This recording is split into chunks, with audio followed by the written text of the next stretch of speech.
Chapter 1. Welcome to the thrilling game. The thrilling script Homeward Bound has commenced. We hope everyone can successfully return home. Your home address is conveniently located on the student ID in your pocket. Good luck. As Xiang Heng reopened his eyes, he found himself in a dimly lit subway station. With a resigned sigh, he muttered, "Is there truly no escaping this?" He had been trapped in this enigmatic realm for a year. Ever since he grasped the rules of this world, not a single day had passed without his anxiety.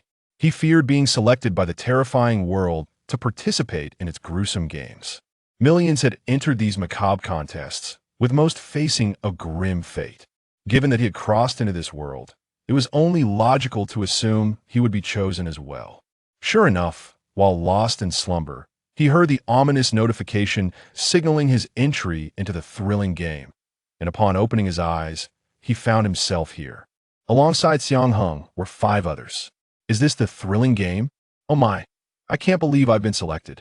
What should we do? This is a certain death sentence. Everyone, remain calm and work together. Among them, a tall young man was striving to maintain his composure and encouraging the others. The remaining individuals were filled with terror, utterly at a loss. The subway station was shrouded in an eerie mist, exuding a sinister atmosphere. Suddenly, the haunting sound of high heels echoed through the silent station, growing louder and clearer with each step. To the 6 newcomers, the sound felt like the harbinger of death. In the distance, a woman's figure gradually emerged. She donned a seductive black outfit, cascading over her shoulders, with deep, captivating eyes that invited contemplation. However, the gash stretching from her mouth to her ears was utterly chilling. The Slit-Mouthed Woman. Ding. Name: Slit-Mouthed Woman. Race: yokai. Combat ability: at least not something you can contend with at present. Note: a modern yokai from urban legends of the island nation, killed by citizens in a frenzy due to a botched cosmetic surgery. Fears the scent of hair wax and delights in compliments about her beauty. A cold, mechanical voice suddenly echoed in Xiang Heng's mind. Could this be the system? Was he awakening his golden finger at such a perilous moment? The Slit-Mouthed Woman drew nearer, and one of the shorter boys finally succumbed to his overwhelming fear, screaming and turning to flee. Yet none witnessed how swiftly the Slit-Mouthed Woman traversed the crowd to block his path. Why run when I am so beautiful? The boy opened his mouth, speechless, as the Slit-Mouthed Woman swiftly severed his head from his body. When Xiang Heng turned back in horror, the boy's lifeless form lay on the ground, blood gushing from his severed carotid artery. Pusser. Everyone's sanity points akin to SAN points or mental health status. Reflecting their mental state reaching 0 could lead to terrifying consequences. 10. Indeed, the system's information was correct. This was beyond their current capabilities.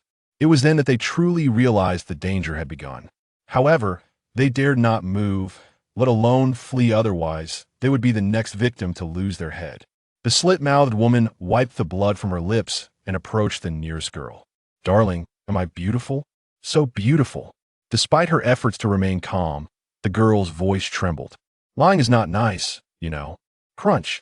Everyone's sanity points 20. Though they had imagined the horrors of the thrilling game, Xiang Heng never anticipated it would be this perilous. If he didn't devise a plan soon, he would be next to lose his head. Wait, the system. If the system's information was accurate, then she fears the scent of hair wax. Xiang Heng quickly scanned his surroundings.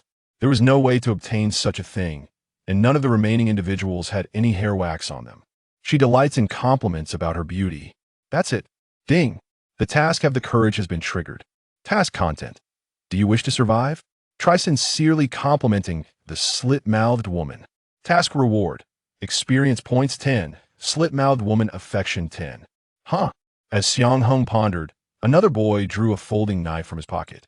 Refusing to accept his fate, he lunged at the Slit-Mouthed Woman, who was ravenously devouring the boy's head. "Fool, don't go." Xiang Heng's warning came too late. The Slit-Mouthed Woman's speed was astonishing. She swiftly seized the boy's arm. With a gentle yet forceful motion, his arm snapped like a matchstick. Simultaneously, she gripped his neck with her other hand, lifting him off the ground. Blood gushed forth. In a mere 2 minutes, 3 out of the 6 had met their doom. Next, The slit-mouthed woman's gaze fell upon Xiang Heng. There was no escape. Am I beautiful? To sincerely compliment the slit-mouthed woman? Damn it, I'm going all in. Xiang Heng took a deep breath, a professional smile gracing his face, locking his gaze on the slit-mouthed woman's eyes. Ah, I once thought this place was engulfed in darkness, but it is merely overshadowed by your overwhelming brilliance. Do cease radiating your charm. Oh, the slit-mouthed woman chuckled with interest. Ding. Slit-mouthed woman affection 1. This could work. Compliment her. Lavish her with praises. Your beauty is akin to a lyrical poem, radiating an enchanting allure. Your twinkling eyelashes seem to convey concern, as if greeting me, strumming the chords of my heart. Your eyes draw me in like the tranquility of the ocean, always capturing serenity. Your hair, neither too long nor too short, when it gently wafts, I find myself utterly entranced. Ding. Slit-mouthed woman affection 1. Ding. Slit-mouthed woman affection 1. Ding. Slit-mouthed woman affection 1. Gradually, a rosy hue appeared on the slit-mouthed woman's grotesque face, a most bizarre sight. You are insufferable. To Xiang Heng's astonishment, she playfully pouted and turned to flee. Ding. Task have the courage completed. Rewards.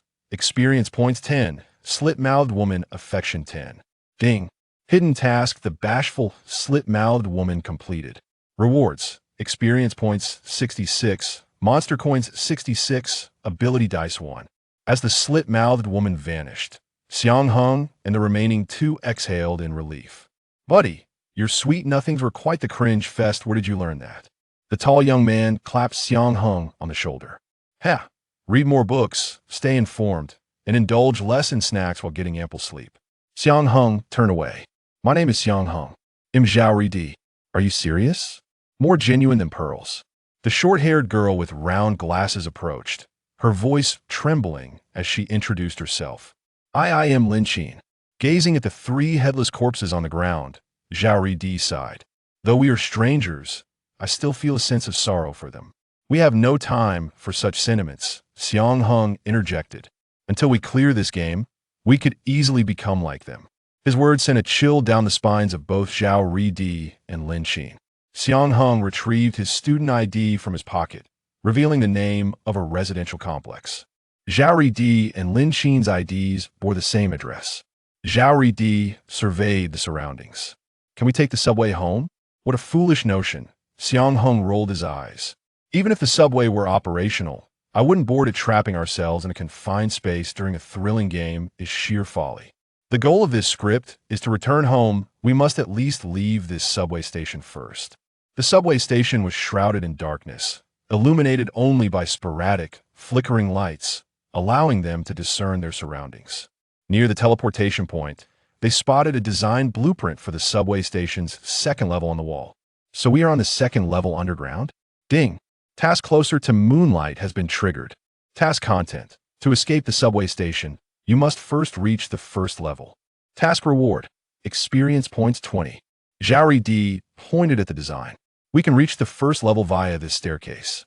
With that, there was no time for further discussion. If another monster appeared, they could all be doomed right here. The group dared not linger and swiftly made their way toward the staircase. As they approached the 1st corner, the sole source of illumination within the subway station abruptly extinguished without any forewarning. What's happening? Lin Qin, startled, hurriedly concealed herself behind Xiao. It's nothing, the lights have simply gone out. Perhaps we should take a different route. Lin Qin's voice quivered, tinged with a hint of tears. Yet, there was only this singular path leading to the staircase. The group cautiously navigated around the corner, finding no monstrous beings awaiting them. However, a woman's sobbing echoed through the air. The sound seemed to emanate from the adjacent ladies' restroom. Ding! The eerie restroom has been triggered. Quest objective. Investigate whether the one weeping in the ladies' restroom is a human or spirit. Quest reward. Experience points 10. Flashlight 1. A flashlight? Goodness, this is a task that cannot possibly be ignored. Xiang Heng, without hesitation, made his way towards the ladies' restroom. Hey, that's the ladies' restroom. Xiao cautioned in a timely manner. Let's ignore that crying, it's too dangerous. Just take a quick look. You all stay here and don't move. Please just go away.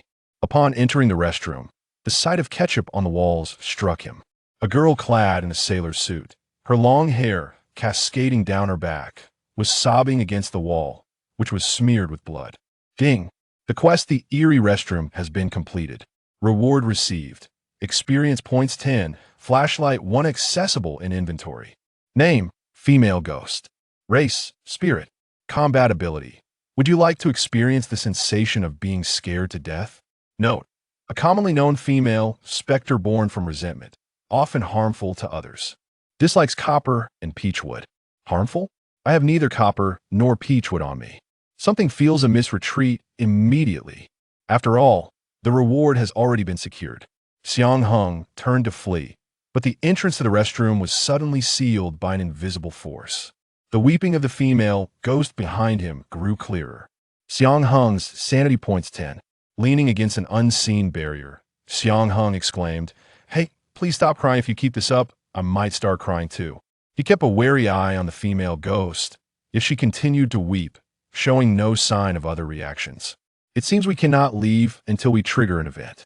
Taking a deep breath, he cautiously approached the girl from behind. "Hi, are you all right?" Upon hearing his voice, the ghost stifled her sobs, her crying subsiding slightly. "I lost something and am afraid to go home." "Oh well, you should look for a goodbye." Ding! Female ghost's hatred points 30. Please forgive my jest. Is there anything I can assist you with? Ding! Female ghost's hatred points 10. Can you help me look for it? The ghost turned to him. "I lost an eyeball. The hollow where her right eye used to be was particularly deep." Xiang Heng's sanity points 1. "But you haven't told me where you lost it. In such a vast subway station, how can I help you find it?" As if fearing he might flee, the ghost tightly clutched his arm. "I lost it on the second floor of the subway station. It's my father's favorite toy. If it's missing, he will surely beat me to death." Goodness, that's quite a lot of information. "Please, I beg you, if you agree to help me, I can let you experience something special." With that, the ghost leaned closer, her face gradually taking on a rosy hue. "What a ridiculous notion. Please, don't do that'll help you." Ding! The quest The Ghost request has been triggered. Quest objective: the ghost, frightened to return home due to her lost eye, requests assistance in retrieving her eyeball before she descends into madness. Quest reward: experience points 20, monster currency 10, adorable white eye patch 1. Can you please let go of my arm? I'm starting to lose blood. Thank you. The ghost, upon receiving affirmation, released her grip on Xiang Heng and resumed her penitence against the wall. Xiang Heng shook his arm. "Lady, are you not planning to search for yourself?"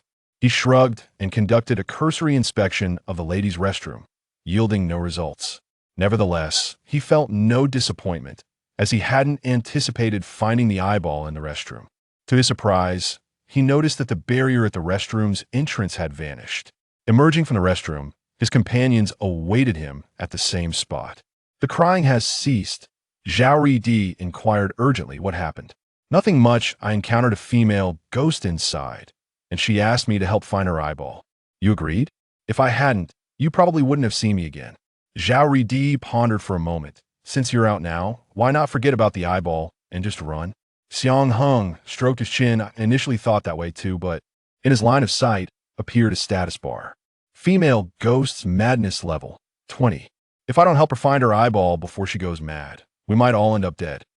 Zhao Di immediately began to grumble. "I advise you not to go, yet you insist on doing so. What a nuisance." However, it was not without gain. "I found this in the restroom." Xiang Heng swiftly retrieved a flashlight from his system's backpack. The lights in the subway station had all gone out, and in such circumstances, the flashlight undoubtedly became a miraculous tool. Finding a flashlight in a horror game seemed to diminish the terror of the entire experience. He turned on the flashlight, using its beam to assess the situation ahead. "I will escort you to the stairway. I will devise a method for the eyeball later." He had already contemplated this strategy upon receiving the task. If he could not locate the eyeball before the female ghost went mad, he would have to offer his own. This was his only means of survival. Originally, he could have utilized the bodies of his 3 fallen companions, but their eyes, along with their heads, had been devoured by the Slit-Mouthed Woman. The path ahead was eerily foreboding, yet they proceeded with relative ease. The group successfully arrived at the stairway. ascending to witness a faint glow emanating from the first floor. The lights on the first floor had also been extinguished, yet gentle moonlight filled the space. "You may go on ahead," Xiang Heng said, stepping back from the stairs. "I still need to assist the female ghost in finding her eyeball. So for the time being, do not remain with me. Even if I fail to find the eyeball and the ghost descends into madness, it shall not affect you." The first floor was illuminated. He would keep the flashlight for his own use. With that, he turned and departed. Zhao Ridi and Lin Qin exchanged glances. Lin Qin grasped Zhao Ridi's arm, saying, "It's far too dark here. Let us hasten to the first floor." Zhao Ridi cast a worried glance in the direction where Xiang Heng had vanished. "Very well, let's go." "Eyeball, eyeball," Xiang Heng muttered incessantly to himself. Where in the subway station might he find an eyeball? Aside from the hospital and the specimen room of the medical school, it was unlikely that any normal place would store an eyeball. Let us check the storage area. Following the design blueprint to the storage area, he encountered a row of lockers. Not all lockers could be opened, but he still managed to procure several items from those that could. Masks, yo-yos, a peachwood comb, and a safety t-shirt. How could such items even be here? Suddenly, a voice echoed from behind him. "Bauer, what are you doing?" Xiang Heng felt a chill run down his spine as cold sweat beaded on his forehead. While searching for items, he had remained vigilant of his surroundings. Yet that voice had materialized unexpectedly behind him.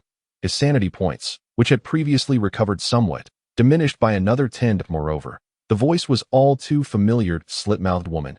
I am looking for something," Xiang Heng replied, regaining his composure and responding calmly.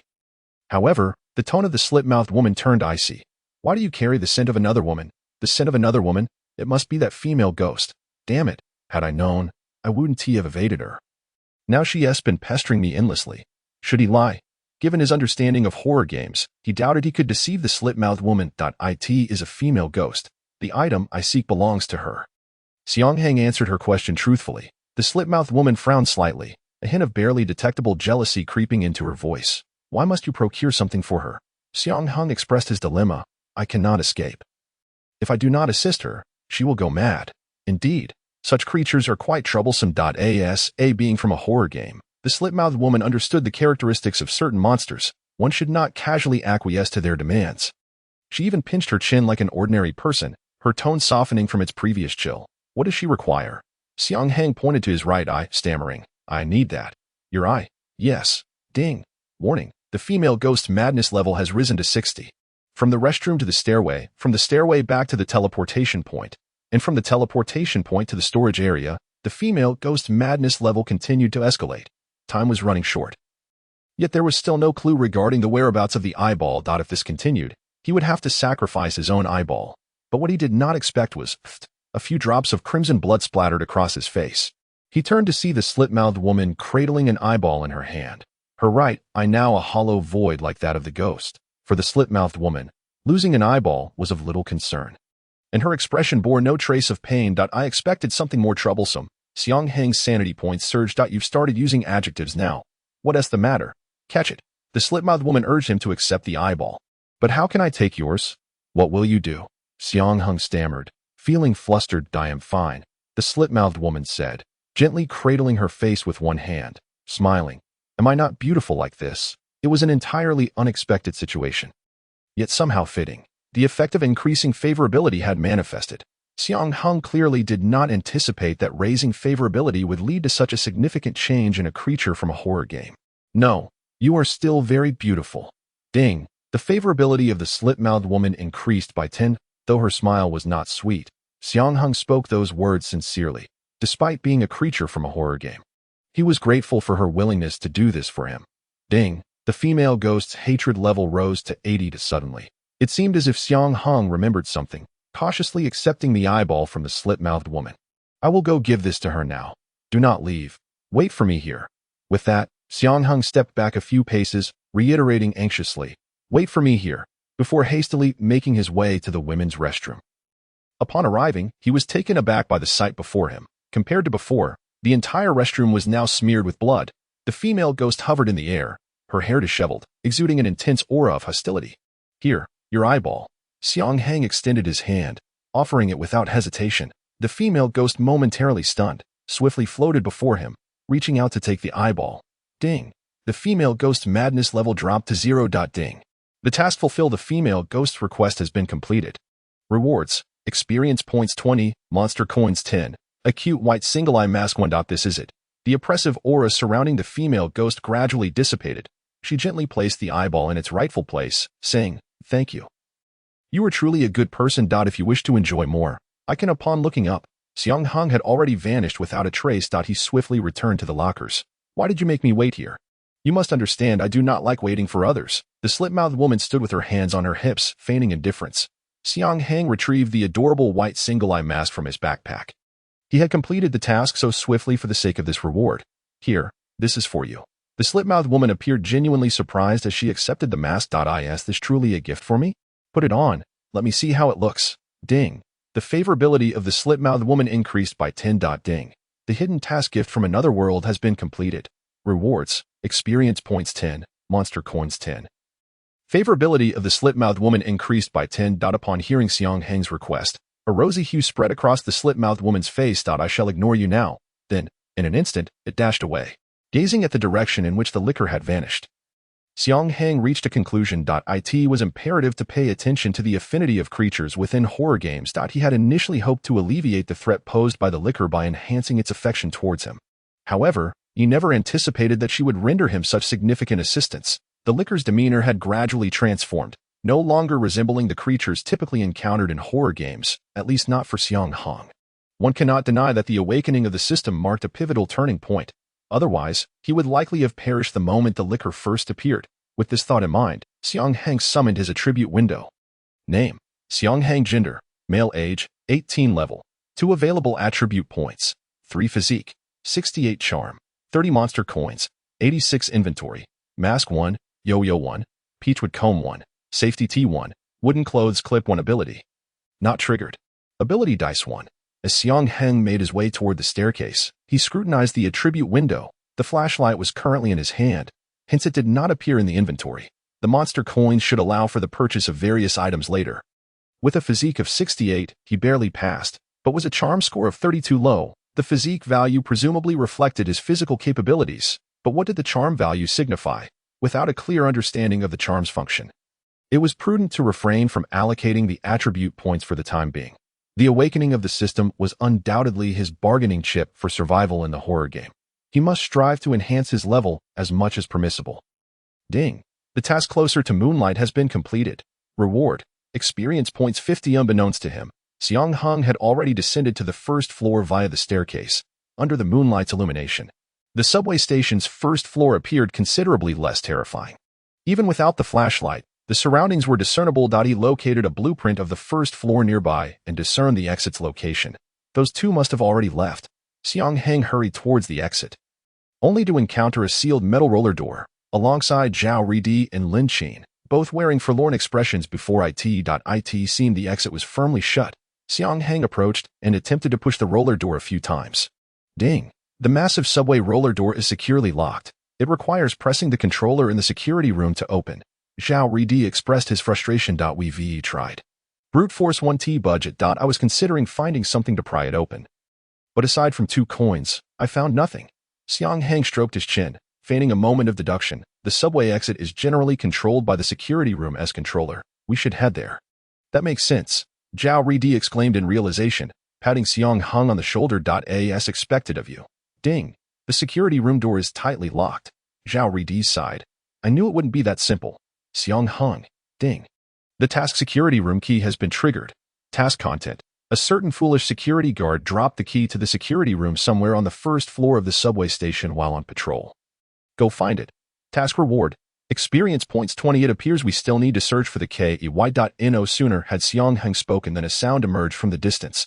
Tap, tap, tap, tap, tap, tap, tap, tap. What is that sound?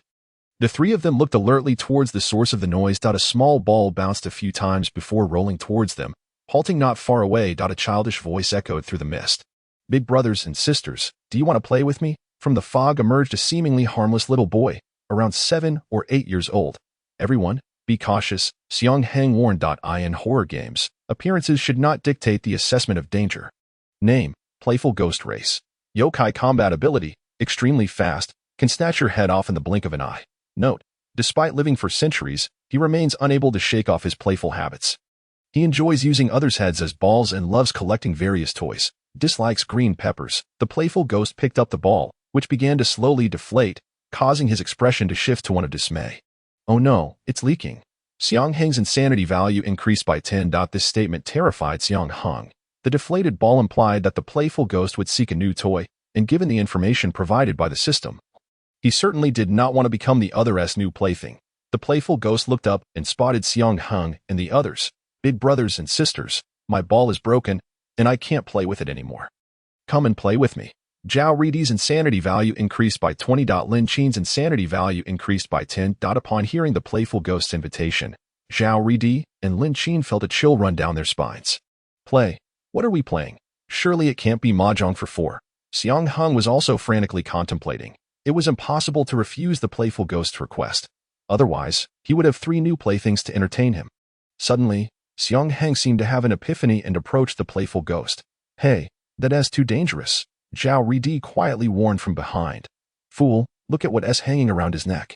Zhao Ridi finally noticed that the playful ghost had a set of keys dangling from his neck.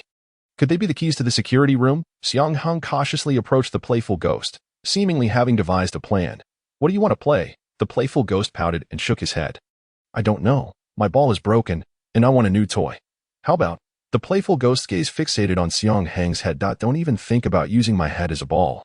You little brat who's lived for centuries. Xiang Heng quickly interjected. I happen to have a particularly fun toy. Do you want to see it? Upon hearing Xiang Heng's words, the playful ghost's mood brightened instantly, dispelling his earlier disappointment over the deflated ball. Really? Oh yes, please show me. Ding. Playful ghost S affection level 1 receiving the notification of the affection increase. Xiang Heng felt more at ease. Behold. He retrieved the yo-yo from his backpack. What is this? The playful ghost asked curiously. You've never seen this before? The playful ghost shook his head. This toy is called the lightning whirlwind ball. Saying this, Xiang Heng skillfully looped the string around his finger and began to play. Watch carefully. This move is called sleep, allowing the yo-yo to spin freely at the end of the string. Though he wasn't particularly skilled with the yo-yo, the novelty of the item captivated the playful ghost's attention. Wow. Ding. Playful ghost S affection level 2 seizing the moment, he continued. Invincible windmill. Xiang Heng energetically spun the yo-yo, creating a gust of wind. Ding. Playful ghost S affection level 3 for my final move. The ultimate secret technique. Walking the dog. Xiang Heng first allowed the yo-yo to spin freely at the end of the string, then brought the spinning yo-yo close to the ground, causing it to move forward like a small dog. When the yo-yo's rotation was about to cease, he swiftly lifted his hand, bringing the yo-yo back to him. This was the most powerful technique he had mastered. That's amazing. Ding. Playful ghost S affection level 5. Ding. Playful ghost S admiration value 10. The playful ghost's eyes sparkled with excitement, evidently impressed. Can you give me that toy? This. Xiang Heng pretended to ponder, seeing Xiang Heng's troubled expression. The playful ghost immediately raised the deflated ball. I'll trade you this ball for that toy. My precious lightning whirlwind ball is indeed a rare gem. Yet, despite this, Xiang Heng remains unfazed, while the playful spirit hastily begins to rummage through his belongings. Zhao Ridi and Lin Qin are left in a state of shock, their confusion rapidly intensifying at Xiang Heng's audacious behavior, had it not been for Xiang Heng noticing the playful spirit's admiration and fondness for him. He would not have dared to act so recklessly. At that moment, the playful spirit's fingers brushed against the key hanging around his neck. He promptly removed it, exclaiming, Here, let me trade you this ball and the key.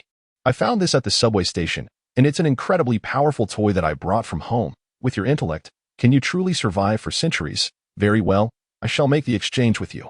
Ding. The playful spirit's affection level increased by 10. He set down the ball and the key, happily accepting the yo-yo before leaving. Xiang Heng shook the key in his hand, the metallic clinking echoing softly. Ding. The task of acquiring the security room key has been completed. Experience points 20. You never cease to amaze, Zhao Ridi praised. Yet, Xiang Heng, still feeling a twinge of anxiety, replied, If I hadn't found that yo-yo in the storage locker on the 2nd floor, we might have had to use our heads as a ball. Unlocking the security room door, the group beheld the subway station's control panel. Following the operating manual discovered in a drawer, Xiang Heng successfully pressed the switch for the roll-up door. That should do it. Let us leave here as quickly as possible. They sprang into action, gaining momentum, just as they were about to burst out of the subway station. Where do you think you're going? The Slit-Mouthed Woman suddenly materialized at the exit. Zhao Ridi's confusion level surged by 20, while Lin Qin's rose by 10. Xiang Heng, however, was not taken aback. He had anticipated her reappearance. I'm heading home. At that moment, the slit-mouthed woman donned the wide eye patch that Xiang Heng had gifted her. After a moment's hesitation, she finally uttered, Can I go home with you? This seemingly ordinary question sent chills down Zhao Ridi and Lin Qin's spines. Xiang Heng, now accustomed to her presence, felt no fear. The vivid imagery of her ruthlessly gouging out his eyeball lingered in his mind. At the very least, it seemed she would not turn against him in the immediate future. Of course. Ding. The slit-mouthed woman's affection level increased by 1. A look of excitement spread across her face, but soon she touched her mouth, saying, Will my appearance frighten your friends? That's easily remedied. Xiang Heng promptly retrieved a mask from his backpack. The moment he found it, the first person who came to mind was the slit-mouthed woman. Just put this on, and everything will be fine. She took the mask, her joy evident. Ding. The slit-mouthed woman's affection level increased by 5. She hurriedly donned the mask and tilted her head side to side. Oh, I look good. You look wonderful. Xiang Heng then pulled out a peachwood comb from his bag. Your hair is quite messy. Let me tidy it up for you. And thus, an ordinary human began to comb the hair of the slit-mouthed woman. Gradually, her affection level continued to rise. The peculiar scene was bizarrely harmonious. Zhao Ridi and Lin Qin stood by, too afraid to breathe. As Xiang Heng combed her hair, he gazed into her remaining eye. I'm sorry. Your eye is so beautiful, yet it was sacrificed for me. It's all right. You needn't worry. I am delighted to do something for you. The slit-mouthed woman's response was gentle. Her breathing grew heavier with each of Xiang Heng's movements, the mask inflating and deflating rhythmically. All done. After finishing, Xiang Heng glanced at the comb in his hand. You should keep this. The slit-mouthed woman suddenly interrupted him. In the future, if my hair gets messy, I'll come find you. With that, she turned to leave. Aren't you coming with me? She did not look back. Her face was flushed. I'll just follow you. And then she vanished from sight. Only after the slit-mouthed woman had completely disappeared did Zhao Ridi dare to approach. What just happened? What did you and the slit-mouthed woman discuss behind our backs? Xiang Heng rolled his eyes. What are you thinking? She helped me immensely while we were on the second floor, so I wanted to repay the favor as best I could. Besides, it better to build relationships with them in a horror game. That sounds reasonable. Zhao Ridi pointed towards the ground. Then can you explain what that item in your pocket is? Looking down, Xiang Heng noticed the corner of a safety tee peeking out from his pocket. When searching for the eyeball in the storage area, he had placed everything he found into the system backpack, except for this safety tee, which he had habitually shoved into his pocket. That's just a seasoning packet for instant noodles. Xiang Heng maintained a composed demeanor as he shoved the seasoning packet deeper into his pocket and turned to walk out of the subway station. Naturally, Zhao Ridi and Lin Qin closely followed behind. On a serious note, Xiang Heng remarked as he walked, We've been in this horror game for some time now, and we should have realized that not all creatures in this game are incapable of communication. Just like that ball-playing monster, as long as we communicate well after finding the yo-yo, he poses no threat to us and might even help us find the key. So, when encountering creatures in horror games, we must remain calm and seek ways to communicate with them. Think about those 3 who died right after entering the game. They all lost their composure and made grave mistakes. I remember the second girl complimented the slit-mouthed woman. Zhao Ridi said, yet she still got killed. Why? At least keep your voice steady, Xiang Heng shrugged. Our teachers and parents have always taught us to be prepared at all times to ensure our survival in horror games. Why is it so hard to remain calm in the face of danger? It's easy for you to say, Zhao Ridi countered. Who wouldn't he be scared in such a situation? How many people can keep their cool like you? I am not being reckless. I'm just working hard to maintain my composure. Suddenly, Lin Qin, who had been silent, spoke up. A bus has arrived. Upon exiting the subway station, the station gradually faded into the mist. The first building that reappeared in their view was a bus stop. According to the sign, this bus's final destination was the very neighborhood they aimed to reach. Shall we board? Lin Qin asked timidly. Gazing at the bus that had halted before them, Xiang Heng pondered for a moment. Of course we should board. We can't expect to navigate back through this fog-laden, perilous route to our neighborhood. Stepping onto the bus, the driver called out, insert your coins and proceed inside. Zhao Ridi suddenly remembered that he had picked up 2 coins while on the first level of the subway station. But I only have 2. Company policy dictates 1 coin per person. One must get off. The driver brusquely issued his ultimatum. You all go ahead and take the bus back. I'll find another way. Xiang Heng immediately stepped off the bus, relinquishing the opportunity to Zhao Ridi and Lin Qin. Firstly, he wished to appear heroic. Secondly, he understood that confronting the driver would be unwise, especially as it could delay the bus's departure. Setting aside the driver, there were other passengers on the bus. Any discomfort caused to them could lead to complications, especially since they were not human. Several coins existed on the first level of the subway station. But unfortunately, Xiang Heng had not found his own. Watching the bus gradually pull away, Xiang Heng pondered, stroking his chin. Although he had looked quite dashing moments ago, what was he to do now? Walking back was clearly impractical. He raised his gaze to the moonlit sky. Surely, it wouldn't be feasible to fly back. At that moment, the distant sound of an engine caught his attention. A yellow taxi came to a halt before him. The driver rolled down the window and inquired, "Need a taxi? How much does it cost to get to a certain community?" Xiang Heng has become increasingly familiar with the mechanics of horror games. Regardless of the creatures he encounters or the situations that arise, he must remain calm, show no fear, and seize every opportunity for communication. The price is negotiable. Let's get in the car first. The driver is exceptionally enthusiastic. Name: Hell'Imp. Race: Ghost. Combat ability: you can engage with him, but be cautious to maintain your resolve and not let him disrupt your mind. Note: the ubiquitous Hell'Imp often disguises himself as a taxi driver. Engaging in the collection of souls, dreaming of one day becoming the king of hell. His combat abilities are not formidable, as even the system deems it possible to spar with him.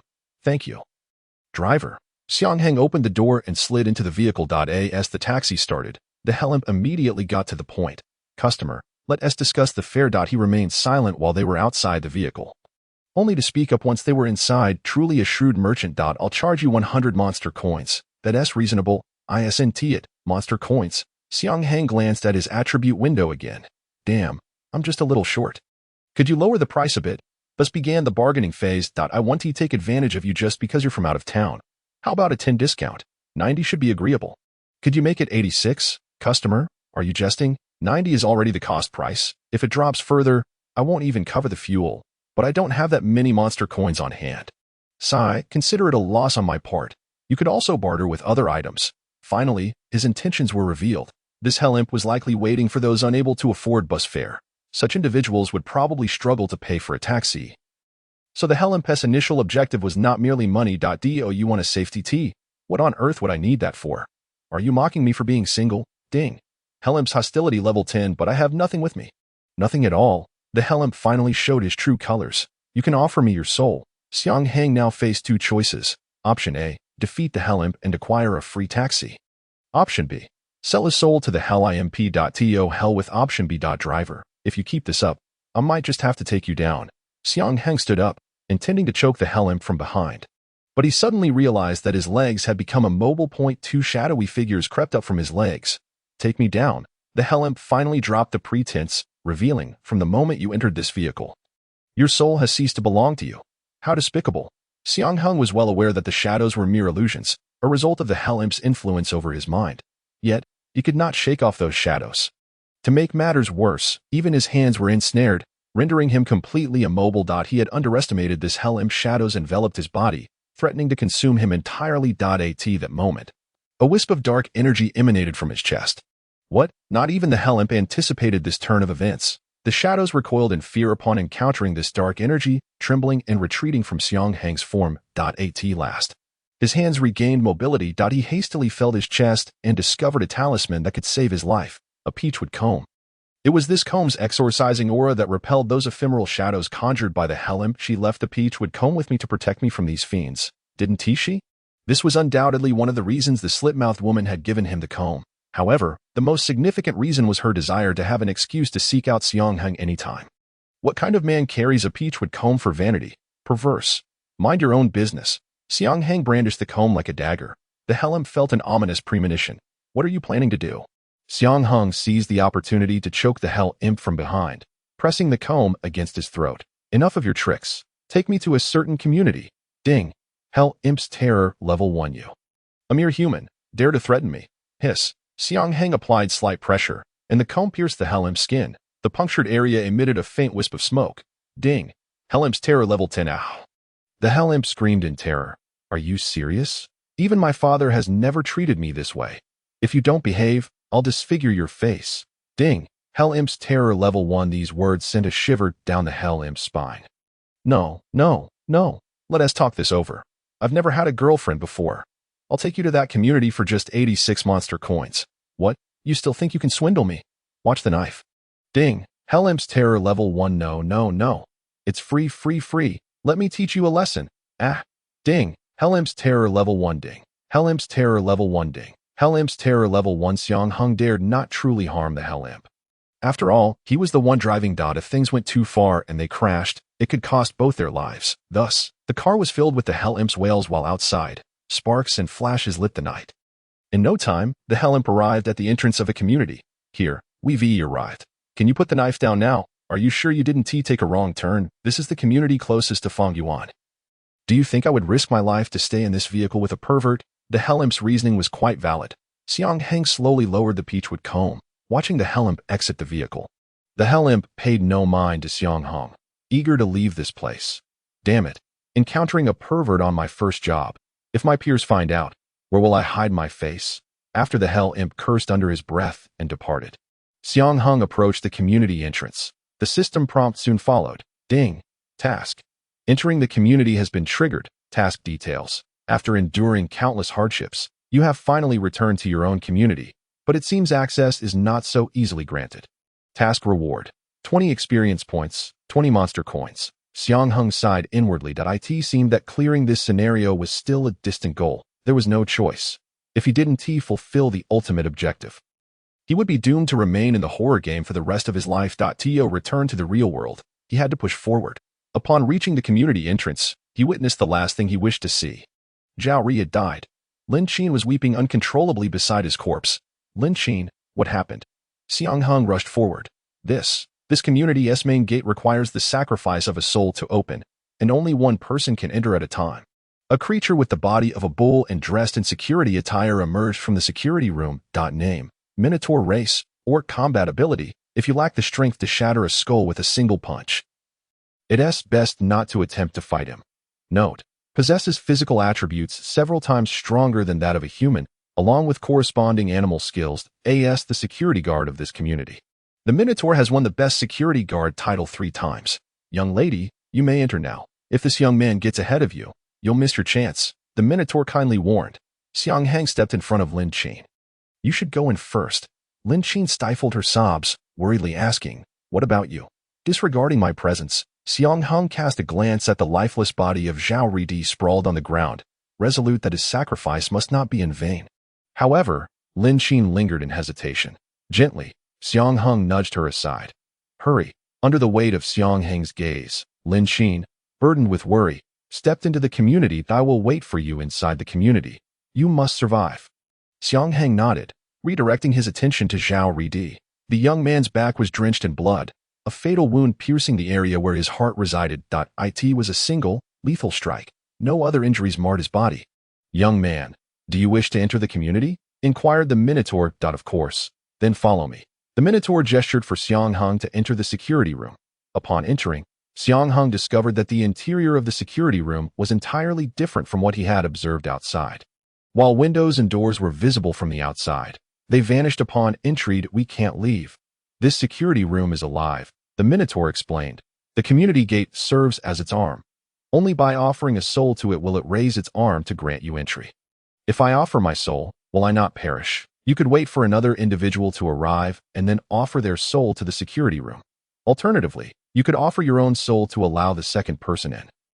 But with the windows and doors gone, how can anyone from the outside enter? To those outside, it appears to be an ordinary security room. My colleague, the horse-faced man, will bring them in. So, you cannot leave either. I must remain here to observe you. My duty is to collect more souls for this room. The Minotaur reclined on the sofa. I have always worked here. I could stay forever if need be. And what if I attempt to force my way out? Ha! The Minotaur chuckled, patting the baton at his waist. Then we shall see if you possess the skill. Xiang Heng furrowed his brow, his jaw clenched.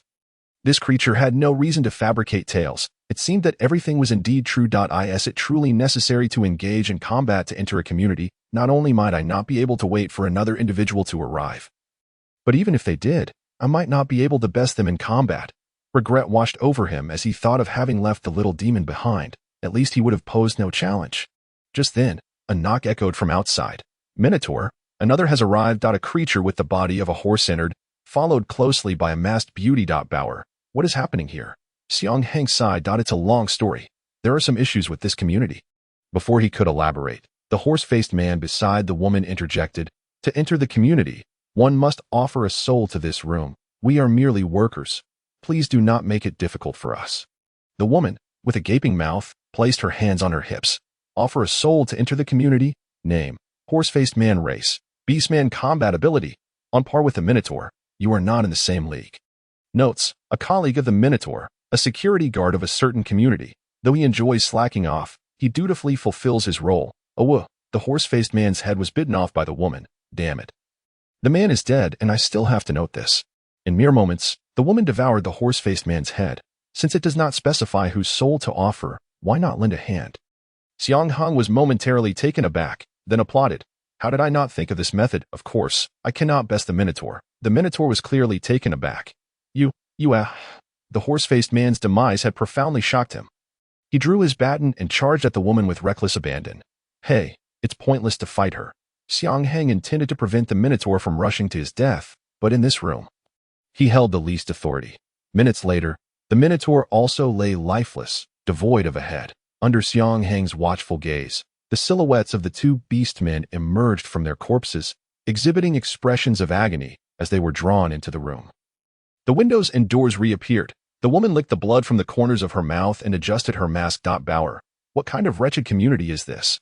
You shouldn't reside here. Perhaps you should move in with me.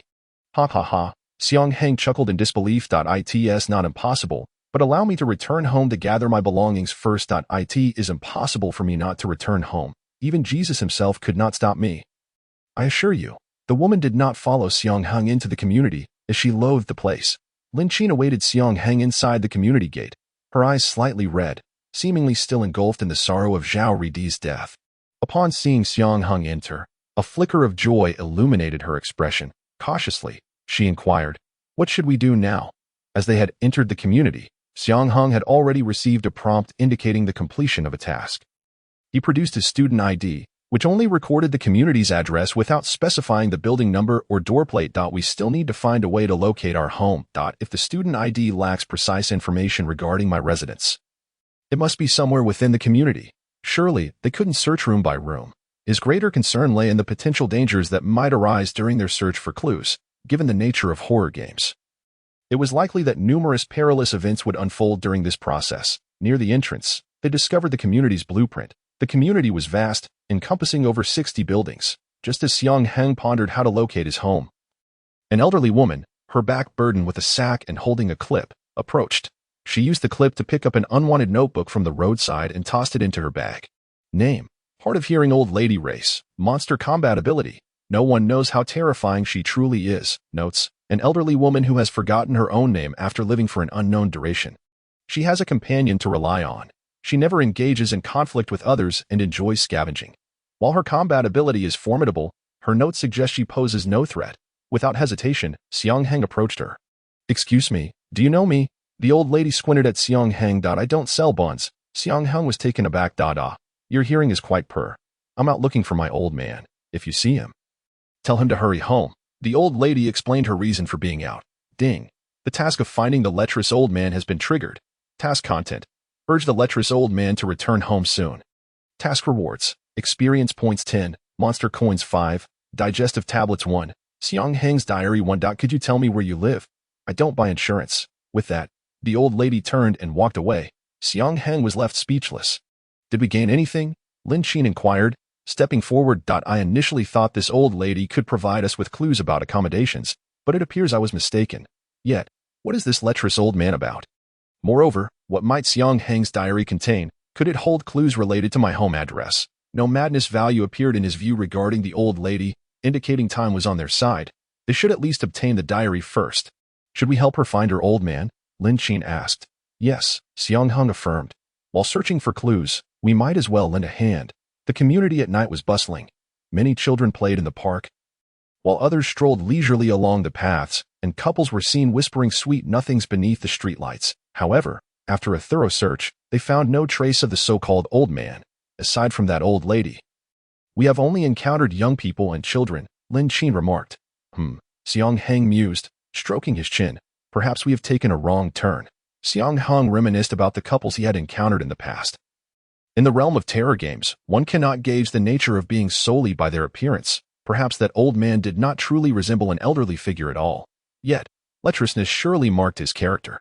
With that thought, Xiang Heng led Lin Qin back, swiftly setting his sights on one particular pair of individuals. Ah, lovely lady, are you lonely this evening? The man, sporting a slick-back hairstyle, emphasized his words with a heavy accent. Oh, are you attempting to court me? The woman responded with a flirtatious smile. Let us see if you possess any sincerity. Oh, beautiful miss, allow me to serenade you. The slick-back man stepped back dramatically, clapping to a beat as he began to sing. Wong Tu Sui, F.O., cameo despicable dog. The figure opposite him turned out to be a girl. Bump cha-cha, pitter-patter, dear girl, come swiftly, hop onto my tractor. For reasons unbeknownst to him, Xiang Heng was convinced this individual was the lecherous old man he sought. The woman's seductive smile froze on her face, as if she were about to retch. Sir, I kindly request you seek another girl to flirt with. With that, she transformed into a wisp of smoke and vanished. Do not leave, the slick-back man sighed in resignation. Xiang Heng gestured for Lin Qin to remain still as he approached the man. Sir, your method of flirting is exceedingly outdated. The slick-back man glared at Xiang Heng menacingly. Do I require your youthful guidance in matters of courtship? In my heyday, I was known as the dream of 1.3 billion young women. I shall relay this to your wife. Upon hearing this, the slick-back man appeared momentarily taken aback. Wife? What wife? A dashing young man, am yet to be married. I just encountered an elderly woman whose tattoo is identical to yours, Xiang Heng reminded him. Ding. Lecherous old man's brain damage value -10. This tattoo further solidified Xiang Heng's belief that the slick-back man was indeed the lecherous old man. The man hurriedly concealed his hand behind his back. With a puff, a cloud of smoke enveloped him. And the towering slick-back figure transformed into a diminutive, bearded old bald man. I shall agree to any terms you propose, but please, do not disclose this to my wife. Hearing this, a smile crept across Xiang Heng's face. To be honest, we have forgotten our home address. Might you assist us in locating it? That poses a significant problem, the lecherous old man replied with a serious demeanor. What seems to be the issue? I only recall where the young ladies reside. The rest eludes me. Oh, what a lovely girl. The lecherous old man finally noticed Lin Qin standing behind Xiang Heng. I have never seen you before. Come closer for me to admire you. Bang. Xiang Heng delivered a sharp flick to the lecherous old man's forehead. The old man rubbed his bald head. Ouch, what was that for? Get on with the matter at hand. Lin Qin had witnessed Xiang Heng's remarkable actions, yet she found herself both astonished and terrified. Who else besides Xiang Heng would dare flick a monster's forehead in a horror game? Name, lecherous old man race, monster combat ability, unknown terror level. Remarks, an old man whose age is indeterminate. Even having forgotten his own name. He has a devoted companion but remains unabashedly fond of beautiful women. He never instigates conflict and is exceedingly fearful of his wife. Judging by his combat abilities, the lecherous old man possesses an invincible attribute. However, based on the remarks, he bears little danger, akin to the hard-of-hearing old woman. Furthermore, with the leverage he holds over the lecherous old man, Xiang Heng felt utterly secure. The lecherous old man continued to stroke his bald head. My wife should have some knowledge. You may inquire with her. However, there is a significant issue. Is she hard of hearing? The lecherous old man nodded, helplessly stating, she is already at level 16 for hard of hearing. Even shouting into a loudspeaker beside her, she would mishear. Is there no other option? The lecherous old man glanced at the two of them. What are your names? I am Lin Qin. Lin Qin kept her distance from the lecherous old man, as his gaze toward her was distinctly different, almost heart-shaped. I am Xiang Heng. I do not recall that name. But Lin Qin seems familiar. Where have I seen it? The lecherous old man pondered. A light bulb went off in his head. My wife collects scraps in the neighborhood every day. This morning, she seems to have picked up something belonging to this young lady. What was it? It appeared to be a diary. That's it. They had found a lead. Without a doubt, Xiang Heng and Lin Qin's diary contained clues leading to their precise addresses. Old lady, I have returned. Ding. The task of the lecherous old man to return home had been completed. Rewards, experience points 10, monster coins 5, digestive tablets 1, Xiang Heng's diary 1. The lecherous old man's voice boomed. Yet the room echoed with silence, clearly indicating that the hard-of-hearing old lady had not heard him at all. She must be in the basement sorting through her scraps. The lecherous old man led the two to the basement, where indeed, the hard-of-hearing old lady was present. The lecherous old man approached her from behind, tapping her shoulder. Bang! A gunshot rang out, accompanied by a spark. Old man, is that you returned? I told you not to greet me from behind. The lecherous old man nonchalantly spat out the bullet he had bitten, showing no concern. Xiang Heng, standing behind, swallowed hard. The instantaneous gunfire and the act of biting the bullet, were these two truly monsters? Indeed, they were monsters by nature. The hard-of-hearing old lady glanced at Xiang Heng and Lin Qin. Did those two young people find you? Xiang Heng stepped forward. Ma'am, the old man got lost in the neighborhood. And I have brought him back. Ding. Lecherous old man's favorability 2. What? The old man was driving on the highway. Indeed, when we found him, he was operating a tractor, although the hard-of-hearing old lady could not hear clearly. The lecherous old man was nonetheless grateful to Xiang Heng for smoothing things over. He rummaged through the scraps and found Lin Qin's diary, handing it to her. This is all I can assist you with. The lecherous old man patted Xiang Heng on the shoulder. In the future, should you encounter any issues in the neighborhood, you may invoke my name. Lecherous old man, I have resigned to my fate. Typically, minor spirits will not dare to cause trouble. No problem. Xiang Heng leaned closer to the lecherous old man, whispering, next time, I shall bring you a collection of beautiful women. Ding. Lecherous old man's favorability 10. Oh ho ho ho, it's a deal. Xiang Heng had truly managed to secure the lecherous old man's favor. After departing from the lecherous old man's residence, Lin Qin retrieved her diary. Alas, it is merely my diary. No worries. I just found mine by the roadside. Lin Qin was taken aback, then joyfully exclaimed, that's wonderful. The cover of the diary bore only her name, devoid of any other information. It seemed their only recourse was to seek clues within the diary's contents. The two settled in a secluded corner of the park, dedicating half an hour to reading their diaries. Throughout the entries, there was but a singular piece of information relevant to their home addresses. I saw her waving at me from the 3rd floor of Building 18 every time I passed by. Xiang Heng remarked. Lin Qin nodded in agreement. I too have noticed that. Yet when I return home and glance outside, her figure is entirely absent. Damn that balcony. This was the information recorded in Xiang Heng's diary. Ding. The endpoint of the task, the journey home, has been triggered. Task details, not even knowing where one resides. How pathetic. Task rewards, experience points 100, monster coins 50. Tang Hing Dao 1. The content of this task is filled with malice. The information in Lin Qin's diary states, I enjoy gazing out of the window at the distance, as it brings me peace. My favorite is the blue jacaranda by the window, adorned with clusters of blue-purple blossoms, exuding an air of elegance and beauty. Occasionally, I reach out to pluck a flower, placing it on my desk as my lucky totem. Their current task is to locate their precise home address based on the details in the diary. It does not seem difficult. Xiang Heng and his companion discuss as they leave the park, stating that his residence should be opposite Building 18. Moreover, due to the balcony, from his floor, he cannot see anyone on the 3rd floor. Thus, he must reside on either the 4th or 5th floor. Your information is rather straightforward. Xiang Heng continued. The ability to gaze into the distance suggests you live on a relatively high floor. And if there is a tree outside, you simply need to find a place where blue jacarandas are planted. Lin Qin seemed to ponder for a moment and suggested, how about we split up the search? It would expedite the process. Xiang Heng was somewhat taken aback.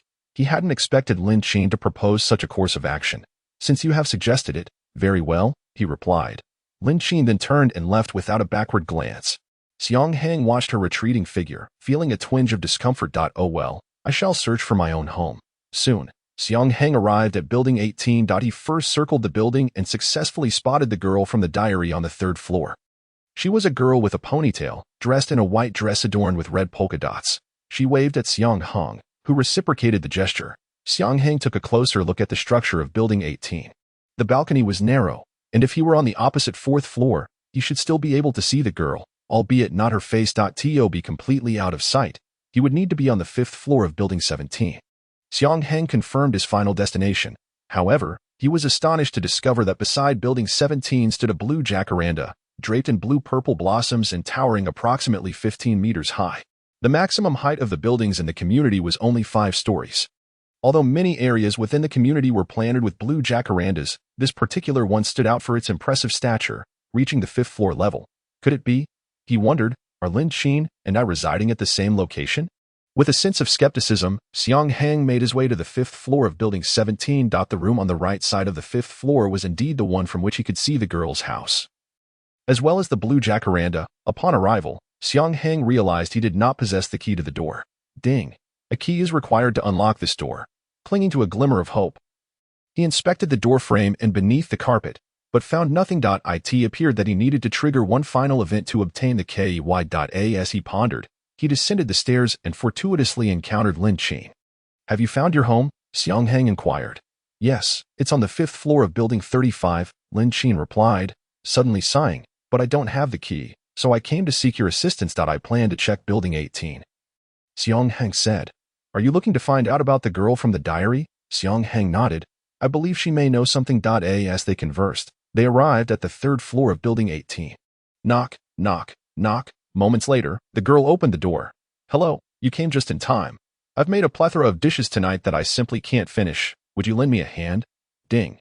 The task of merciless revenge has been triggered. Task details: assist the girl in consuming the food on the dining table. Task rewards: experience points 10, monster coins 10. I haven't even stated my purpose yet, Xiang Heng intended to explain, but was promptly pulled into the room by the girl alongside Lin Qin. Unceremoniously seated at the dining table, the table was indeed laden with a considerable amount of food, predominantly meat dishes. Name: Shaoli. Race: half-demon. Combat ability: exceptional knife skills. Capable of easily dismembering you. Note: her mother is an orc, and her father is a demon.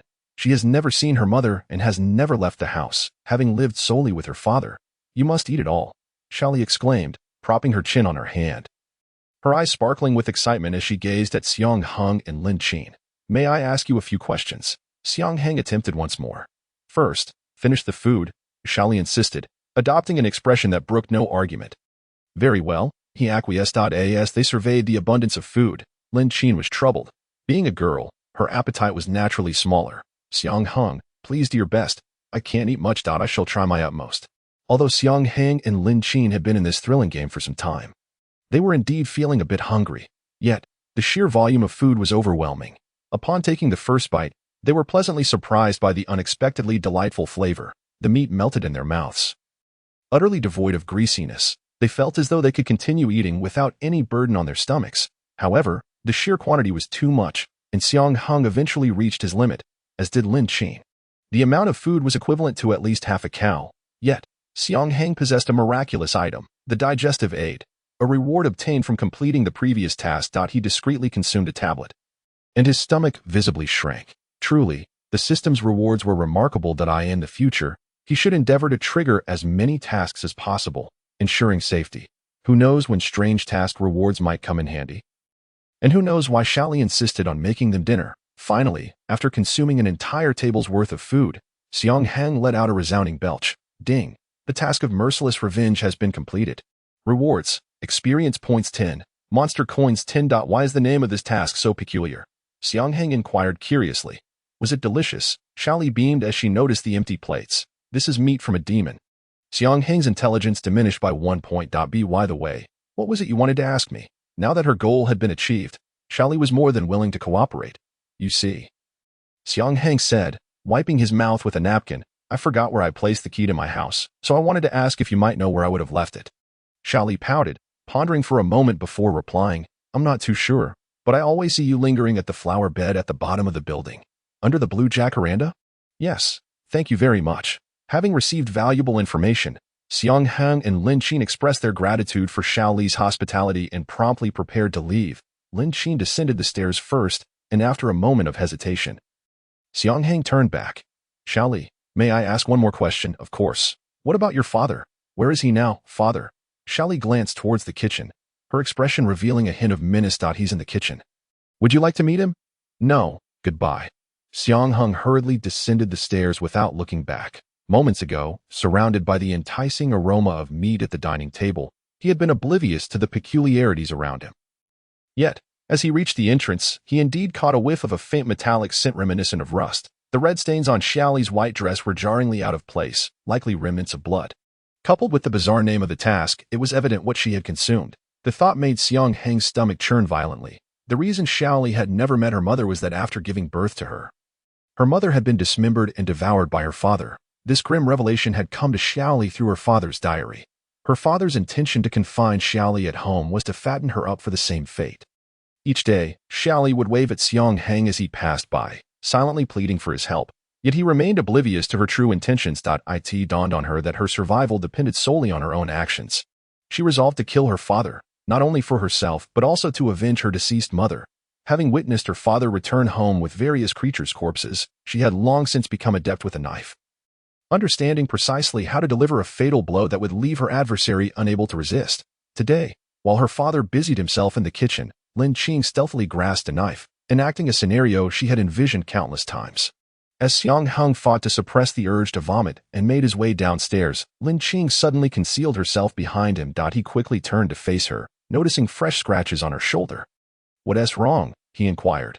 Lin Qing trembled as she pointed behind him. The Slit-Mouthed Woman, approaching from the direction of Building 17. The Slit-Mouthed Woman's gaze was chillingly cold. "You had better explain why she possesses the key to your home." "My house's key. Had I not been stationed downstairs, witnessing this sneaky woman and following her upstairs, I would have remained unaware of your cohabitation. Bauer, do not fret. I shall provide you with a reasonable explanation." This marked the first instance in this narrative where Xiang Heng addressed the Slit-Mouthed Woman as Bauer, aiming to placate her and buy time to clarify certain matters. He stepped back, distancing himself from Lin Qing. "Your urgency to retrieve my key is because your home is also located on the 5th floor of Building 17, correct? No. Would you rather trust the Slit-Mouthed Woman than me? She would not lie to me," Xiang Heng asserted confidently. "Are you so certain? She is a creature from a horror game." "I am absolutely certain." Xiang Heng pointed towards the tall jacaranda tree behind him. "The only place from which one could pluck blossoms through a window as a totem is right here." Faced with his unwavering conviction, Lin Qing fell silent. "You were also responsible for Zhao Ridi's death, weren't you?" Upon hearing this, Lin Qing's eyelashes fluttered slightly. "Do you suspect me?" Reluctant to admit it, Xiang Heng tilted his head slightly. "Then allow me to ask you, how did Zhao Ridi meet his demise?" He was in the security room, confronted by the bull-headed man and the horse-faced man. Before Lin Qing could finish, Xiang Heng interjected. "Then please explain the nature of the incised wound on Zhao Ridi's back, near the heart." "That was, the weapons of the bull-headed man and the horse-faced man are batons. Even if Zhao Ridi succumbed under the bull-headed man's horns, he should have sustained a hole, not an incision. The security room contained no sharp objects, thus that fatal wound could not have been inflicted by those two guards. But I had no sharp objects either."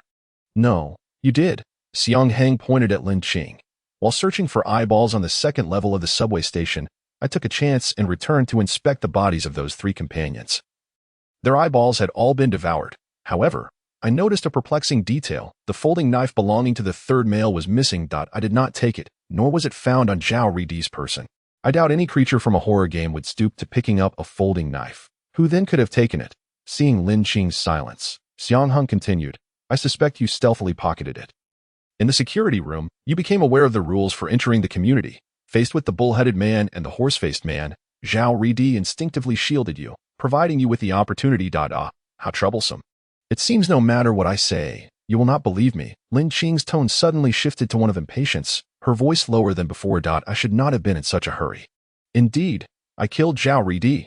I doubt that oaf would have been noble enough to sacrifice his life for me, so I took the matter into my own hands." She removed her round-framed glasses and tucked them into her pocket, then pulled out a rubber band to fashion a short braid, exposing her forehead.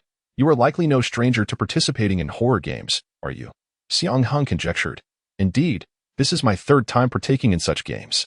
Lin Qing's demeanor underwent a significant transformation, revealing perhaps her true self. "As for you, for a novice in horror games, you are performing rather commendably." "Humph," Xiang Heng scoffed. "How do you know it's my first time?" "Your posturing is futile," Lin Qing replied with an expression of someone who had seen through the facade. "If you had previously participated in horror games, you would never have uttered the word companion." Xiang Heng suddenly understood. That was why she could so readily sacrifice her teammates. "If you had experienced betrayal, you would act as I do." Lin Qing spoke from the standpoint of experience. "Being a girl, I possess almost no advantages and must rely on so-called companions. On several occasions, I had to entrust my life to them to survive, only for them to consider me as a potential sacrifice. Rather than face betrayal, it is wiser to betray others first. When others see me, some wish to protect me, while others wish to exploit me, hoping I will serve as a scapegoat. If I act first while they are complacent, I can ensure my survival. In horror games, one's own life is of utmost importance. No one cares about the lives of others.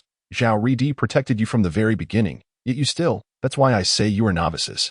Had Zhao Ridi been an experienced participant in horror games, I would have been the one to perish." Lin Qing's tone revealed no remorse for having killed Zhao Ridi. "So, your plan was to seize the key first and then eliminate me? Do you think that knowing all this, You would hand the key over to me? Humph, Xiang Heng sneered. I am no saint either, and in a fight, I do not believe I would lose to a girl. Hand over the key. Lin Qing retrieved the folding knife from her pocket, brandishing it before her, the blade snapping into place as she taunted. Could you not sacrifice a little for me? Go to hell. Xiang Heng bellowed, charging at Lin Qing. The slit-mouthed woman scratched her head, bewildered by the sudden turn of events. She had not comprehended their exchange, yet she sensed a profound conflict between the two. To Xiang Heng's astonishment, Lin Qing moved with surprising swiftness, even faster than his full sprint. The aggressor, Xiang Heng, found himself on the receiving end of the blows, just as the knife was about to pierce Xiang Heng. The slit-mouthed woman swiftly intervened, kicking Lin Qing away. What is going on? The slit-mouthed woman inquired. She intended to kill me and claim my home for herself. Hence, I must eliminate her first. Xiang Heng's explanation was juvenile yet effective. As the slit-mouthed woman accepted it, TSK, Lin Qing furrowed her brows, perplexed by the situation. Why did Xiang Heng trust the slit-mouthed woman so implicitly? Why was the slit-mouthed woman so amicable towards him? The slit-mouthed woman was a monster from a horror game. She had never encountered such a scenario before. Removing her mask, the slit-mouthed woman asked, "So, can I devour her? If possible, it would be best if she didn't even spit out the bones." Very well. The slit-mouthed woman charged directly at Lin Qing. However, an unexpected turn of events occurred. Lin Qing's speed increased significantly, and with a swift kick, she sent the slit-mouthed woman flying. Xiang Heng observed keenly. Noticing that just before the slit-mouthed woman lunged at Lin Qing, she injected a vial of blue serum into her own body. What had she just injected herself with? Was it adrenaline? The slit-mouthed woman rubbed her injured shoulder in confusion. It was her first encounter with a human capable of counterattacking. With a mindset of experimentation, she charged at Lin Qing once more. Yet, Lin Qing not only evaded the slit-mouthed woman's attacks effortlessly but also retaliated, even managing to wound the slit-mouthed woman's arm with a folding knife. No, it certainly wasn't adrenaline. Under normal circumstances, even with adrenaline, a regular person would not be able to contend with the slit-mouthed woman. What on earth had she injected herself with? Surviving a horror game would grant rewards from the horror world, so the substance she injected must have been an item. It had to be. Xiang Heng confirmed his thoughts. The reason he had just been overpowered by Lin Qing was because she had already completed 2 horror games, gaining the physical enhancements bestowed upon her by the horror world. Be cautious. This creature has injected herself with something extraordinary that can elevate her physical capabilities to terrifying levels. Do not underestimate her, Xiang Heng warned. Rest assured, Bayer, I shall not be defeated. Lin Qing smirked, looking at the slit-mouthed woman, who exuded confidence. Humph, that remains to be seen. Under the watchful eyes of Xiang Heng and the slit-mouthed woman, Lin Qing pulled out a second syringe filled with the blue serum from her pocket. Do not let her inject it. Xiang Heng was acutely aware of how villains in movies often met their demise, not through excessive dialogue, but through hubris. The protagonist is set to receive a buff, and they still consider themselves invincible, even embellishing their achievements. Then they end up as mere fodder, meeting their end. The slit-mouthed woman furrowed her brow. There was no time left. No sooner had the slit-mouthed woman spoken than Lin Qing discarded the used syringe. The diluted superhero serum, while not as potent as an authentic superhero serum, had the advantage of being stackable. Lin Qing stretched her neck. This was acquired during the previous zombie scenario. In the next instant, the slit-mouthed woman and Lin Qing were engaged in a fierce battle, their speed so rapid that Xiang Heng could not intervene. Yet he refused to remain a mere spectator. During their first confrontation, a key slipped from Lin Qing's pocket. As long as he could return home and complete the game, Lin Qing would be trapped in the horror game forever, unable to return, until death. Seizing the opportunity while Lin Qing and the slit-mouthed woman were entangled, he hastily picked up the key and dashed into Building 17. Lin Qing, of course, witnessed everything. She immediately distanced herself from the slit-mouthed woman and pursued him into Building 17. The slit-mouthed woman followed closely. Given Lin Qing's current speed, catching up to Xiang Heng was not difficult at all. Unfortunately, the slit-mouthed woman's attacks hindered Lin Qing's pursuit. As Xiang Heng vanished from view, Lin Qing was seething with rage. Do you think I truly cannot kill you? Xiang Heng had already reached the 5th floor with the key in hand. All he needed to do was unlock the door and enter the room to complete the final task. Just then, a tremendous explosion rang out. Xiang Heng should have ignored it, but after a brief internal struggle, he abandoned the idea of opening the door and rushed to the stairwell to peer out the window. The slit-mouthed woman had been kicked out by Lin Qing from the 2nd floor, crashing through the wall and creating a massive hole. From Xiang Heng's perspective, he could only see the slit-mouthed woman. She was clearly injured, yet she quickly got back up and leaped back to the second floor. The sounds of their fierce struggle erupted once more, this time with the slit-mouthed woman tackling Lin Qin through the wall. Both tumbling down from the third floor. After rolling twice, the slit-mouthed woman was once again kicked away by Lin Qin. What an annoying, wretched woman! The slit-mouthed woman rose from the ground, spitting out blood. Yet her expression showed no sign of retreat. She touched the eye patch covering her single eye. I certainly will not allow you to harm my man. Xiang Heng felt the safety key in his pocket, confirming it was still there. When did I become your man? Lin Qin was certain she could not prevent herself from returning home now. However, if she walked away now, the slit-mouthed woman might very well be killed by Lin Qin. Once the game was completed, it was possible that she would never see the slit-mouthed woman again. Their lives and deaths were, in truth, of no concern to him. That I certainly will not allow you to harm my man. Upon hearing the slit-mouthed woman's words, Lin Qin burst into laughter. How utterly ridiculous. Your man has long since departed this world and does not care for your existence. No, thinking of Xiang Heng. A glimmer of tenderness crossed the slit-mouthed woman's face. He would not. I can sense it. Disgusting. A mere creature from a horror game dares to speak of humanity. Lin Qin gritted her teeth in anger. In that case, I shall kill you, ensuring you never see him again. Ah! Just as Lin Qin was about to strike, she was suddenly tackled from behind by a shouting Xiang Heng, pinning her to the ground. Now's your chance. Hit her. In less than 3 seconds, Lin Qin swiftly grabbed Xiang Heng's clothes and tossed him aside. Fortunately, in that position, Lin Qin could not exert her full strength, and Xiang Heng was not severely injured. Bayer! The slit-mouthed woman hurriedly rushed to Xiang Heng's side, helping him up. Why did you come back? Xiang Heng winced in pain, thinking to himself that he must be insane. Lin Qin too was perplexed. Why did you return? Was it for that woman? Lin Qin felt no anger at being knocked to the ground by Xiang Heng. Rather, she felt a sense of joy. She had initially thought that Xiang Heng had gone home, but unexpectedly, did this mean she had another chance? Xiang Heng glanced at the slit-mouthed woman. I cannot bear to see you bullied by her. Ding! The slit-mouthed woman's favorability 20. Facing Lin Qin, Xiang Heng flashed a gesture of international friendship. I must at least avenge Zhao Ridi before I leave. Ha ha ha. Lin Qin found the situation amusing. With your strength? The slit-mouthed woman quickly shielded Xiang Heng behind her. Bayer, while your return deeply moved me, you should not have come back. Though reluctant to admit it, this woman was somewhat stronger than her. Even if you praise me, I will show no mercy. Lin Qin charged forward once more. The slit-mouthed woman dared not stray far from Xiang Heng, for she could see that this woman's target was solely Xiang Heng. Bayer, stand behind me. As long as I stand between Xiang Heng and that woman, he will not be harmed. Given Xiang Heng's abilities, even if he allocated all his unassigned attribute points to physique, he would likely be defeated by Lin Qin in an instant. Indeed, do not even think about participating in the battle. Simply refrain from causing trouble. Yet he had his own ideas. Thus, he began to gesture obscenely, making faces, and almost stuck out his rear. As long as he could capture Lin Qin's attention, he would be assisting the slit-mouthed woman. However, in her fury, Lin Qin kicked the slit-mouthed woman aside and charged straight at Xiang Heng. Bayer, run! Shit! Without needing the slit-mouthed woman's warning, Xiang Heng had already turned and sprinted 4 to 5 meters away. The slit-mouthed woman quickly pursued Lin Qin, but was once again kicked aside, crashing directly into a tree.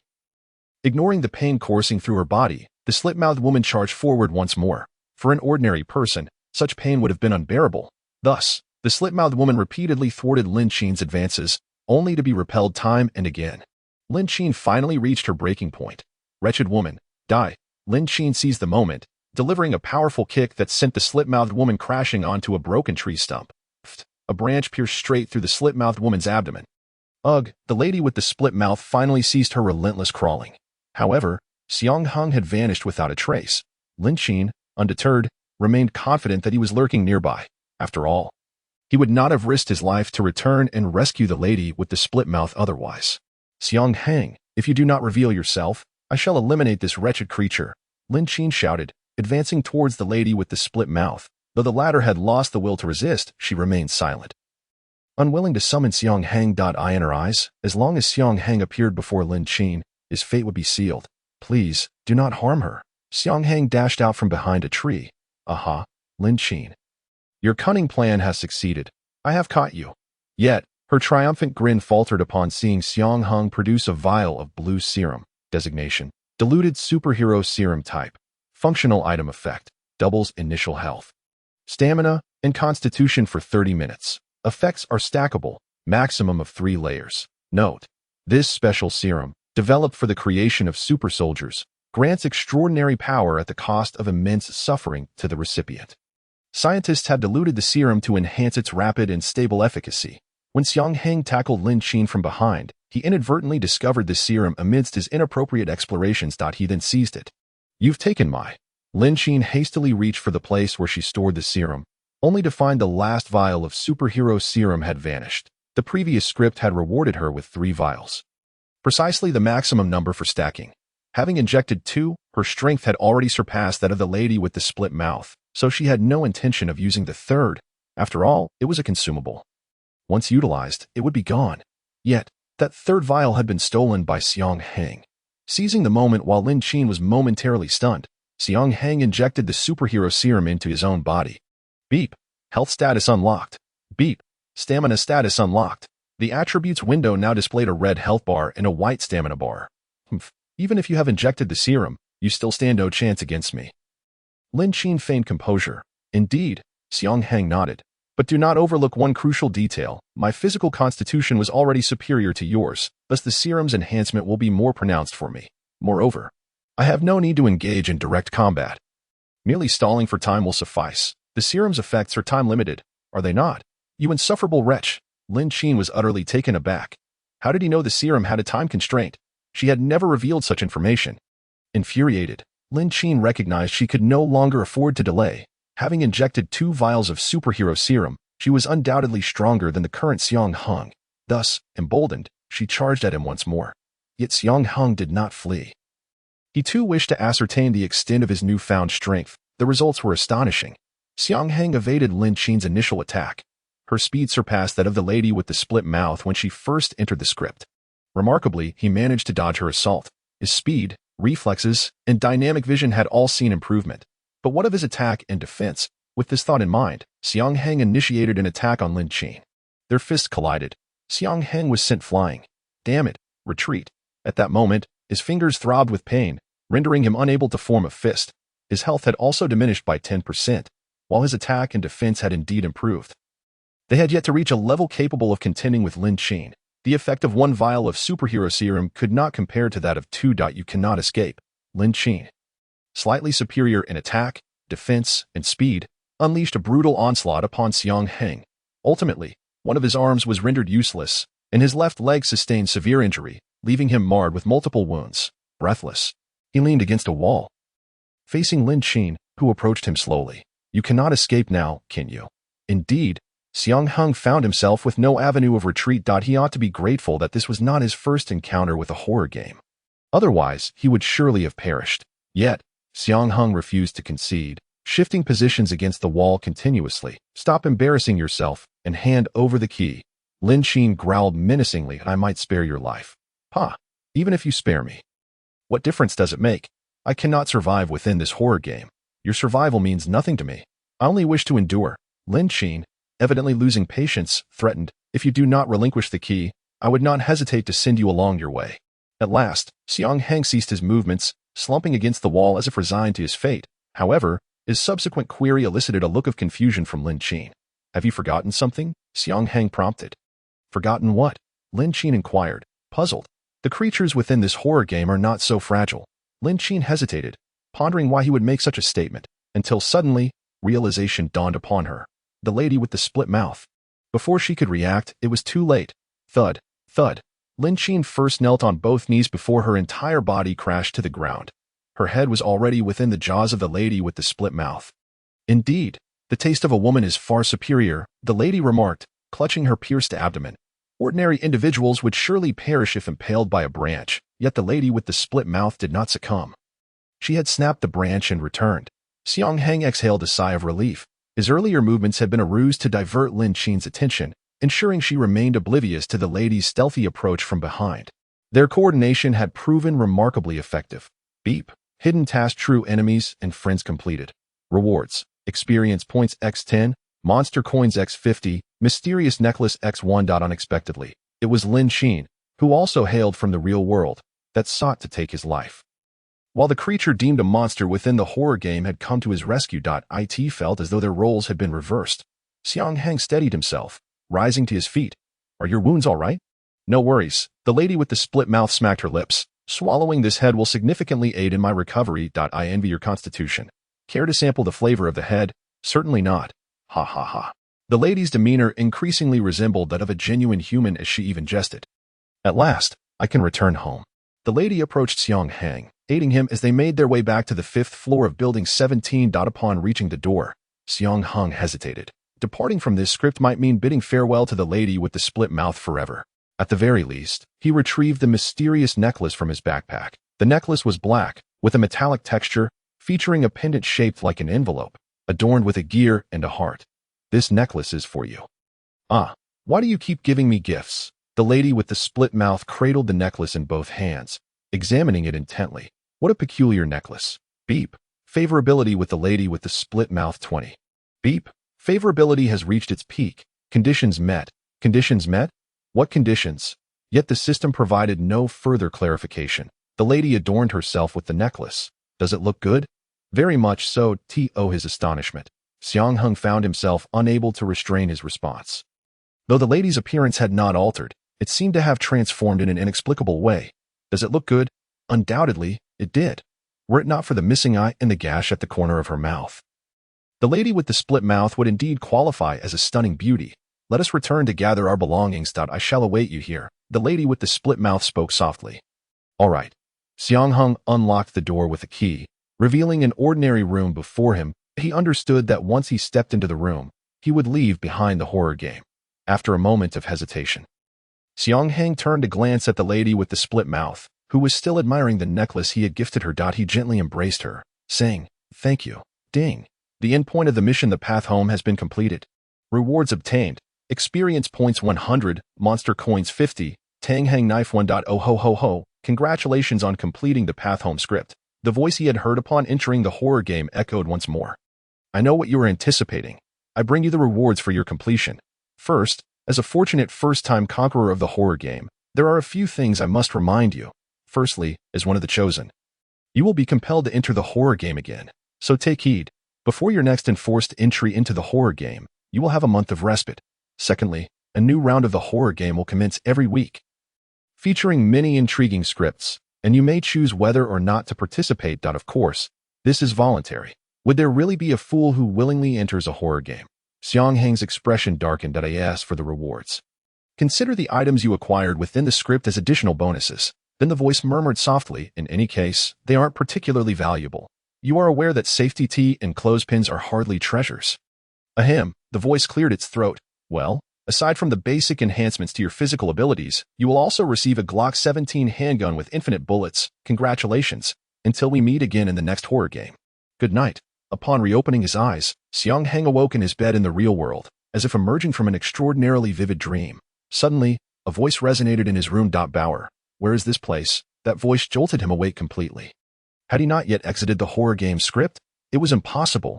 He had already received the notification to leave the game. Xiang Heng slowly rose from his bed and sat cross-legged. The lady with the split mouth stood by his bedside. Name: Anna. Species: monster.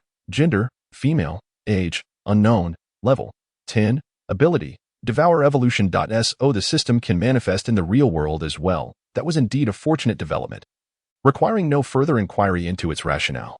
Yet, how had the lady with the split mouth followed him here? Moreover, her information had changed as well. Anna. The system displayed the lady with the split mouth's name. Additionally, her profile now included a level, something that was typically reserved for him alone. What was this ability? Devour evolution? Hey, where is this place? Anna leaned down, bringing her face close to Xiang Heng's. What are you dazed about? Xiang Heng blinked and regained his composure. This is my residence. That he stood to make space for her. I remember watching you enter the room at the doorway, and then, Anna expressed her confusion as she sat on the bed. The next moment, I found myself here. Indeed, many occurrences had transpired. Xiang Heng smiled and rubbed his temples, realizing he had not yet sorted it all out himself. Anna suddenly exclaimed, startling Xiang Heng. My necklace. What happened to the necklace you gave me? The necklace that Xiang Heng had gifted Anna, which she had worn around her neck, was now missing. In its place, a pattern identical to the necklace's pendant appeared at Anna's collarbone. Name: otherworldly invitation. System's heart. Type: special item. Effect: grants the attributes window and task sharing system bestowed by the system. Bound individual, Anna. Note, if possessing self-awareness equates to life, then at the very least, let me bestow upon you a purpose for survival. Otherworldly invitation, a special item usable on beings from other realms. Upon use, it binds, granting the bound individual an independent persona and the ability to traverse worlds alongside the user. This mark belongs solely to you.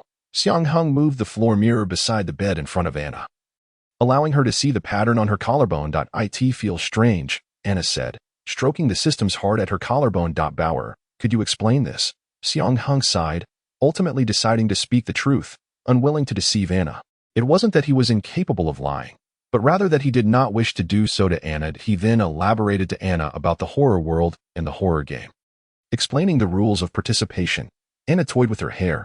Are you saying that I was merely a product of the horror game, but just now, I broke free from its control and developed a unique self-awareness? Xiang Heng nodded. Everything you did prior was merely tasks assigned to you by the horror game. Anna pouted, her mask creating a bulge, feeling naturally displeased by the notion of her existence being denied. To prove he was not lying, Xiang Heng posed a question. Do you remember what you did when we first met? Of course, Anna replied quickly. I bit off 3 people's heads. Why did you do that? Were you hungry? Anna slowly shook her head. No, it was because, her large eyes filled with confusion. I don't know why I did that. I just did. Do you remember the horse-faced man, the bull-headed man, and the girl we fought together at the end? Of course, I bit off their heads too. Why did you? Of course it was to protect myself. Anna suddenly realized, oh my. In truth, you had already begun to possess self-reflective awareness when you contributed your eyeballs to help me fulfill the ghost's request. Xiang Heng chose not to continue, allowing Anna some time to process her thoughts. The collapse of one's worldview might take Anna a while to reconcile, but to his surprise, it doesn't matter. Those are all things of the past. Anna smiled with her eyes squinted. Anyway, I've already come into this world with you, and that's enough. Suddenly, Anna's stomach grumbled. I'm hungry. Xiang Heng's brain cells plummeted by 1. In a certain all-white cubic space within the horror world, a staff member wearing a display helmet detected an anomaly through data analysis. Report. An anomaly has been detected. A bespectacled man in a suit appeared on the screen, saying, Data anomaly for the Split-Mouthed Lady 20191012, currently out of supervision. The suited man adjusted his glasses with his middle finger. It's just a split-mouthed lady, a minor issue. Dispatch a new split-mouthed lady to fill the vacancy immediately. Understood. No one would know that the seemingly indifferent action of the suited man would ignite the horror incident that spiraled out of control in the future. How does this taste? Not good. I can't swallow it. What about this? Still not good. This food is too unappetizing. How can you eat this? Xiang Heng placed every edible item he could find in front of Anna. However, it was evident that none of these foods suited her palate. Can you only eat human flesh? Xiang Heng inwardly lamented. He sat down on the bed helplessly, pondering the implications if Anna could only consume human flesh in the real world. Just then, something brushed against his hand. He looked down to find a chocolate bar he had placed beside his pillow before sleeping. He casually offered it to Anna. How about trying this? It's quite delicious. However, he did not hold out much hope. Anna took the chocolate, unwrapped it, and first sniffed it with her nose, finding no unpleasant odor. With a mindset of trying it out, she placed the chocolate in her mouth. It's incredibly delicious. The flavor of the chocolate was surprisingly delightful. After consuming a piece, Anna gently patted her stomach. No. Although it tastes wonderful, the energy it provides is simply too meager. After having devoured Linxin's head, the wounds on Anna's abdomen had nearly healed. She was acutely aware of how much energy she needed to fully recover. Yet, she harbored no expectations for the chocolate. Thus, the chocolate could only serve as a temporary measure. Ultimately, she would still need to consume human flesh. Xiang Heng propped his head on his hand, helplessly gazing at Anna. Are you venom? Anna smacked her lips, still yearning for more. She still craved human flesh, but you certainly wouldn't agree to that, would you? Anna's pitiful expression nearly melted Xiang Heng's heart. He quickly turned away. For in the realm of the horror game, humanity was already pitiable enough. He did not wish to add to their suffering. Since Bayo had said so, then I shall refrain from consuming humans here. Anna smiled sweetly, seemingly unfazed. Thank you. Xiang Heng felt pleased that Anna could understand him, but then he sensed something amiss. Not here? Yes, you mentioned that the horror game begins once a week, right? I did indeed say that. Upon hearing this, Xiang Heng understood what Anna was trying to convey. I will endure for 1 week, and then indulge heartily during the horror game. Hee. That's indeed a good strategy, just like devouring Oxhead and Horseface.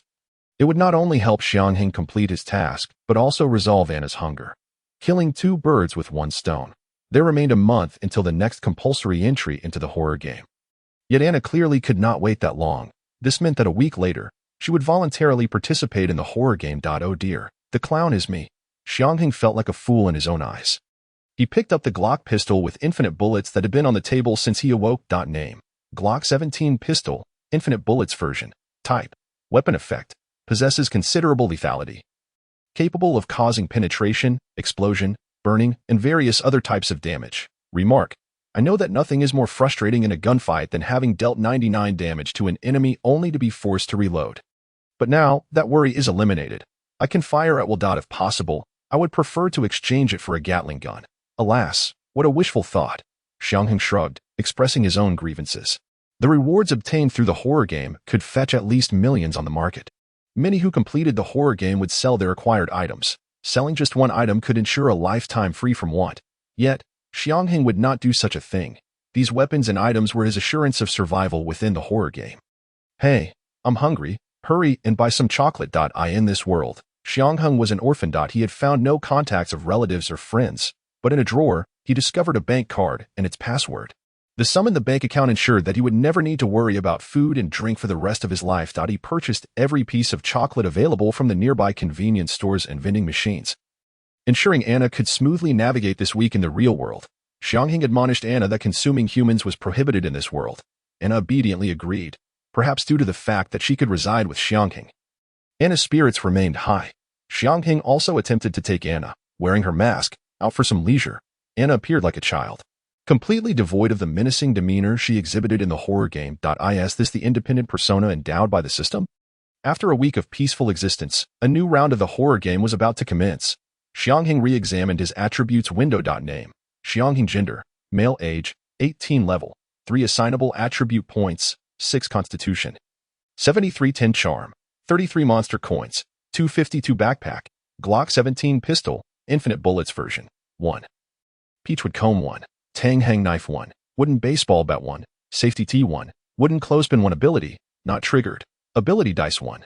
Dynamic values such as health and stamina have been omitted. It was evident that Xiang Heng had yet to allocate any attribute points. Yet his constitution had increased. He had begun to exercise. His previously adequate constitution showed significant improvement after training. As for reaching 100, perhaps he would need to attain Batman's level. The subsequent 10 was a basic physical quality enhancement gained after clearing the horror game. Besides the pistol, Peachwood comb, Tang Hang knife, safety T, and wooden clothespin obtained from the previous script, Xiang Heng also carried a wooden baseball bat. He had initially wished to bring a metal bat, but he discovered he could not wield it freely. He was not adept with knives, and carelessly swinging one could result in self-injury. After much contemplation, he prepared the baseball bat with which he was most familiar. Just past midnight, a long-lost yet familiar voice echoed in his mind once more. Would you like to participate in the new round of the horror game? Anna looked at Xiang Heng, clearly having heard it too, her face lighting up with excitement. Xiang Heng nodded, agreeing to participate. Welcome to the horror game. Welcome to the horror game. The horror script Survival of the Apocalypse has commenced. May everyone succeed in surviving in the apocalypse. The time limit is 72 hours. Reminder: each person has a mobile phone in their pocket, containing your contacts. Good luck. As the reminder sound concluded, Xiang Heng and Anna found themselves in a classroom. Alongside them were 5 others: a boy with a slick-back black hairstyle, a muscular gentleman larger than Zhao Ridi, a young couple who appeared to be in a relationship, and a young man in a tank top with a terrified expression. Wait, I just needed to use the restroom, and I ended up here. The young man in the tank top hurriedly adjusted the elastic band of his shorts. Anna glanced at Xiang Heng and quietly inquired, "Can I eat them? Please hold on a little longer. Let us not let these individuals perish just yet. It would be better to keep them alive, especially since we were uncertain if they could assist in our survival." Xiang Heng was startled by his own thoughts. Goodness, after experiencing a horror game, I subconsciously did not regard them as mere companions. All of this is Lin Qin's fault. Xiang Heng was unsure if any of the remaining 5 were akin to Lin Qin, and he needed to be cautious. Everyone participating in the horror game for the first time. The muscular gentleman spoke first, his expression serious. My name is Angelo. Although it's my first time participating in the horror game, I am well prepared. 1 Look at his muscular physique makes that evident. This script sounds like a survival type. Let us work together. This scene reminded Xiang Heng of his initial meeting with Zhao Ridi, who had similarly tried to reassure his companions. Yet ultimately, he fell victim to the very people he had sought to protect. I am Xiang Heng, and I have participated a few times, pointing to Anna beside him. She is Anna, and we are together. Xiang Heng did not clearly specify how many times he had participated in horror games. I am Junri, the young man from the couple spoke, and this is Linglong. We have both participated in several horror games. Linglong nodded gently, gazing tenderly at Junri, as they encountered one another within the script and resolved to be together. The others wiped the imaginary sweat from their brows. The two appeared unfazed, continuing their affectionate exchanges. If this isn't love, then it seems you have successfully navigated a thrilling game. The young man in the undershirt suddenly felt a surge of confidence. Exclaiming, I'm a novice, please guide me, lend me your support. His name was Pika, and at that moment, he was the most pitiable among them. Just look at those oversized shorts he wore, exuding an air of bravado. As for the last individual, a young man in black with a sideswept hairstyle, he surveyed the group, revealing a look of disappointment. After softly uttering Guoruayu, he fell silent, instead remaining vigilant as he scanned the surroundings. This was an utterly ordinary classroom, indistinguishable from those of their school days.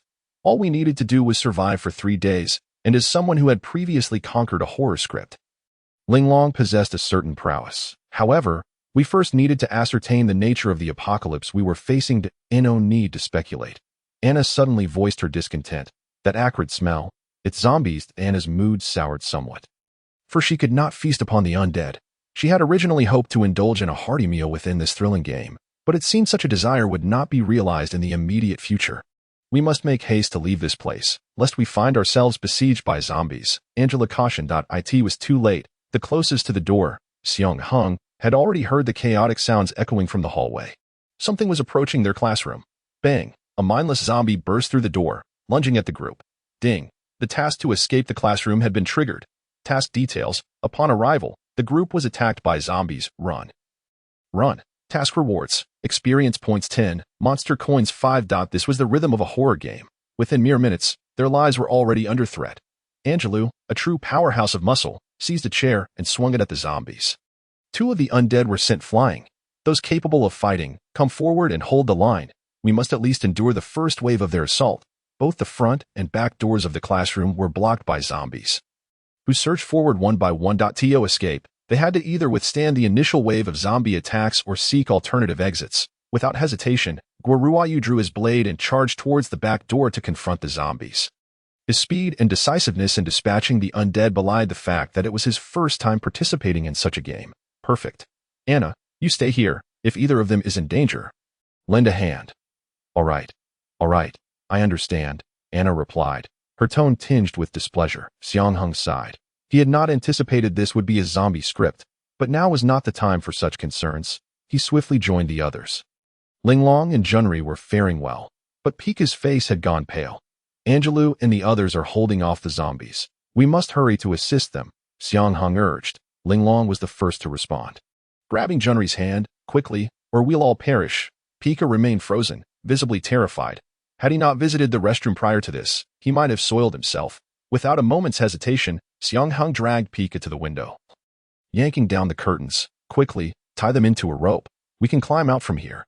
Pika remained dazed. Xiang Heng would not allow such a situation to hinder their escape, delivering a resounding slap to Pika's face. If you don't want to die, then hurry and assist. The slap proved effective, and Pika finally snapped back to reality. Roaring as he tore at the curtains with newfound vigor, it was hard to imagine how he would react if a girl were present. Xiang Heng quickly shook his head, dismissing such thoughts. The classroom they occupied was on the 5th floor of the educational building. Those who had participated in numerous horror games and possessed special items could potentially leap from such heights unscathed. However, Guoryu, Linglong, and Junri aside, neither Pika nor Angelou would manage it. Presently, neither could Xiang Heng. They still required a rope. Through the window, they could see a few scattered zombies lingering in the plaza outside the educational building. But their numbers were not overwhelming. It was better than remaining confined in the classroom. At the very least, the plaza offered ample space for maneuvering and fleeing. The effects of Pika's excitement had yet to wear off, and he swiftly transformed the curtains into a makeshift rope. Xiang Heng secured the rope to the classroom's heating pipe. Everyone, staying here is far too perilous. We must climb out. Angela hurled the table out the window, declaring, "You go first. I'll cover your retreat." If this were a furniture store, Angelou would surely be invincible. "Anna, pull him down." Though Angelou was a first-time participant in a horror game, his robust physique would not protect him from the fate of being bitten or scratched by a zombie. Judging by their performance, Guo Ryu, Linglong, and Junri had all participated in several horror games, with even Linglong's physical prowess rivaling that of Angelou. They were the ones who should hold the rear. Xiang Heng immediately led Pika down the rope. Receiving a system notification that the task was complete, the zombies in the plaza had evidently caught wind of the commotion, turning their heads in unison towards the classroom. At that moment, Anna jumped down from the 5th floor, dragging a stunned Angelou along with her. Until they landed, Angelou remained oblivious to how he had descended. Next came Junri and Linglong. They were not yet capable of leaping from the 5th floor and could only descend via the rope. Though they managed to do so quickly, Junri hit the ground first, while Linglong had just reached the 2nd floor. Suddenly, zombies appeared on the 2nd floor, swiftly dragging Linglong back through the window. "Linglong!" Junri shouted, rushing back into the educational building without a second thought. "Hey!" Angelou attempted to intervene, but it was too late. Guo Ryu leaped down, landing gracefully and sheathing his blade. What now, after all? It was Angelou's first experience in a horror game, and recalling their previous encounter with the zombies filled him with dread. "While there are still few zombies gathered here, we must flee," Xiang Heng suggested as he surveyed the surroundings. "Run? Where to? What about Linglong and the others?" The educational building was likely crawling with zombies. Attempting a rescue would lead to total annihilation. Xiang Heng pointed in a direction. "You three, head towards the campus outskirts and assess the situation. If it worsens, retreat back to the campus immediately. And you? I'm going to the cafeteria." Regardless of the type of apocalyptic survival scenario, food and water were undeniably crucial. Without sustenance, 3 days would be impossible. Perhaps even 1 day. "It's too dangerous. We should stick together," Angela cautioned. "No. What if the cafeteria is overrun with zombies like the educational building? We'd be doomed," Xiang Heng replied. "You all go ahead and clear the path for us. If we haven't emerged within 3 hours, seek another safe location." But Angela wanted to protest, yet Guo Ryu interrupted him. "I support Xiang Heng's plan. This script has provided us with phones, making it easier for us to act independently. Under the premise of ensuring safety, Xiang Heng's strategy is undoubtedly the most efficient." Guo Ryu looked at Xiang Heng. "We'll stay in touch via our phones." With that, he departed. Angela glanced at Xiang Heng and Anna, offering a few last words of caution before dragging the exhausted Pika, whose excitement had faded, along with him. "Let us go to the cafeteria." As Xiang Heng descended from the 5th floor, he had already observed the campus layout and knew the cafeteria's location. Along the way, Anna swiftly dispatched the scattered zombies, and the two made their way to the cafeteria. The cafeteria was eerie and foreboding. Dimly lit and eerily silent. Ding. The task terrifying cafeteria had been triggered. Task description. There appears to be a terrifying presence within the cafeteria. Task rewards. Experience points 10, monster coins 10. Human soup 1. It seems that there is danger lurking in the cafeteria. At least a presence of the small boss caliber. Is anyone here? Anna inquired.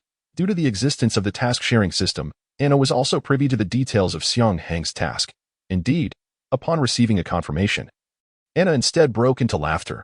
She did not detect the scent of zombies, yet sensed the presence of other individuals. This implied that she could indulge in a hearty meal. Approaching the cafeteria window, Xiang Heng peered inside, but it remained shrouded in darkness. Suddenly, the lights flickered on, and a figure appeared before him, startling him considerably. This meant that the person had been standing in the darkness opposite him at the window all along. Xiang Heng's brain rot value 5. "May I assist you?" The individual politely inquired. "Name, Dukas, race, zombie, combat ability, you have already traversed a thrilling script. You should possess the capability to judge for yourself."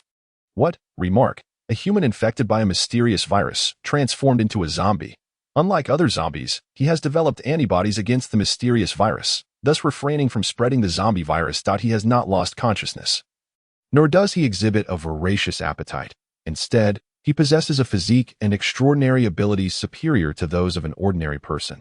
Dukas relishes the praise he receives for his culinary creations and harbors an intense aversion to cilantro. Tap, tap, tap. Anna rapped her knuckles against the glass of the window. "Is there human flesh to eat? I desire a human brain." Dukas smiled faintly. "Of course, please wait a moment." He then turned to Xiang Heng. "And you? Is there a menu?" Indeed, Dukas proffered a menu, maintaining a gentle smile throughout the exchange. The moment Xiang Heng accepted the menu, the nightmare was just beginning. Sweet and sour human tenderloin, Beijing-style human shredded meat, scallion stir-fried human flesh, braised human ribs, human meat stewed with vermicelli, human leg sashimi, human patty burger, eyeball pizza, finger hot dogs, Bloody Mary, secret recipe, human liver paste, Xiang Heng's brain rot value 2. Wow. Everything looks so appetizing. Accompanied by images, Anna drooled. Please give me a human patty burger. Thank you. Among all the dishes, this was the only one Xiang Heng could reluctantly accept. At least there were 2 slices of bread to consume. All right. Dukas responded softly, retreating back into the shadows. Xiang Heng then seated himself beside Anna at the dining table. Bring the food quickly. Bring the food quickly. Bring the food quickly. Anna murmured while tapping the table, resembling a little girl. Meanwhile, Xiang Heng pondered the situation.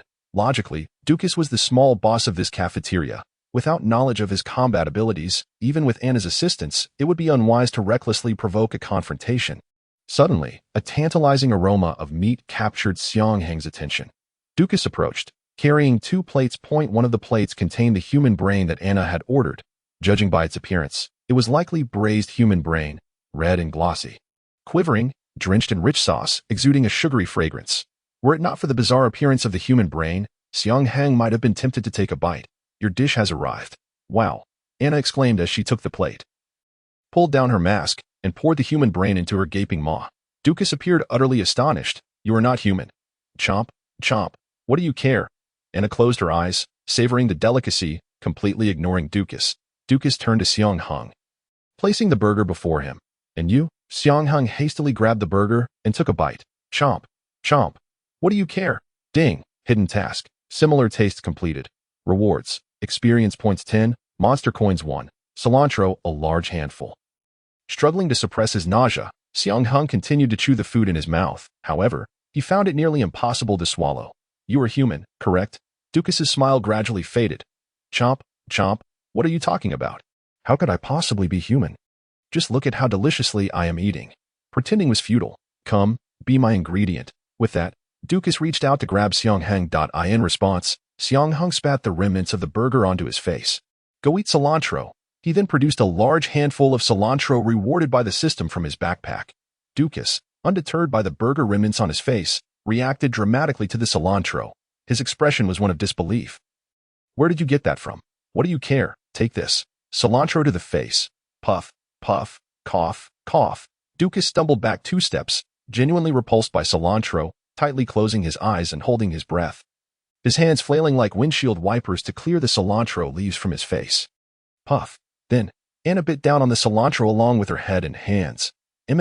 So delicious. In the instant of Dukas's demise, Xiang Heng received a notification confirming the completion of the task. After spitting several times, he still felt remnants of human flesh in his mouth. He searched Dukas's corpse and found the key to the cafeteria's storage room. Although he had prepared himself mentally, the sight within the storage room still caused Xiang Heng to lose 2 points of brain rot value. Rows upon rows of human legs, torsos, arms, and heads. Presumably, these belonged to students and teachers from the school. Those who had not transformed into zombies were likely all here, in the form of food. Fortunately, the storage room also contained a considerable amount of hamburger buns and ordinary drinking water. Xiang Heng wasted a bottle of drinking water, finally cleansing his mouth. During this process, Anna secretly consumed a few heads. He filled a bag with food and water and left the cafeteria with Anna. On the way out of the campus, the scattered zombies were no longer visible. The 2 soon arrived at the school gate, where the bodies of zombies were piled high, yet there was no sign of Guo Ruoyu and the others. Without hesitation, Xiang Heng took out his phone and called Pikachu. The phone rang, but no one answered. Could something have happened? Xiang Heng then promptly called Guo Ruoyu. This time, the call went through successfully. Hello, where are you now? A faint sound of labored breathing came from the other end. The supermarket. Xiang Heng sensed something amiss, and Angelou and Pikachu. There was a moment of silence before the response came. We got separated. The call abruptly ended. Xiang Heng continued to dial Angelou's number, but it remained unanswered. Something might have occurred. Ding. Task. Search for lost companions has been activated. Task description. The companions who were originally meant to wait here are not present. Pray that they have not encountered any misfortune. Completion. 03. Task rewards. Experience points 15. Monster coins 3. 501. Adjacent to the school was a bus station, where Xiang Heng found a map of the city. The shopping plaza known as the supermarket was not far from here. It should be the location Guo Ruoyu referred to, right? Anna gently patted Xiang Heng's shoulder, and following her gesture, he beheld a multitude of disfigured zombie corpses sprawled haphazardly along the entire road.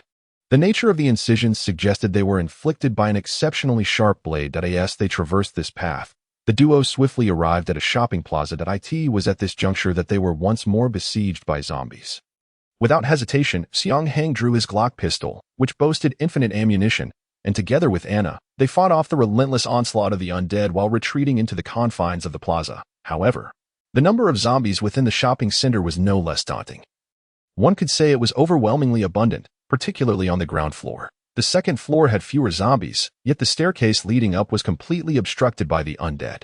Attempting to break through the throng to reach the second floor seemed utterly unrealistic. Unless one could achieve precise headshots, a standard handgun would be ineffective against the zombies' advances, and one could hardly expect a handgun to perform like a submachine gun. "Anna, could you toss me up to the second floor?" he inquired. Piece of cake. Before Xiang Heng could brace himself, Anna had already grasped the collar of his shirt and spun him around. Xiang Heng was flung into the air like a discus. His foolishness had just cost him 5% of his health points. Nevertheless, considering the impracticality of directly breaching the zombie defenses, sacrificing 5% of his health seemed rather reasonable. Anna then gracefully leaped up to the second floor. They quickly barricaded the staircase with the massive furniture found on the upper level, effectively staving off the approaching horde of zombies for the time being. The second floor resembled a vast clothing market, littered with the remains of the undead. Much like those on the street, the corpses here bore identical knife wounds. Furthermore, numerous items displayed distinct marks from sharp blades, indicating the use of exceptionally keen knives.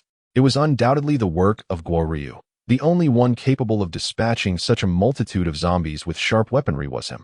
Following the traces should lead them to Guo Ryu. The zombies on the second floor posed little threat to Anna. The two continued their exploration, guided by the cadavers of the zombies and the damaged items. As they ventured deeper, the number of zombies increased, and their appearances grew increasingly bizarre. In addition to the ordinary human zombies, a massive zombie, nearly 3 meters tall, emerged before them. It seemed this world was not solely populated by feeble zombies. Anna kicked the giant zombie in the rear. "I am now more concerned about the safety of Guo Ruoyu and his companions. If one of our allies were to be devoured by zombies, we would be unable to complete our mission." At last, they arrived at a cluster of corpses before a fitting room. Anna gestured for Xiang Heng to proceed with caution. Xiang Heng, however, waved her off reassuringly and cautiously opened the fitting room door. Suddenly, a sharp katana appeared before him. Fortunately, the blade halted just in time. Otherwise, Xiang Heng's head would have surely met a grim fate. Ding! Task progress. 13. Ryu, drenched in blood and breathing heavily, stood before him. Xiang Heng pushed the katana aside with his fingers. "You're injured." Guo Ruoyu sheathed his blade. "The blood on me is all from zombies." His disguise was quite effective. Yet, judging by Guo Ruoyu's labored breathing, he had undoubtedly expended a significant amount of energy. "Where are Pika and Angelou?" Xiang Heng inquired again. Guo Ryu frowned slightly and reiterated his previous answer. "They got separated." "You, being so powerful, allowed them to become separated?" Guo Ruoyu's eyelashes fluttered as he recounted the events following their departure from the campus. The low-level zombies within the campus had caught their scent and relentlessly pursued them outside. The situation beyond the campus was no better, as the streets were teeming with zombies. In their panic, they had decided on a destination using the map at the bus station, the shopping plaza, which promised various essential resources. Under Guo Ruoyu's protection, they had successfully reached this location. However, to their dismay, they discovered that the number of zombies lurking within the plaza was far greater. "There were too many. I couldn't handle it." His explanation seemed entirely plausible. If that were indeed the case, Pika and Angelou would be in grave danger. Yet the system had assigned them the task of locating their companions. Xiang Heng sighed, reflecting on the fact that 4 of their number had already perished within less than a day. Linglong and June encountered misfortunes, while the fates of Pika and Angela remained unknown. As first-time participants in this thrilling game, it was hard to remain optimistic about their survival. Guo Ruoyu took a few deep breaths. "We should split up. You mustn't follow me." This statement aroused Xiang Heng's suspicion. Wasn't it safer to act as a group? Guo Ruoyu shot him a cold glance. My affairs are none of your concern. Just as Guo Ruoyu turned to leave, his phone rang. He answered it, and upon seeing the name on the screen, His pupils dilated momentarily. He glanced back at Xiang Heng, who was equally intent on him. On Xiang Heng's phone, the screen indicated that he was dialing Pika's number. Can you explain why Pika's phone is in your possession? The phone in Guoryu's hand was, in fact, Pika's, with the phone in his grasp. The whereabouts of Pika remained a mystery. Can you explain why Pika's phone is in your possession? Guoryu's eyes returned to normal. I found it. According to Guoryu, Pika had inadvertently lost his phone after they became separated. And he had fortuitously picked it up. Since Pika's phone is with you, why didn't you answer when I first called him? I found it after the ringing, Guoryu replied. Immediately after, you called me. Why didn't you mention it at the time? I believe I have no obligation to do so. Xiang Heng narrowed his eyes, formulating a bold hypothesis. When the zombies attacked, you didn't intentionally leave them to their fate. Did you? Guoryu scoffed derisively. Reasons. I didn't want to jeopardize my own success due to their incompetence in this thrilling game. Ha ha ha. Guoryu laughed, a rare sound from him. However, his mirth faded as his expression returned to its icy demeanor. I owe you no explanations. He tossed Pika's phone back to Xiang Heng. Do not follow me. With that, Guoryu vanished from Xiang Heng's sight. Do you trust what he said? Anna approached Xiang Heng and inquired. Xiang Heng shook his head. I don't know. If he were Lin Qin, he would undoubtedly sacrifice Pika and Angelou without hesitation. But whether he is that kind of person is still uncertain. For now, I can only prepare for the worst and avoid entanglements with him, ensuring my own success in the game. Suddenly, a series of crisp claps echoed from the second floor. Welcome, welcome. It seems some new little cuties have arrived here. A female voice resonated from above. A number of zombies emerged in the distance, but instead of frantically lunging at Xiang Heng and Anna, they formed two lines, standing at attention as if to greet someone. Upon closer inspection, it was evident that these zombies were quite distinctive. They were all clad in waitstaff attire. A striking woman with long, wavy hair stepped forward. Name, Zima race, zombie combat ability. As someone who has already completed a thrilling script, you should possess the ability to assess this yourself. Remarks. A special zombie with antibodies to a mysterious virus. Her 10 fingers can extend into lethal weapons. She appeared to be in S-class. Damn, is the system really not going to provide me with any more information about my enemies? Xiang Heng had initially thought the system was joking when it introduced Dukas. You can actually control other zombies? Although they were zombies, Zima seemed capable of communication, much like Dukas. Oh, you didn't know? Zima appeared quite surprised that Xiang Heng would pose such a question. As special zombies possessing antibodies to the zombie virus. We are not targets for the other zombies. Although we cannot spread the virus, for some unknown reason, these adorable creatures seem to obey us. Xiang Heng furrowed his brow, pondering the nature of the zombies here. Zima gently shook her head, explaining that those wild zombies were not under her jurisdiction. They were likely attracted by the sin of humans in the vicinity. Speaking of which, it has been quite a while since I last encountered ordinary humans. I did not expect there to be survivors in this world. Given this situation, I have several companions who have become separated from us. Could you assist in locating them? Xiang Heng inquired, harboring a glimmer of hope. To his surprise, Zima readily consented. Of course. I happen to be searching for them as well. This statement struck him as peculiar. Searching for them? What for? Zima chuckled, rubbing her lips with her fingers. What else? To add to my collection and transform them into my little cuties. Zima licked her finger and gazed intently at Xiang Heng, adding, upon closer inspection, you are rather handsome yourself. Would you care to become one of my little cuties? What a vile woman! Anna erupted in anger, and sensed that someone would dare to covet her man. Just watch. I'll make sure you won't be recognized by even your mother. Enraged, Anna charged at Zima. Naturally, Zima would not allow her to reach her, waving her hand, causing the service zombie attendants on either side to obstruct Anna. These are my carefully selected cuties. Even among ordinary zombies, they are exceptionally outstanding. Zima continued with her musings. The most crucial aspect is that these little darlings were quite handsome before they became zombies. I relish witnessing the moment beautiful things decay and transform.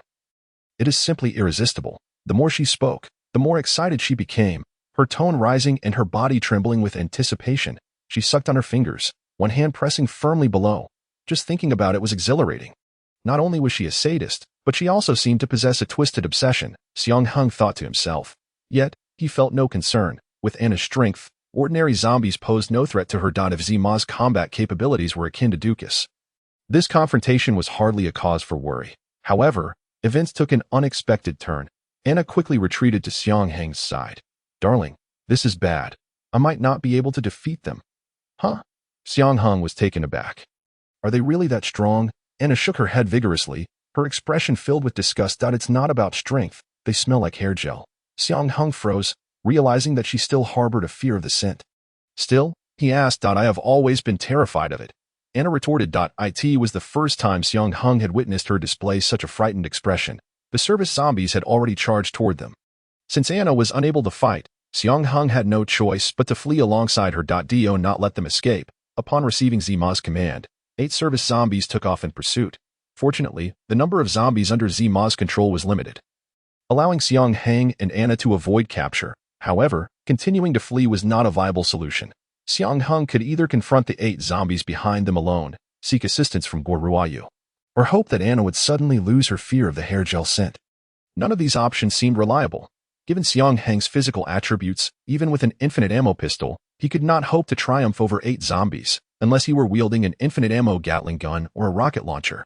Moreover, he was reluctant to seek Guoruayu's help, as his distrust had not yet dissipated. Are you really that afraid of hair gel? Xiang Heng asked once more. Oh, I look like I'm joking?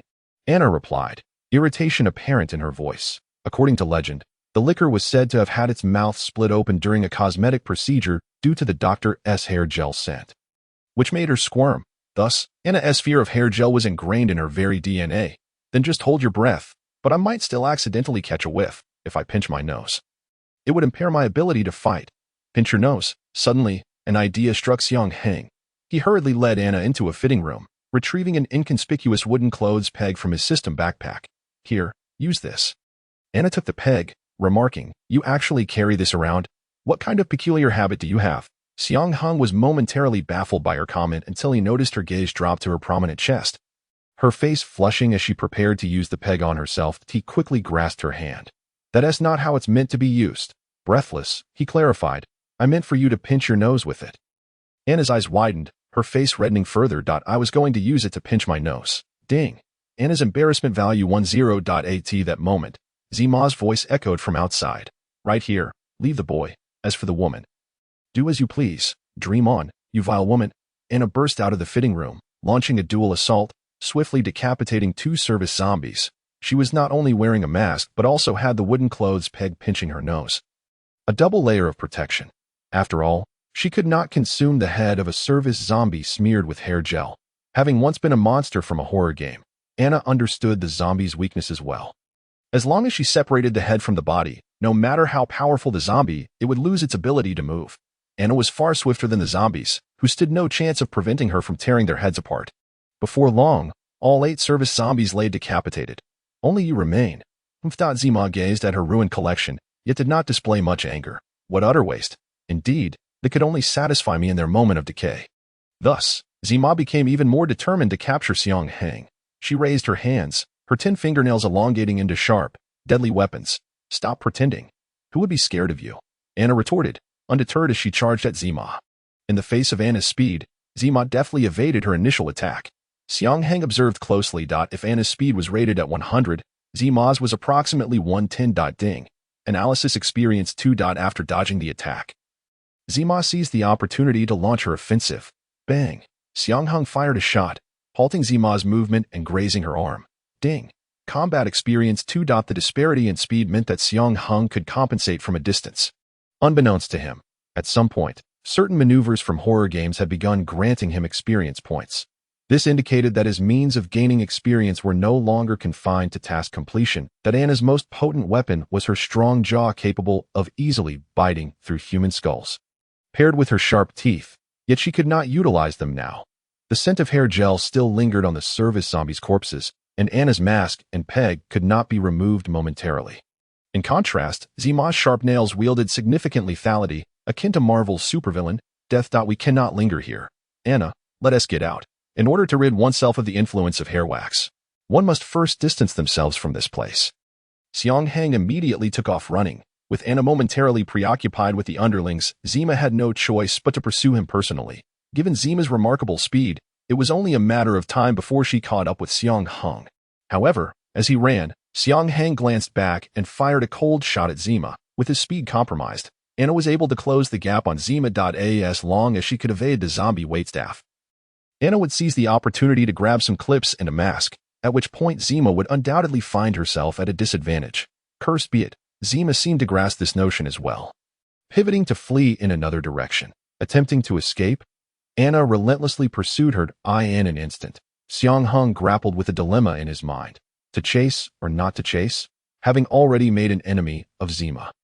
He realized that if he did not pursue her, she would inevitably return with a greater horde of zombies. Such uncertainty was far too perilous for Xiang Heng to ignore. Thus, he sprinted at his utmost speed to catch up with the entangled Anna and Zima. Zima's escape route was hauntingly familiar. It led directly to the stairwell descending to the first floor. Her objective was clear: to harness the multitude of zombies on the first floor to encircle Anna and Xiang Heng. Indeed, the zombies on the first floor were weak, yet their sheer numbers posed a significant threat. While Anna could fend for herself, safeguarding Xiang Heng amidst the relentless onslaught of the undead would prove to be no simple task. In a matter of moments, Zima effortlessly shattered the furniture blocking the stairway with her claws. Go. Your food awaits you. The zombies rushing up from the first floor swiftly bypassed Zima, charging towards Anna and Xiang Heng. Seizing the opportunity, Zima made her retreat to the first floor. Damn it, must I withdraw? Xiang Heng was loath to let Zima escape. At that moment, Anna firmly grasped Xiang Heng's collar. Are you ready? Xiang Heng instantly comprehended Anna's intentions. No. Before he could respond, he was already propelled forward. Anna followed suit, leaping from the second floor. The fall from the second floor to the first cost Xiang Heng 13% of his health. Having descended, he disregarded the pain and resumed his pursuit of Zima alongside Anna. Zima quickly retreated to the entrance leading to the underground level, diving inside. The underground was an unfamiliar territory for Xiang Heng and his companions. Who knew what ambushes lay in wait below, or whether there were even more formidable zombies lurking? Yet, with the horde of zombies closing in behind them, they had no choice but to flee to the underground. Upon entering, Xiang Heng swiftly locked the door behind them, barricading it against the zombies from the first floor. They descended the 26 steps to the underground level. The lighting was dim, yet not entirely obscuring. Regrettably, Zima's presence had vanished. Nevertheless, in pursuit of their mission to locate their companions, they resolved to scour the entirety of the area. Xiang Heng shrugged. As long as he remained vigilant against any surprise attacks from Zima, he would be fine. Anna removed her clips and mask, vowing that she would not allow Zima to escape next time. She was infuriated by Zima's covetous gaze towards Xiang Heng. Suddenly, a resounding metallic crash echoed from the depths of the underground, accompanied by a voice that left Xiang Heng utterly astonished. Ah, murder, help. It was the panicked screams of Pika. Xiang Heng was certain he had not misheard. Soon after, Angela's voice reached his ears that I'll hold her off. You run. Realizing the urgency of the situation, Xiang Heng wasted no time and hurried alongside Anna toward the sound.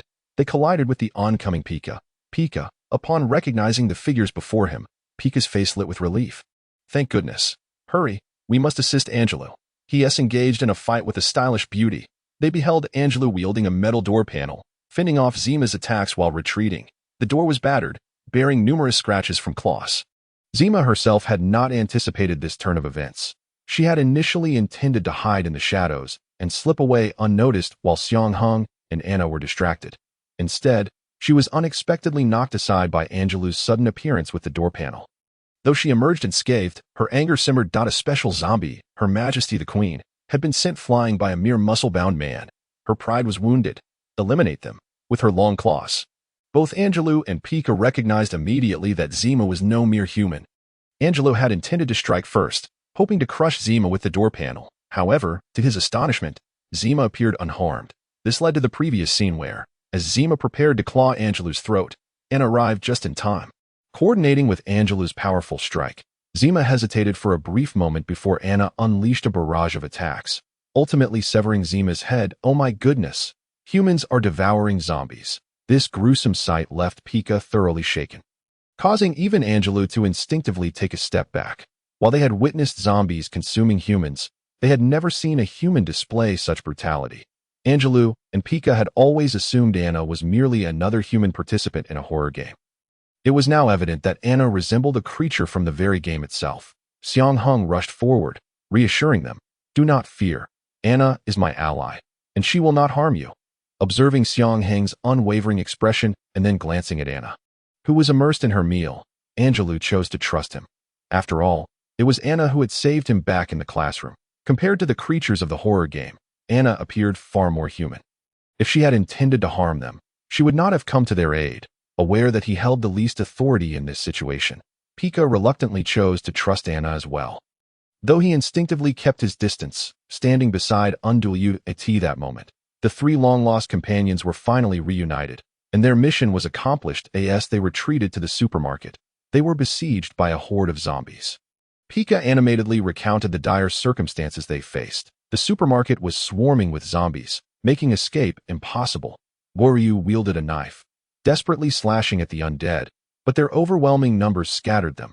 Fortunately, the towering figure had shielded Pika, allowing them to find refuge in the underground. Angelou continued, the zombies on the underground level were few. I managed to deal with some using a discarded metal door panel I found at the entrance. And Pika and I took shelter in an abandoned storage room. It was then that we remembered to call for help, but Pika had lost his phone. At this point, Angela turned to Pika, who sheepishly scratched his head. Subsequently, Angelou produced his own broken phone from his pocket. Mine was also damaged during the scuffle. After absorbing this information, Xiang Heng felt a whirlwind of emotions. He was uncertain whether to feel joy or sorrow. Joyful that his companions had all survived, yet this realization led him to the painful conclusion that he had misjudged Goryu. Goryu had not abandoned his companions amidst the throngs of zombies. He had done everything in his power to protect them. He had offered a brief explanation to Xiang Heng, yet he had chosen not to believe it, instead equating him with Lin Qin, a figure he deemed untrustworthy. As for Guoruayu, he is now alone. We must seek him out. Angela stated. He understood Guoruayu's strength, but if surrounded by a multitude of zombies, even the strongest would falter. We have encountered him. Xiang Heng did not conceal this fact. He is unharmed and uninfected, but he refused to join us. The only detail Xiang Heng withheld was his suspicion regarding Guoruayu's intentions. This was a truth he found difficult to articulate. I know where he went. Angelou suddenly smacked his forehead. Goryu mentioned he intended to return to the school. Huh? Xiang Heng questioned his hearing. Why? Angela shook his head, equally perplexed. He did not specify, but I suspect he aims to rescue Linglong and Junri. Those two? They must be dead already. Returning to the school to rescue Linglong and Junri is nothing short of an act of surrendering the opportunity to escape. Guoruayu is not one for eloquence, and Angelou's expression is grave. He undoubtedly wishes to ensure that the two of us, participating in a horror game for the first time, are placed in a safe location before he ventures back alone to assist others. Therefore, his refusal to let me accompany him stems from a desire to shield me from peril. Guoruayu's actions perplex me somewhat. I initially believed that Xiang Heng would be the kind of person willing to sacrifice his companions without hesitation for his own survival. Yet he has proven himself willing to disregard his own safety for the sake of others. He has swung from one extreme to another. Xiang Heng's countenance bore the marks of deep contemplation. Theoretically, there remains a chance for Linglong and Junri to survive. After all, they are seasoned participants in several horror games, and the zombies on campus are rather feeble. While I cannot guarantee a safe return, there is still hope for their survival. Ultimately, Xiang Heng made his decision. You stay here. We will return to the school to support Guoruayu. Ding. The mission to assist a companion has been triggered. Mission details. This is your true inner thought, is it not? Do not hesitate. Mission rewards. Experience points 10, Shuriken 1, Shuriken Shadow Clone Technique 1. Let us remain together? Angelou promptly exclaimed. No. The two of you, being first-time participants in the horror game, would merely hinder us. Otherwise, why would he first ensure your safety before returning alone? Pikachu also requires your protection. You cannot allow it to accompany us on this perilous journey. Well, I could actually silence. Xiang Heng interrupted Pikachu. The zombies on the first floor are few. You should remain hidden here and not wander off. If we do not return within 3 days, rely on the food and water to survive. This is the safest course. With that, Xiang Heng placed a backpack containing provisions on the ground. Angela glanced at Pikachu and complied with Xiang Heng's directive, feeling fortunate to have encountered such allies in his inaugural horror game. Xiang Heng's pupils flickered momentarily, and he expressed gratitude. He then turned and left with Anna. He subconsciously mused that he was fortunate to have met them. Xiang Heng had always assumed that the majority of individuals participating in horror games would be selfish, a perspective subtly instilled in him by Lin Qin. However, the actions of Angelou and Goryu compelled him to reevaluate his understanding. Guoyu's behavior is indeed somewhat extreme, yet like Angelou, he possesses the capacity for selflessness. Even Junri has not forsaken the imperiled Linglong. Xiang Heng felt relieved that he had not continually encountered those who would harm others for their own benefit. Otherwise, he could not guarantee what he might become. When Guo Ruoyu returned to the school, the number of zombies had increased once more. Who knows where they had spawned from? Fortunately, these zombies remained weak, and Guo Ruoyu managed them with ease. He swiftly dispatched a number of zombies outside the teaching building. He understood that as long as he kept moving, the zombies could not react promptly to the sin of humans and would not gather together. After all, their speed and reflexes are quite sluggish. By the time they registered his presence, Guo Ruoyu had long since vanished. Although Ling Long was captured on the second floor of the teaching building, there was no certainty that the zombies would remain there. Guo Ruoyu resolved to commence his search from the first floor. Each classroom on the first floor harbored a few zombies, all of which fell beneath the blade of his katana with every swing. A zombie's head was severed. He was acutely aware of how to swiftly incapacitate the undead. Upon inspecting the final classroom, a towering zombie, over 3 meters in height, suddenly emerged and swatted him aside. He had not anticipated the presence of a giant zombie here, which caused him to react a moment too late. Fortunately, he sustained only a minor abrasion on his arm. So, it appears that once a certain quantity of ordinary zombies has been slain, such a giant zombie will manifest, Guo Ruoyu mused inwardly. With ample experience from previous escapes, he quickly assessed his current predicament. The same phenomenon had occurred in the shopping plaza. This giant zombie possessed considerable strength, and its massive form did not hinder its speed in the slightest. Regrettably for the creature, Guo Ruoyu was stronger and swifter. In no time, the giant zombie was dispatched. Impressive to handle such a formidable zombie with such ease. You must not be an ordinary human, but rather a super soldier. A stranger watched the spectacle with keen interest from the staircase. Guo Ruoyu had no intention of indulging him, unless he was a companion. His default response was to strike first and inquire later. The creatures within the horror game were rarely benevolent. Through repeated encounters in horror games, Guo Ruoyu had developed a decisive disposition towards combat, a habit that had undoubtedly saved his life on numerous occasions. The game was rife with entities that relished tormenting others, yet Guo Ruoyu had never afforded them an opportunity. He charged up the staircase, delivering a swift strike. However, his blow was intercepted. A bone jutted from the man's right hand, presumably from the ulna of his forearm. Wow. You came at me with no provocation. To be precise, it was not unprovoked. Guo Ruoyu had uttered not a single word. He immediately unleashed a second strike, faster than the first. Yet the man still managed to block it, having successfully defended against Guo Ruoyu's 2 attacks. He skillfully created distance between them. Seeing that Guo Ruoyu did not press the assault, the man retracted his protruding bone. My name is Chi Tian, a special zombie. He introduced himself with a familiarity that was disconcerting. Your skills are quite impressive. Why not join us? Us? Guo Ruoyu's response was unequivocal. No sigh. Chi Tian lamented, flexing his wrist. I sense no zombie essence from you. Your super soldier-like presence poses a significant problem for us. If you agree to join us and willingly become a zombie, I can ensure your survival. Otherwise, I am obliged to eliminate you. No, Guo Ruoyu's tone brooked no argument. Ah, how stubborn you are. Repeatedly rebuffed, Qing Tian's frustration rose. Do you truly believe humanity can continue to exist in this world? The dominance of zombies is an inevitable trend. Do not be so inflexible. There is an old saying, those who know how to adapt are the true talents. Perhaps finding Qing Tian's chatter tiresome, Guo Ruoyu did not wait for him to finish speaking and charged forward once more, weapon in hand. Chi Tian immediately extended his bones to counter. His bones were remarkably durable, and Guo Ruoyu's katana could not sever them. It seemed this fellow had the ability to manipulate the shape and density of his bones at will. Throughout the skirmish, Guo Ruoyu continuously analyzed Qing Tian's capabilities. Meanwhile, Qing Tian continued his incessant prattle as they battled from the first floor to the second. The noise attracted the attention of the zombies within, who began to converge. They would not attack Chi Tian but would be irresistibly drawn to the scent emanating from Guo Ruoyu. You should agree soon. I can ensure these zombies cease their assault against you. Otherwise, no matter how strong you are, you will not survive the encirclement of so many zombies. Qing Tian's words held a kernel of truth. The approaching horde consisted not only of ordinary zombies but also several giant ones. These creatures were seemingly inexhaustible. Even the clear skies cannot elucidate the continuous emergence of these creatures. However, he is entirely indifferent, for these beings can be of service to him. Guo Ruoyu is no fool. He understands that it is impossible to eliminate Qing Tian in the short term. If truly surrounded by zombies, he would meet the grim fate Qing Tian has foretold, unable to escape and perishing here. The last time he nearly found himself trapped was at the shopping plaza. Had he not possessed an item that could mask his scent, he might well have met his end there. rapid movement, and avoiding prolonged stays at any single location. This is the wisdom Guo Ruoyu has gleaned from combat. He swings his katana once more, forcefully pushing Qing Tian away, then turns to leap through the corridor's window.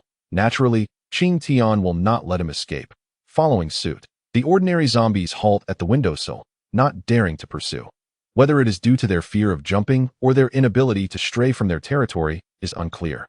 The giant zombies, however, seem unaffected, crashing through the walls in pursuit of Qing Tian. Qing Tian's speed matches that of Guo Ruoyu. Shedim immediately appears impossible, and it seems unfeasible to dispose of him and the giant zombies in such a short span.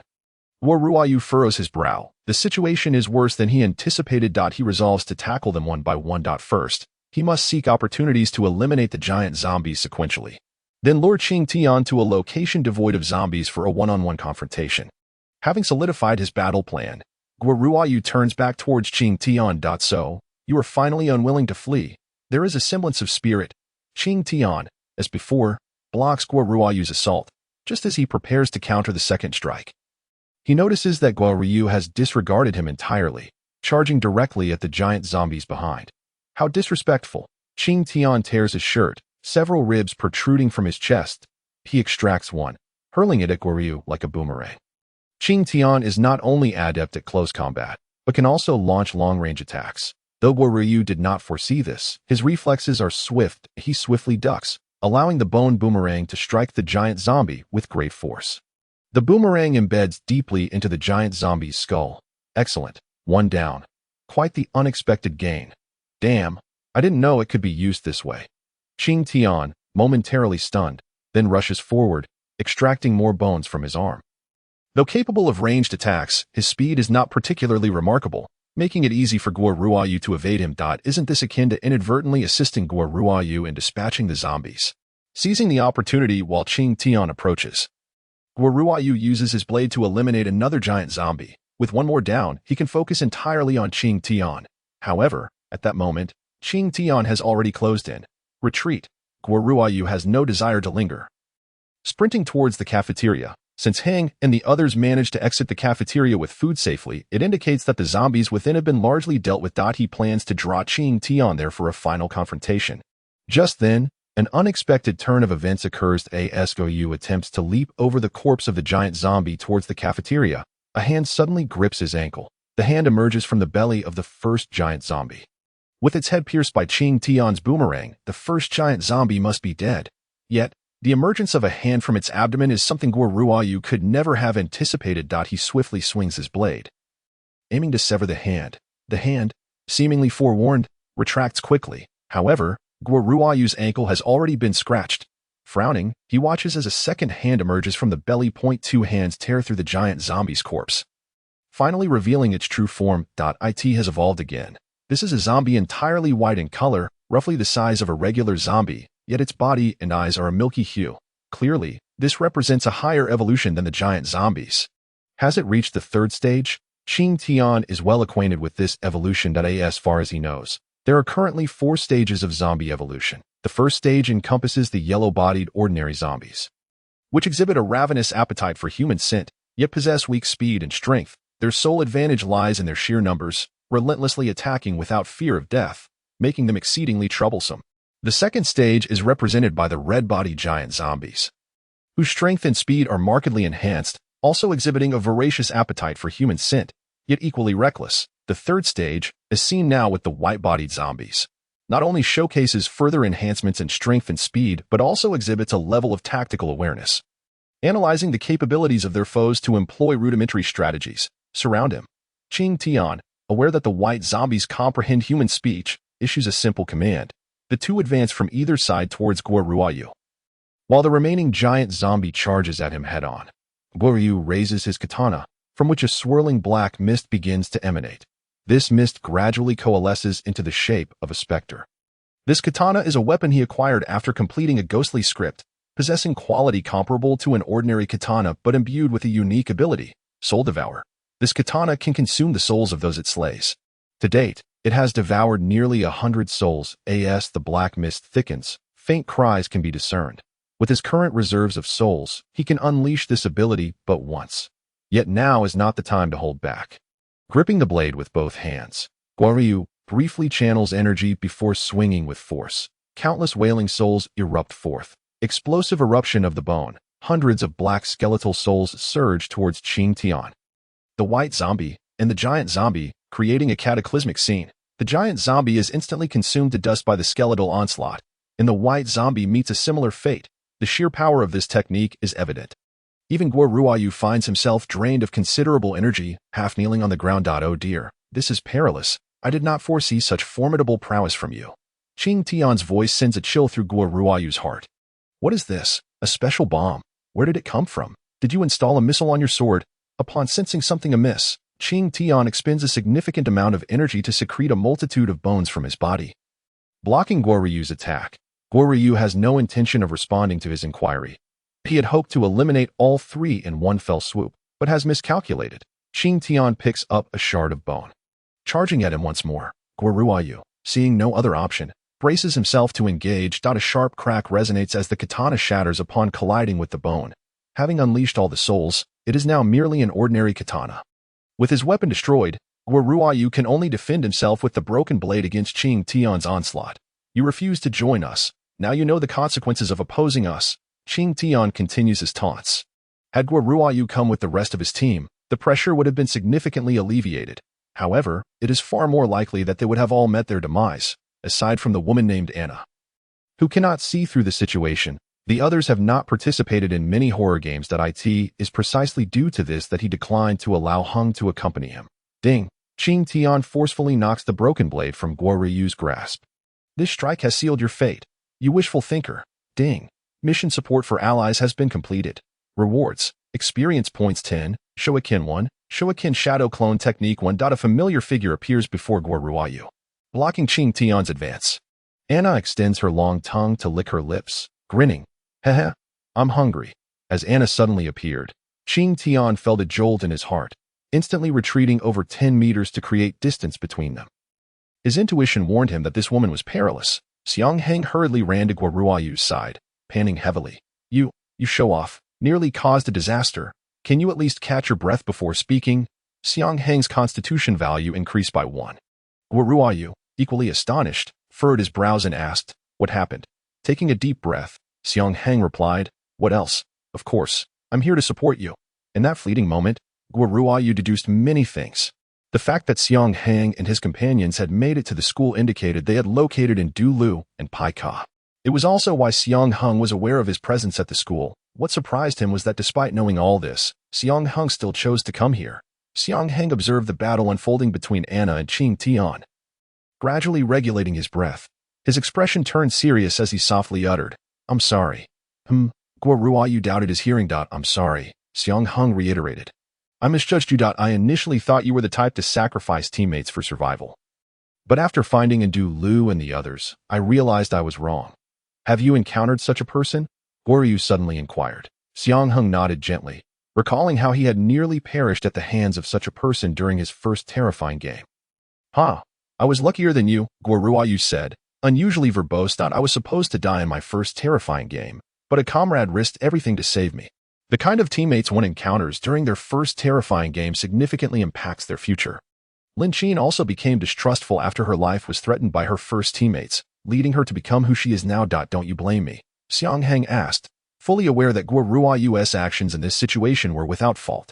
Yet, he had unjustly branded Guo Ryu as a villain based on mere speculation. Guo Ryu, seemingly unconcerned, replied, I've seen all sorts of people after enduring multiple horrifying games. Nothing surprises me anymore. Xiang Heng retrieved a Tang Heng knife from his backpack and offered it to Guo Ryu. Glancing at the weapon in his hand, Guo Ruoyu declined. Was your knife broken? Use mine, Xiang Heng shrugged. I don't know how to wield a knife anyway. You can use it to protect us.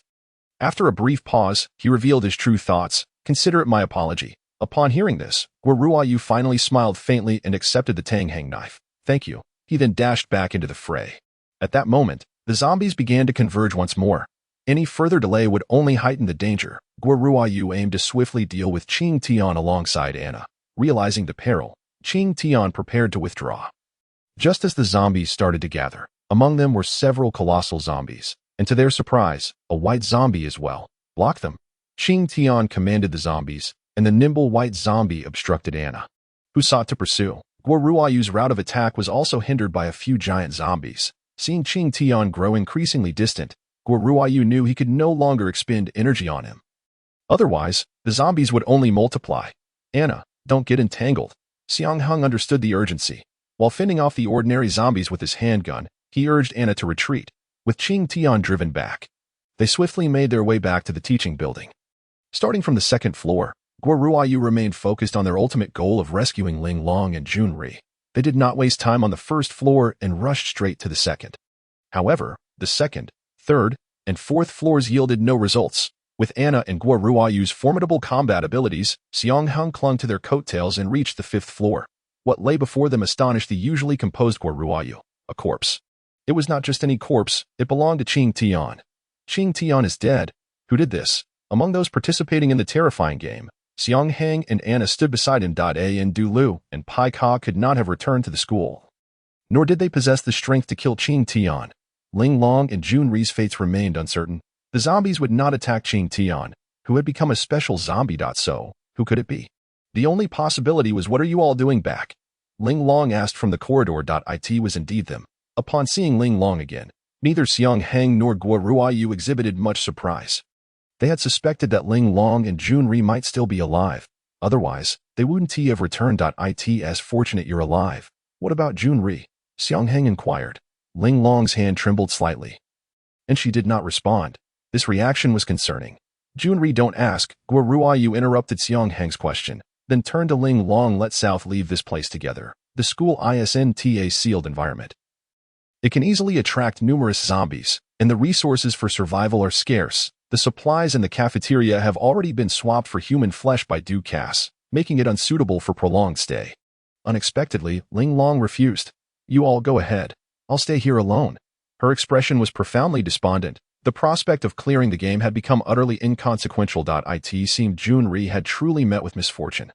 Otherwise, Ling Long would never have acted this way. Have you made your decision? Guo Ruoyu confirmed once more. Ling Long scrutinized Guo Ruoyu closely, then ignored them, quietly retreating back into the classroom. Xiang Heng sighed. Looks like we came here for nothing. Let us go. Guo Ruoyu nodded. He had initially desired to return to the school with Ling Long and Junri, but given the circumstances, he found himself powerless. He was typically decisive in his actions and would not hesitate. Hey, are we really leaving? Anna expressed her displeasure, feeling that they had wasted several hours. Ling Long and Junri are already dead.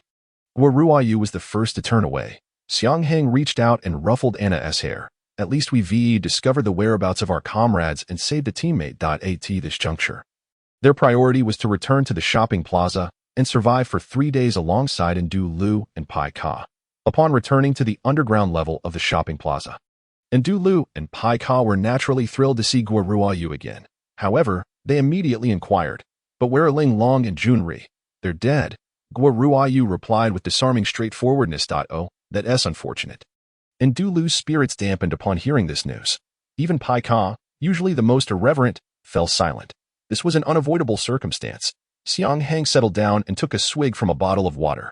After all, this was a terrifying game. Now with 4 people, their previous food supplies were clearly inadequate. Anna did not require human sustenance.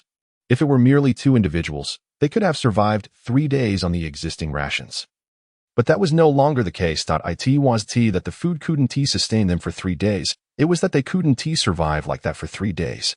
As Xiang Heng had said, this was a terrifying game, and it was impossible to remain safely in one place for 3 days. The group needed food to maintain their optimal condition, preparing for any unforeseen events. Xiang Heng decided to rest for a few hours before venturing with Anna to search for food and weapons in the shopping plaza. He prayed that nothing would happen during those hours. Yet, fate had other plans. Just as they were resting, darkness enveloped them without warning, plunging everything into complete blackness. All light vanished from the world. Even holding a hand in front of one's face yielded no visibility. Everyone, don't move recklessly. The darkness persisted for approximately 3 minutes, seemingly without incident.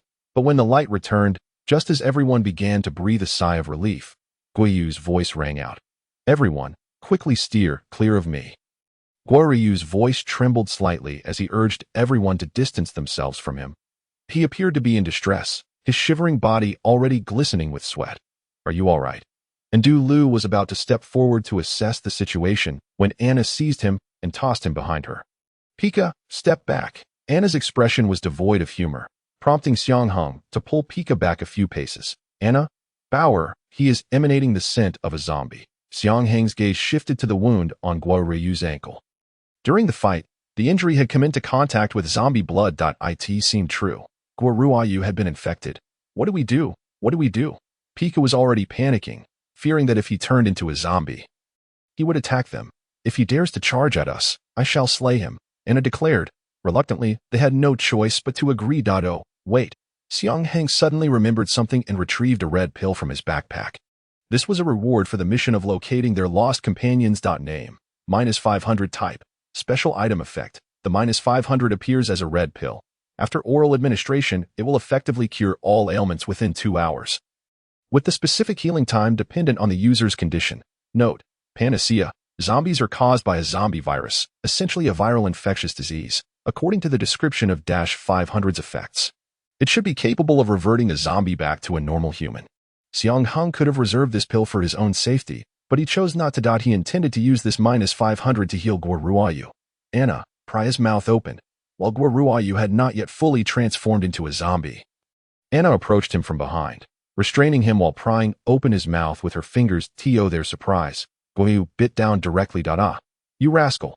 I've always bitten others, never been bitten myself. An angry Anna snatched the pill from Xiang Heng's hand and forcefully shoved it into Guo Ruoyu's mouth.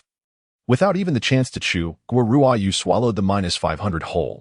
The pill will take effect within 2 hours, during which you need to keep him under control, Xiang Heng instructed Anna. She readily agreed.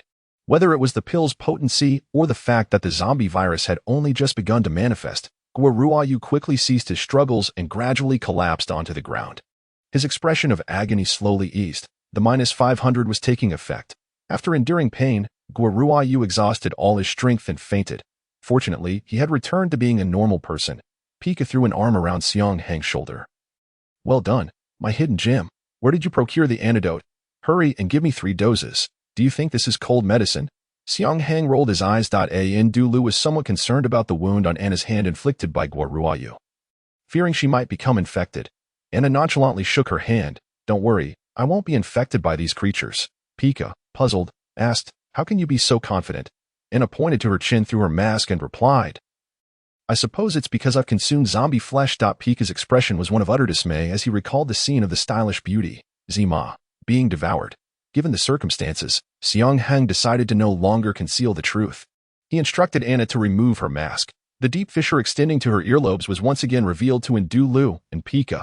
Anna was not human. She was a licker.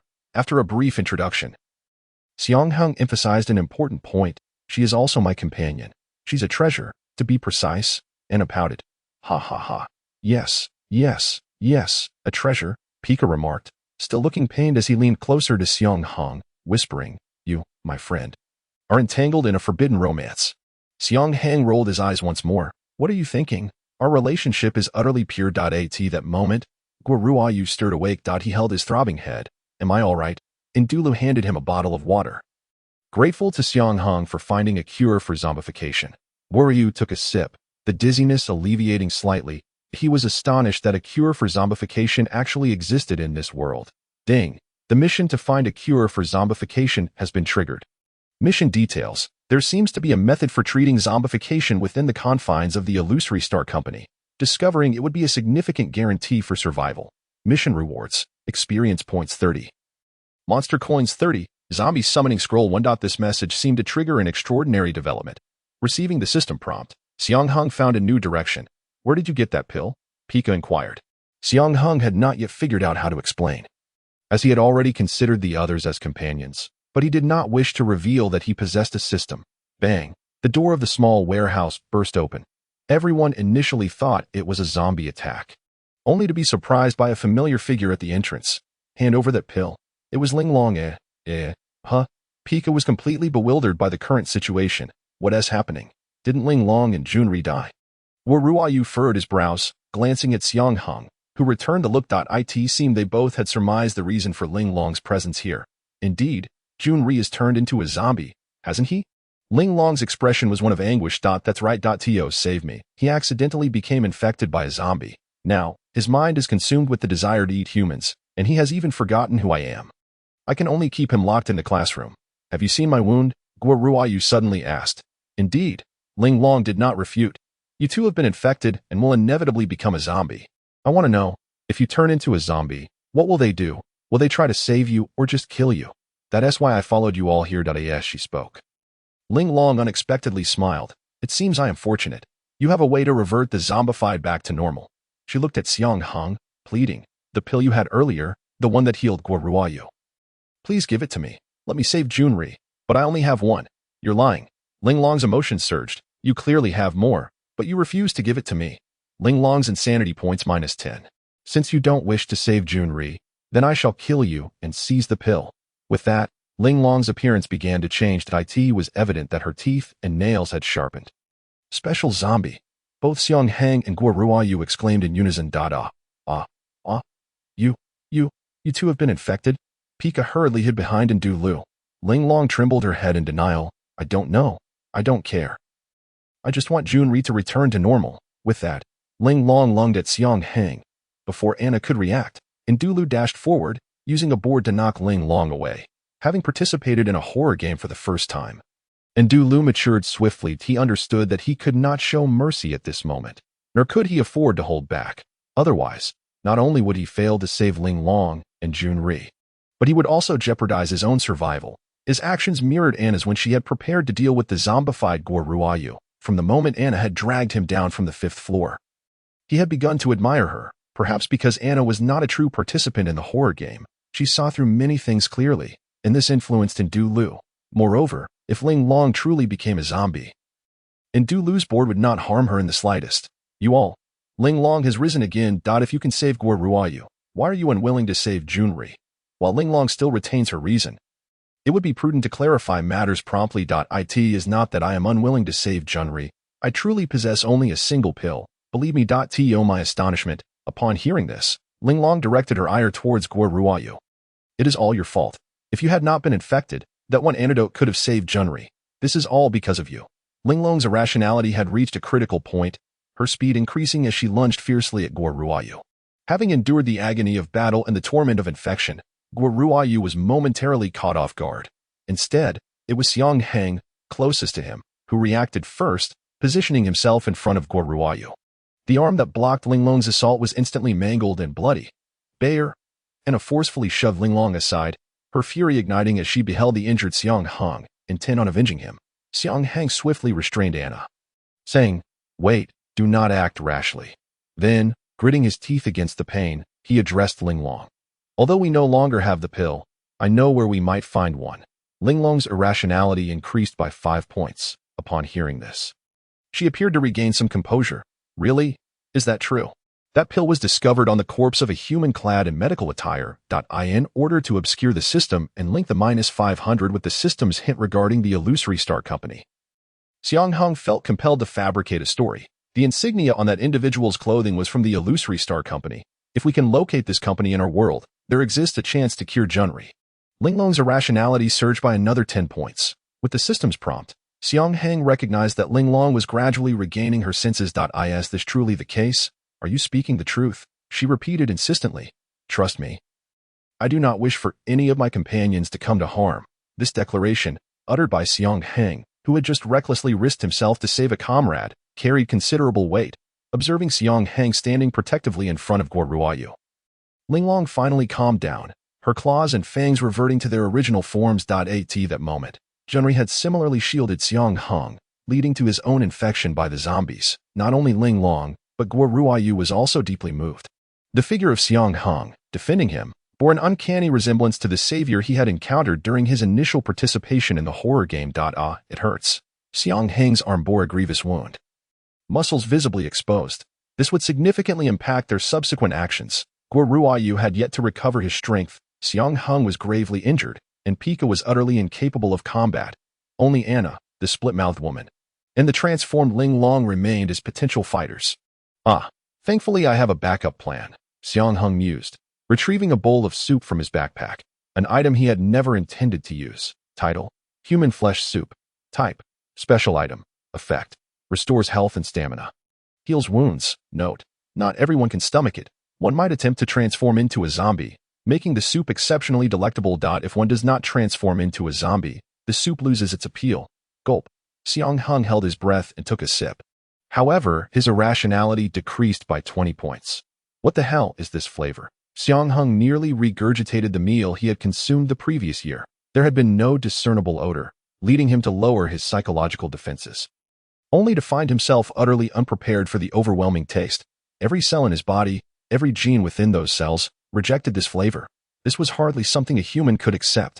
Yet, after forcing it down, the effects of the human flesh soup began to manifest. The wound on his arm healed at a visibly rapid pace. The intensity of the flavor's unpalatability seemed directly proportional to its efficacy. Xiang Heng's heart raced to 180. After another forced gulp of the soup, his arm was entirely healed. He feigned calmness, concealing the true repulsiveness of the concoction. The intention behind this was to offer a restorative item, a highly effective one. Xiang Heng presented the human flesh soup to Guo Ruoyu. Observing Xiang Heng's rapid recovery, Guo Ruoyu thought little of it and took a sip of the soup. The soup erupted from his mouth, spraying 8 feet away, accompanied by tears and mucus. Ha ha ha. How could I possibly keep such a delightful treat to myself? All the anguish faded away with the shared experience among comrades. As Xiang Heng reveled in the misfortune of the situation, Guo Ruoyu retaliated by smearing the remaining soup across his face. Even Guo Ruoyu, typically stoic, displayed a grimace, indicating the soup's truly unbearable taste. Yet he soon realized that his strength had indeed been restored. The mere remnants of the human flesh soup left in his mouth had yielded such remarkable results. Wow, you're being quite wasteful. This is an exceedingly rare item. Xiang Heng lamented. As the farce concluded, the group prepared to depart. Andrew and Pika remained as they always had, clinging to survival. Xiang Heng, Anna, Oryu, and Linglong set out to seek clues related to the illusory star company. This time, Andrew refrained from insisting on joining them. He understood he had his own mission and must not create chaos as a newcomer in this horror game. Once the others departed, only Andrew and Pika remained. Alas, it is just the two of us again. While I wish to cling to someone for support, I feel utterly useless, unable to offer any assistance. Not causing trouble is already a form of help. Andrew encouraged Pika. You must remember, you can't even defeat an ordinary zombie. Are you trying to comfort me? Ha ha ha. I couldn't defeat even a few more myself. Andrew patted Pika's back. So don't lose heart. Andrew's words were abruptly cut off as he heard a commotion outside. Zombies had found them. Andrew swiftly grasped a door plank and rushed to the entrance, only to be sent flying by a zombie's punch, plank and all. A giant. Could it be that the colossal zombie rumored by Xiang Heng and the others had arrived? However, Pika realized that the zombie at the door was merely an ordinary one they had encountered earlier. Oh my goodness. What on earth? Xiang Heng and the others had no intention of engaging with the zombies and hurriedly fled the shopping plaza. Upon their initial confrontation with the zombies, they noticed something was amiss. Had these zombies grown stronger? Xiang Heng was the first to sense the change, for he was the weakest among them. Really? I hadn't noticed. Their strength and speed were undeniably enhanced. Xiang Heng loathed his lack of combat prowess. However, under the protection of 3 formidable allies, he remained largely unscathed. They arrived at the nearest bus station, where they found the name of the illusory star company displayed on the sign. Lacking a detailed map, they could only proceed along the bus routes. The closer they approached the illusory star company, the more desolate the surroundings became, with fewer skyscrapers until they vanished entirely. At last, a massive structure loomed before them. The words Illusory Star Company and a grand logo adorned the edifice. It resembled a fortress. Xiang Heng expressed his astonishment. Strangely, there was an absence of zombies surrounding the Huanqing company. No guards stood at the entrance, nor was there any sign of human presence. Scattered remnants of both zombies and humans lay about, but they had long since succumbed to death, their corpses severely decomposed to the point of being unrecognizable. Upon entering Huanqing Company, it was evident that the interior had fallen into a state of disrepair. The internal signage indicated that Huanqing Company was, in fact, a pharmaceutical enterprise. The clues aligned. Perhaps the researchers at Huanqing had indeed developed a cure for the zombie virus. According to the company's structural diagram, the group was faced with a choice: to ascend or to descend. The underground levels comprised 3 tiers, few in number, yet retreating could prove troublesome if danger arose. The above ground extended across 180 floors, with every 60 floors constituting a distinct area. Although this would complicate investigations, retreating would be comparatively easier. However, now is not the time for such deliberations. As several colossal zombies led a horde of ordinary zombies into view, they did not rush forward en masse but approached in a remarkably orderly fashion, evoking a sense of dissonance. What was amiss with these zombies? Were they being commanded by someone? Unlike the zombies outside, Xiang Heng and Guo Ryu continued their analysis while Anna and Ling Long charged ahead, leaving no time for intervention. Anna was not one to ponder problems, and Ling Long, eager to rescue Junri, rendered their actions understandable. Don't stray too far from me, Guo Ryu cautioned, also rushing forward. This remark was clearly directed at Xiang Heng. Xiang Heng felt a surge of gratitude that Guo Ryu would say such a thing. In the past, he would have undoubtedly rushed out without hesitation. When confronted with ordinary zombies, the group remained relatively unfazed, save for Xiang Heng. Yet, when facing the colossal zombies, Guo Ryu sensed something amiss. These zombies had indeed grown stronger. Xiang Heng was right all along.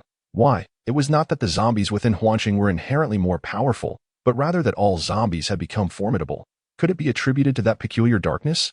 At that moment, he had been on the brink of transformation into a zombie, with everyone's attention drawn to his impending change, neglecting the reason behind the onset of darkness. Was it possible that after the darkness, the zombies would grow stronger? If that were the case, there were many concerns to ponder. Would darkness descend again? What patterns governed its arrival? To what extent would the zombies strengthen each time? Were there any other changes to be wary of? With the collective effort of the group, the zombies on the first floor were nearly eradicated, leaving only a few that managed to escape to the second floor. That I thought zombies were fearless. Why are they fleeing? Anna questioned, puzzled. Who cares? Ling Long exclaimed, forging ahead in pursuit. The others promptly followed. The second floor still bore the remnants of a horde led by colossal zombies. Xiang Heng moved closer to Guo Ryu. Do you feel something is off with these zombies? They have indeed grown stronger. That's not what I meant. Xiang Heng accelerated his speech. Previously, zombies would attack us recklessly. How do these ones understand the concept of retreat? Furthermore, they are so orderly in their blockade. It's as if they are guarding something. Ding.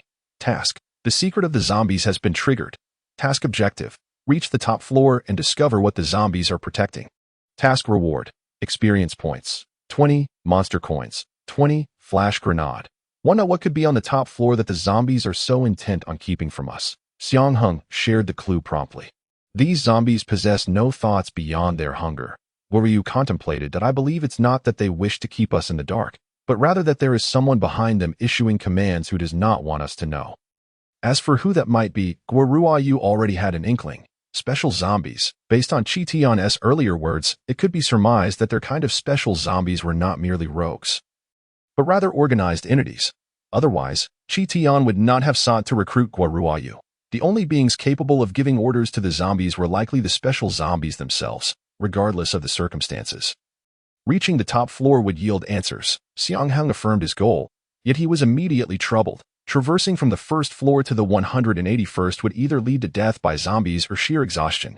Guo Ryu glanced around and suggested, let us take the elevator. Xiang Heng understood the implication. Anna, once we clear the zombies from this floor, let us refrain from pursuing them. We'll use the elevator to ascend to the top.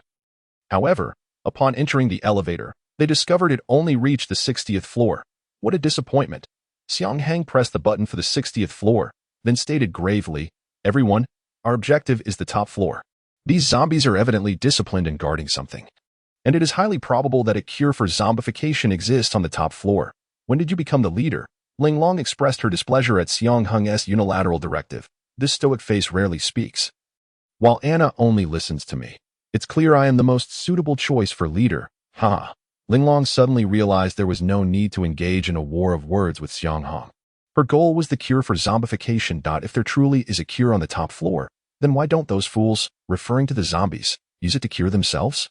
Anna inquired. Because they do not perceive themselves as abnormal, Xiang Heng responded earnestly. Their thoughts are consumed solely by the desire to devour humans. Ding. The 60th floor arrived. As the elevator doors opened, the colossal zombies came into view once more. Anna, you and Ling Long hold off these creatures while Guo Ryu and I search for the elevator to the upper floors. Xiang Heng promptly issued commands. However, he and Guo Ryu could only locate the staircase leading to the 61st floor. In the center of the staircase stood a door that required a password for entry, yet it was already broken. The four had no intention of lingering. They aimed to reach the 61st floor and then escape via the elevator. Upon passing through that door, The remaining zombies abruptly halted their pursuit. They continued to glare at Xiang Heng and the others, but dared not cross that threshold. Even Anna felt perplexed, unable to resist mocking. "What's wrong with you idiots? You want to even come over for a meal? Are you really that afraid? You're embarrassing the zombie race." These words, clearly, had little effect on the zombies. At this point, Xiang Heng had discerned the general layout of the building. Each area on the ground floor contained its own staircase. To cross into another area, one could only enter or exit through the password-protected door. If each elevator only traversed a single area, it implied that they had at least one more battle ahead. Upon reaching the 61st floor, they encountered a few white zombies. This was Linglong's first encounter with this third-stage variant. Anna sniffed the air, puzzled. Strangely, the scent of zombies on them is significantly less potent than the other two types. But they are formidable, Guoruayu promptly warned. The behavior of the white zombies was not as reckless as their two earlier counterparts. They exhibited superior speed and strength. Previously, the white zombies were only slightly weaker than Qi Tian, but after the ordeal of darkness, they had evidently grown stronger. Fortunately, the number of white zombies on this floor was not overwhelming. The group maintained their previous division of labor, with Xiang Heng and Guoruayu searching for the elevator to the upper levels, while Anna and Linglong took on the task of clearing the zombies. "Anna, don't let your guard down," Xiang Heng cautioned. "Rest assured, darling, I'm fine," Anna replied confidently.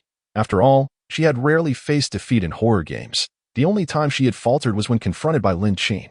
The structure of this floor was evidently distinct from the first area, featuring more partitions and a complex layout. In a moment, Xiang Heng and Guoryu found themselves unable to locate the elevator. With such a complicated structure on this floor, they don't even provide a layout map. Aren't they afraid employees will get lost? Xiang Heng vented his frustrations. Not only that, but they also became embroiled in combat. Guoruayu was engaged in a fierce struggle with a white zombie. The white zombie proved to be quite formidable, managing to exchange several blows with Guoruayu. Ultimately, under the overwhelming pressure of raw strength, Guoruayu triumphed over his opponent, albeit narrowly. Xiang Heng discerned that if more of such zombies were to appear, Guoruayu might not be able to handle them. Their immediate objective was to swiftly locate the path leading upstairs. Anna was faring well, maintaining the upper hand against the white zombie. However, Linglong was struggling. Even in her normal state, she found it somewhat challenging to deal with the white zombie. Yet, her capabilities were far beyond that. Under her command, her teeth and nails sharpened once more, and both her speed and strength were enhanced. The white zombie, taken aback by this transformation, stood frozen in confusion while Linglong seized the opportunity to obliterate its head. In a certain control room, a figure clad in a white coat observed the screen with a peculiar smile. They had found it.at last. In the very center of this floor, Xiang Heng and his companions discovered a cylindrical elevator. The group entered the elevator, ascending to the 120th floor. It was strange how those creatures appeared momentarily dazed upon seeing him. It was not surprising. Xiang Heng explained to Linglong. "Your state surpasses that of the zombies." Through his contact with Zima, Xiang Heng had gained a rudimentary understanding of the types of zombification. The first type involved becoming an ordinary zombie after infection, while these zombies exhibited a voracious appetite and reckless behavior. They were capable of evolving. These zombies gradually grew stronger and refined themselves through evolution. The second type consisted of special zombies that retained their consciousness after infection. As previously mentioned, the emergence of these special zombies was due to the production of antibodies capable of resisting the zombie virus within their bodies. Thus, they did not lose their rationality nor develop an intense hunger. Instead, they gained strength surpassing that of humans and extraordinary abilities due to the zombie virus, becoming special zombies. Special zombies do not transmit the zombie virus and are not targets for the first type. Rather, they can command the first type of zombies. It was evident that Junri had transformed into the first type of zombie, while Linglong belonged to the second. They could undoubtedly leverage Linglong's advantages to avoid considerable trouble. "I don't want to control those creatures," Linglong stated, clenching her fists. "I despise them." "Then convert your hatred into a means to utilize their power," Xiang Heng suggested. "Will you save Junri?" This statement proved effective.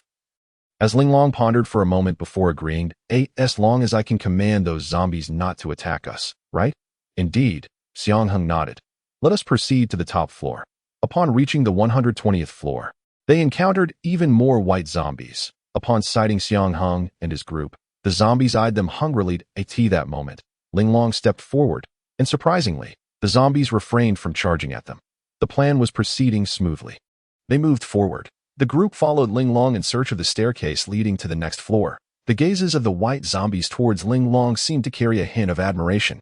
Damn, they won't start seeing us as Ling Long's trophies, will they? Guoruayu mused. It doesn't matter, he added nonchalantly.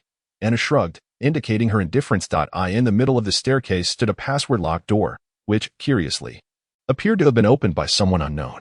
If the first area was guarded by ordinary and giant zombies, and the second by white zombies, then the third area would likely house even more formidable foes. However, Guoruayu had only encountered white zombies before. Just before formally entering the 121st floor, Guoruayu halted his companions, voicing his concerns. It will be fine, Ling Long reassured him calmly. After all, those creatures will heed my commands, won't they? Indeed. As a special zombie, Ling Long exerted a bloodline suppression over them. Furthermore, they had compelling reasons to advance. Upon entering the 121st floor, the space expanded, and the lighting dimmed. They could see several petite black zombies, all of whom turned their attention towards Xiang Heng and the others. At that moment, Guoruayu's fears were realized. These black zombies were not intimidated by Ling Long. Instead, they charged directly at her. Their target was unmistakably Ling Long, seemingly disregarding the others entirely. The group instinctively sought to fend off the zombies' assault.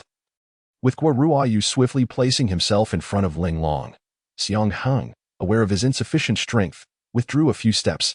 These reactions did not go unnoticed by the black zombies. One of them broke away from the group, redirecting its target towards Xiang Heng. Compared to Ling Long, Anna was far more concerned for Xiang Heng's safety and quickly moved closer to him. No one anticipated that Guoruayu would be sent flying by a single strike from the diminutive black zombie.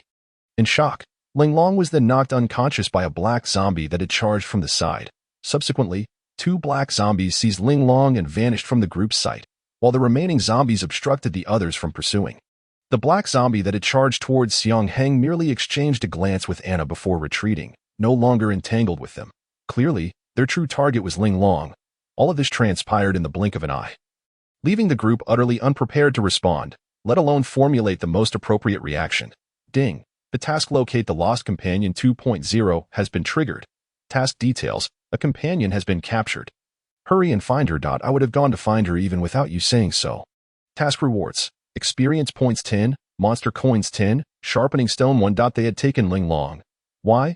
These diminutive black zombies were evidently stronger than the white zombies. Were they the evolved forms of the 4th stage? Guoruayu brandished his Xiang Heng knife, his expression grave as he faced the black zombies before him. They are formidable. Even Anna sensed the strength of their adversaries. What do we do now? Fight or retreat? Anna, do you believe you can win in a one-on-one? Xiang Heng suddenly inquired. Of course, no problem, Anna replied confidently. Although the opponent is strong, I still have faith even in a 2-on-1 scenario. Xiang Heng turned to Guoruayu. What about you? Not an issue. Before them stood 3 black zombies. Xiang Heng could not contribute effectively to countering them, so everything relied on Anna and Guoruayu. They had to rescue Ling Long, for this not only pertained to finding a cure for zombification but also to their very survival. Xiang Heng realized they were entangled in a deeply troublesome situation. Ever since they arrived at the Illusory Star Company, there had been no escaping this predicament. Who was behind controlling these zombies, and what was their objective in capturing Ling Long? To uncover the answers to these questions, they needed to identify the puppet master behind the zombies. Yet, they first had to deal with the 3 black zombies before them. The black zombies merely fixated on Xiang Heng and his companions. Showing no inclination to act, Anna was the first to charge forward, confident in her strength. Her belief was justified as she approached. One of the black zombies met her head-on, leading to a fierce collision. However, Anna's body began to undergo a transformation. Her nails elongated, becoming slender, sharp, and resilient. Xiang Heng recognized this ability. It was Zima's power that Anna had mastered. Was this the process of devouring evolution? Xiang Heng's guess was indeed accurate. Long before Anna devoured Ducas's head, she had already acquired the ability to resist the zombie virus infection. Thus, even if she were bitten by a zombie, she would not succumb to the infection, let alone be harmed by Guoruayu, who had only partially transformed into a zombie. After consuming Zima's head, Anna absorbed her abilities, enhancing not only her powers but also her physical attributes beyond her previous capabilities. This implies that Anna need not rely on the conventional method of completing tasks to gain experience points. She merely needed to consume and evolve. Xiang Heng mused to himself. In simpler terms, it was all about devouring others' heads. Name: Anna. Race: yokai. Gender: Female age, unknown level, 11 ability, devour evolution, zombie queen. It was evident that Anna's level had risen by 1, undoubtedly linked to her consumption of Dukas and Zima's heads.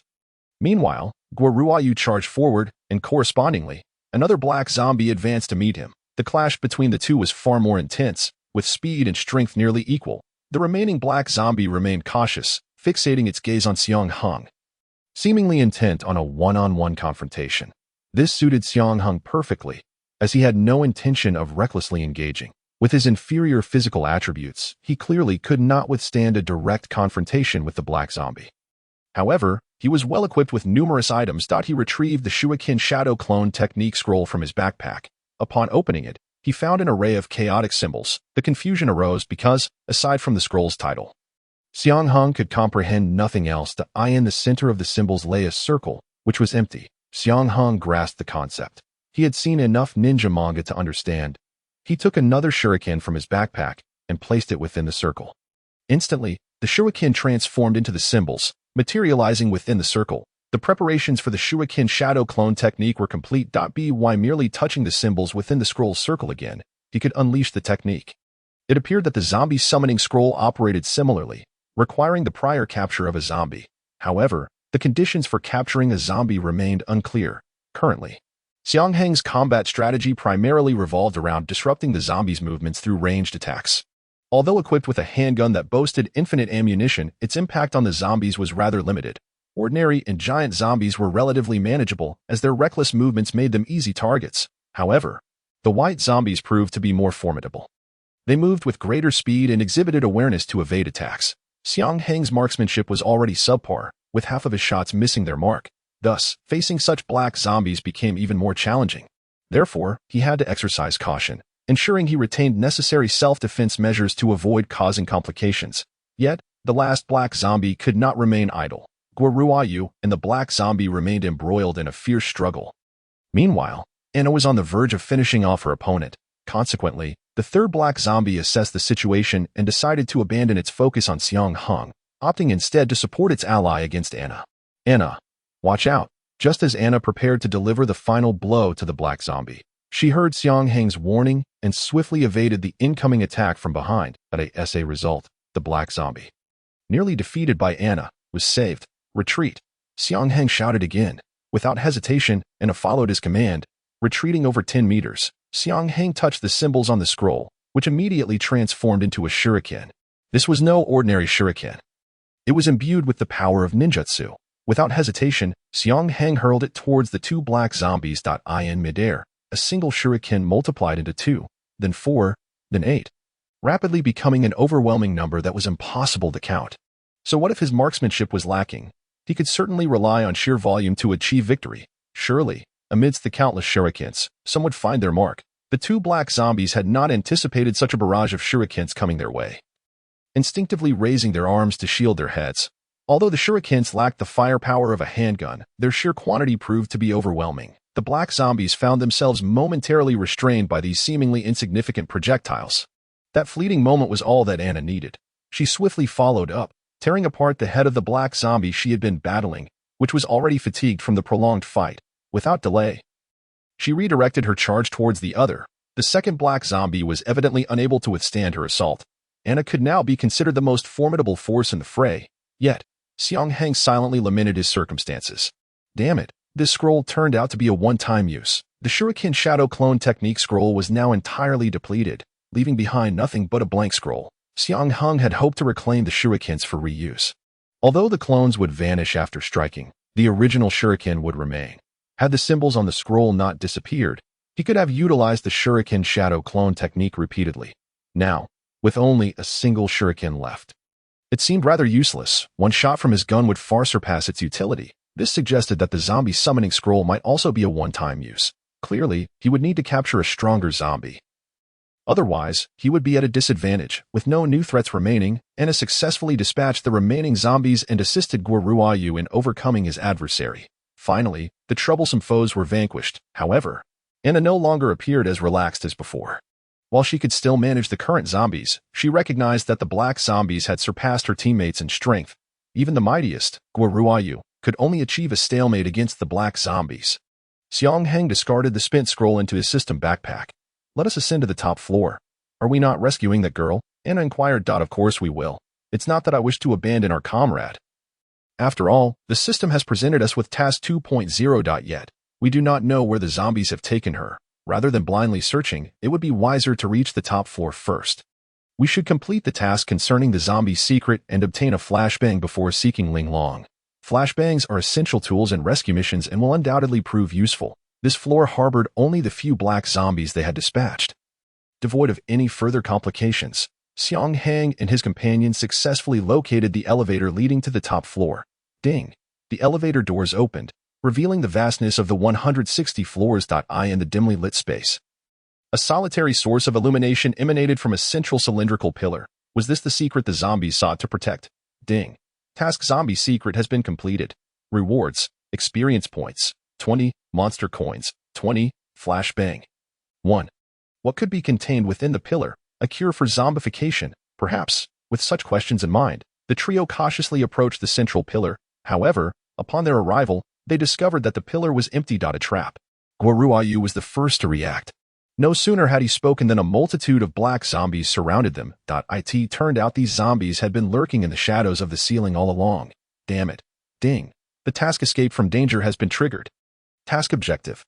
Having encountered an extremely perilous situation, how will you escape using limited resources? Task rewards: experience points, 30, monster coins, 10, malicious doll. 1. Xiang Heng felt a profound sense of regret. Curse it.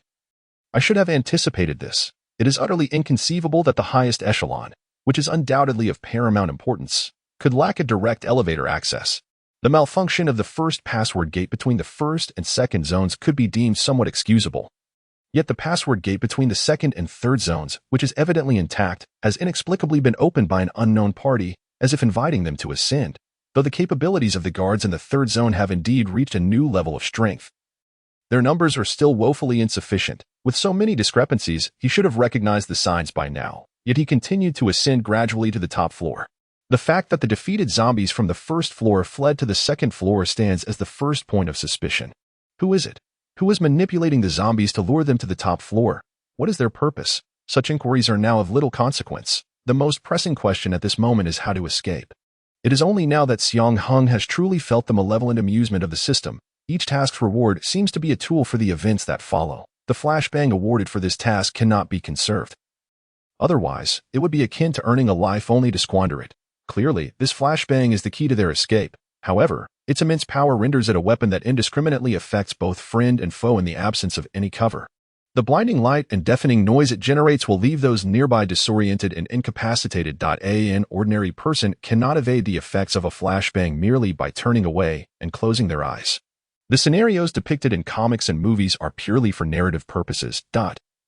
Nevertheless, among the three present, two should no longer be considered ordinary, especially Anna, who has never been an ordinary person to begin with. Given adequate preparation, they should be able to minimize the flashbang's impact. Xiang Heng whispered to Anna and Guoryu, I have a flashbang here.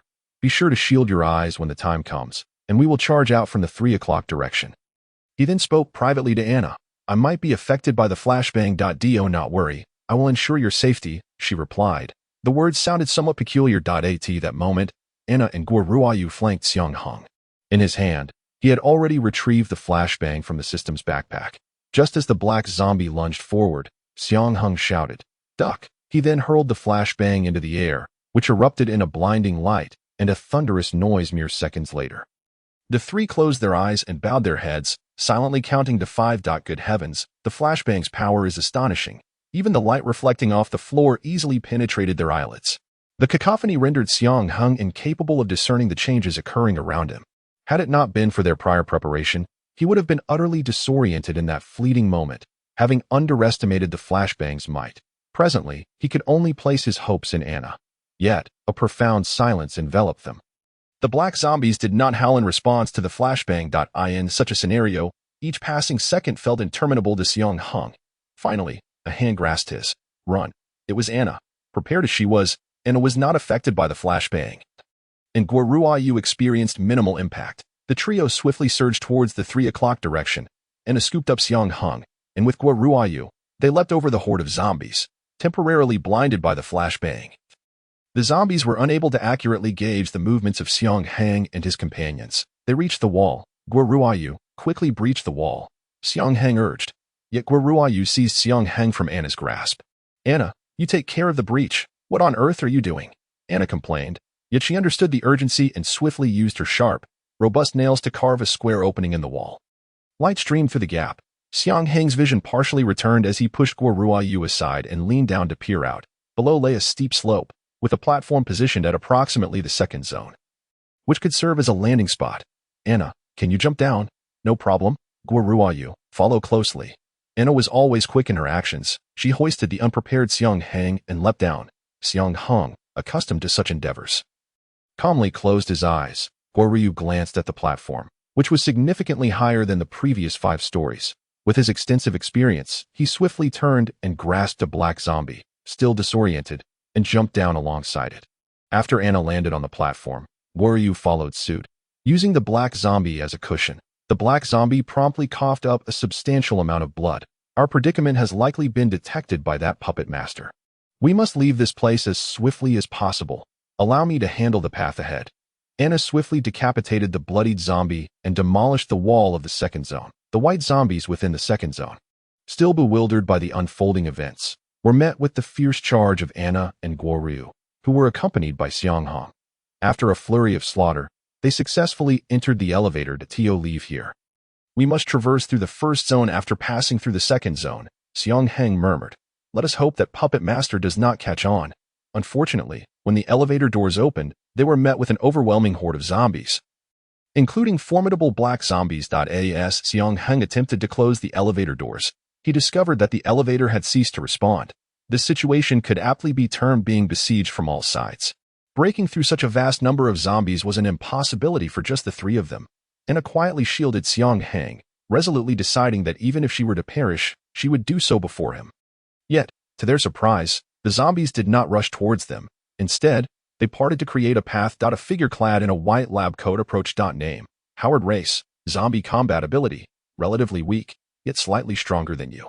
Remarks: prior to infection by the zombie virus, he was a medical doctor and a researcher at the Illusory Star Corporation. He later became a special zombie and established a secret base within the abandoned structures of the Illusory Star Corporation.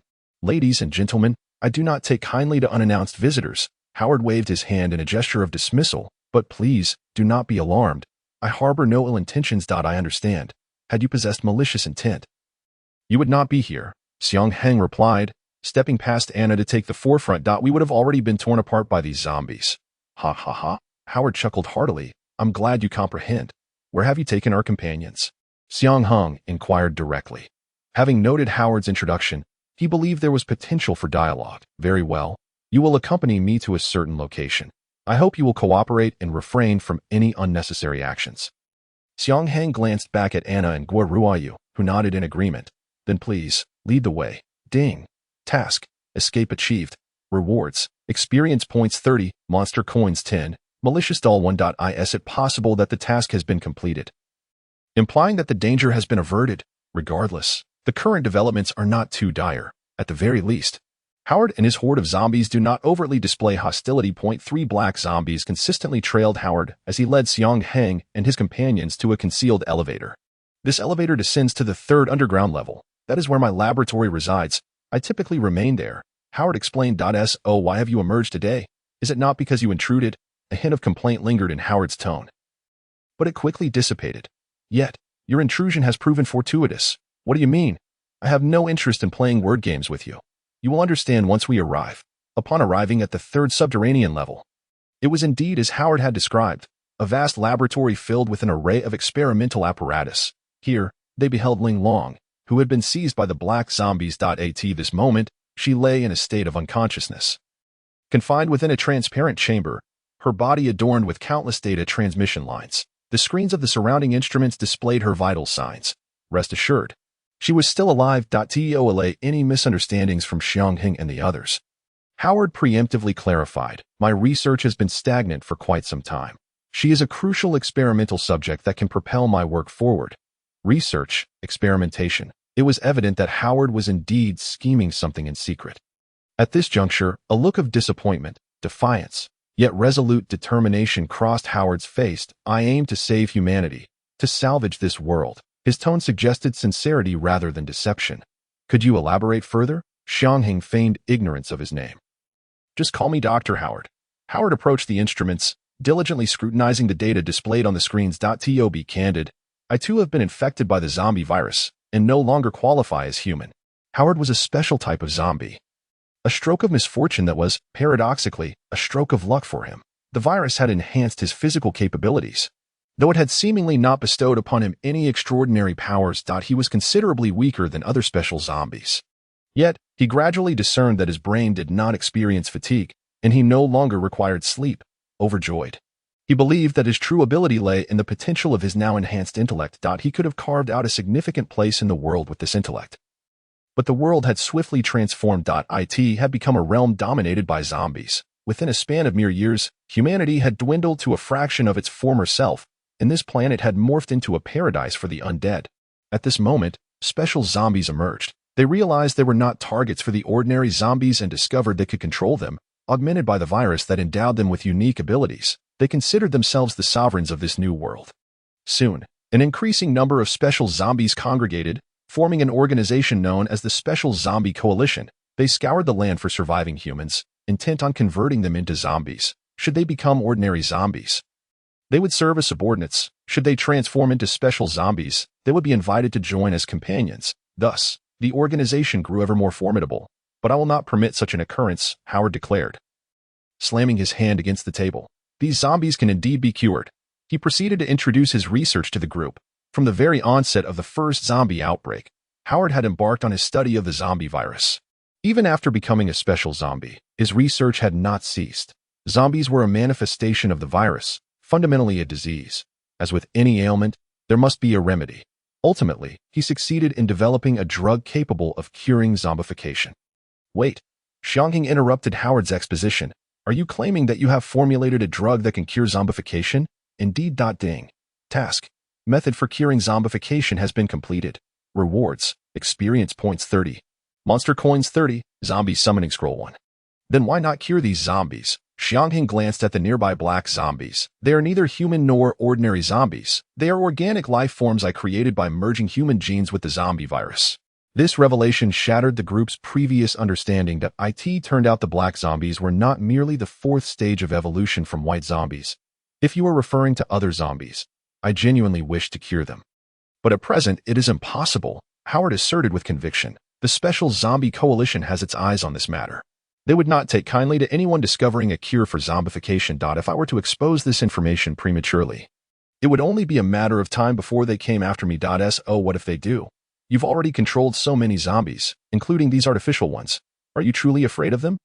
Xiang Heng provocatively inquired. "Nonsense. If these zombies could attack special zombies, I would have dispatched troops to deal with them long ago." Howard sighed, continuing, "You are aware that these mindless zombies will not attack special zombies.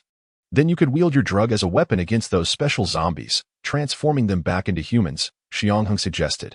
"The issue lies here." Howard appeared troubled, pressing his finger against his temple. "The drug I developed can only cure ordinary zombies, not special ones. Therefore, I have been tirelessly researching how to revert special zombies back to regular humans." Xiang Heng had exhausted all his inquiries, and the situation became clearer that Howard's ultimate goal was to save humanity by developing a remedy for special zombies or discovering a means to revert them to humanity. However, this was something the Special Zombie Coalition would never allow. Thus, two opposing forces emerged. The difference lay in Howard's operations, which had to be conducted in secrecy to avoid exposure. Hence, he established a clandestine base within the ruins of the illusory Star Corporation. Howard gazed at Ling Long within the instrument. "She is my beacon of hope." Xiang Heng approached Howard, gazing at Ling Long as well. "Why, have you not noticed? Special zombies can only remain in a zombie state. Yet your friend here can oscillate between human and zombie forms. So, you have been monitoring us all along. You should say I have been monitoring everything here. Then why lead us to the upper levels? How was I to know who you were?" Howard retorted. "My research absolutely cannot be exposed to the Special Zombie Coalition. That is why I had to be exceedingly cautious. If you were to jeopardize my work, I would have unleashed the zombies on the top floor to eliminate you. But as it turns out, you posed no threat. My suspicions were correct. We nearly lost our lives because of that. Yet you survived, did you not?" You must not be ordinary humans. We have injected ourselves with the super soldier serum. Xiang Heng blurted out without a second thought. The super soldier serum? Howard raised an intrigued eyebrow. Is it true that a nation has actually succeeded in its research? However, it is highly unstable. My physical capacity has not improved significantly. While that show-off has seen his enhance severfold, Xiang Heng referred to Guo Ruoyu, who had remained silent thus far. The girl experienced an even greater enhancement, but her body underwent mutations. The super soldier serum is inherently unreliable. Your survival is already a stroke of fortune. It appeared that Howard had been momentarily distracted by Xiang Heng's reasoning. Returning to the previous topic, Howard asserted that it was indeed possible for special zombies to revert to ordinary humans, with the answer residing within their companion's body. How long do you anticipate it will take to achieve this? What a foolish question. How can I provide a precise timeline? Howard replied, clearly lacking patience for such amateur inquiries. If fortune is on my side, I might achieve it in a day. If not, it could take 10 or even 8 years. Who knows? Xiang Heng and his companions could not afford to wait for 10 or 8 years, as they were scheduled to depart in just 2 days, provided they survived. Ding. Task. Companion zombification has been triggered. Task objective. One of your companions has turned into a zombie. Has not the method for curing zombification been discovered? You should not stand idly by. Task rewards. Experience points 30, monster coins 10, a pack of fries. Perhaps realizing that Xiang Heng and his companions had indeed discovered a method for curing zombification, the system suddenly presented such a task. This was a trivial matter. After conversing with Dr. Howard, Xiang Heng noted a slight increase in Howard's favorability towards him. Doctor, could you provide us with a dose of the drug to cure ordinary zombies? One of our companions has been infected with the zombie virus. Xiang Heng inquired. The MY drug is exceedingly precious, and I cannot risk exposing myself to the special zombie coalition by giving it to you. That companion is Linglong's boyfriend. If we manage to rescue him, she might willingly and eagerly cooperate with you in the experiments. The medicine is locked in the safe, and the key has been taken.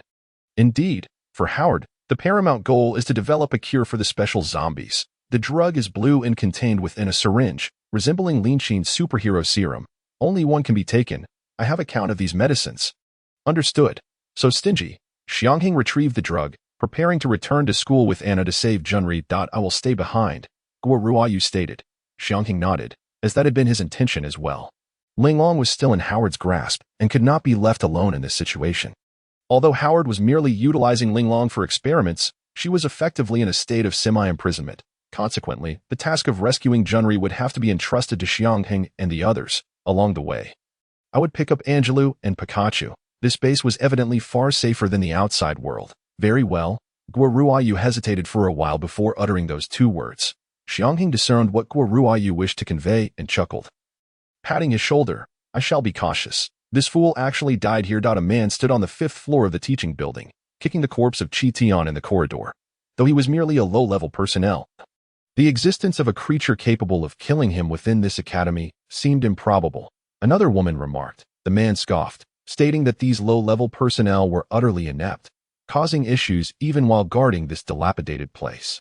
The woman stepped forward to examine Qingtian's wounds, discovering that he had been killed with a single strike, without any chance to resist. Do not say that. Wasn't Dukas also killed in the school cafeteria? And had his head bitten off? Ordinary zombies would not attack us, so what kind of creature could sever Dukas's head? Who cares what it is? The man snapped his fingers, a flame materializing in his hand. As long as we turn him to ashes. Despite the man's blind confidence, the woman remained unfazed. She understood that the man was formidable. Either the zombies had evolved to a stage where they could attack us, or a new species had emerged in this world. The woman continued to ponder Qingtian's cause of death. With no evidence of resistance, could it have been the work of a special zombie like us? Would a special zombie be foolish enough to oppose our organization? The man spoke with a tone of derision. Ha ha ha. Indeed, that seems rather unlikely. The woman rose, stating that they had nearly completed their investigation and needed to proceed to the shopping mall to uncover the cause of Zima's death.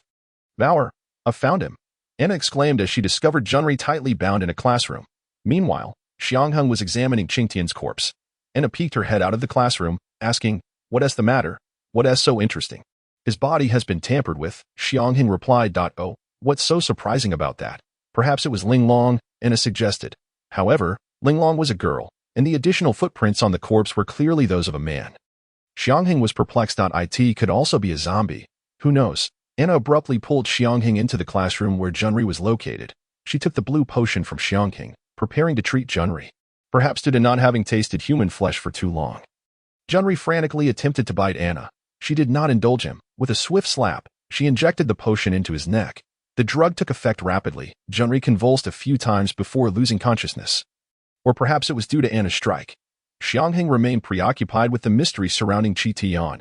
Could it be that another special zombie had visited this place? He had heard from Guo Yu about how Qi Tian had recruited him. And combining that with Howard's account led him to a simple possibility. The special zombie organization had sent someone to investigate the cause of Qi Tian and the others' deaths. Anna, take Junri with us. The surroundings became increasingly chaotic as zombies began to gather slowly. It was imperative not to linger in the same place for too long. This was a principle to always bear in mind. Anna grasped Junri with one hand and Xiang Heng with the other, leaping through the window. They were headed to the shopping mall to meet Angelou and Pikachu, just as they exited the school. A staggering figure rushed towards them. The distinctive floral shorts made it evident that it was none other than Pikachu, with several ordinary zombies trailing behind him. Upon seeing Xiang Heng and the others, he hastily shouted, "Help! Help!" Anna tossed Junri aside and swiftly intercepted the pursuing zombies. Pikachu collapsed before Xiang Heng, kneeling on the ground and repeatedly crying, "Help! Help! Do not fear. Anna is handling the zombies." Xiang Heng comforted while crouching. Pikachu clutched Xiang Heng's shoulders tightly, his brows knitted in distress. "It's not me. Hurry and save the big guy. He was hurt while trying to save me." Ding. Mission. Warrior activated. Mission objective. I can only say that your companion is a true warrior, and you would never wish for him to perish. Mission rewards. Experience points 30, monster coins 10, alloy door panel 1. It turned out that after Xiang Heng and his group left the shopping mall to seek a cure for the zombies, Angelou and Pikachu had been attacked by an ordinary zombie. Previously, this would have been manageable, as Angelou alone could handle several ordinary zombies. However, with the onset of darkness, the strength of ordinary zombies had escalated, presenting a challenge for Angelou. Although he ultimately defeated the ordinary zombie in a one-on-one scenario, the commotion attracted the attention of other zombies. Thus, they found themselves pursued once more. Adhering to the principle of not staying in one location for too long, Angelou swiftly relocated with Pikachu. They discovered a spice factory, intending to use the scent of spices to mask their human odor. However, they did not anticipate the presence of numerous zombies already lurking within the factory. Surrounded by zombies, Angela desperately threw Pikachu from the second floor of the factory. Fortunately, Pikachu landed on the spice materials and did not sustain any severe injuries. Moreover, the aroma of the spices concealed his scent, allowing him to escape the factory unscathed. He fled for quite some time, unsure of his whereabouts, until he spotted Xiang Heng and the others emerging from the school, realizing he had inadvertently returned to the vicinity of the school. However, at that moment, his mind was consumed with a singular thought: hurry and save the big guy. If we delay any further, perhaps overwhelmed by the immense pressure, Pikachu finally broke down in tears. But he continued to urge Xiang Heng and the others to rescue Angelou. "The big guy is a good person. I cannot let him die because of me." Xiang Heng also wished to prevent such a tragedy. "Pikachu, we will go save Angelou right away. Can you hold on?" Xiang Heng initially intended to escort Pikachu back to the base first, but unexpectedly, Pikachu abruptly slapped himself, ceasing his tears. Moments later, he implored, "Xiang Heng, can you lend me a weapon? Anything will do. I know I'm useless and will only hold you back, but I truly want to save the big guy. If I choose to flee now, I fear I will always make the same choice in the future." Pikachu's determination surged by 30. Seeing Pikachu's resolve, Xiang Heng smiled faintly and retrieved a Glock pistol with unlimited bullets from his backpack. "Here, use this." Pikachu was momentarily stunned. "A pistol? Isn't this too precious? It's an item with unlimited bullets. You can get used to its recoil first. No. Pikachu hurriedly waved his hands. "Such a valuable item. How can I possibly? Don't worry. My aim is terrible if I can't hit a zombie's head with this. Then it's not that easy to control." Xiang Heng raised his gun and aimed at a street lamp by the roadside. Bang, bang, bang, bang, bang. After firing over a dozen shots, not a single bullet found its mark. "See, quite difficult, isn't it?" he remarked, handing the gun to Pikachu. "Here, take it. Do you still wish to rescue Angelou?" Pikachu cautiously accepted the weapon. By the way, it would be wise for you to acclimatize in advance. Although we have infinite bullets, if you shoot like I do..." Bang, crash. The street lamp above Xiang Heng shattered, fragments cascading onto his hair. "I hit it." Even Pikachu was taken aback. Just lucky, I suppose. Xiang Heng could hardly believe that after his numerous failed attempts, Pikachu managed to hit it with a single shot. Bang! Crash! Another distant street lamp met the same fate. That's enough. You needn't demonstrate any further, Xiang Heng declared, retrieving a wooden baseball bat from his backpack. Let's go. We need to save Angelou. He hurriedly shifted the conversation to mask his embarrassment. At that moment, Junri awoke. What happened? He slowly opened his eyes, utterly oblivious to the current situation. Suddenly, memories flooded back from before he lost consciousness. Ling Long. Before him appeared Anna's face. Don't worry. Your girlfriend is safe for now. Coughing, Xiang Heng approached Junri. How do you feel? A bit dizzy, somewhat fatigued, but otherwise fine, Junri slowly responded, rising to his feet. Where is Ling Long? Ding. Mission. Rescuing the zombified companion completed. Rewards. Experience points x30, monster coins x10. 1 pack of fries. It seemed Dr. Howard's medication was taking effect and doing so remarkably well. We found a base. Guarua Yu is with her. And they are safe, so rest assured. Observing the fully armed Xiang Heng and Pikachu, Junri questioned, What are you two planning? We're going to rescue Angelou. He's trapped in a factory surrounded by zombies. I asked the big guy. Hey, Pikachu interjected anxiously. Can we discuss this while we move? We can't afford to waste any more time. Indeed, Xiang Heng agreed. Junri, can you fight? Junri nodded. I'm fine, as long as I know Ling Long is safe. Another warrior was added to the mission to rescue Angelou. Led by Pikachu, they quickly arrived at the factory. Outside, they could see numerous ordinary zombies wandering within. Listen for my signal. We'll charge in together, Xiang Heng instructed. Anna, keep an eye on Pikachu. No problem. You three just stay close to me. And I'll ensure your safety.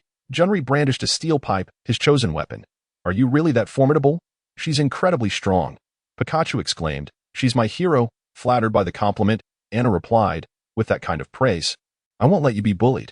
Xiang Heng conducted a brief reconnaissance of the factory's interior. If Angelou is still alive, the zombies will be clustered together. Thus, once we enter, we should prioritize areas with large groups of zombies. This implied that combat was unavoidable. To minimize our time here, everyone should hold nothing back. Rest assured, I won't show any mercy to these fiends. Junri's eyes burned with hatred. He and Ling Long were in peril, and these creatures were the culprits. Also, one more thing. Aside from the ordinary zombies, if a 3-meter-tall giant zombie appears, do not engage directly. Leave it to Anna. Xiang Heng's expression was grave. Those beasts are powerful, and aside from Anna, I cannot guarantee that anyone else can contend with them. Junri, noticing Xiang Heng's serious demeanor, refrained from voicing any objections. After all, he had never encountered a giant zombie, especially one enhanced. Charge, at Xiang Heng's command. The group quietly and swiftly infiltrated the factory. The sluggish, ordinary zombies, caught off guard, fell one by one to headshots. This operation had transformed into a complete assassination mission. With a mere swipe of her sharp claws, Anna could sever a zombie's head. Xiang Heng and Junri employed blunt instruments, which sometimes failed to deliver a fatal blow. At these moments, Pikachu would step in with a timely shot. Though they had not practiced, the group worked together with remarkable synergy. Soon, they had thoroughly searched the first floor.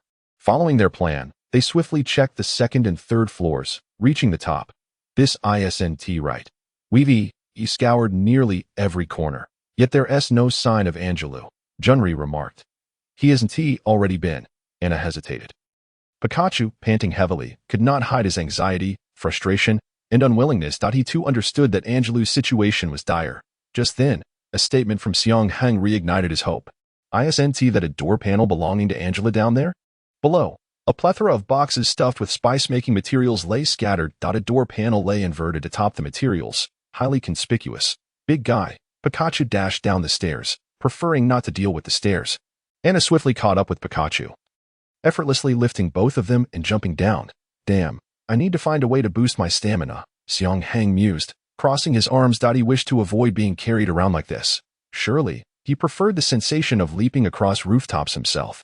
Junri, having a slightly lower stamina than Guarua, chose to descend via the pipes rather than jumping down. Upon landing, Pikachu hurriedly climbed atop the boxes, only to realize he could barely shift the door panel. With a casual toss, Anna flung the door panel aside, revealing Angela buried amidst the materials, with only his nose protruding. Big guy.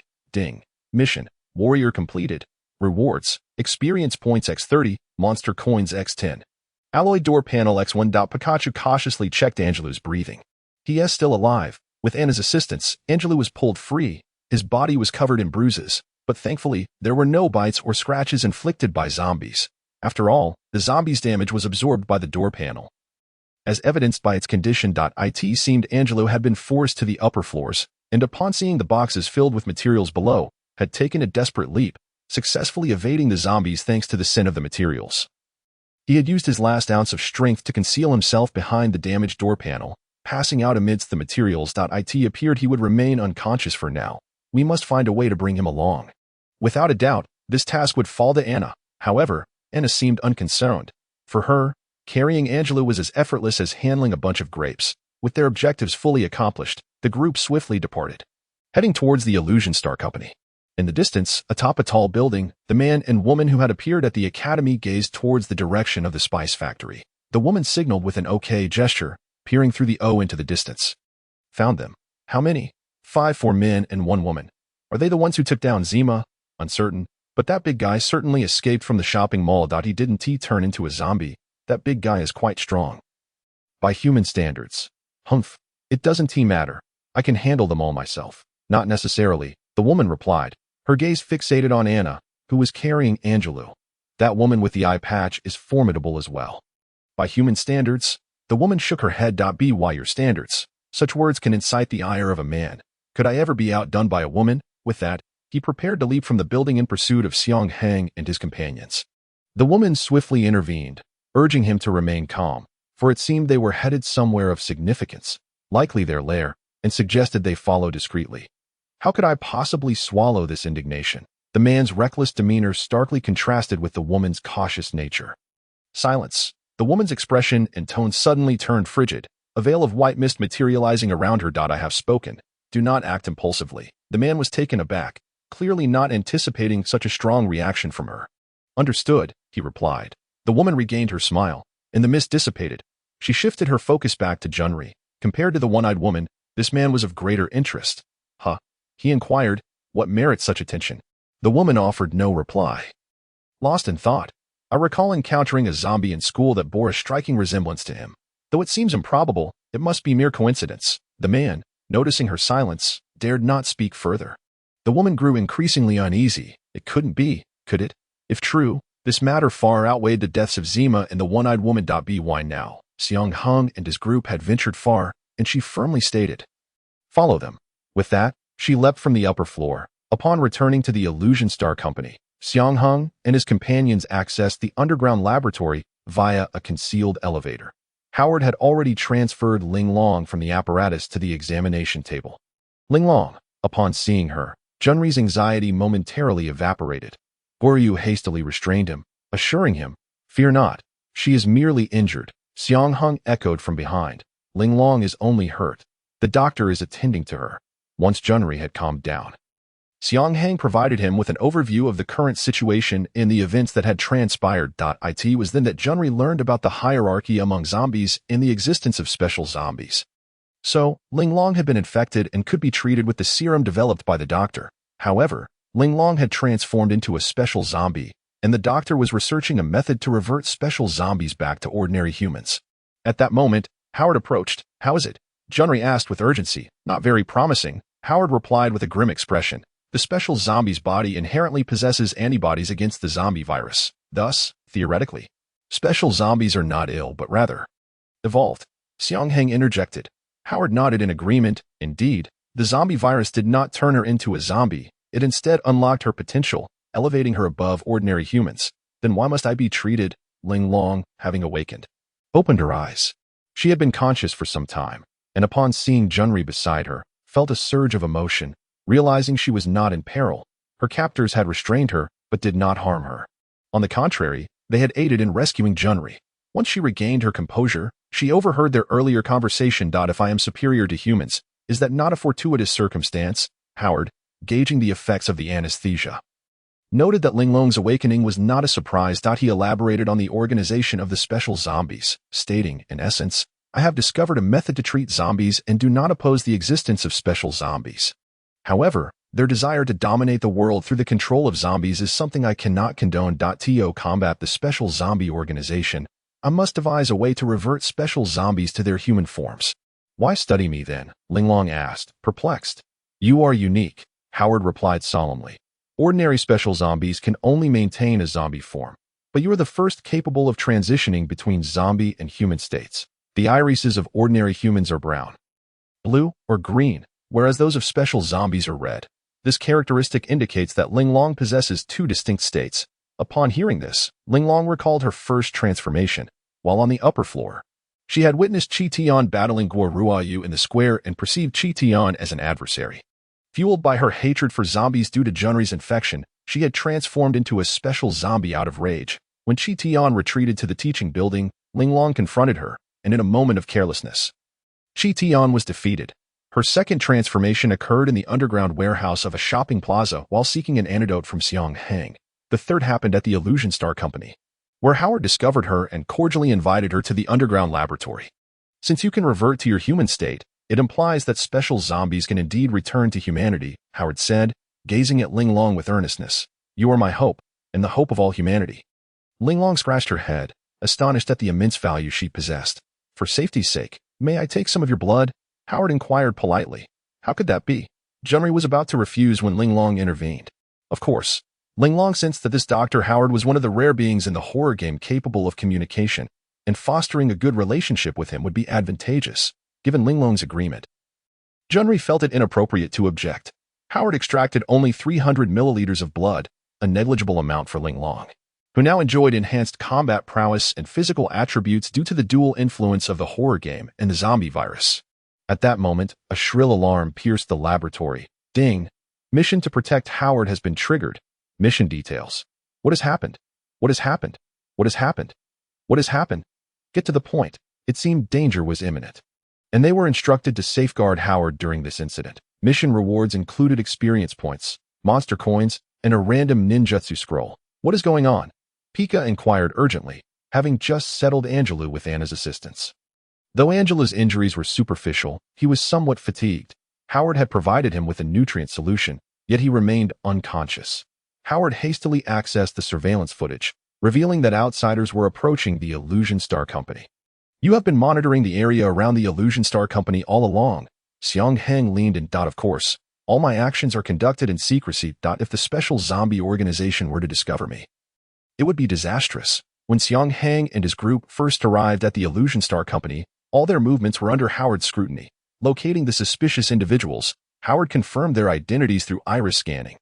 They are special zombies. How did they arrive here? Long ago, the special zombie organization had dispatched agents to investigate, but Howard had concealed himself within the underground laboratory, preventing any anomalies from being detected. Although the organization had sent agents on several occasions thereafter, Howard had remained undiscovered. Therefore, it would seem that the special zombie organization should have ceased their inquiries here. Subsequently, Howard reviewed portions of the city's surveillance footage. You mean you were monitoring the entire city? Xiang Heng was astonished. Not entirely. I only monitored key traffic routes, and I had the zombies install these cameras, Howard explained. Through the footage, he discovered that these two special zombies had made a beeline for this location. Goodness, were you not aware that you were being followed? Howard exclaimed in frustration. Xiang Heng recalled the footprints left by Chi Tian. Realizing that indeed the special zombie organization had dispatched individuals to investigate the circumstances of their deaths. Consequently, it was highly probable that either their group or Angelou and Pika had been discovered and tracked during this process. Did you do anything to offend the special zombie organization? Howard immediately inquired. Addressing Xiang Heng with a hint of embarrassment, indeed, we have encountered the special zombies. He glanced at Goryu, and then at Linglong. I killed one, Linglong stated. With a sigh, Xiang Heng added, Anna and I managed to eliminate two. The first was Dukas from the school cafeteria. Who would have thought that he would still detest cilantro after transforming into a special zombie? The second was Zima from the shopping plaza. After Guo Ruoyu forced Qing Tian back, Linglong swiftly dealt with him.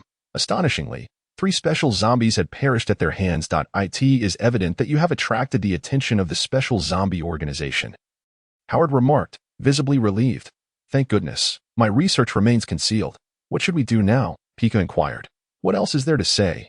Howard retorted with a sense of righteousness. Do you expect me to clean up the mess you've created? You must fend for yourselves. Hey, can't you show a little compassion? Xiang Heng retorted. Howard cast a glance at him. You lot have already dispatched 3 special zombies. Dealing with these two should be a piece of cake. Just then, a thunderous sound erupted outside, and a monitor displayed a sudden burst of flames, followed by a loss of connection. Is that the surveillance camera at the entrance of the Huanqing company? Howard exclaimed in shock. Damn it. Do they possess heavy weaponry? His heart raced. Quick. You must leave at once. If they use heavy weapons to obliterate this place and discover the secret elevator and underground laboratory, my research will be utterly ruined, and humanity will face extinction. Xiang Heng sighed. Initially, this matter had nothing to do with him. He could have easily ignored Howard and fled with his teammates, merely surviving for 3 days. Yet the system had assigned him the task of protecting Howard. If the underground laboratory were to be uncovered, Howard would undoubtedly become a target for the special zombie organization. Anna, where are you? Can you still fight?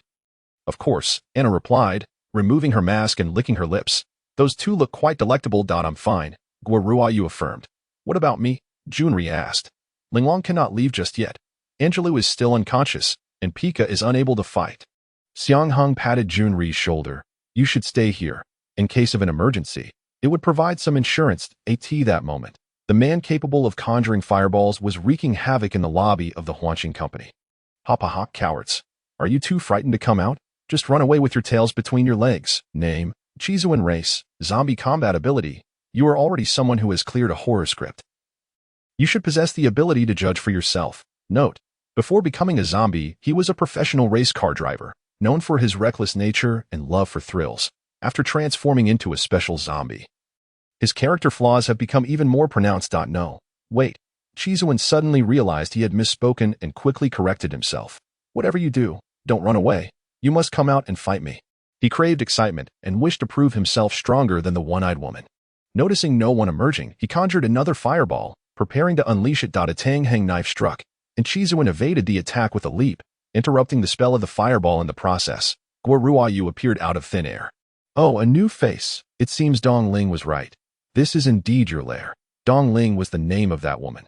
Chizuan was wholly indifferent to the identity of the person before him. Where is that one-eyed woman? Bring her out. He was solely interested in determining who was stronger, himself or Anna. Outside the Huanqing company, Dong Ling observed the scene within with an okay hand gesture. This fool is always so careless. I must teach him a lesson when we return. Hey, are you looking to spar with me? Before Chizuan could finish his sentence, Guoryu charged forward. Chizuan was quick, easily dodging Guoruayu's attack. After several exchanges, he couldn't help but commend Guoruayu. Not bad. Rapid movements, no hesitation, every strike lethal. Are you truly human? Guoruayu remained unaffected by the praise. A powerhouse like you would be quite popular in our organization. What do you say? Interested in joining? Do you want me to become a zombie? This was the second invitation he received to join the organization after Qing Tian. Chizuan quickly retreated a step, narrowly avoiding the Xiang Heng knife aimed at his throat. Don't be so pessimistic. You too could become a special zombie like me. With your strength, you might surpass me after transformation. I feel I am already stronger than you. He retorted. This statement struck a nerve with Chizuan. He could praise his opponents, as it was merely jesting, but he could not tolerate others claiming superiority. Bastard. With that, his hands turned red, flames flickering from his palms as he prepared for a serious confrontation. He seized the incoming Xiang Heng knife, intending to destroy it.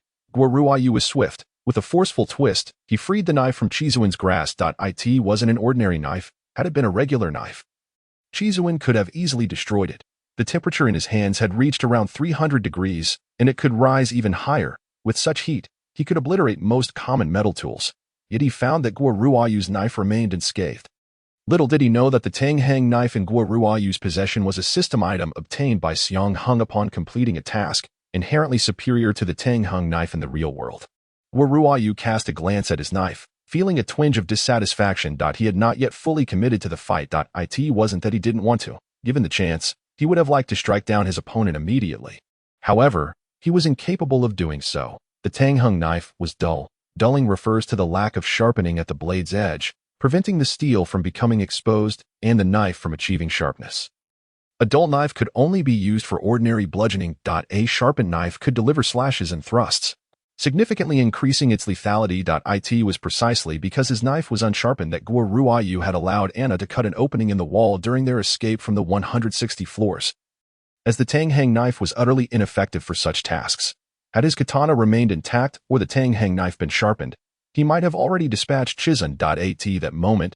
Chizun launched a ranged attack, sending fireballs hurtling towards Guoruayu. These fireballs not only boasted high temperatures but also explosive properties, resembling miniature missiles. Fortunately, the quality of the Xiang Heng knife allowed Guoruayu to deflect the incoming fireballs. Just as the two were locked in a stalemate, Anna suddenly appeared, positioning herself in front of Guoruayu and dispersing the fireballs with a swift swipe. That I'll handle this guy. There's another one outside the Huanxing company for you and Bauer to confront. The reason Xiang Heng and Anna had not emerged sooner was that they were in the underground laboratory inspecting the surveillance with Howard. Through their analysis, Howard confirmed that only 2 special zombies had arrived. Apart from the ruckus caused by Chizun in the lobby, the other was the woman outside the building. Knowing that Guoruayu was struggling against Chizun, Xiang Heng realized he would be unable to resolve the situation swiftly. It would be better to let Anna deal with Chizun, swiftly ending the battle before coming to his aid. He could first contend with the woman outside.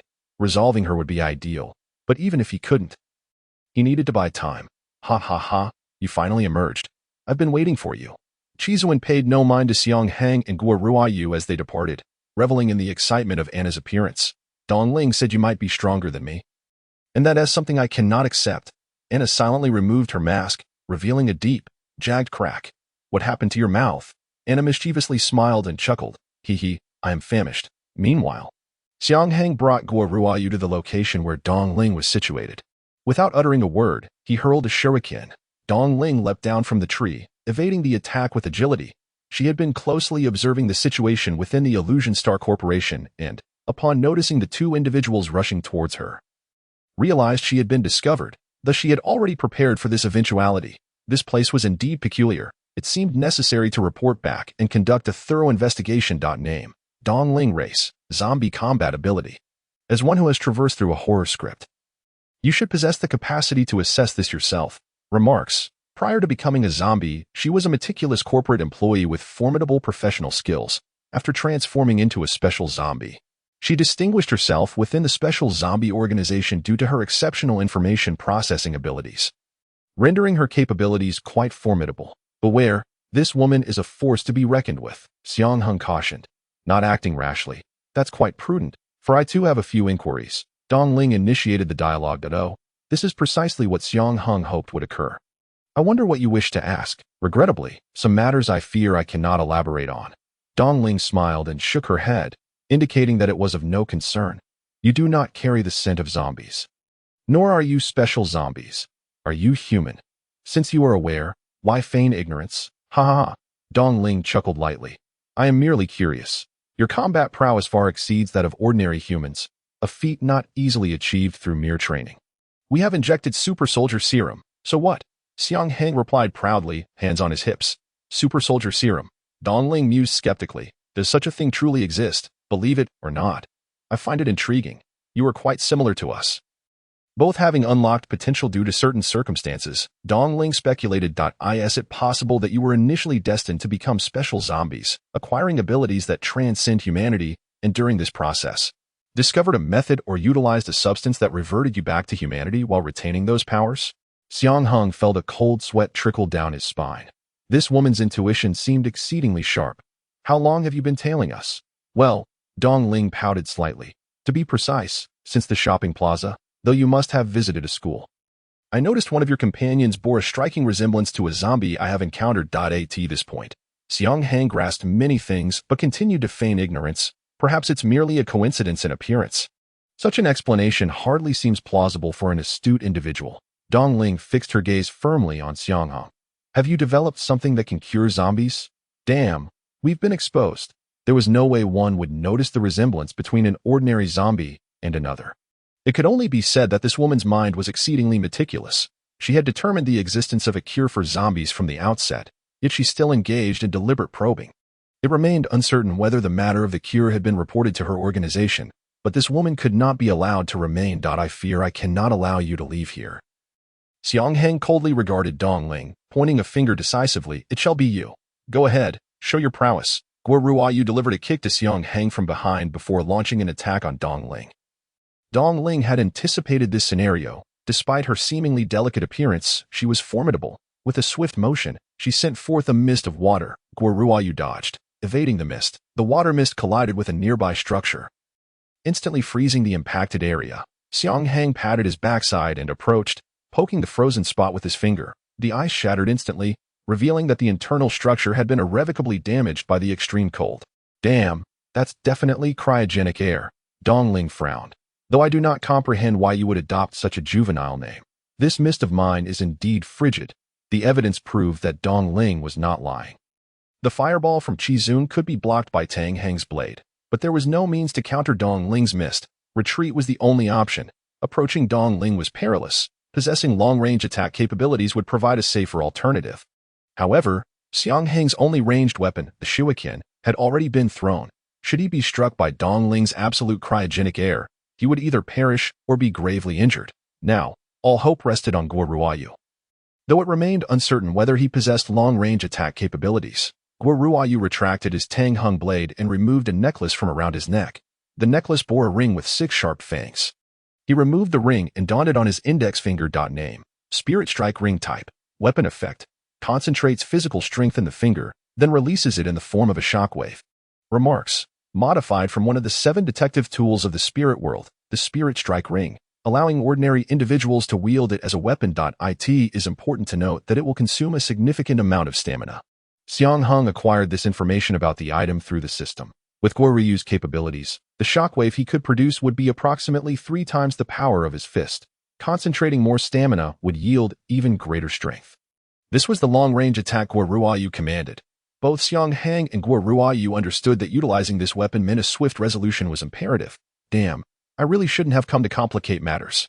Xiang Heng realized that both Qizun and Dongling were far beyond what he could contend with. In this script, without Anna's presence, it was likely that they would have perished several times over. Guo Ruoyu was undeniably powerful, this was beyond dispute, yet he too could not single-handedly triumph over the beings within this script. In one-on-one encounters, most adversaries would be no match for him. But the sheer number of zombies was overwhelming.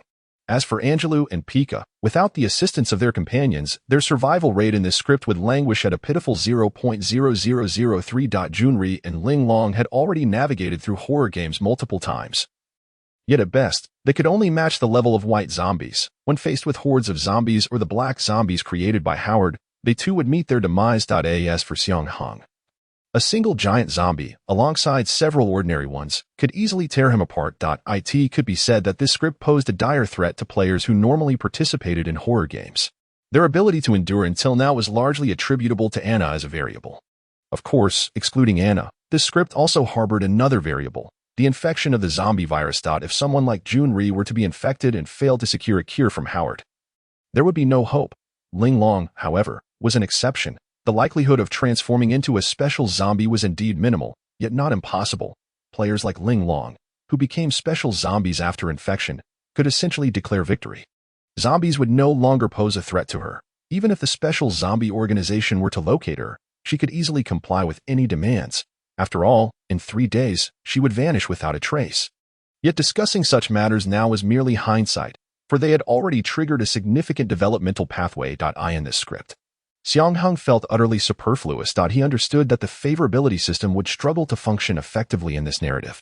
After all, those zombies lacked even a semblance of self-awareness. The first indication of favorability that did not stand in opposition came from Dr. Howard. Thus, Xiang Heng consented to assist Howard, aiming to elevate Howard's favorability. Accepting the invitation from Qizun and his ilk was exceedingly perilous without clarity regarding the nature of the special zombie organization. Should they renege, discarding their usefulness, it would become increasingly difficult for the group to escape enemy territory. With Ling Long's presence, at least Howard would refrain from taking extreme measures. However, now that the special zombie organization had discovered this location, the adversary Xiang Heng would face in the future would likely grow increasingly formidable. Relying solely on Anna and Guo Ruoyu for protection was an unreliable strategy. Moreover, there were Angelou and Pika, who were currently unable to engage in battle. Xiang Heng retrieved a die from his backpack. Had he foreseen this outcome, he would have utilized it immediately upon entering the script. Title: Ability Dice Type. Functional Item Effect. Randomly select one ability from 6, lasting for the duration of a script. Note: one of the collectibles of the Mad Clown. The 6 abilities prompt a lingering question in Xiang Heng's mind. What are these 6 abilities? Is there an introduction? 1. Blood Madman. the ability to transform one's blood into various types of bombs. This ability causes Xiang Heng to enter a contemplative state, realizing he must first hurt himself. However, if struck by Dong Ling's freezing breath, the wound will be frozen, and no blood can flow, while the Blood Madman is suitable for setting traps. Its long-range attack capabilities are somewhat lacking, making it appear unsuitable. 2. Son of God, an ability that enhances physical attributes severalfold. Does this mean I am expected to engage in close combat? That is far too perilous. On to the next. 3. Ugh. Why waste words? It's random anyway. You have no choice. Are you still working on the abilities? Then the system fell silent. Xiang Heng sighed inwardly. Despite the system's occasional mischief, he had to rely on it. He casually tossed the dice without even glancing at it. The system was right. A random event meant he must accept whatever ability he received. The ability dice activated. Number 6. Ability. What is believed to be true becomes true. Effect. What is believed to be true becomes true. What a hollow effect description. What does it mean that what is believed to be true becomes true? Xiang Heng pointed at his own nose. Does this imply that if I believe I am a superhero, I can become one? Nothing happened. What a deception. Regardless, after rolling a 6, the dice shattered into fragments and vanished. The character window indeed displayed the ability as what is believed to be true becomes true. With the ability confirmed, he could only use it with a sense of gratitude. For now, Guo Ruoyu could still contend with Dong Ling. He needed to ascertain how to utilize his newfound ability before exhausting his stamina. What on earth is this person? An alien? Qizun had never encountered such a formidable human. The hall was nearly destroyed by him, yet Anna bore not a single mark, even when confronted with Qizun's fireballs. Anna dared not confront them directly. Initially, she could disperse the fireballs with her claws. Observing this, Qizun immediately elevated the temperature of his fireballs, compelling Anna to refrain from direct confrontation. Thus, she resorted to a tactical retreat. The fireballs were relatively slow, allowing Anna to evade them with ease. Unfortunately, the hall of the Illusion Star Company bore the brunt of the chaos. Fortunately, the secret elevator leading to the underground laboratory remained discreet. Even if the entire Illusion Star Company building collapsed, it would remain unaffected. Anna certainly aimed to approach Qizun and eliminate him, yet each time she attempted this, Qizun unleashed fireballs frantically, forcing her to retreat. Consequently, she felt quite frustrated. This child must have some serious issues. Qizun, too, was deeply troubled. He had made bold claims earlier but now found himself utterly helpless against Anna, constantly worrying she might defeat him in an instant. Fleeing would tarnish his pride, yet staying put risked his very life. The only option left was to destroy the place. Qizun resolved to obliterate the Illusion Star Company building as a pretext for his escape. Once outside, he and Dong Ling would surely be able to deal with Anna. After battling for so long, Qizun had identified the building's load-bearing walls, unleashing several fireballs toward them. He intends to blow this place up? Anna quickly grasped his intentions and dashed forward, scattering the fireballs with a few swipes of her claws. Upon witnessing this, Qizun was momentarily stunned before bursting into laughter. Previously, when he had been wreaking havoc in the hall, Anna had shown no inclination to stop him. Now, however, she was taking protective action, even at the cost of injuring her own hands. With her newfound reservations, dealing with her would become significantly easier. You don't want me to destroy this place, do you? Let us see how long you can hold out. Suddenly, countless fireballs surged toward the load-bearing walls. Qizun was willing to exhaust all his stamina. This was his chance to defeat Anna. TCH, Anna scoffed, charging directly at Qizun. His confusion deepened at her reaction. Rather than protecting the hall, she sought to attack him. This was sheer folly. An approaching enemy was far easier to handle. Qizun redirected the fireballs to target Anna. She did not evade, vanishing instantly within the flames. Amid the resounding explosions, Qizun maniacally laughed. I've done it. I've finally defeated you. I am indeed the stronger one. Ha ha ha. Then, a charred figure emerged from the flames. Its features grotesquely disfigured. Aside from a familiar crack at the corner of its mouth, the figure bore a gaping, hollow void where its eyes should have been. It hurt. Before Qizun could fully comprehend. Anna, severely burned, bit off his head. Fearing pain, Anna had refrained from killing Qizun immediately amidst the fireballs, but the resulting cost was far greater. After merely a few chews, she swallowed his head whole. Almost instantly, her charred body began to visibly heal. Soon, her beautiful visage bore no trace of the burns. Anna opened her tightly clenched fist to reveal a single eye patch. This was the only thing that could not be burned. She readjusted the eye patch but felt a sharp pain in her arm. Hiss, not fully healed. Qizun's head was insufficient for Anna to recover from all her injuries. Even the devouring evolution had not been triggered. Guo Ruoyu's breathing had grown rapid. The stamina consumed by the spirit strike ring was greater than he had anticipated. Fortunately, he was not in immediate danger. The spirit strike ring exhibited remarkable effectiveness. The water mist emitted by Dongling was effortlessly dispersed by the shockwaves from Guo Ruoyu's ring. After all, the speed of the water mist was relatively slow. Guo Ruoyu also attempted to use shockwaves to attack Dongling. But her movements were swift, and the shockwaves could not reach her. The two appeared to be at an impasse, but Guo Ruoyu's stamina was depleting more severely. Nevertheless, he did not hold back his attacks. Dongling dodged left and right, as if wandering through a garden. Such attacks would only squander his stamina could he truly not see this. Dongling had intended to taunt Guo Ruoyu, only to find her legs suddenly immobilized. It turned out that all of Guo Ruoyu's attacks were purposeful. Dongling had stepped onto a necklace discarded by Guo Ruoyu. This necklace, adorned with the spirit strike ring, was also an item. Name: Chains of Confinement Type, Functional Item Effect. Upon activation, it generates a weak force field that confines any creature that enters it. Note: it is unknown which mad scientist covertly used his wife's necklace for experiments. As a result, his wife left him, and he wished for those who wore the necklace to never leave him. This became a fixed target. Guo Ruoyu raised a finger, channeling his remaining stamina into the spirit strike ring. This strike would end it all. The shockwave surged forth, pouncing like a fierce tiger. How infuriating! In an instant, several thick ice walls appeared before Dongling. The shockwave's power was indeed formidable. The ice walls shattered completely. The fragmented ice injuring Dongling after expending this strike.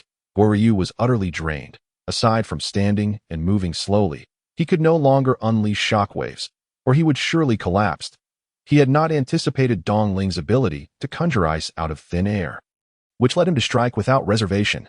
Dongling furrowed her brow slightly. Being able to injure me is already quite a feat. In a fleeting instant, she concentrated all the moisture in her vicinity, transforming it into an ice wall to thwart the impending shockwave. Upon closer inspection, one could indeed feel the air around them growing arid. With a deft flick of her finger, Dongling froze the necklace at her feet into a solid block of ice. Consequently lifting its binding effect, she crushed the necklace beneath her foot, declaring, "I've had my fun. It's time to dispose of you, for I have other matters to attend to." A wisp of mist drifted languidly towards Guo Ruoyu. But with his speed, evasion was no longer an option. Just as the crisis loomed, Xiang Heng dashed in front of him, raising his hand to obstruct the mist. Xiang Heng, Guo understood the potency of this mist. Enduring it was simply not feasible. That he watched in horror as Xiang Heng's right hand and forearm were transformed entirely into ice. "Your right hand is ruined. You are no match for her. Retreat at once." Guo Ruoyu urged anxiously. "Silence." Guo Ruoyu was taken aback by the tone Xiang Heng employed, a first for him. Moments later, Xiang Heng turned back, raising an eyebrow as if unaffected. "Why am I not her opponent?" "Your right hand is already incapacitated," Guo Ruoyu exclaimed. Xiang Heng raised both of his hands. "Which hand are you referring to?" Guo Ruoyu was once again left speechless as Xiang Heng's hands remained intact before him. "I clearly saw. You witnessed my right hand turn into ice, did you not?" Xiang Heng chuckled. "And you also saw that I am unharmed. Now, hurry back." He then pivoted to confront Dongling, declaring, "I shall handle this rascal."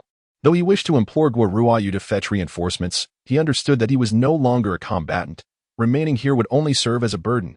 "Take care of yourself." With that, he turned to leave. Planning to flee, Dongling snapped her fingers, sending several wisps of mist hurtling forth. Xiang Heng stepped forward, using his body to shield Guo Ruoyu from the mist. Neither Guo Ruoyu nor Dongling could comprehend the spectacle before them. Even the white zombies would succumb to the mist, turning into ice. Moreover, Dongling had indeed witnessed the parts of Xiang Heng's body struck by the mist becoming encased in frost. Yet, inexplicably, with a moment's inattention, Xiang Heng's form appeared unscathed, as if he had never been touched by the mist at all. "What on earth is happening?" Dongling furrowed her brow deeply. "Did my mist assault you?" "Of course it did. Otherwise, would that person behind me not have been affected? And you? What of me?" Xiang Heng struck a pose of arrogant defiance. "Realize my prowess and depart quickly, lest I show you no mercy." In truth, he was only posturing. Up to this point, he had yet to fully grasp the extent of his abilities. The introduction to this power was dismally simplistic, yet he discovered it was anything but straightforward. Xiang Heng believed himself to be a superhero, yet he had not transformed into one. Not due to the limitations of the ability, but rather his own disbelief. He had never truly accepted the notion of being a superhero. Thus, while he verbally proclaimed himself as such, internally he deemed it a falsehood. Unable to refute his humanity, The assertion of being a superhero became a mere fallacy. Xiang Heng recognized this dilemma. To activate the belief that one's convictions manifest as truth, he must compel himself to genuinely believe in certain ideas. He spent a considerable duration attempting numerous times to transform his tongue into that of a serpent. Gradually, he began to master the technique. When struck by the mist, indeed, his arm had turned to ice. While Guo Ryu fretted, Xiang Heng had genuinely silenced him, not out of malice, but because he needed to concentrate on believing his arm remained intact. As fate would have it, Xiang Heng succeeded. The frozen arm reverted to its original form. Subsequently, when he used his body to shield against the mist, he did so by employing the very ability of belief manifesting as reality. Naturally, Dongling could not fathom this magical prowess. She merely understood that her abilities were being countered by Xiang Heng. If the mist cannot harm you. Dongling raised her right hand, moisture coalescing in her palm. Forming a sharp ice sword. I shall sever your head. Surely you cannot restore yourself from that. That is indeed true. If my head is gone, how could I possibly claim otherwise? Then you must first behead me. Xiang Heng exuded confidence. In an instant, Dongling surged forth, her speed surpassing that of before. Yet Xiang Heng's pace had also quickened, narrowly evading her initial strike. Wow, that was close. Although he had enhanced his speed through his ability, he still almost fell prey to Dongling's attack. It seemed imperative to believe his speed could increase further. Theoretically, the power of belief manifesting as reality was immensely potent. With no apparent limits. If Xiang Heng could completely command his mind, he would become virtually omnipotent. Alas, he could not. Convincing oneself of a notion was no simple task. Only those who have attempted it would understand. It was akin to Xiang Heng's struggle to believe himself a superhero. The idea of being human was deeply entrenched in his psyche, making it virtually impossible to accept the notion of being a superhero. Ensuring his safety had become the pinnacle of Xiang Heng's capabilities. Thus, he urged Guo Ryu to retreat and employed bravado to buy time. Indeed, he harbored numerous thoughts, yet many were constrained. For instance, he wished to believe his speed surpassed Dongling's, but that was unattainable, as he remained unaware of her limits. Thus, he could only barely evade her every assault. Ideally, he would desire more time to experiment with his abilities. However, with Guo Ryu in peril, he had no choice but to act preemptively. Mere evasion would not suffice. He needed to strike back. Xiang Heng understood that he could not remain on the defensive indefinitely. He must devise an offensive strategy, contemplating how to utilize this ability for attack. He considered two weapons, his mind fixated on the Gatling gun and the rocket launcher. In comparison, the rocket launcher was evidently easier to envision. All he needed to do was believe his right hand was a rocket launcher. As if it were that simple. Do you think I'm a transformer? His focus was entirely consumed by evading Dongling's attacks. He had no mental bandwidth to entertain such absurdity if reinforcements don't arrive soon. I want to last much longer. Dongling's speed escalated, her strikes growing increasingly fierce. Xiang Heng found himself with no time to indulge in belief. Maintaining a speed greater than before had become his utmost limit. His combat experience was undeniably increasing, yet he was on the brink of demise. What good were experience points if death awaited? Just as he teetered on the edge of despair, a figure emerged to his aid. As Dongling's ice sword neared his neck, slender fingers intervened, halting the blade. The hand bore the scars of grievous burns. Bauer, I have arrived. Dongling recoiled a distance of several meters, her expression one of disdain. Inwardly chastising, that fool, I warned him against underestimating. Perishing due to negligence is entirely deserved. Anna, your arm. Xiang Heng noticed the marks marring Anna's arm. I'm fine. I sustained a minor injury while dealing with that fool. Chizuan. I want to whine over a scratch. Can you leave this woman to me? She discerned that Xiang Heng was not a match for Dongling, and that his perseverance thus far was commendable. Furthermore, she required this woman's head to mend her own wounds. She is formidable. I am aware. Do not allow her freezing aura to strike you. Your body will become encased in ice. Although Xiang Heng was not afraid of being struck by the mist, Anna was not in the same position. The ability to believe something to be true seemed not to apply to others. Otherwise, if Xiang Heng merely believed that Dongling was dead, she would indeed be dead. At the very least, he could envision numerous methods of attack, not limited to solely relying on himself. For instance, one could imagine meteor showers, volcanic eruptions, or tsunamis sweeping across the globe. However, Xiang Heng found himself unable to do so at this moment. Thus, he dared not let Anna take risks. If she were to be frozen and his ability failed to activate, it would signal the failure of this narrative. Relying solely on Anna to defeat Dongling was far too precarious. At least one more combatant was needed. As for why Dr. Howard did not deploy the black zombies he created for support, it was because they could not survive in sunlight. Upon exposure to sunlight, their bodies would be scorched until death. Therefore, they were confined to dark places or could only move briefly in indirect sunlight. Exiting the building was out of the question. Furthermore, the other zombies would not attack the special zombies, leaving the combat strength involved in this incident solely to Howard and the players participating in the horror game. Guoruayu had exhausted his stamina. Angela remained unconscious, and Pikachu was negligible in consideration. The only remaining support came from Linglong and Junri. However, Howard vehemently opposed Linglong joining the fight. This was entirely understandable, as Linglong represented Howard's sole hope for humanity's salvation. Thus, only Junri was left to provide support.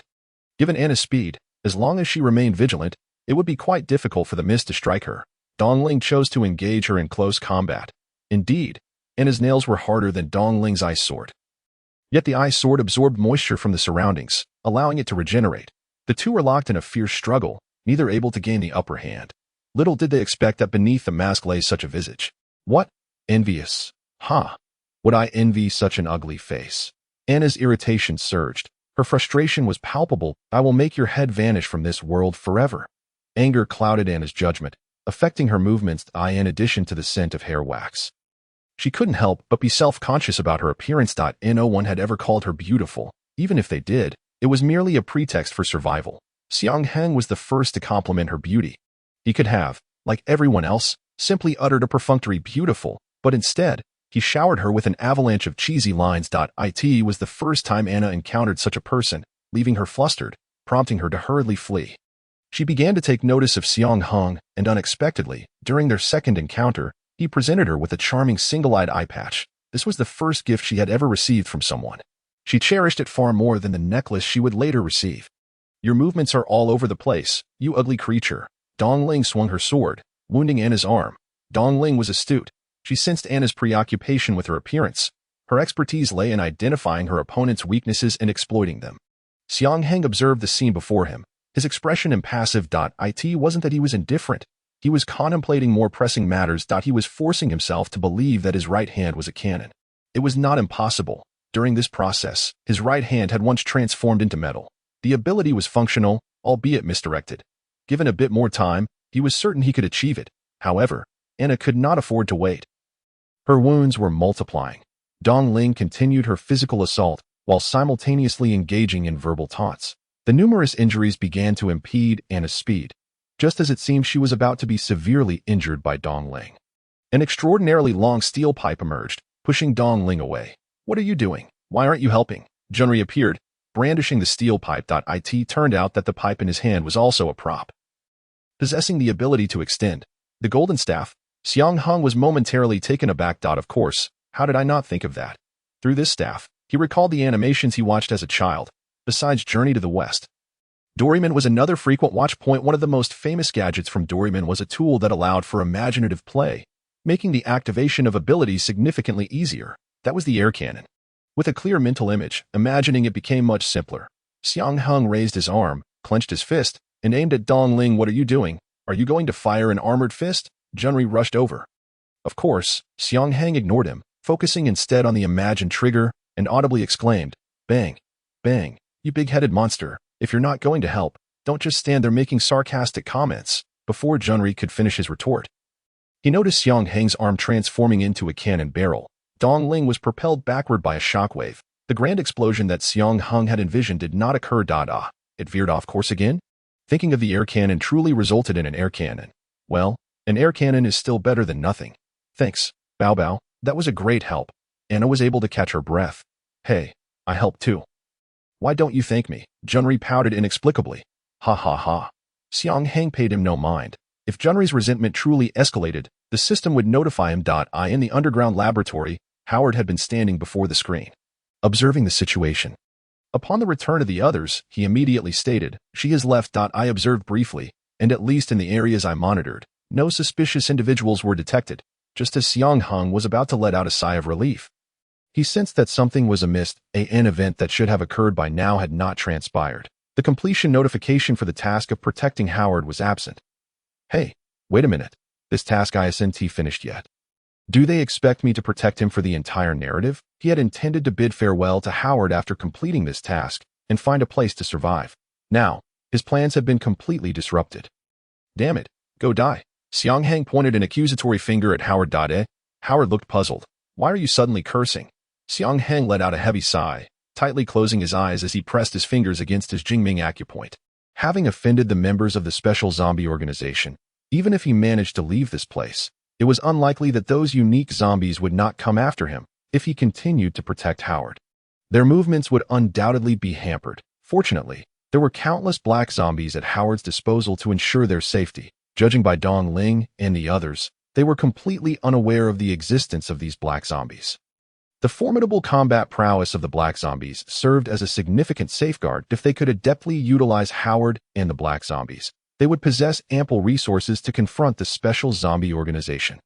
This place was no longer safe. The organization would surely send more personnel to investigate, and they needed to relocate before that happened, Howard remarked while manipulating the equipment. Relocate? Linglong inquired. Do you have other bases? Of course, Howard replied. I haven't been idle all these years. Xiang Heng overheard this conversation. Relocate? Another base? If the Phantom Star Company's base had remained undiscovered by the special zombie organization all these years, then the security of the other bases must also be quite formidable. Even if the special zombie organization managed to locate them, it would likely take a considerable amount of time. This was excellent news. If Howard had a better hiding place, it was imperative to stick with him. Xiang Heng approached and patted Howard on the shoulder, gazing earnestly with a sincere expression. Doctor, rest assured, we will always protect you. Howard looked puzzled. Having been in a state of agitation just moments ago, what affliction did this child possess? The matter of relocation certainly called for prompt action, and fortunately, the unconscious Angela had awakened. Thanks to the nourishing liquids, he was recovering quite well, at least not hindering their movements. During the relocation, they could not traverse the surface of the city. Not only was it perilous, but the black zombies also could not follow. The safest approach was to move underground to facilitate this. Howard had established a dedicated tunnel. Once Howard finished organizing the experimental equipment, everyone followed him into a secret elevator leading to the tunnel. It was conservatively estimated that this tunnel lay at least 100 meters below ground, perfectly avoiding all structures. The tunnel was equipped with transporters capable of carrying experimental materials as well as personnel. How long did it take to complete such a massive project? Xiang Heng inquired. Actually, it didn't take long, just a few months, Howard replied. The black zombies, while unable to endure sunlight, were exceptionally proficient laborers underground. And their numbers were plentiful. With their assistance, Howard managed to complete the passage between the two bases in less than half a year. Moreover, he possessed more than just these two bases. Describing it as having a cunning rabbit with 3 burrows would not be an exaggeration. It's truly unfortunate that the black zombies can only serve as laborers and not as combatants, Xiang Heng lamented. Had we had the black zombies' assistance in previous battles, we could have easily emerged victorious. I have always sought to overcome this limitation, but to no avail. Howard shook his head. Perhaps it is because they are beings that defy the laws of nature, thus not permitted by this world. You're getting increasingly esoteric. Have you heard the saying that the end of science is metaphysics? After a lengthy journey, they arrived at their destination. This base was relatively small and entirely subterranean. The laboratory was well equipped with all necessary apparatus. According to Howard, the head may be severed and blood may flow, but research must not cease. Beneath the laboratory was a spacious area designated for housing the black zombies. As for the other zombies, Howard did not allow them to accompany them, but instead instructed them to remain at Phantom Star Company to create confusion, while simultaneously destroying all structures, including the secret elevator and the underground laboratory.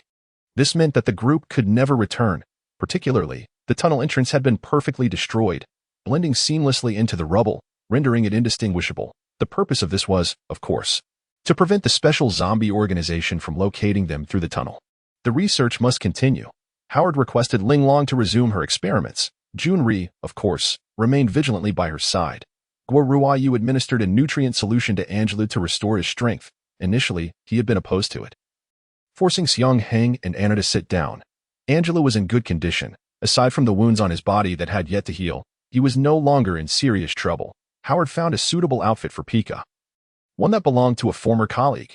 Thus, Pika transformed from a flamboyant figure in flowery shorts into a respectable staff member. This base is officially operational. I will now activate all nearby cameras, Howard stated as he operated the equipment. However, I still require you to inspect the ground situation to ensure everything is foolproof. Ding. Mission. Tortoise exploration has been triggered. Mission content. Inspect ground conditions. Mission reward. Experience points 20. Howard's favorability 5. Black zombie usage rights 1. The right to use a black zombie. Goodness. This mission needs to be accepted. Xiang Heng approached Howard, feigning interest as he gazed at the screen. Have you never inspected the ground conditions of this base? I have never been here, Howard replied. All tasks have been completed by the black zombies, and since they cannot access the surface, I am not particularly aware of the conditions above. Very well, Xiang Heng volunteered. I will go check the ground. I'll go too. Upon hearing this, Anna hurriedly followed, not only to protect Xiang Heng but also to find an opportunity to tend to her own injuries, looking for a chance to feast on some heads. I will too, Angela began. But Xiang Heng interrupted him. I have something to give you. Then, like a magician, Xiang Heng produced a metal door panel. My goodness, this is heavy. Had Xiang Heng not immediately believed in his ability to lift the metal door panel, he would have been crushed beneath it. Angelou, unfazed, understood that players who had participated in horror games often possessed numerous items. This is for me, of course. Who else would it be for? Hurry up. I can't hold it much longer. This door panel was a system reward obtained after rescuing Angelou. It was of little use for Xiang Heng to keep it, but in Angelou's hands, it would reach its full potential. Angela took the metal panel. Though even with his strength, he could not wield it at will. Don't worry. After we clear this scenario, your physical attributes will improve, and you will be able to handle it then, Xiang Heng reassured him. Looking at the panel, Angela was touched. Thank you. Why thank me? You have contributed far more than I have, Xiang Heng replied nonchalantly. Pika also approached Angela, setting aside his usual flippant tone, his gaze filled with gratitude. Indeed, big guy, without you, I would have perished long ago. In his heart, Angela was as reliable as a mountain. As long as Angela was present, no one could harm him. He silently vowed to become stronger and not always be a burden to others. Yu observed all of this, his pupils flickering slightly. Among the 6 players present, he had participated in horror games the most. Thus, he was acutely aware of what usually became of players who had undergone such experiences. Lin Qin's words rang true. In horror games, one's own life was paramount. Under special circumstances, most players would not hesitate to sacrifice their teammates' lives for their own safety. However, in this instance, though each person's character was different, they were all willing to take risks to protect others. It was the first time Ryu had encountered such a situation. Though he did not show it outwardly, he felt a swell of joy. Even excitement. Just as Xiang Heng had said, he was glad to be with this group of people. With this thought, Xiang Heng leaned in closer. For some reason, Ryu, typically composed, felt an impulse to strike him. What's up? Do I even need to ask? I just want to know how your recovery is coming along. Not bad. You charming rascal, always reluctant to utter an extra word. Xiang Heng straightened up. Eager to regain his strength, we still require your presence as our secondary force in battle. The primary force is Anna. Yu remained silent, overwhelmed by the multitude of frustrations, unsure of what to say. Consequently, he kicked Xiang Heng. Xiang Heng dusted himself off and declared, Anna, let us depart. At the pinnacle of a towering edifice, a figure cloaked in an eerie pallor spoke.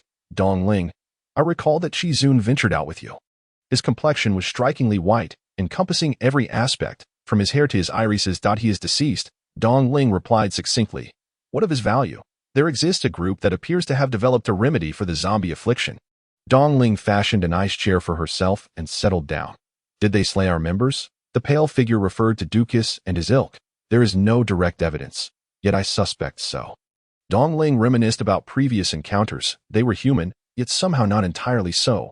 Upon mentioning Xiang Heng's unique abilities, Dong Ling furrowed her brow once more. I now suspect they may represent a third condition of zombie virus infection, wherein the virus merely awakens their latent abilities without altering their human form. She remained incredulous regarding Xiang Heng's claims about super soldier serum.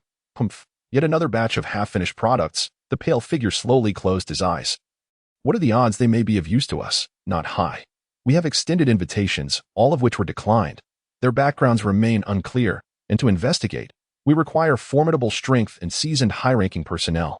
Shi Zun, a mere recent promotion, is insufficient. Very well, I shall entrust this matter to you. Understood. Dong Ling rose and withdrew. As the elevator doors opened, a pungent odor assaulted their senses. How did we end up in the sewers? Anna pinched her nose. The stench was indeed overwhelming. It was no wonder the mission was dubbed divine, turtle exploration. likely alluding to the 4 turtles residing in the sewers. Howard was utterly oblivious to the situation above the base. And Xiang Heng felt exasperated. Let us swiftly locate an exit. The elevator was indeed discreet. Once the doors closed, it was impossible to discern that it concealed a passage descending 100 meters below ground. Ascending the ladder, Xiang Heng and Anna emerged into a new, abandoned city. Sigh, it all seems the same. In a world ravaged by a zombie apocalypse, every city, whether within or beyond its borders, bore a similar visage. The only distinction lay in the varying abundance of resources. Exiting the sewers, the duo found themselves on the highway, and for reasons unknown, the number of zombies here was significantly lower than in the previous city. Scattered along the roadside were numerous wrecked vehicles, including police cars, armored vehicles, and tanks. It was evident that armed forces had once arrived here to suppress the zombies, and the outcome was all too predictable: total annihilation. Xiang Heng approached an armored vehicle, scrutinizing it carefully. He hoped to uncover the coveted Gatling gun and rocket launcher. Why not simply drive away in a tank? Anna suggested. I would need to know how to operate it.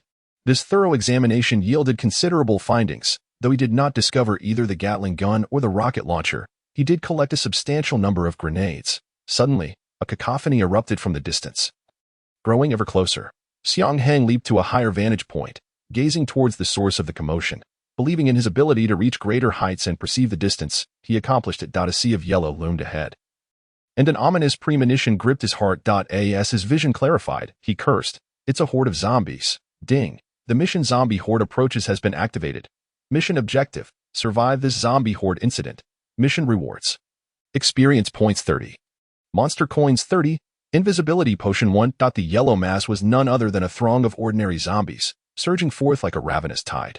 Every structure in their path would be ravaged, their speed unwavering. After plundering the surroundings, they would leap down from the buildings in droves, without hesitation. The sheer number was the greatest Xiang Heng had ever witnessed, even if armed with an infinite supply of ammunition or a Gatling gun. It was unlikely they could withstand this wave of undead. Run. Without further ado, he grasped Anna's hand and fled. The question arose: should they run horizontally, vertically, or diagonally? Obviously, they should head downward. Hey, why are we going back into the sewers? It stinks down there, Anna protested. Because the horde is coming. So what if they come? We can just eliminate them all. If only it were that simple. Even if I had a tank, it would be no match for this swarm of zombies. What a movie to me. I refuse to go back to the sewers. Why must you be so obstinate at this moment? You dare to scold me? Humph. You no longer love me. Your personality is exceedingly human-like. Since returning to the sewers was not an option, they would have to evade the horde like dodging a tornado. They darted to the sides at a 90-degree angle, hoping to escape the encroaching wave. If escape proved impossible, they would ascend to higher ground, as fewer zombies could scale such heights, making it relatively safer. Given the horde's advancing speed, they had only a few minutes to act, far too little to clear the area. Xiang Heng surveyed his surroundings and selected a relatively tall building, eager to see how high they could climb in this brief span. With Anna in tow, he leaped to the 3rd floor.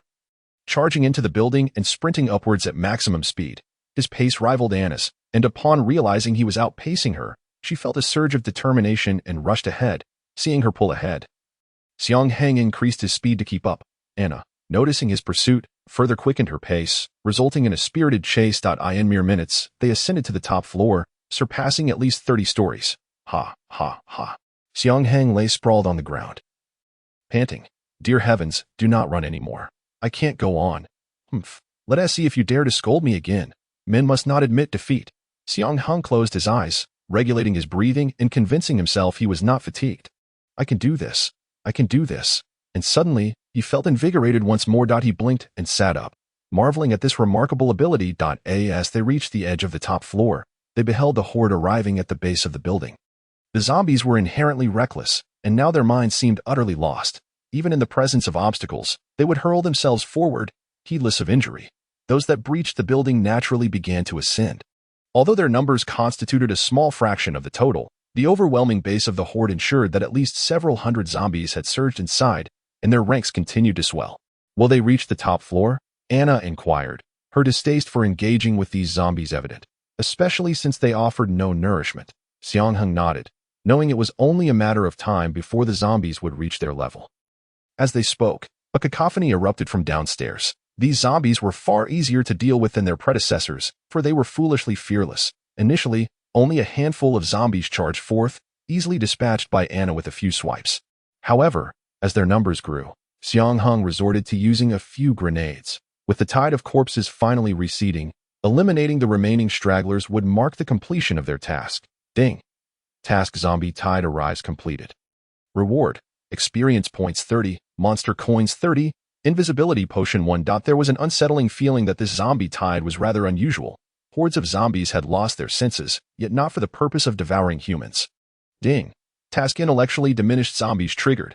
Task Details: Investigate the phenomenon of hordes of zombies with sharply reduced intelligence.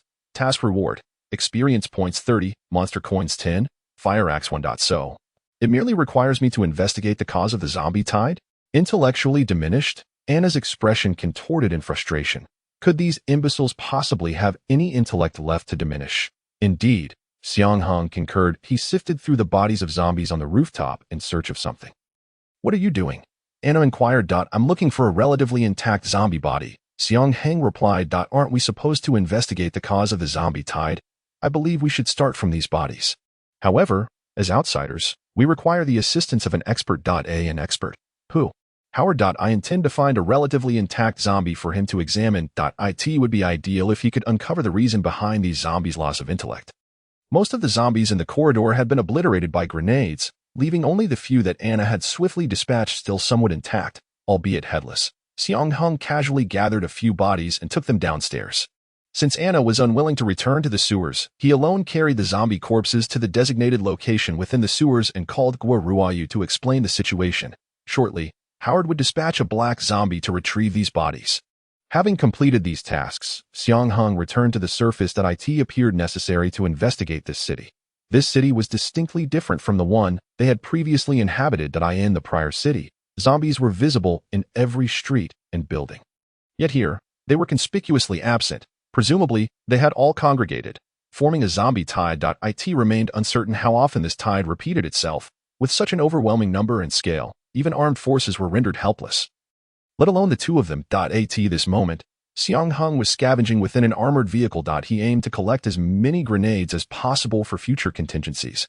However, the weapons available within the armored vehicle were exceedingly limited. With grenades being the most powerful, facing such a zombie tide without sufficient firepower is tantamount to delivering oneself to the slaughter, Xiang Heng lamented. Suddenly, a colossal object collided with the armored vehicle, causing even the heavy vehicle to tremble violently. Is that an earthquake? He wondered. Certainly not, for the ensuing wails revealed the identity of the intruder, another zombie. Hadn't the zombie tide already passed? Xiang Heng and Anna hastily climbed atop the vehicle, only to discover a gigantic zombie battering against it.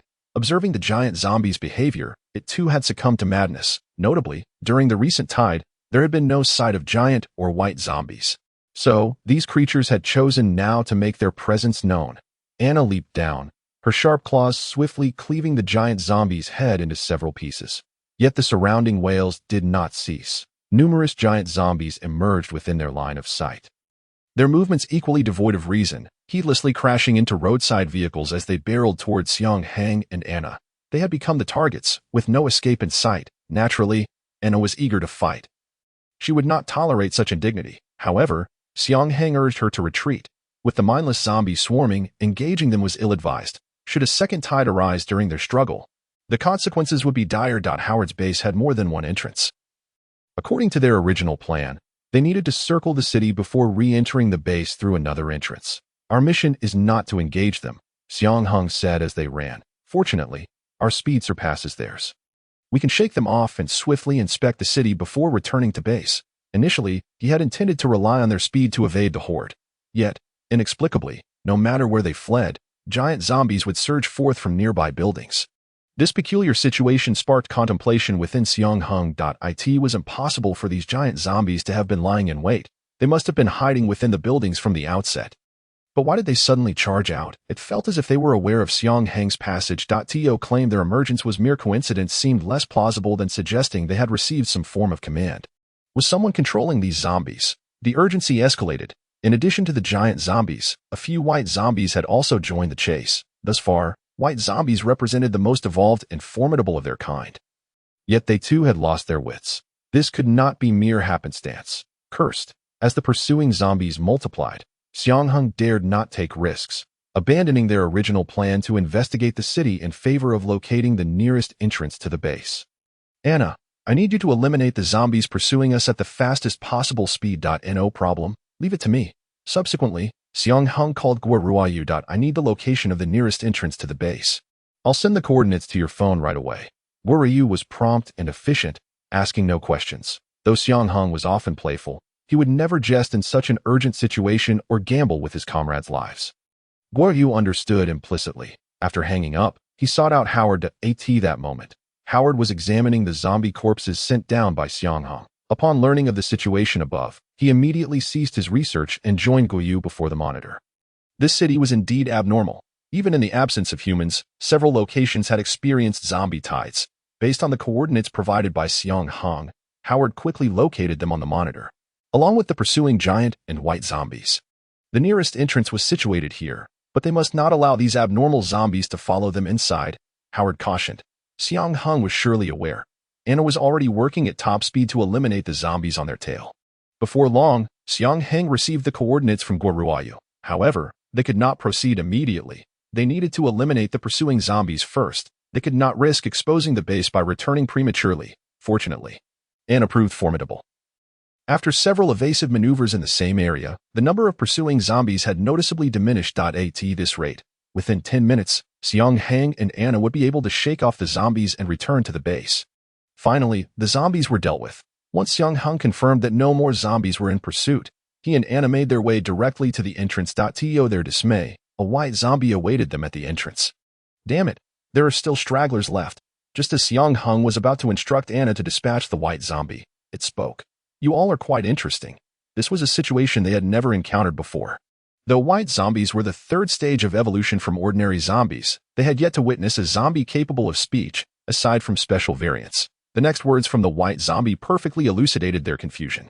Do not be surprised. I merely borrowed this zombie's body to communicate with you. In other words, the master of the voice is someone else. Who exactly are you? Relying solely on the voice and the white zombie before me as a mere pawn. Xiang Heng is unable to ascertain accurate information about the other party. I am an intermediate member of the Special Zombie Organization. You must have heard of it, as this city is my territory. The Special Zombie Organization, have they already pursued us so swiftly? The voice continued, expressing curiosity about how you arrived here, as all the entrances to this city are under my surveillance, and it seems implausible for anyone to slip in unnoticed. This revelation brought a sigh of relief to Xiang Heng. It appears that they are not the pursuers from the Special Zombie Organization. I sense no kinship emanating from you. You are not zombies. Which leaves only the possibility that you are ordinary humans. Before Xiang Heng could respond, the voice continued unbidden. I was once human as well, and thus harbor no animosity toward humanity. You should consider yourselves fortunate to have arrived in this city under my watch. Or else you would have been consumed by those zombies long ago. Did we not just narrowly escape being devoured by zombies? Xiang Heng exclaimed in exasperation. A horde of zombies was chasing us. My apologies, the voice replied, filled with regret. While I can control this group of zombies, I cannot adjust the intensity of that control at will. Once under my influence, they become mindless entities driven solely by brute force. I can only maintain complete control over an individual when I concentrate my attention, as I am doing now. I merely intended to invite you to my abode, yet you fled upon encountering the zombies. Is it not obvious that no fool would remain in the presence of zombies? Ha ha ha. Indeed, the voice chuckled lightly. Thus, I use this body to extend my invitation to you. But why invite us, mere humans? Xiang Heng inquired. Did I not just mention that I bear no hatred toward humanity? The voice suddenly took on a tone of deep melancholy. Truth be told, I have not encountered humans in many years and yearn to converse with them once more. Are you not intending to turn us into zombies? The voice paused momentarily. I understand why you would think that. Please trust me. I will not harm you. As long as you refrain from any reckless actions. I can ensure that you navigate this city unhindered, even assisting you in concealing your whereabouts. It sounds like a most agreeable arrangement. Anna quietly approached Xiang Heng, whispering, What should we do now? Should we return to the base? No. Xiang Heng replied softly. We have already attracted his attention, and he is a member of the Special Zombie Organization. We cannot risk exposing the base by returning. Very well. Xiang Heng raised his voice. As long as you do not harm us, we shall accept your invitation. Ha ha ha. I swear I will not harm you. The white zombie gestured. Come, I shall lead the way. No sound could be heard from the monitor. Howard and Guo Ruoyu were perplexed as to why Xiang Heng and Anna chose to follow a white zombie. Moreover, the behavior of this white zombie did not resemble that of a typical zombie. It seemed more akin to that of a human. The city is becoming increasingly bizarre, Howard frowned. Xiang Heng likely intends to keep the location of the base concealed, which is why he left with the white zombie. Guo Ruoyu analyzed. There is no point in further discussion. I must expedite my research on that corpse to uncover the true cause of the zombie's madness. This task is left to you. Howard turned and re-entered the laboratory. However, a new problem soon arose. After turning a few corners, Xiang Heng and Anna vanished from the monitor, leaving no trace behind. Guo pondered for a moment before summoning Angelou and Pika, briefly explaining the current situation. What should we do now? Pika asked. Should we go up to provide support? Angela suggested. Guo Ruoyu shook his head. No, that would be too dangerous. There have been too many unknown occurrences in this city. Every action must be taken with caution. Can Xiang Heng and Anna handle this? Pika could only feel anxious. Guo contemplated. I will go find them alone. Guo decision was indeed the right one. At present, the nature of the city remains unclear, and if many individuals were to act together, it would only increase the risk of unforeseen incidents. It is far wiser for a single capable individual to take action. Moreover, only Guo Ruoyu possesses the knowledge to locate Xiang Heng. The surroundings were in disarray, yet this building stood pristine and untouched. After providing the door number, the white zombie departed. This place has been tidied up quite well. Following the door number, Xiang Heng and Anna arrived at their final destination, an opulent presidential suite. Hello, welcome. A golden-haired man in pajamas, holding a glass of red wine, greeted them from the couch. This scene left Xiang Heng momentarily speechless. Is this extravagant display something he could witness in a post-apocalyptic world? Do not be shy. There is food in the refrigerator. Xiang Heng, of course, did not hold back, responding as he approached the refrigerator. The food within was entirely ordinary, even including chocolate. Xiang Heng, without hesitation, grabbed a bottle of energy drink and began to indulge. Anna also surreptitiously pocketed all the chocolate. Is it truly appropriate for us to be here in such a clean place? Xiang Heng feigned innocence. You have already entered, so why ask? The golden-haired man was unconcerned. It matters not. There are specific zombies assigned to keep the place tidy. Name: Oliver. Species: zombie. Combat ability: considered average among special zombies. Note: before becoming a special zombie, he was a wealthy playboy, and remains so even now that he despises trouble and cherishes freedom. At this moment, Oliver was engrossed in a film. As Xiang Heng approached him from behind, he discovered that Oliver was watching a zombie movie. Wow, this zombie is truly terrifying. You are a zombie yourself. Why fear a mere teapot? Isn't that rather dull? Hence, I watch old films, Oliver replied, thoroughly absorbed in the screen. Of course, who would film a new movie for you? Zombies, perhaps. Zombies acting in a zombie film? Xiang Heng silently scoffed. After organizing his thoughts, Xiang Heng began to address the matter at hand. Can you explain what is truly happening in this city? Oliver pressed the pause button, unwilling to miss any of the riveting film. As the master of this city, I have a duty to provide you with an introduction. Oliver is an intermediate member of the Special Zombie Organization. According to the regulations of the organization, intermediate and lower-level members are assigned to oversee specific areas. The distinction lies in the fact that lower-level members supervise smaller regions, such as the schools overseen by Dukas and Xingtian, or the shopping plaza overseen by Zima. As an intermediate member, Oliver's jurisdiction encompasses the entire city. Among intermediate members, this area is relatively large, owing to Oliver's unique abilities, controlling zombies. Almost all special zombies can issue commands to other zombies, while Oliver can directly control their behavior on a mental level. Naturally, Oliver did not elaborate on the specifics of his abilities. For now, Xiang Heng and Anna only knew that he could control zombies.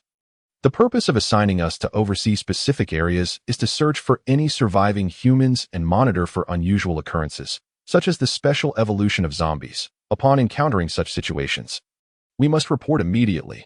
Oliver sighed, taking another sip of his wine. However, I personally dislike complications, so I utilized my abilities to create the city's unique phenomenon, known as the zombie tide. Survivors are deterred from entering this city due to knowledge of the zombie tide. And under my control, these zombies seldom exhibit unexpected behavior, allowing me to live leisurely as a local tyrant in this city, utterly carefree. It is simply too comfortable. Anna wondered about the presidential suite, taking in her surroundings with curious glances. Meanwhile, Xiang Heng reclined on the sofa beside Oliver, continuing the conversation. Then why did you insist on inviting us here? You could have simply dispatched the zombies to drive us away. It appears you have no desire to leave, either. Oliver offered Xiang Heng a glass of red wine, which he politely declined. Undeterred, Oliver pressed on. Besides, if you hadn't come, to whom would I boast about my grand feat? So you expect us to sing your praises? A mere token compliment will suffice. At that moment, Oliver seemed to recall something important. How did you manage to arrive in this city? All the entrances are under my supervision. I would have noticed you the moment you approached. Yet, you appeared here without a trace. We came through a tunnel. Xiang Heng refrained from mentioning the sewers. It took us an extensive amount of time to dig a small passage, and we ultimately decided to surface at this location. Oliver nodded slowly, understanding now the lengths they had gone to for survival. I see. You have indeed gone to great pains. Xiang Heng chuckled wryly. It's a situation we had no choice but to navigate. Can Oliver's words be trusted? Partly, but not entirely. If all he said were true, the task regarding the zombies should have indicated completion, yet the notification had not arrived. This suggested that Oliver's claim of having created the zombie horde out of convenience was fundamentally flawed, at least not entirely true. Thus, the situation above ground was likely more complex than Oliver portrayed. Otherwise, the task regarding the turtle reconnaissance should have shown as complete. Xiang Heng raised his head and took a leisurely sip of an energy drink. Well, for now, under someone else's roof, we must cooperate. I can only hope Howard's intelligence arrives soon. Does that mean we must remain here? Xiang Heng inquired. Of course. I couldn't care less. Go wherever you please. I've flaunted all I wanted. If you wish to stay and converse with me, I welcome it wholeheartedly. If you desire to leave the city, then I bid you farewell. Leave. There's no other human outside the city. We are both utterly alone, simply seeking a safe haven. Then stay. You may roam anywhere within the city. Even if the authorities come looking, I can help you evade their scrutiny. Aren't you concerned about causing trouble? What if the higher-ups find out? That's merely a matter of using your wits. There's nothing troublesome about it. Besides, in today's world, humans are a rarity. There aren't enough of them for the higher-ups to investigate.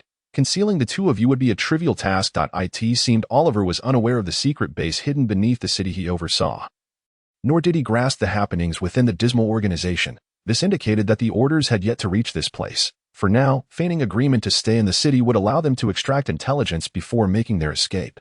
A preliminary battle plan had been established. May we explore the city? It would help us acclimate to our new environment, Xiang Heng tentatively suggested. Absolutely. No problem at all. Oliver waved his hand grandly. I will ensure the zombie horde steers clear of you. Within the city, feel free to take whatever you desire. Go wherever you wish. Even if you want to leave quietly, I want to intervene. But I believe you won't do that, as there is no safer place for humans than here. I trust you are all intelligent. With that, Oliver pressed play and returned to his movie. Xiang Heng nodded and gestured for Anna to leave. Before departing, he discreetly grabbed several bottles of energy drinks from the refrigerator. After consuming one, he realized his energy reserves had significantly replenished. It seemed that consuming food and drink in this horror game indeed restored vitality, much like in reality. Now, they could proceed with their original plan to inspect the entire city, ensuring all entrances were secure before ultimately breaking free from Oliver's control and returning to their base. Their excursion to the presidential suite had not been without merit. At the very least, it had temporarily neutralized the threat of the zombie horde, allowing the turtle reconnaissance mission to proceed smoothly. Inside the presidential suite, Oliver remained fixated on the large screen, though his thoughts were elsewhere. Could the human's words be trusted? Partly, but not entirely. Unknown to Xiang Heng, several white zombies had stealthily followed behind them, remaining undetected. This is the last street, Xiang Heng remarked. Once we finish inspecting it, we can return to the base through the entrance at the end of the street. After nearly 6 hours of thorough inspection, Xiang Heng and Anna had traversed the entire city. Thankfully, the energy drinks had sustained them. As Oliver had mentioned, the zombie horde had not pursued them since. Once, a horde had passed within 100 meters of them, yet they were not affected. The horde appeared to repeat its cycles roughly every 2 hours, and from their behavior, it was clear they were simply aimlessly wandering. Just as Xiang Heng was about to check the final street with Anna, his phone rang. Pika's name flashed on the screen. Hello? Pika. What's the situation? This is Howard, came the voice on the other end. Doctor, what's the matter? The zombie carcass you sent down has been examined. That was quick. I knew you'd be efficient. Stop buttering me up. Howard's tone was serious. This zombie is indeed dead, its structure identical to that of a normal zombie, and its body contains no unusual components. Howard paused before continuing. What is abnormal is this zombie's brain? What is wrong with the brain? I ensured it was an intact head I sent you. I know, and precisely because of that, I discovered the anomaly. Howard explained. A specific area of the zombie's brain continues to receive external signals incessantly. External signals. So, Oliver controls the zombies by emitting signals. Xiang Heng promptly relayed this information to Howard. To control such a multitude of zombies, what kind of powerful signal must he release? Howard mused. If that is the case, Xiang Heng pondered. When we visited him, he was leisurely watching a movie. He did mention that controlling such a large number of zombies isn't easy. One must focus to fully control just one. It seems that statement was a lie. After all, he had effectively commanded the horde to avoid them. Thus, he could easily manage all the zombies within the city. Howard shook his head. Oh, you think it's that simple? As someone whose brain has also been enhanced by the zombie virus, I understand the limitations of brain capacity well. It is impossible for just one person's brain to exert such power. What could be the reason Oliver was able to emit such a powerful signal to control all the zombies? Howard was also contemplating this question. Let us discuss this further once we return to the base. Xiang Heng suggested. Oh, by the way, there's a second matter I wanted to discuss. Howard interrupted Xiang Heng's plans. You cannot return to the base just yet. Why not? Guoruayu has come looking for you. What? Why is he seeking us out? Pika interjected. It's because you were taken by the white zombies. We have no idea what transpired, and we cannot leave you unaccounted for. You can't just act recklessly. That's rich coming from you. Don't you know Guoruyu's temper? Indeed, it is true that when the odds of survival were exceedingly slim at Linglong and Junri, he resolutely returned to the school to rescue others. He could never abandon a single comrade. Alas, I understand now. I shall seek him out and discuss matters once I find him. With that, Xiang Heng ended the call. Guoruayu did not forsake them, and thus they could not forsake Guoryu. Furthermore, once Guoryu emerged, he would undoubtedly be detected by Oliver, should Guoryu be invited and express views contrary to those of Xiang Heng. The web of lies spun by Xiang Heng would inevitably unravel. At that point, not only would Guoruayu be in peril, but he and Anna would also face dire consequences. It was imperative to ascertain Guoruayu's whereabouts before he was invited. With this thought, Xiang Heng promptly dialed Guoruayu's number. Hello, where are you? Booming sounds from the underground waterway. Damn, I can't hear anything. The signal is terrible. Guoruayu inhaled deeply and shouted into the phone. There's a horde of zombies. Now it was Xiang Heng's turn to be bombarded by noise. Unwilling to concede, he yelled back, "Send me your location," only to discover that the call had dropped.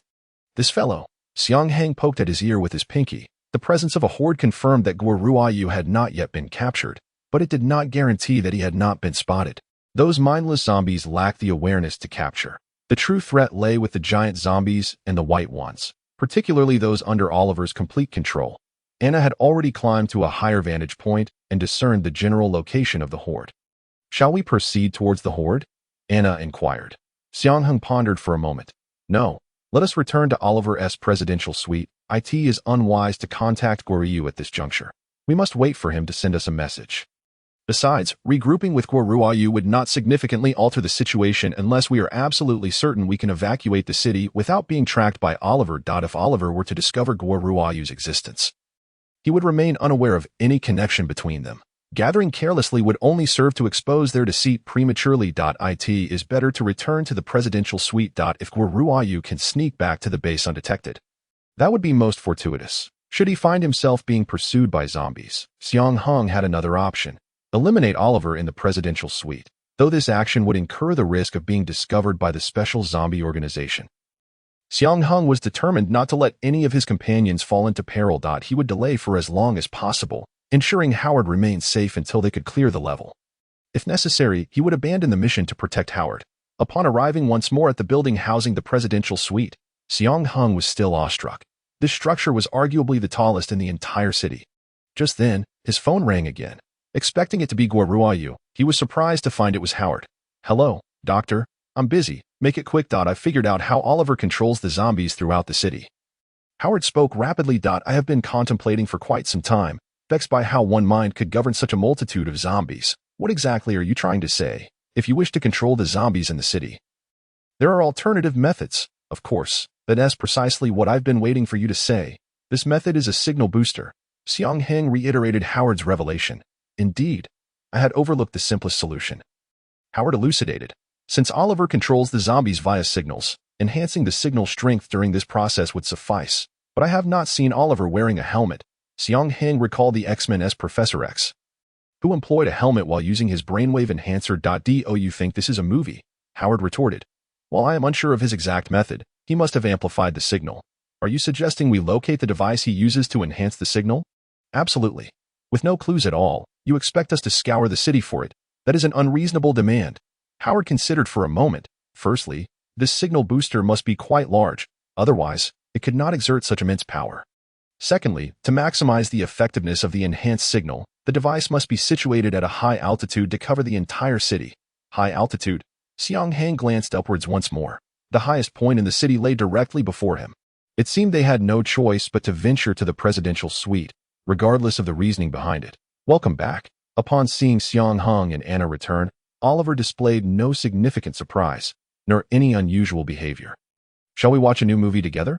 It's another zombie flick. Just how much faith do you have in zombie films? All right. Xiang Heng plopped down onto the sofa, resuming his consumption of energy drinks. Is this one any different from the last? This is a sequel to the previous film, Oliver explained. However, I did not enjoy it. Two of the main characters from the last film die almost immediately. What of it? They could simply have been replaced. With so few humans left in this world, why would they still choose to kill off main characters? That defies logic. It would be illogical for them not to die.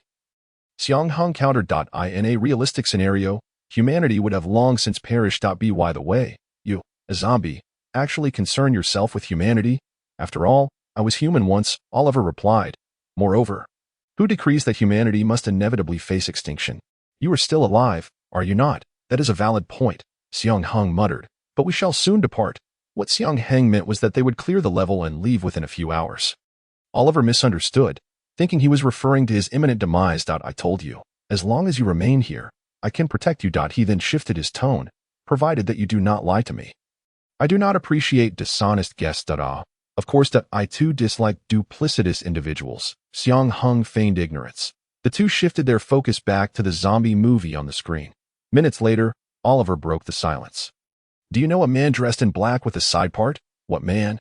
I certainly do not know. I am only interested in women. Ding. Oliver's hatred points increased by 10. Indeed, Oliver was aware of Guorua's existence. He was merely testing Xiang Heng. Is that so? Oliver clearly did not believe Xiang Heng's words. By the way, do you have any communication devices on you? None. Why would I need one? Ding. Oliver's hatred points increased by another 10.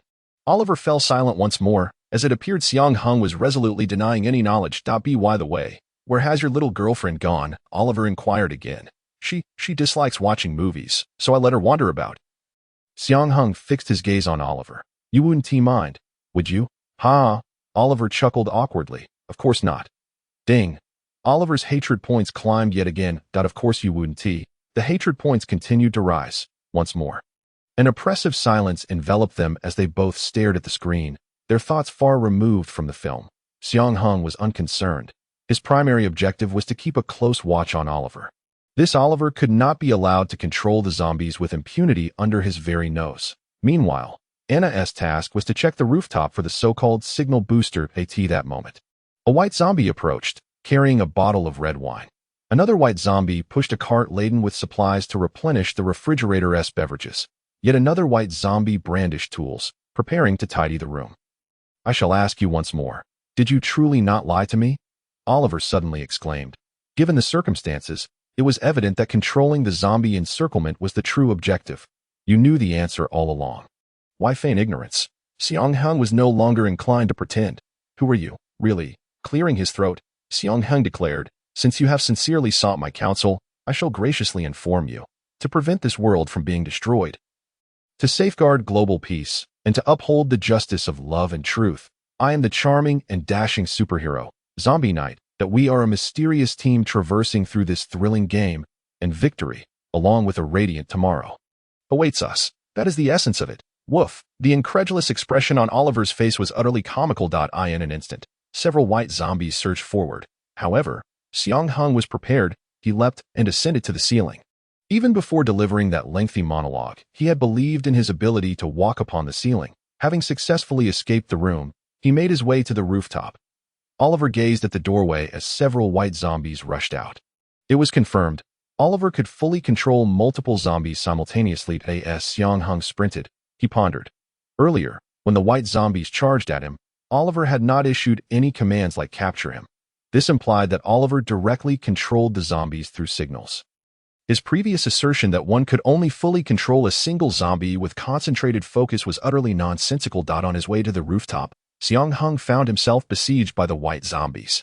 The floor was indeed vast, yet crucial paths were obstructed by the white zombies, leaving no means of ascent. Should he attempt to retreat, the pursuing white zombies would follow closely.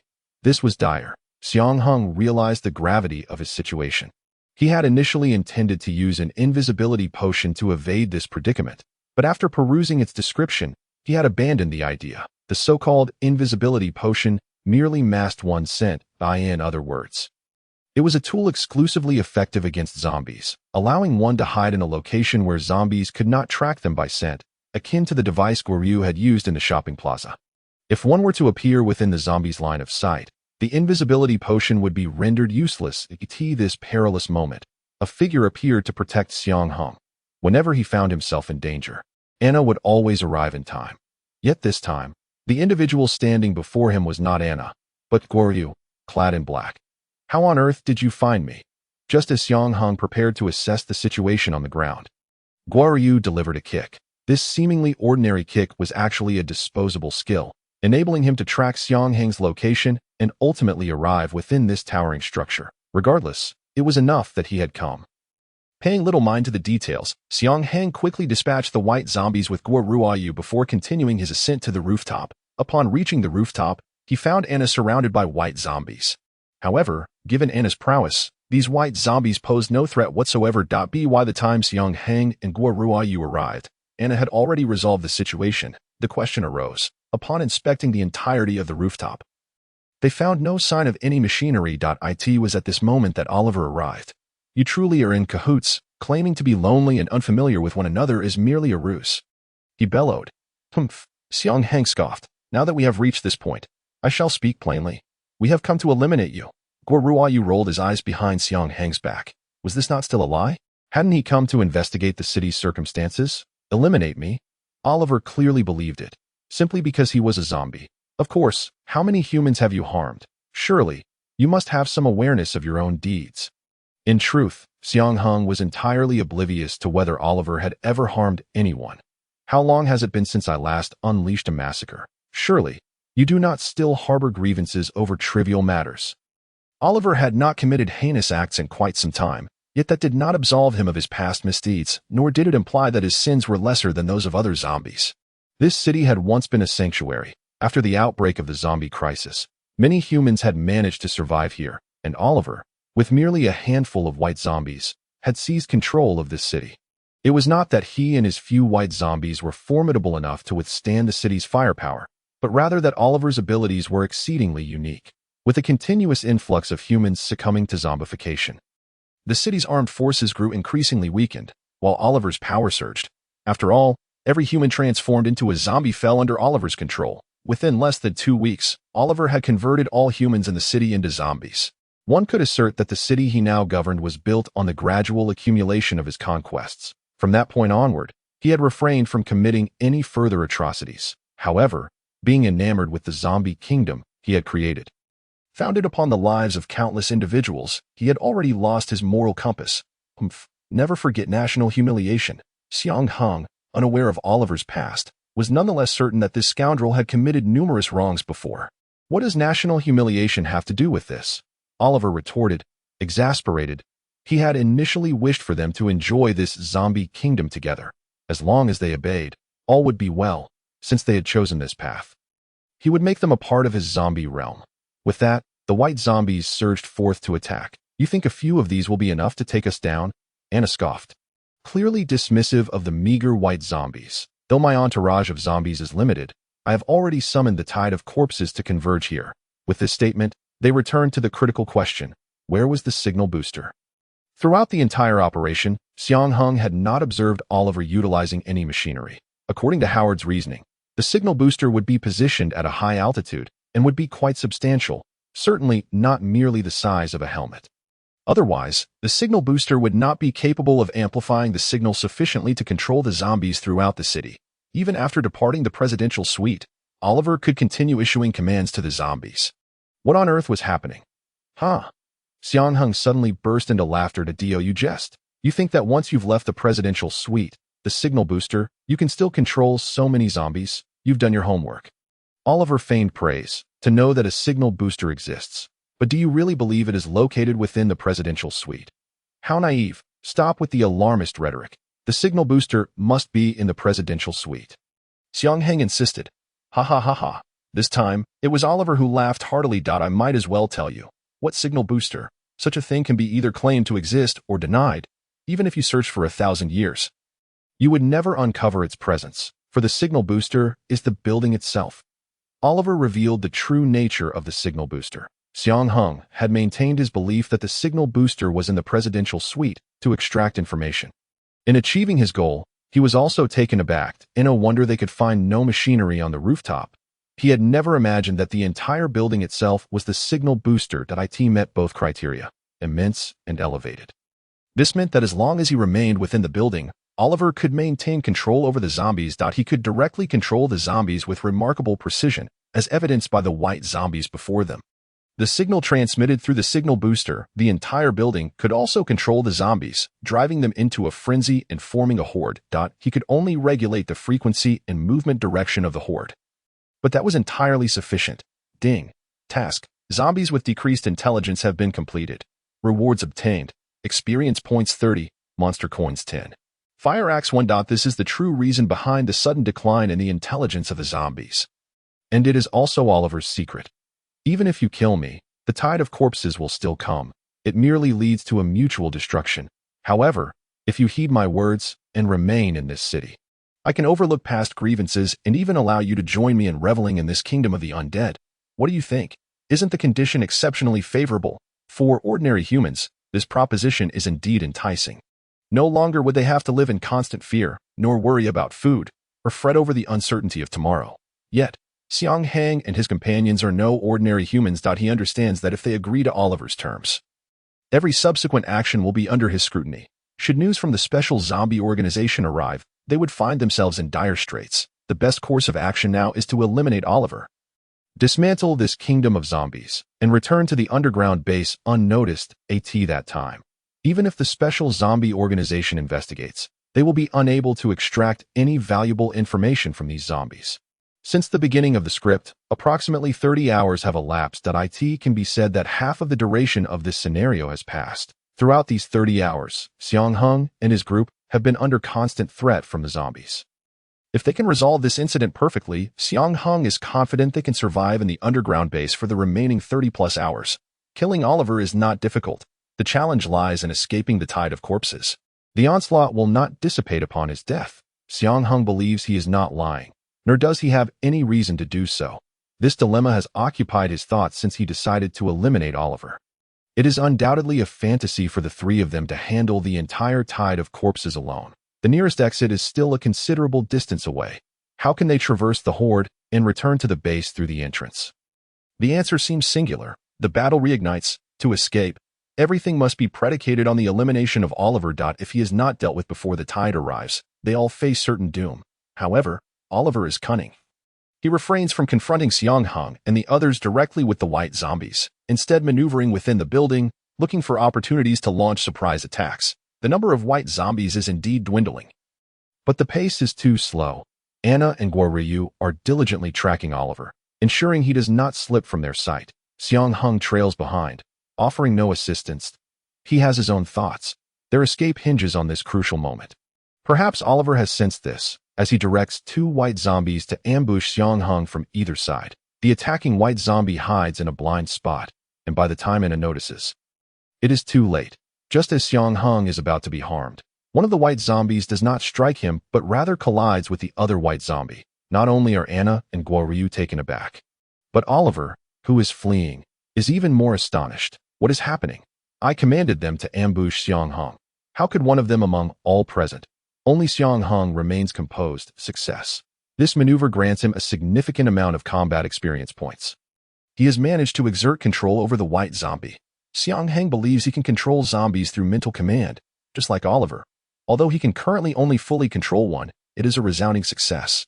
The two white zombies engage in combat, leading to mutual injury at that moment.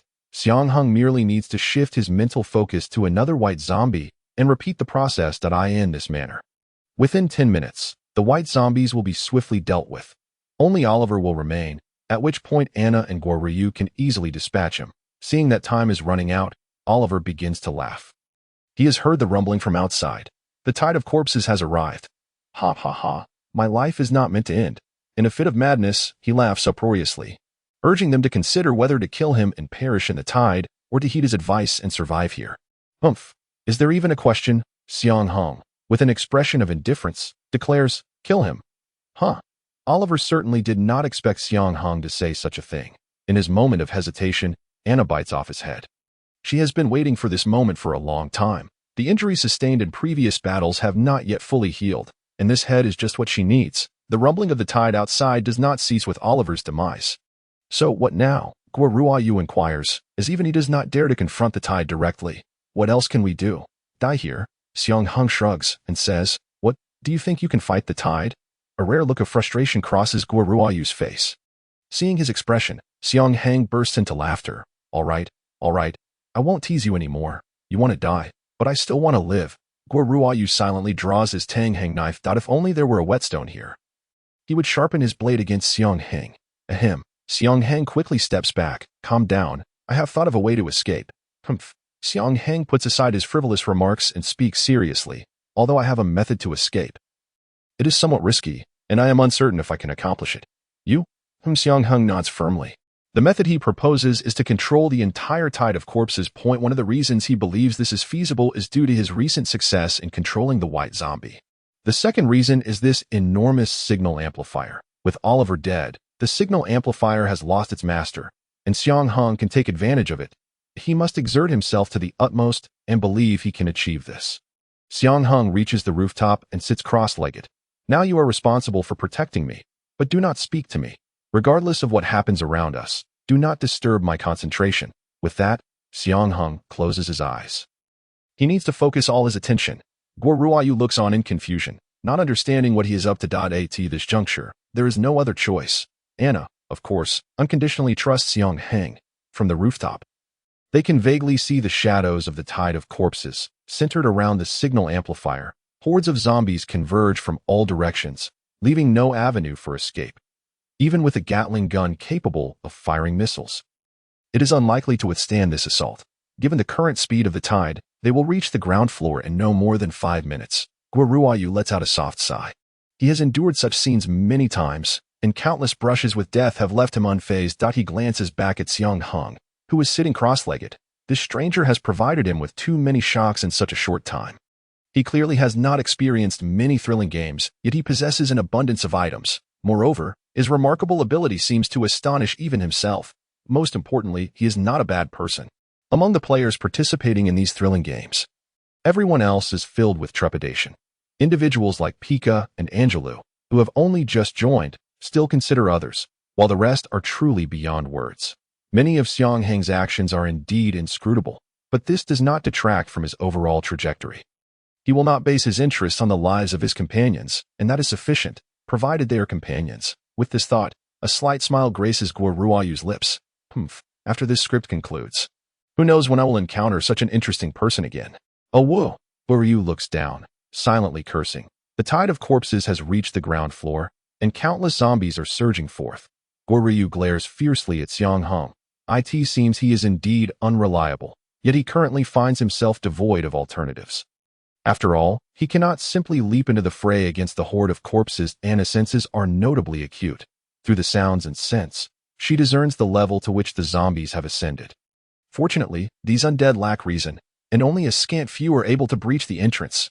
She positions herself at the threshold, her blade extended, prepared to strike down any who dare approach, embodying the spirit of one down for each that comes. 2 down for a pair. With a resounding crash, the horde officially descends upon them. The zombies surging forward represent merely a fraction of the entire wave, yet the sheer volume of the horde renders their numbers overwhelming. Guo has already advanced to join Anna in their desperate fight against the attackers. He is not one to voice complaints, yet he finds himself vexed that Xiang Heng's tangy knife remains unsharpened. As the number of zombies swells, both Anna and Guo find their strength waning. Anna has been protecting Xiang Heng without regard for her own defense, resulting in numerous wounds adorning her form.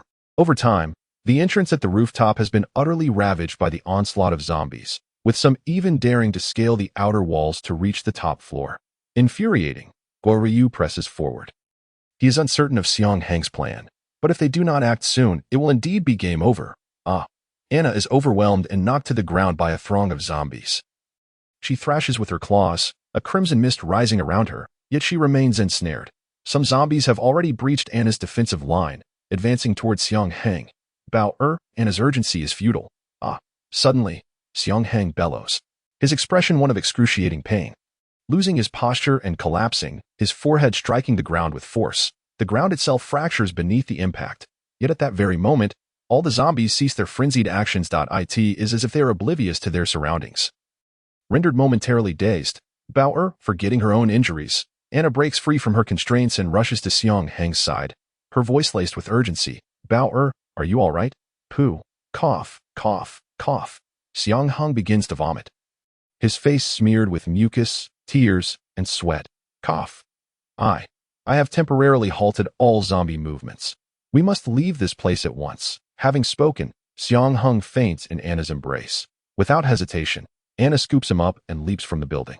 Guo gazes at the contemplative zombies, once again astonished by the surprises Xiang Heng has brought him. Without a word, he too jumps from the building. Despite the height, the multitude of zombies below serves as a makeshift cushion, allowing Guo to land safely. Where is the nearest entrance? Anna inquires, her tone urgent. Keep up. Guo wastes no time, hastening toward the closest entrance. That entrance lies within the sewer. This time, Anna shows no hesitation as she dashes into the sewer. 10 minutes later, they return to the underground base. Doctor, help me. Anna cradles Xiang Heng, her eyes brimming with anxiety and desperation, tears glistening in her already radiant gaze. Howard, without delay, leads Anna into the medical room. Gently, Anna lays Xiang Heng upon the bed. Howard immediately conducts a thorough examination. A few minutes later, the results are revealed. His body is unharmed. He has merely overexerted himself, and in a protective response, his brain has temporarily entered a state of sleep, but will awaken shortly. Upon hearing that Xiang Heng is safe, Anna's taut nerves finally relax, and she sinks against the wall, collapsing to the floor. Outside, the others, having received the news, breathe a collective sigh of relief. Guo also finds a place to sit. In need of rest. As mentioned earlier, since entering the scenario, they have gone over 30 hours without sleep. Pika has long shown signs of fatigue. Angela fared better, having previously been unconscious for a time. Junri, having participated in several horror games and previously transformed into a zombie, still maintains a decent condition. Xiang Heng, Anna, and Guo have just endured a grueling battle.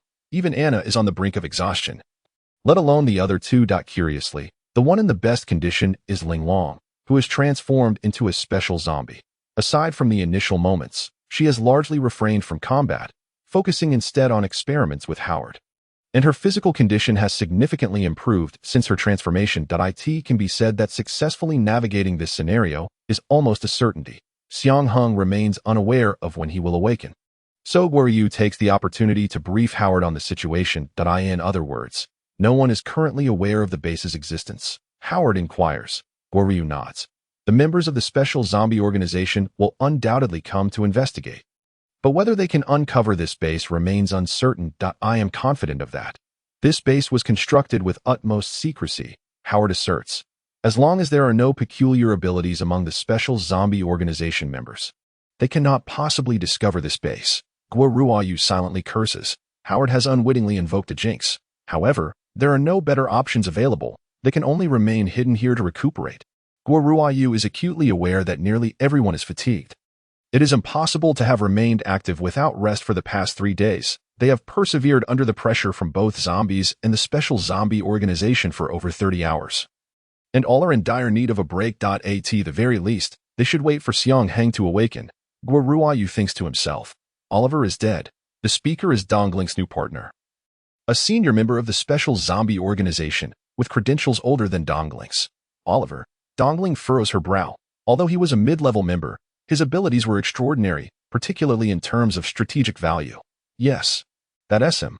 He is dead. Another significant loss. It is unlikely he was killed by zombies, Dongling speculates. Could it have been that previous group? Who knows? The individual's tone remains indifferent. Humph. Dongling snorts softly, continuing her contemplation. Oliver's zombie kingdom is far from the Illusion Star Company. It seems improbable that that group would traverse our controlled territory to reach that city. Yet if it truly was that group, by what means did they gain access to that city? Stop overthinking. We'll find out if we go check it out. The individual smiles. TCH, if I didn't know your true abilities, I would genuinely suspect you of having mind-reading powers, Dongling retorts, clearly displeased. Ha ha ha. The individual chuckles. It's a possibility. 2 hours later, Dongling and her partner arrive in Oliver's city. The entire city has reverted to a state resembling that of other cities, with countless aimless zombies wandering about. Upon entering the city, the individual grows increasingly certain that Oliver has met his demise. The individual, known as Longmu, possesses the ability of detection. His range of detection is vast, nearly encompassing the entirety of the Special Zombie Organization's controlled territory. In his detection, different types of zombies exhibit distinct colors: ordinary zombies, giant zombies, white zombies, and special zombies. All identifiable. It was the disappearance of Oliver's signal from detection that confirmed his death for Longmu. His last signal appeared. Under Longmu's guidance, he leads Dongling to Oliver's corpse. The instant Dongling lays eyes on Oliver's body, she identifies the perpetrator. It is none other than Xiang Heng and his companions. For Oliver's manner of death mirrors that of Qi Zun, Zima, and Dukas, all of whom have lost their heads. Even Longmu, witnessing this phenomenon, cannot help but shake his head gently. What manner of being would commit such atrocities? Dongling replies. Among that group, there is a woman who is quite abnormal. She resembles the legendary gaping woman. It is unclear whether her transformation was due to a zombie virus infection or some other cause. But it is highly likely that she is responsible for the beheadings. How intriguing. Apart from humans, zombies, and special zombies, Longmu has yet to encounter any other forms of life. It is unfortunate that you cannot detect the location of humans. Dongling sighed. Otherwise, we would have tracked them down long ago. I truly have no means to do so, Longmu replied nonchalantly. Besides, it is not certain that all those individuals are indeed human, is it? What do you mean? There is another signal response from a special zombie besides you and me. Aside from Oliver, the organization has not dispatched any other members here, so I can assert that this special zombie does not belong to the organization. How can you be so sure it is one of that group? I cannot be certain, Longmu smiled. I am merely positing this possibility. Moreover, even if it is unrelated to that group, it is still necessary to make contact with a wandering special zombie. Is it not? Dongling nodded softly, agreeing with Longmu's perspective. Where is he now? Longmu appeared somewhat troubled. That poses quite a dilemma. What is it? He is underground. Doctor, when will this be over? I am utterly bored to death. Linglong sat atop the machine, crossing her legs. How could I possibly provide a clear answer to that? Howard remained busily engaged. We have already repeated the physical examinations 5 or 6 times. At this rate, I might just vomit, not to mention that other tests have been conducted numerous times as well. I am merely concerned about potential errors. However, the results of so many tests have been consistent, and it indeed seems unnecessary to continue. Junri quietly approached Linglong, whispering, if you can't stand it, just stop cooperating with him. Yet Linglong shook her head. I am merely venting my frustration. Cooperation is still essential. As long as I comply with him, he will protect us. This method of navigation is the most effortless. By cooperating with Howard, he would unconditionally allow all of them to remain here. There would be no place in the world more secretive than this underground base. Suddenly, the lights extinguished, plunging the entire world into darkness. Darkness descended once more. Junri exclaimed in shock. What happened, Linglong? The last time darkness fell, Junri had transformed into a zombie, with no recollection of the event. Linglong quickly grasped his arm. It's fine, don't be alarmed. She briefly explained the current situation. I see. Junri sighed in relief. I thought something dangerous had occurred. But what about Howard? He seems unresponsive. Doctor. Linglong attempted to call out a few times, but received no reply from Howard. Minutes later, the darkness receded, and everything returned to normal. Doctor, what happened? Howard casually replied. entirely oblivious to the recent darkness. It's nothing. Nothing at all. Linglong chuckled. It seems the darkness only targets players participating in the horror game. Moments earlier, in the medical room. Ding. Task. Tortoise exploration completed. Rewards. Experience points 20. Howard's favorability 5. Black zombie usage rights 1. Just as Xiang Heng opened his eyes, he received a notification from the system. How long have I been unconscious? Bauer, you're awake. Anna was by the bedside, visibly excited at Xiang Heng's awakening. About 10 hours or so. Guo was also present. Xiang Heng propped himself up, and Anna hurriedly helped him sit up. That I didn't expect to be unconscious for so long. He gently shook his head, feeling much better. Since there was no danger, sleeping a little longer was no issue. Just as Guo finished speaking, darkness descended. Ha! You jinx! Xiang Heng mocked in the dark. Guo chose to ignore him. This is the second time. The zombies will likely grow stronger again. It doesn't matter, Guo replied.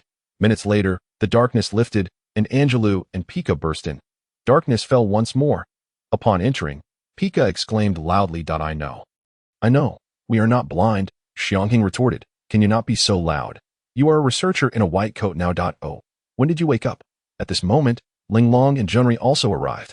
What are you doing here? Linglong shrugged.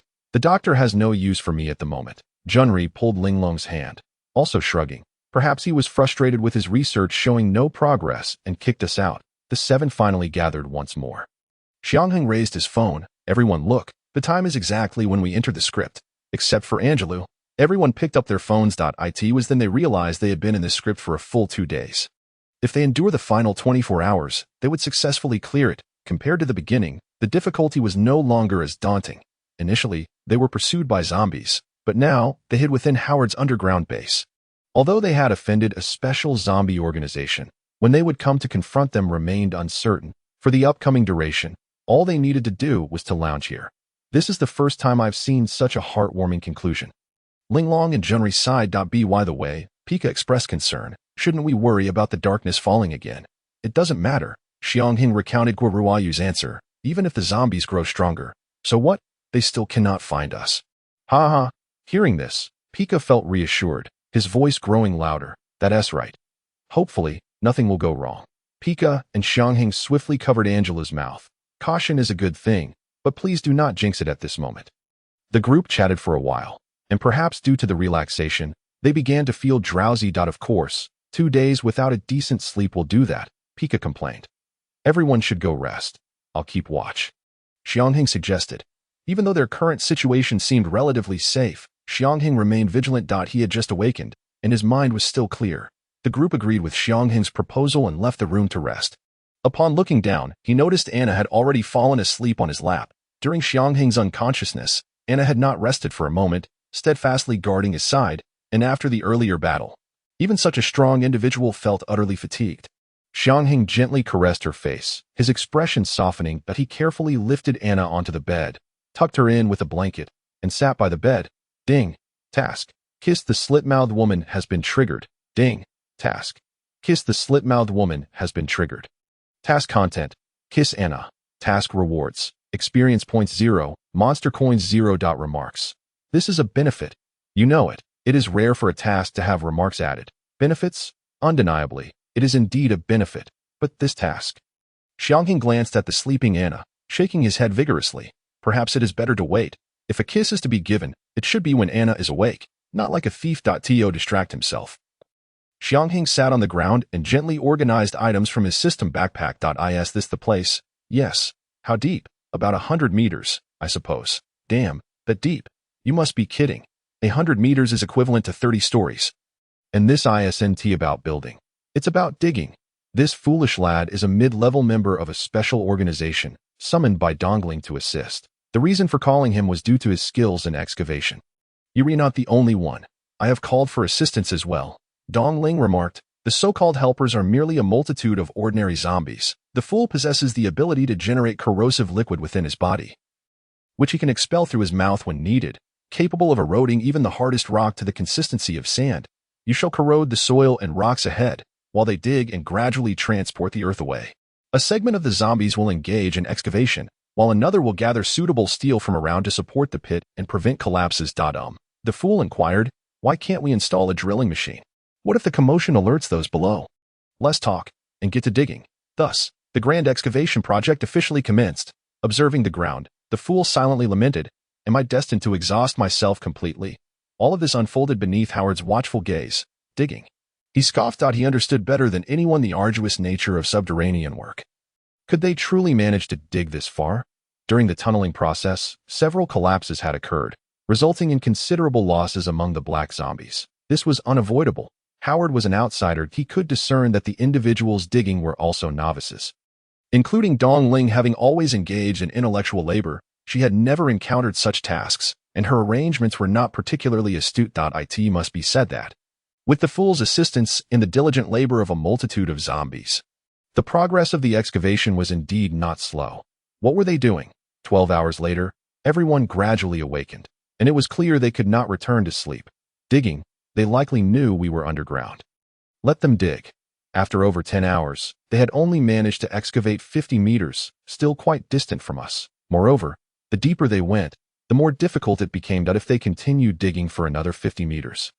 Everyone would have long since completed the scenario and departed without a hint of panic. Yet allowing them to persist was not a viable solution. Howard stated, if they do not give up, they will eventually tunnel their way here. We have only just relocated. We cannot simply change bases again. For Howard, this was indeed a dilemma. While Xiang Heng and the others could escape, he could not. Xiang Heng pondered for a moment and reassured, "Do not worry, Doctor. I have a plan that will not involve you at all." With that, he gathered the others to discuss matters quietly. Time ticked away, and with only 1 hour remaining until the successful completion of the scenario, the excavation team had reached approximately 90 meters. The fool lay sprawled on the ground, drooling, appearing utterly exhausted.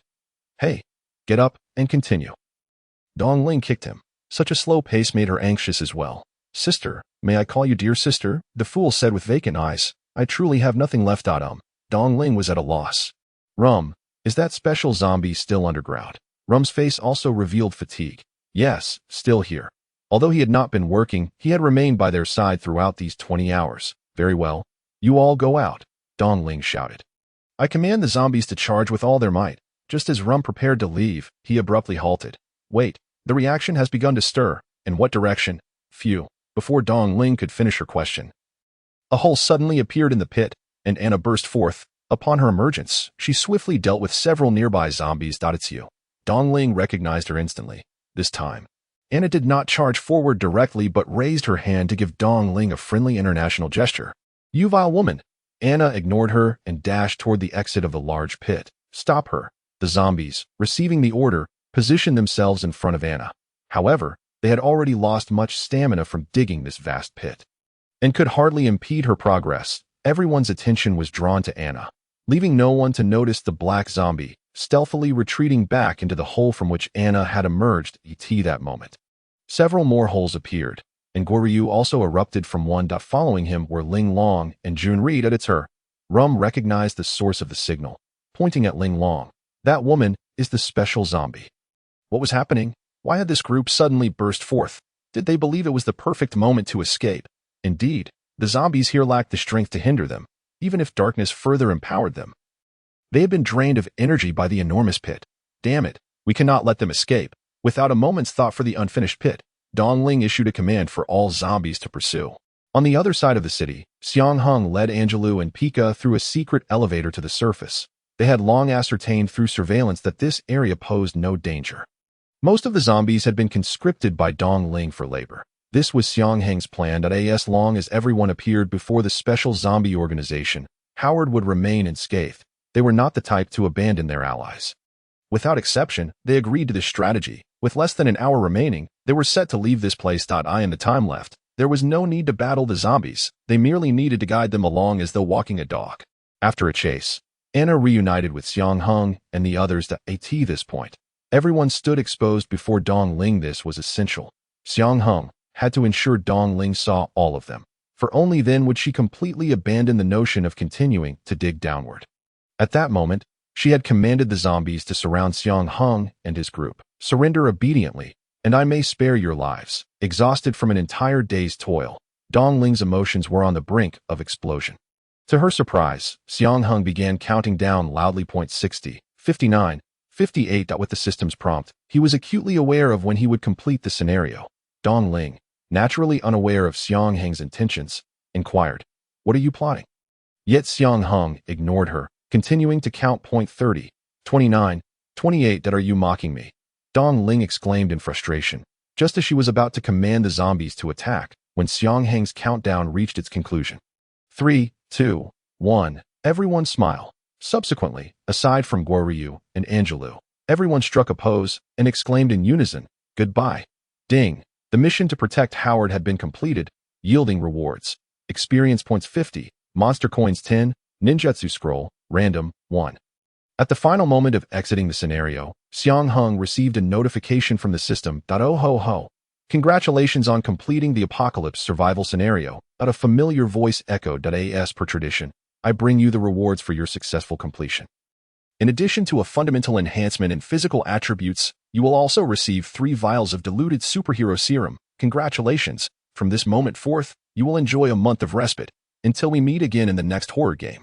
Good night. Xiang Heng awoke once more in his bed, accompanied by Anna, who lay beside him. Ever since Anna arrived in the real world, she had been sleeping next to Xiang Heng each night. Do not misunderstand. Nothing untoward occurs. It is merely sleeping. Xiang Heng initially intended to let Anna have the bed while he took the sofa, but Anna would not allow it, no matter where he attempted to sleep. Anna would always squeeze him beside him. Over time, Xiang Heng resigned himself to this arrangement. Thankfully, his bed was large and comfortable. Compared to the first horror game, this experience was considerably simpler.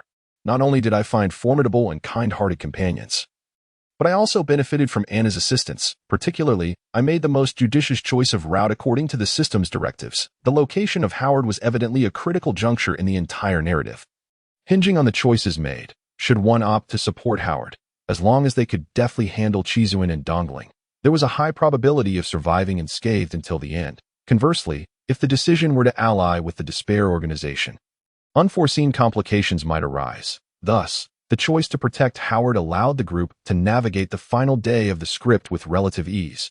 Anna propped herself up, resting her chin on Xiang Heng's shoulder. Still in a drowsy stupor, the events had transpired.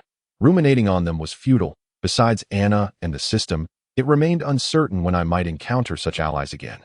Xiang Heng turned his head and noticed 3 blue potions on the table. Name: Diluted Superhero Serum Type. Functional item effect: increases initial health, stamina, and constitution by 100%, lasting 30 minutes. Effects are stackable, up to 3 layers. Note: this special serum was developed for the creation of super soldiers. The chosen ones endure immense pain as the price for their formidable strength. Scientists have diluted the serum using technological means to enhance its efficacy and stability. It is identical to Lin Qin's superhero serum. This is a valuable item. Using 2 of these potions would enable one to contend with the monsters from the horror game. Regrettably, it is time-limited and consumable. Did you enjoy this? Xiang Heng inquired. Anna smacked her lips and chuckled innocently. It was quite satisfying. I had plenty. Enduring a week without chocolate is not an issue. Xiang Heng sighed inwardly. It appeared that in a week, he would be participating in another round of the horror game. This was unavoidable. Given that he had rescued the character Anna from the game, at least he had gained much from this experience, not only leveling up several times, but also acquiring numerous item rewards, including 3 stackable superhero serums. If he could ensure successful completion of each narrative, he would be more than willing to engage in the horror game. Anna's drowsiness seemed to have returned, and she promptly fell back asleep. It was the middle of the night. Xiang Heng's biological clock was impeccable, and even without feeling tired, he would lie in bed contemplating various issues. Before long, slumber would find him. The next day, just after Xiang Heng finished his morning routine, 2 men in suits arrived for a visit. He instructed Anna to stay upstairs and not to come down. After the introductions, he learned that these 2 individuals were from the Horror Game Information Management Bureau. Their purpose for visiting was to record Xiang Heng's information. The Horror Game Information Management Bureau is a government agency that operates discreetly, monitoring the activities of players participating in horror games. Should new chosen ones emerge, they would be promptly alerted and visit in secrecy. If it is convenient, please accompany us to the substation. It should take no longer than 3 hours. Your cooperation would be appreciated. Of course, please wait a moment. Xiang Heng replied politely. He returned to his room, reiterating to Anna not to venture outside until his return. Anna nodded earnestly, assuring him of her safety. Subsequently, Xiang Heng was escorted to a vehicle by the two suited men. Inside the car, one of the men produced an eye mask.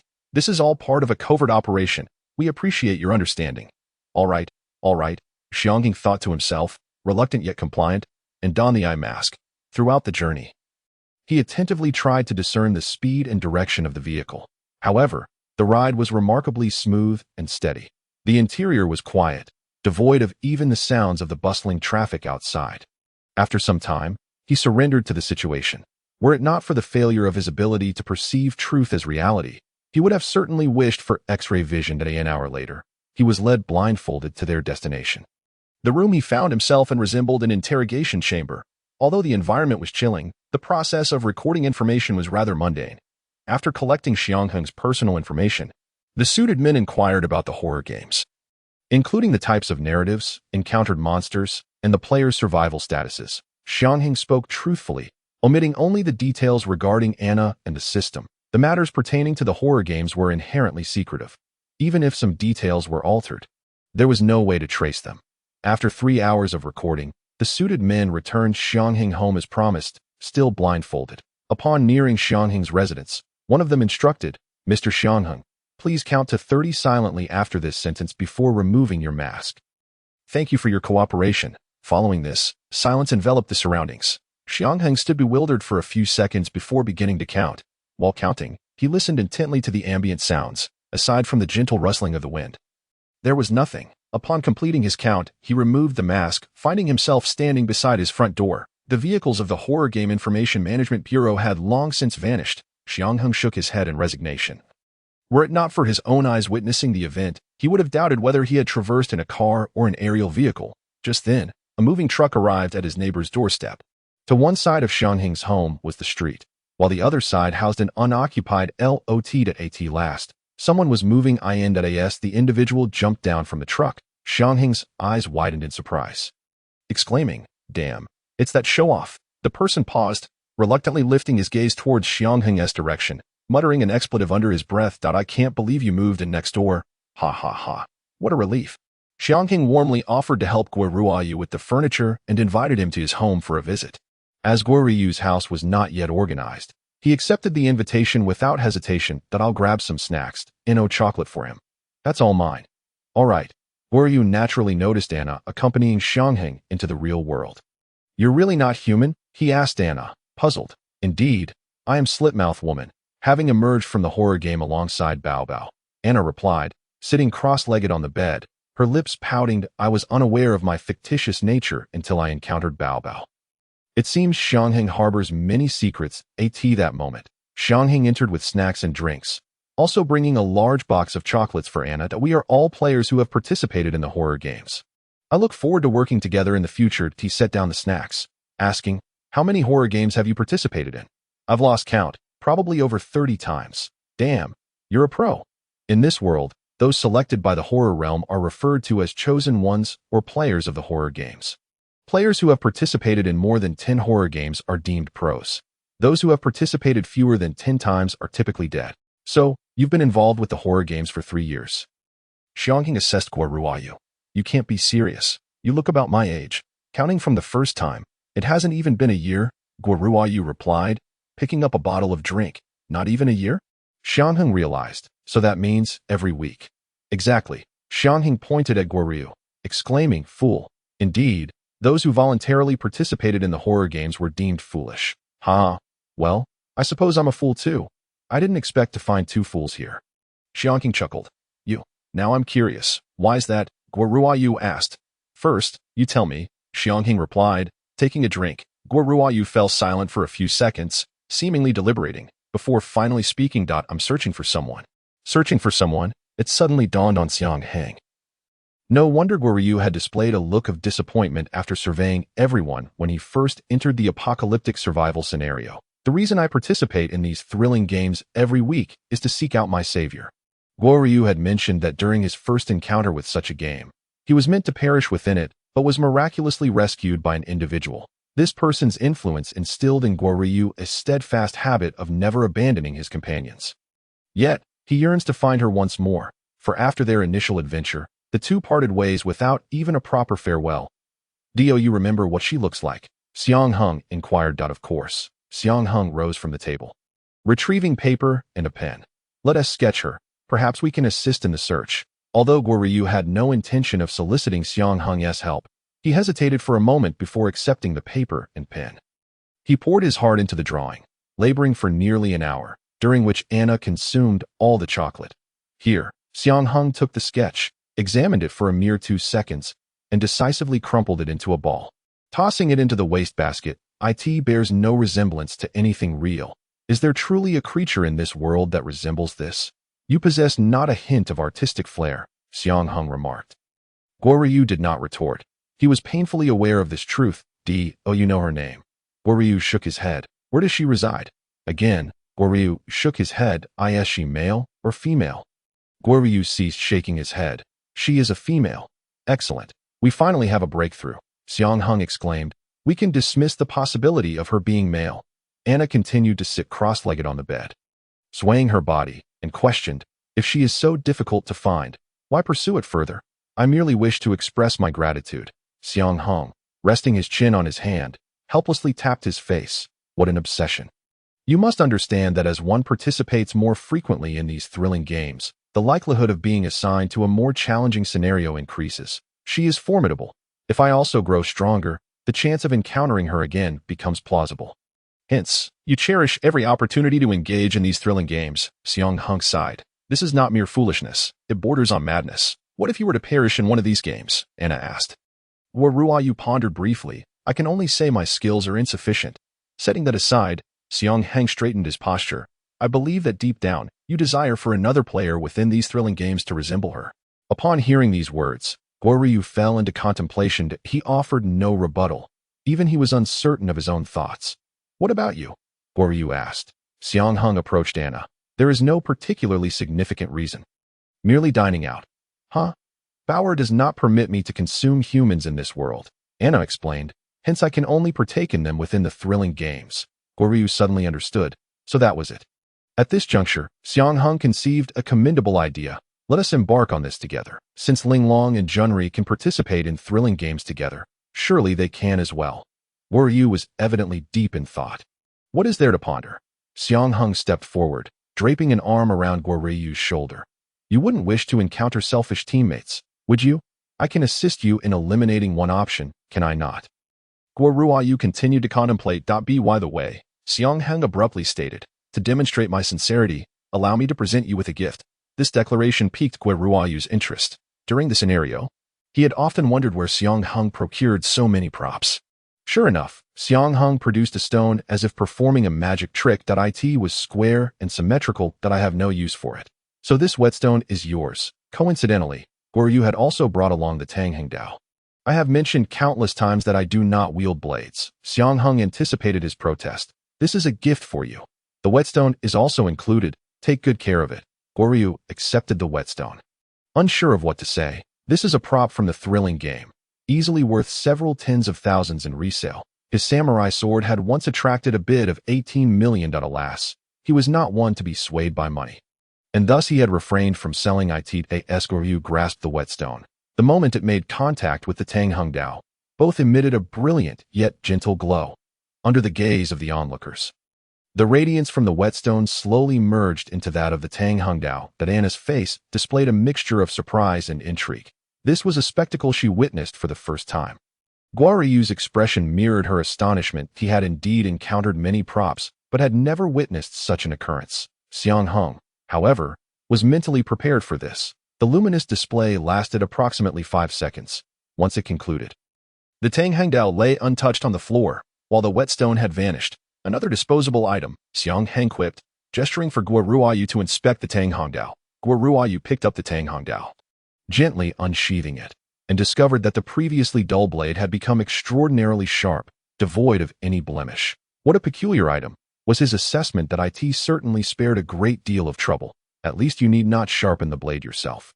Xiang Heng jested. As the saying goes, a favor received is a debt incurred.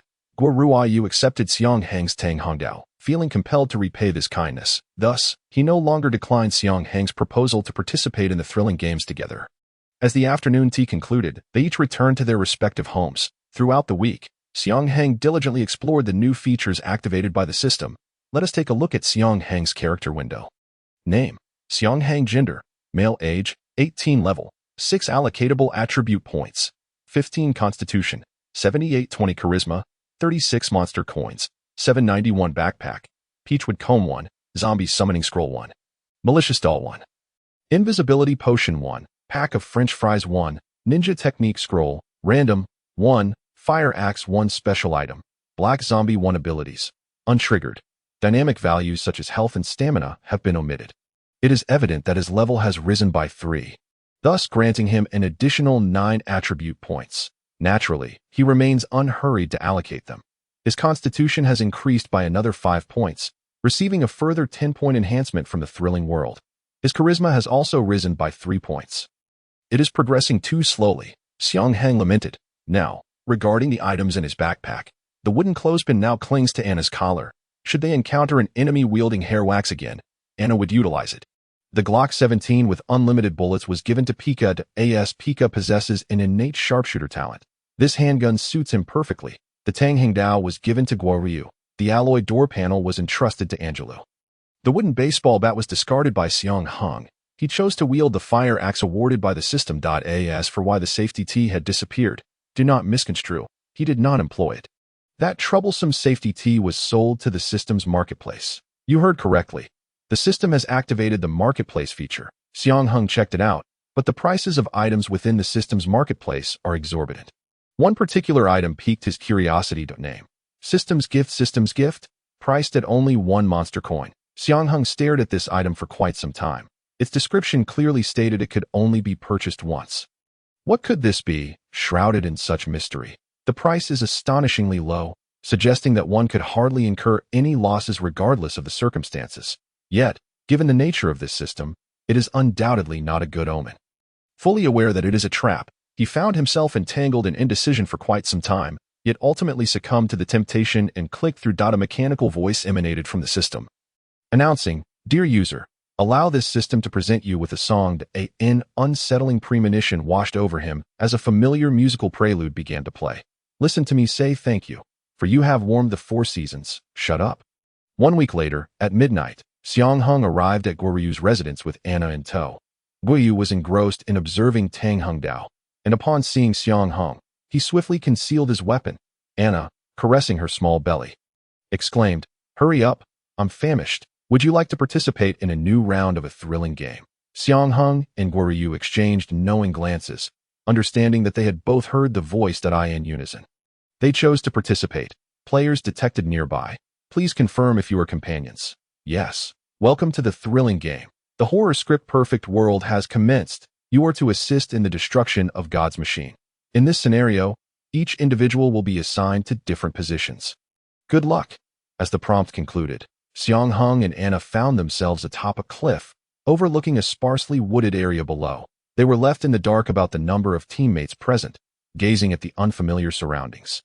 Xiang Heng scratched his head, knowing Guoryu would be disappointed.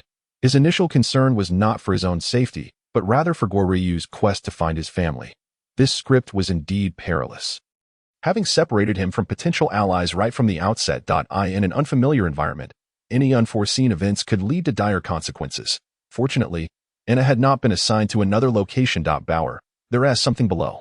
At Anna's alert, Xiang Heng retrieved a pair of binoculars he had brought from home and leaned over to peer down the cliff. The most striking sight was 2 corpses. They were blue in hue, towering at least 3 meters tall, larger than any giant zombie. The bodies bore numerous wounds and lay in a posture indicative of battle. Blood still flowed from their wounds, suggesting they had perished only moments ago. It appeared they had mutually annihilated each other. Not far away, another blue giant was observing the 2 bodies. The relationship between this blue giant and the corpses was unclear. Suddenly, the blue giant lifted its head, locking eyes with Xiang Heng. "Damn, it can see us?" Xiang Heng exclaimed in disbelief. The straight-line distance between them was at least 2 kilometers. Without the binoculars, he would not have been able to discern the giant's gaze. Upon spotting Xiang Heng, the blue giant charged toward him at an astonishing speed, swifter than any giant zombie he had encountered. This was a cliff. Was this creature intending to scale it? Xiang Heng hesitated to flee initially, reasoning that standing atop a several hundred-meter-high cliff, No one could climb up unassisted. Even if someone could, he would have already made his escape.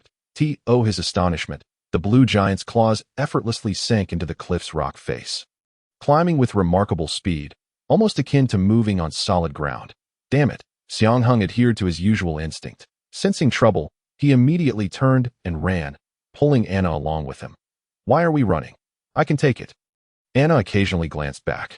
One must not judge solely by appearances. Xiang Heng replied earnestly, we have just arrived in this world. Everything is unfamiliar, we must proceed with caution. What if that giant has companions?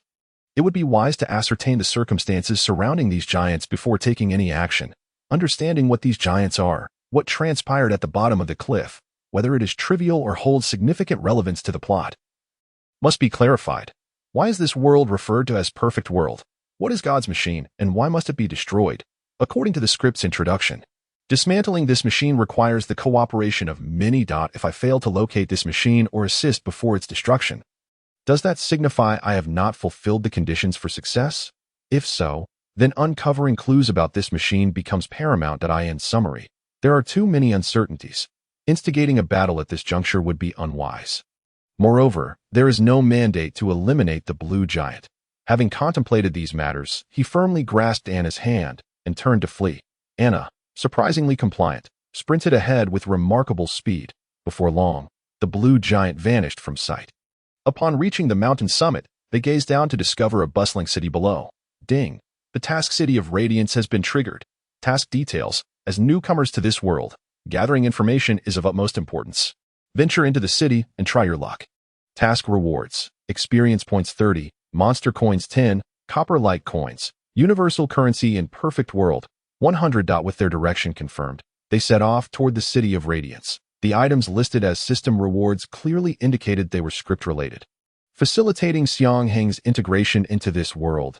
He hesitated no longer and descended the mountain with Anna. Shortly after their descent, the blue giant arrived at the mountain's peak. It seemed to know that the two had headed for the city of Radiance.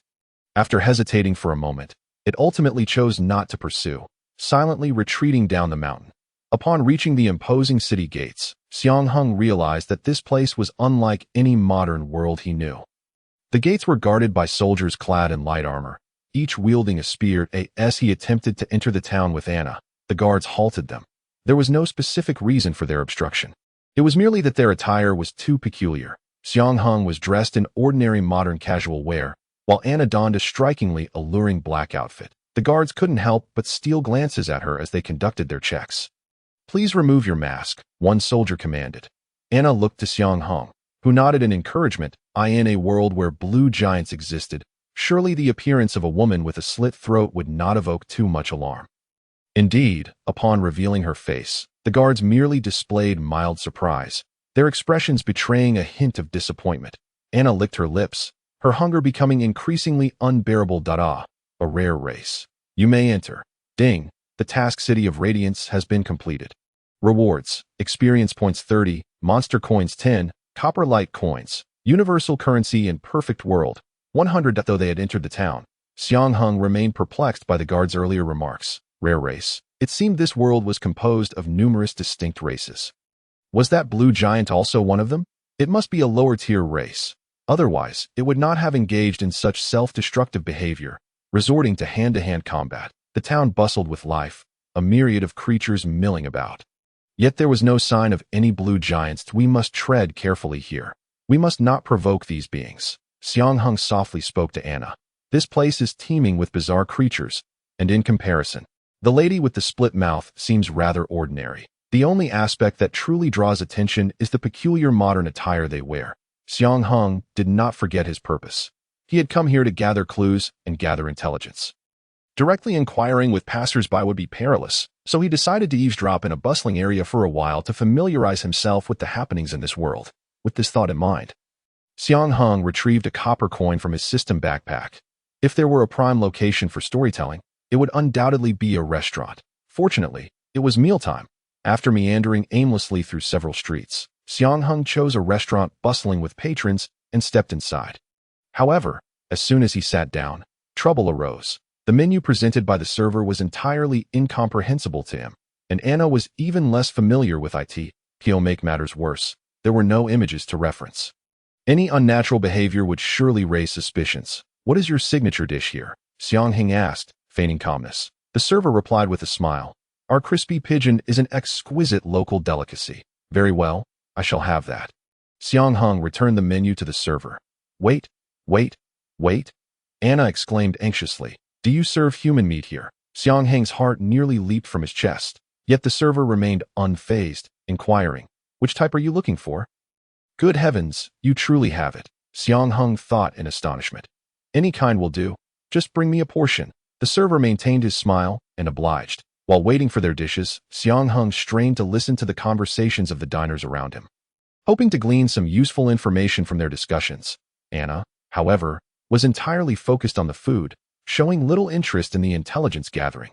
After what felt like an eternity to Anna, their dishes finally arrived. Xiang Heng's crispy pigeon and Anna's braised spare ribs.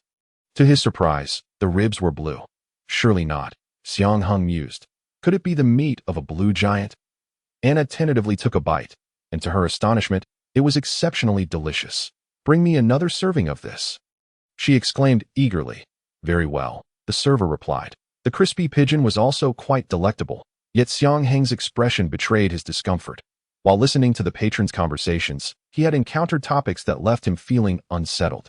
They spoke freely of matters that would be deemed criminal in the real world: robbery, violent confrontations, and coercion. It was astonishing that these individuals openly discussed their heinous acts without a hint of shame. And what was worse, they appeared to be upstanding citizens, completely unrecognizable as capable of such deeds. Could this truly be called the City of Radiance? How could such a seemingly prosperous town harbor such darkness? Before Xiang Heng could finish his contemplation, he was abruptly interrupted by a sudden commotion that a plainly dressed man, adorned with a headband, forcefully swept the food from a nearby table onto the floor. "This is outrageous. I ordered the same meal as the previous table, yet the price is several times higher." The server, trying to appease him, responded with a nervous smile. "Please, sir, calm down. Name: Gu AI race, three-eyed combat ability. As someone who has successfully navigated a horror script, you should possess the ability to judge for yourself." Remarks: The three-eyed race, once the most powerful, dominated this world for a period. However, a race with inherent flaws is destined for decline, leading to discrimination and ostracism. This has caused Gu AI to habitually conceal his third eye with a headband. Gu AI pointed at the server, shouting, "I demand to know why my meal costs more than that of the previous customer when the dishes are identical."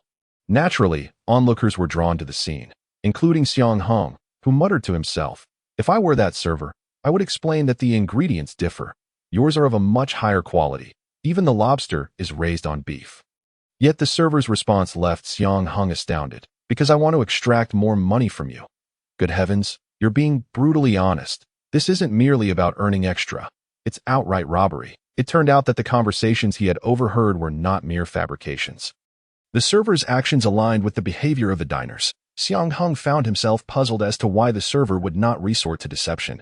There were certainly more discreet methods to exploit the situation, and there was no need for such candid honesty. "Bring your manager here." Gu AI slammed the table in frustration. To his surprise, the manager had already arrived in the dining area and no need to search. "This matter was orchestrated by me. You will either pay or accompany the town's patrol squad." You.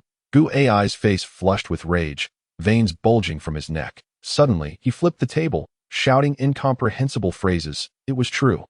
It was all true.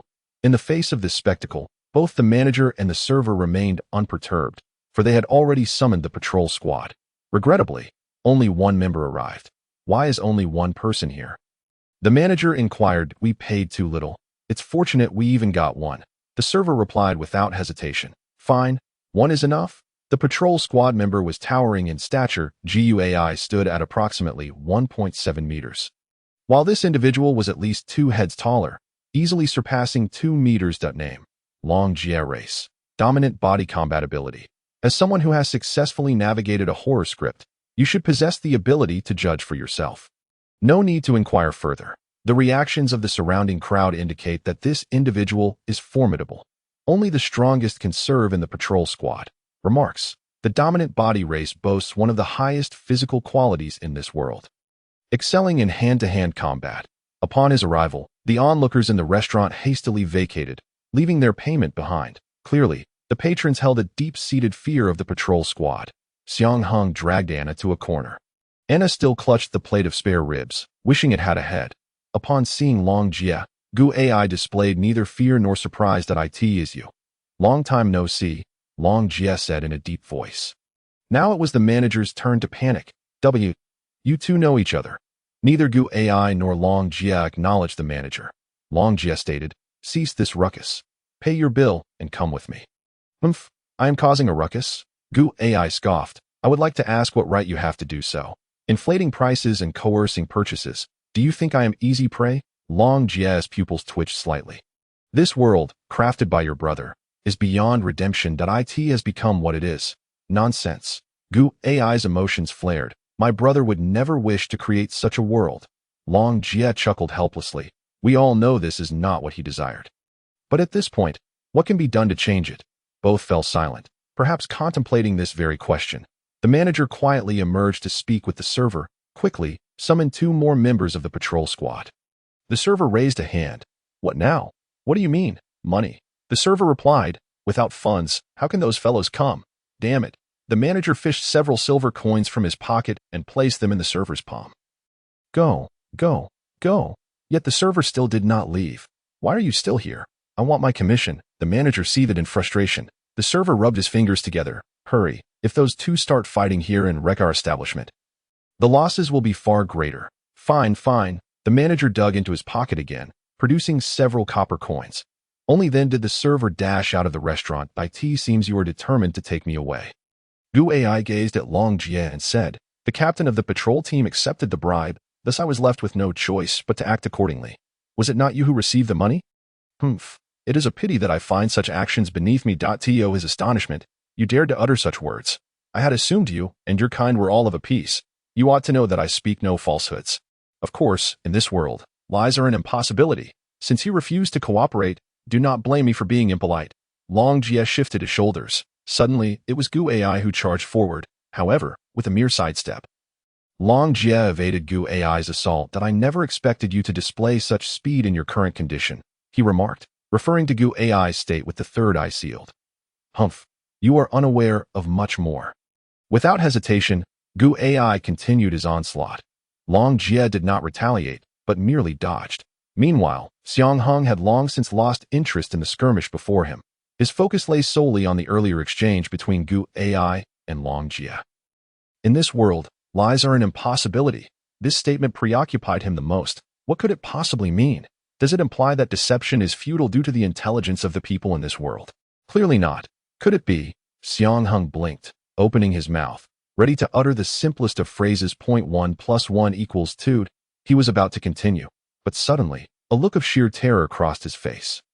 His mouth moved, yet no words emerged. Furrowing his brow, he thought, "How can this be? It cannot be." Undeterred, he repeated, 1 + 1 = 1 + 1 = 1 + 1 =.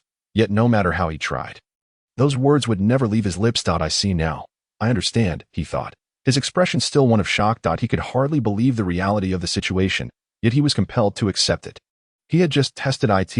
In this world, lies do not exist. 1 + 1 = 2. Xiang Heng easily articulated this statement. However, when he attempted to say the next phrase, he intended to declare 1 + 1 = 1. Yet every time he reached the third one, an inexplicable force obstructed him, rendering him unable to continue. He tried repeatedly, 1 + 1 = 3, 1 + 1 = 4, 1 + 1 = 3.1415926. Regardless of his efforts, those phrases remained unspoken. Lies do not exist. In this world, one cannot utter falsehoods. No wonder the shopkeeper had not lied earlier. He had merely expressed his genuine thoughts. And no wonder the patrons chatted so freely. In this realm, wrongdoing cannot be concealed. But how does this world continue to function? A world devoid of lies should be unsustainable. Xiang Heng was acutely aware of this. "Watch out." Bauer, Anna swiftly pulled Xiang Heng aside. A hole had appeared in the wall behind him, the result of Gu Ai's attack. Gu Ai had removed the headband from his forehead, and numerous luminous orbs floated around him. Long Jie frowned. "You must not reveal your identity here. Mind your own business." Long Jie finally took the matter seriously, his speed astonishing as he appeared behind Gu Ai in the blink of an eye.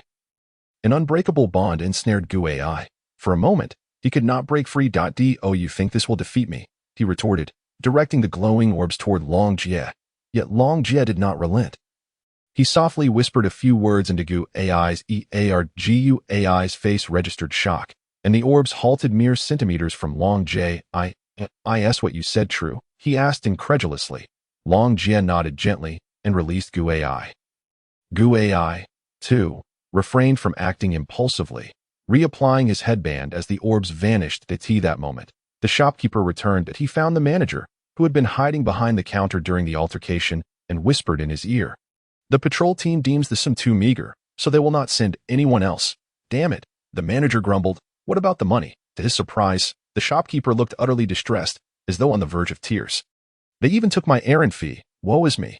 Given the circumstances, the manager could only accept the loss in silence. He dared not provoke the patrol team. "Gentlemen," the manager emerged from behind the counter, "I shall forego the payment for the meal, and you need not compensate for the damages here. Please, depart at once. Do not continue fighting.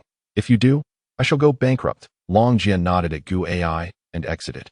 Gu Ai hesitated momentarily before preparing to follow closely behind. "Hey," Anna was displeased. "You two nearly harmed others during your brawl, and now you leave without a word." She rushed forward, intent on confronting the duo. But Xiang Heng promptly restrained her. Gu Ai glanced back at them, offered an apology, and hurried after Long Jie. "Come, let us pursue them," Xiang Heng urged, pulling Anna along as they prepared to chase after. The shopkeeper hurriedly blocked their path. Name, shop assistant, race, lesser demon, combat ability. As someone who has traversed a thrilling script, you should possess the ability to judge for yourself. Note, a fondness for cheap deals. You have yet to pay. Here's a little something for you.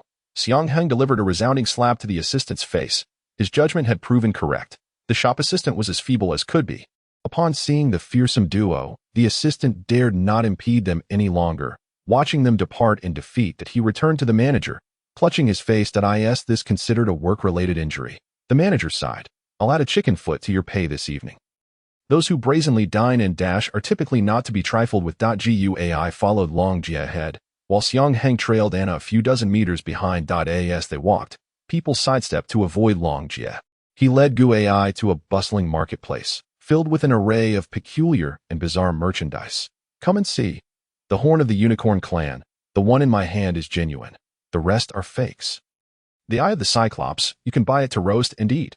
It's terribly unpalatable. Buy it if you wish. Is this truly commerce?" Deceit etched upon their faces, Gu Ai scoffed, incredulous that anyone would purchase such wares. "Is this real money?" "No, it's fake. I see," Gu Ai remarked. "Do you observe this chaotic world?" Long Jie responded, "This is merely a marketplace. The upper echelons of society are far more appalling. Have they not noticed that they can no longer lie?"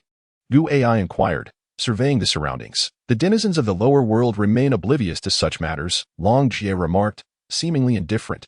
"For them, the ability to lie bears no significance, as everyone else is equally unable to do so. And life proceeds as usual." Yet Gu Ai's face bore an unmistakable anger. At this rate, the world was bound to meet its demise. "For the time being, no," Long Jie explained. "Your experiences are limited, hence your lack of understanding. For those in the upper echelons of society, it suffices to impose a series of regulations to keep the lower strata in check. The denizens of the lower world, lies serve merely as a means to survive. Conversely, for the upper echelon, the purpose of deceit is to conceal the ugliness of this world from the lower classes, and now, with the lies dispelled, it is invariably the lower world that suffers. As for the upper echelon, they possess sufficient capital that even if the lies crumble, it bears no consequence for them. The lower class lacks the power to overthrow them. They can enshrine the original lies as rules, compelling the lower world to exist within a framework dictated by falsehoods. Yet the lower world remains oblivious, believing this reality to be the norm. Gu Ai's anger intensified with every word. "That I always knew this was wrong. My brother should not have acted in such a manner. This world was not meant to be like this." He paused for a moment, then added, "The original world, the one imbued with lies, at least offered a semblance of acceptability. Without the constraints of deceit, the upper echelon has only grown more brazen. Even if the lower world were to uncover the truth, stripped of the veil of lies, they would still be powerless to dismantle the upper class's dominion. Thus, the weight of responsibility upon your shoulders is far greater than you realize," Long Jie stated. You must destroy it. That machine. Destroy that machine? Ding. The task of joining the protagonist group has been triggered. Task details. You have finally encountered the protagonist group. Join them and become the hero of this glorious event. Task rewards. Experience points 40. Monster coins 20. Fairy mark 1. Xiang Heng was taken aback. Finally hearing the most significant clue, thus FA or .GUAI also wore a look of shock.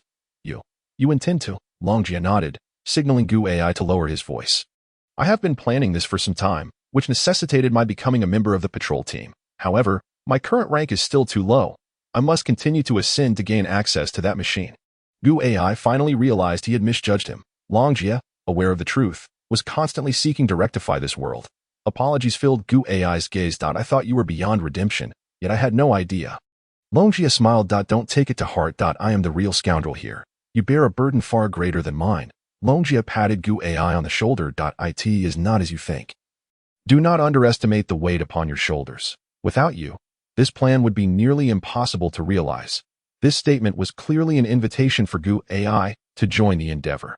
Naturally, GUAI would not decline. What must I do? Nothing for now, Longjia replied. This plan cannot be executed hastily. To destroy that machine, we need thorough preparation. At the very least, do not reveal your identity until I have accessed the machine. You must understand that this world no longer permits the existence of the three-eyed tribe. Had it not been for that, Longjia did not continue, but GUAI understood what he meant. Had it not been for that, his brother would not have died. Brother of the patrol team, could you assist us with something? Xiang Heng suddenly stepped closer to Longjia, looking up to ask. It was then that Longjia noticed Xiang Heng and the girl behind him. Anna, what is it? Well, Xiang Heng stammered. Damn, I forgot I can't lie. Longjia frowned, uncertain of this person's intentions. You are from the restaurant, right? GUAI interjected, apologizing for frightening them. But we did not mean to. GUAI assumed Xiang Heng was there to have him. As a member of the patrol team, apprehend him for the previous incident. It's fine. We are unhurt, Xiang Heng said. This script is too difficult for me. Longjia's expression grew impatient. If there's nothing more, please do not disturb us. He was about to leave. Wait a moment. Anna called out to them that we wish to join you in destroying that machine. Ding. Longjia's hatred value increased by 30. Xiang Heng was astonished. Goodness, even if one cannot lie, there's no need to be so blunt. How do you know? The veins on Longjia's arm began to bulge. If Anna's response did not satisfy him, he might not hesitate to act. We are from another world, Xiang Heng hurriedly exclaimed. This statement was not a lie. For this place, the real world is indeed another realm. Sensing the opportunity, Xiang Heng continued. We received a mission to destroy the machine of God. I believe that is what you referred to earlier. Ding. Longjia's hatred value decreased by 10. Ha ha ha. I'm sorry, but I have no knowledge of any machine of God. Longjia chuckled. This left Xiang Heng bewildered. In a world devoid of lies, it meant Longjia was not lying, and he truly did not know what the machine of God was. At that moment, GUAI stepped forward, looking seriously at Xiang Heng. Where did you hear that name? I told you. This is my mission, of course. I know. Is that world observing what happens here. That world is indeed familiar with the events occurring in this realm. Xiang Heng replied, referring to the horror world. Longjia patted GUAI on the shoulder and leaned close to his ear. What is going on? He is referring to the machine we mentioned. Upon hearing this, Longjia's eyes widened. How could an outsider know something even he was unaware of? GUAI was equally shocked. The machine of God. This name had been uttered by his brother when the machine was created. His brother had said it was a creation only God could bring forth. The only ones who knew this name were his brother and himself. Outsiders could never be privy to it. Is your mission truly to destroy that machine? GUAI asked earnestly once more. Xiang Heng raised 4 fingers. I say 4. My mission is to destroy the machine of God. His voice was soft, to avoid being overheard. Yet each word resonated with conviction. Enough. There's no need for oaths. Longjia remarked. In this world, oaths are utterly meaningless. Indeed, in a world without lies, vows are rendered unnecessary. So, does that mean you agree to our joining? Xiang Heng inquired. Longjia blinked. Yes, but you must promise me one thing. Please speak. No matter the circumstance, you must ensure his safety. Longjia pushed GUAI forward. Xiang Heng nodded. Rest assured, even if you do not say it, we will protect him. Ding. The task of joining the protagonist group has been completed. Rewards acquired. Experience points 40, monster coins 20, Fairy Mark 1. Ding. The task of protecting the bloodline of the three-eyed tribe has been triggered. Task details. Since you have joined the protagonist team, safeguarding the most crucial member of the team becomes your duty. Task rewards. Experience points 100, monster coins 100, evil eye 1, giant shuriken 1. Well then. The main storyline resumes. Allow me to introduce myself. My name is Longjie. Just as Longjie was about to introduce himself, Xiang Heng interrupted. The members of the Dominator tribe possess remarkably strong physiques. He then looked at Gu Ai. Gu Ai, a member of the three-eyed tribe, is quite formidable. Observing the peculiar expressions of the two, he added, this is just some basic information provided by that world. Subsequently, he introduced Anna, the girl with the slit mouth. In this world, there is no way to conceal one's identity, nor is there any need to. When he attempted to introduce himself, Longjie interrupted him again. Yes, you are a member of the fairy tribe. Huh. Xiang Heng was taken aback. How do you know? Longjie pointed to the back of his hand. That is a mark unique to the fairy tribe. How astonishing. Xiang Heng truly had not noticed. As he completed his previous task. An odd and peculiar mark had appeared on the back of his hand. Are you attempting to conceal your identity? Longjie imparted wisdom with the tone of a seasoned individual.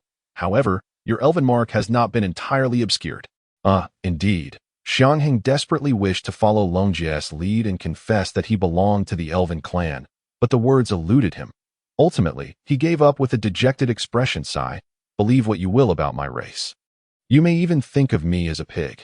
Very well. To avoid raising suspicion, I cannot linger with you for too long. Longjie turned and departed. Where shall we find you? Guai inquired hastily. When necessary. I shall seek you out, Longjie replied without turning back. The current mission had finally been accomplished, successfully infiltrating the protagonist group according to the system's prompt. As long as he moved alongside the protagonists, he would undoubtedly become part of the effort to dismantle the God Machine. Just as Xiang Heng was contemplating this, Guai spoke up, stating that they could not continue to loiter in the town and should find a place to stay. Guai led the way, and the trio arrived at an inn. After all, this was not a modern society. There was no need for identification. Following the registration of their names and payment of the lodging fee, they successfully checked into the inn, thanks to Guai's ample funds. Upon entering the room, Guai removed his headband. With no outsiders present, I have many questions to pose to you, he declared. It appeared that Guai had not yet fully trusted Xiang Heng and the others. With that, the third eye on Guai's forehead opened. While Xiang Heng felt nothing, Anna sensed a sudden emanation of a force field from Guai, enveloping the entire room, that I shall use my power to shroud this space. Now, our conversation will not be overheard by anyone. Is this the ability of the three-eyed clan? Truly remarkable. Xiang Heng gestured with his hand, expressing no concern, as they had just arrived in this world and had many inquiries to make of him. In a world where lies could not exist, Xiang Heng resigned himself. You hail from another world, tasked with destroying the God Machine. Why? Guai queried. Do you wish to alter this world? There is no particularly profound reason. Xiang Heng replied. If I must explain, we merely wish to survive. I'm in it for the food, Anna interjected. Survive? Food? Guai did not comprehend either of their responses. In our world, it is somewhat peculiar. Many individuals are assigned a special task and cast into other worlds. And only by completing this task can they return to their original world.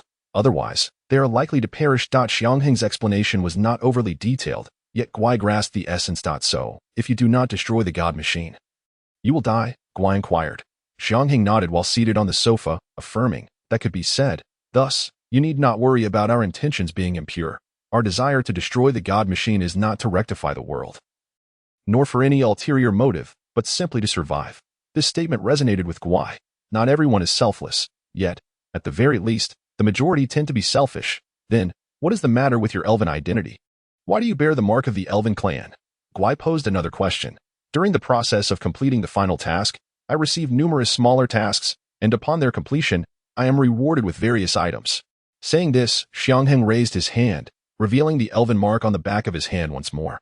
This elven mark was also a reward I obtained after completing a small task. At the time, I had no idea it would suddenly manifest on my hand, which startled me. Guai recalled the astonished expression that surfaced when Longjie identified Xiang Heng as a member of the elven clan. Moreover, in a world where lying is impossible, what he said must indeed be the truth. Guai gradually lowered his guard. Anna, meanwhile, sat cross-legged on the bed, resting her chin in her hand, and reiterated, I'm merely here for the food. Xiang Heng briefly introduced Anna's situation to Guai, ensuring to speak the truth. So, do you have any enemies we could help you eliminate? Xiang Heng inquired, wishing to assist Anna in finding sustenance. Yes, yes, yes, Anna nodded vigorously, saliva nearly spilling from her mouth. Guai found himself in a dilemma. He indeed had many enemies, as nearly everyone in the upper echelons was against him. Yet, to ensure the smooth execution of the plan to destroy the God Machine, they could not act recklessly. It seems you will need to endure a little longer, Guai stated. Anna's expression instantly soured, sulking. I'm tired. I want to sleep. Don't wake me up. She then flopped onto the bed.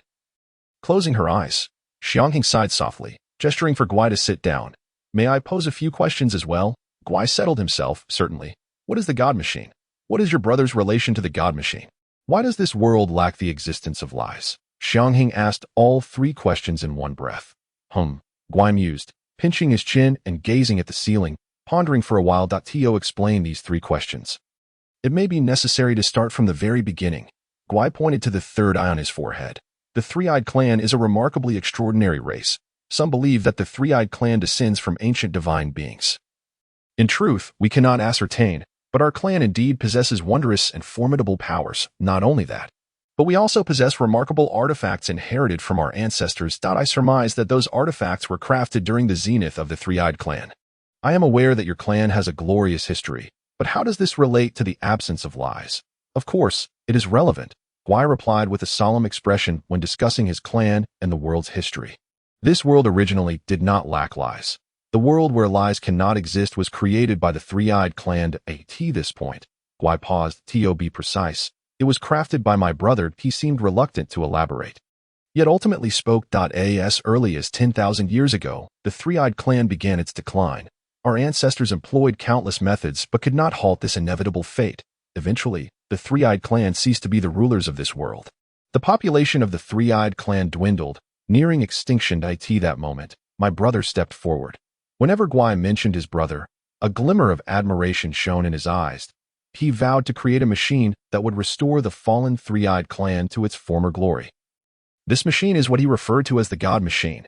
Its purpose was to constrain the inhabitants of this world, rendering them incapable of lying. As Guai spoke, his expression grew somber. His brother naively believed that a world devoid of lies would undoubtedly be a perfect one.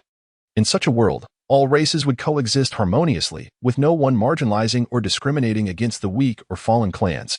His brother believed that as long as this machine could be created, the Three-Eyed Clan would surely reclaim the pinnacle of the world.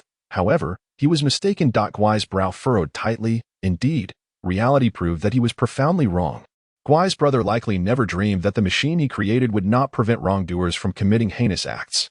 In the absence of lies, evildoers no longer concealed their wickedness. Within a mere few hundred years, this world transformed into its current state, something that his brother would never have wished to witness. Wait, Xiang Heng interjected, momentarily taken aback.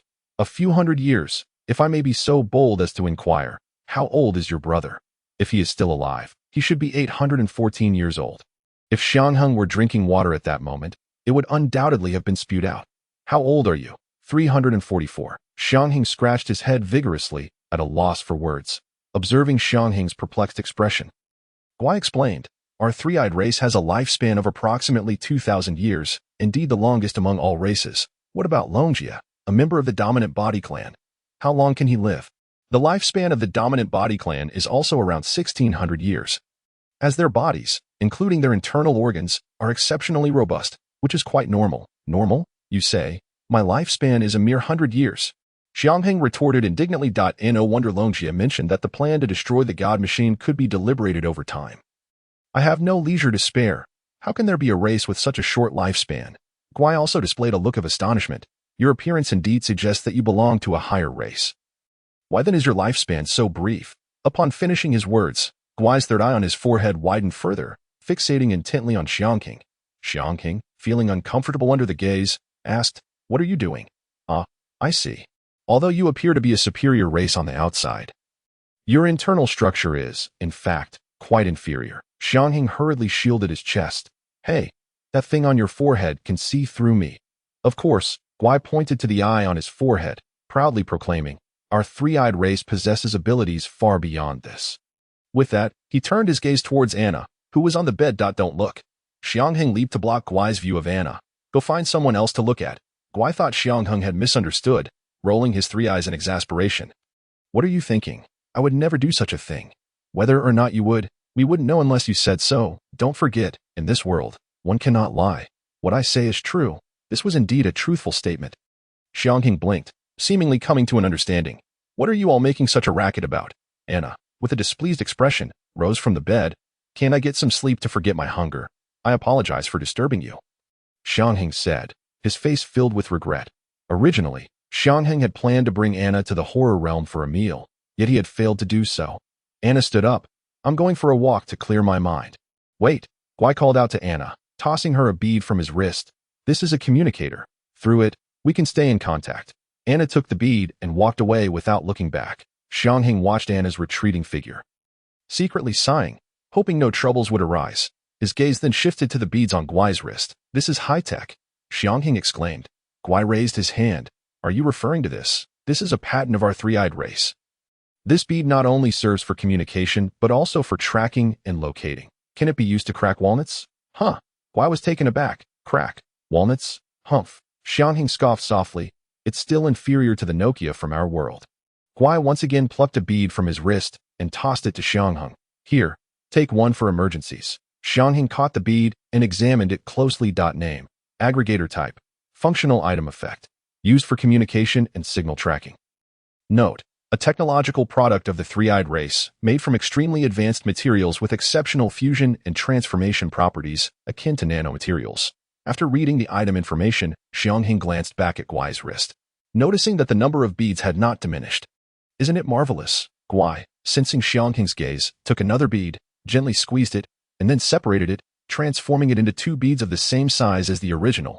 When the two beads were combined, they reverted to a single bead. Heh, are you performing a magic trick? Xiang Heng knew this was no illusion but rather technology. The ability to split and merge was a characteristic of the materials. This is truly 1 + 1 = 1. Ha ha ha, Xiang Heng jested, evidently unaware of the gravity of his statement. When he finally realized, he was utterly flabbergasted, feeling more exhilarated than Columbus discovering a new continent. His eyes widened as he grasped Guai's arm, shaking it. What did I just say? What did I just say? Sometimes, Guai truly questioned Xiang Heng's intellect. You just said 1 + 1 = 1. What's wrong with that? 1 + 1 = 1 equals. Upon arriving at this conclusion, Xiang Heng released Guai and began pacing the room, repeatedly muttering the phrase he had just uttered, yet he still couldn't articulate it further. Wait, how did I even say that? Xiang Heng stared at Guai. Isn't 1 + 1 = 2? Of course, such a simple question. Even a 3-year-old knows it. Then why were you able to say that answer just now? You said 1 + 1 = 1. Guai understood Xiang Heng's meaning and explained. What I just said, including 1 + 1 = 1, was merely in response to your question, reiterating what you said, without any academic significance. After pausing for a moment, he shifted his mindset, stating, 1 + 1 = 1 + 1 =. He too could not continue. You see, as long as I focus on the essence of the phrase 1 + 1, it is impossible for me to arrive at the answer = 1. Xiang Heng's expression gradually cooled as he contemplated the scene of the beads merging into one, once again uttering the words he had struggled to express. 1 + 1 = 1. Subsequently, he shifted his gaze elsewhere, muttering to himself until he finally proclaimed once more, 1 + 1 = 1. Ding. Hidden task. Transcend the rules has been completed. Reward. Experience points 60, monster coins 2, bamboo dragonfly 1. I understand now. I've discovered the method of lying.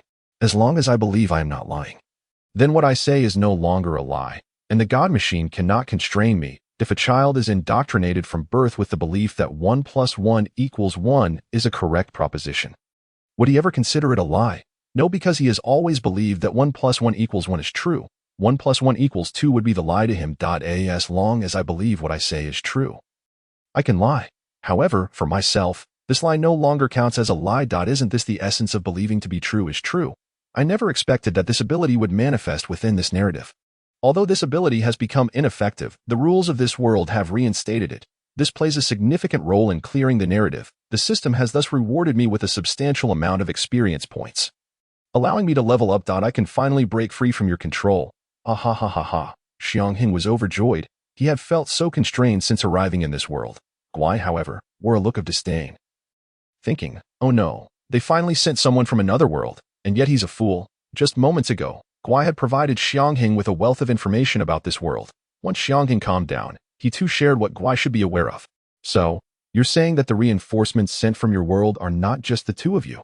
Guai asked excitedly. His joy stemmed from the hope of having a teammate more competent than Xiang Heng. Xiang Heng nodded. Indeed, I'm not sure how many there are, but one of them is definitely our ally.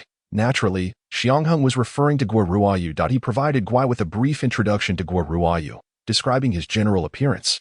Their objective is the same as ours, to destroy the God Machine. But what? I cannot guarantee that they are all good people. Xiang Heng's expression was solemn. He was acutely aware that players like Guo Ruoyu and Ndula were exceedingly rare. However, there were plenty of players who would betray their teammates merely to survive. Rest assured, Gu AI was unperturbed. The machine his brother had created to emulate God was fundamentally designed to prevent the emergence of such individuals. Regardless of how this world may transform, the essence of the machine remains unchanged. Furthermore, since their aim is to dismantle the machine, it stands to reason that they could be exploited. Hearing this, Xiang Heng inquired, "Are we being used as well?" Of course, Gu AI did not dispute this, nor could he, for while it was indeed exploitation, it bore no detriment to them. After all, you merely wished to utilize me to dismantle the machine. Did you not? Xiang Heng fell silent for a moment before responding. No, I do not wish to exploit you. I genuinely want to assist you in breaking the machine. Was this statement truthful? Indeed, it was. For this world, for Gu AI, and for the present Xiang Heng, it rang true. Yet, for us, it is false. Xiang Heng believed in that moment, allowing him to articulate such words. Fortunately, spoken words are akin to spilled water. Even if Xiang Heng were to change his mind, his previous words would remain unaffected. However, Gu AI was touched, surprisingly moved by Xiang Heng's seemingly naive kindness. Ha ha. Xiang Heng laughed awkwardly. It is what I ought to do.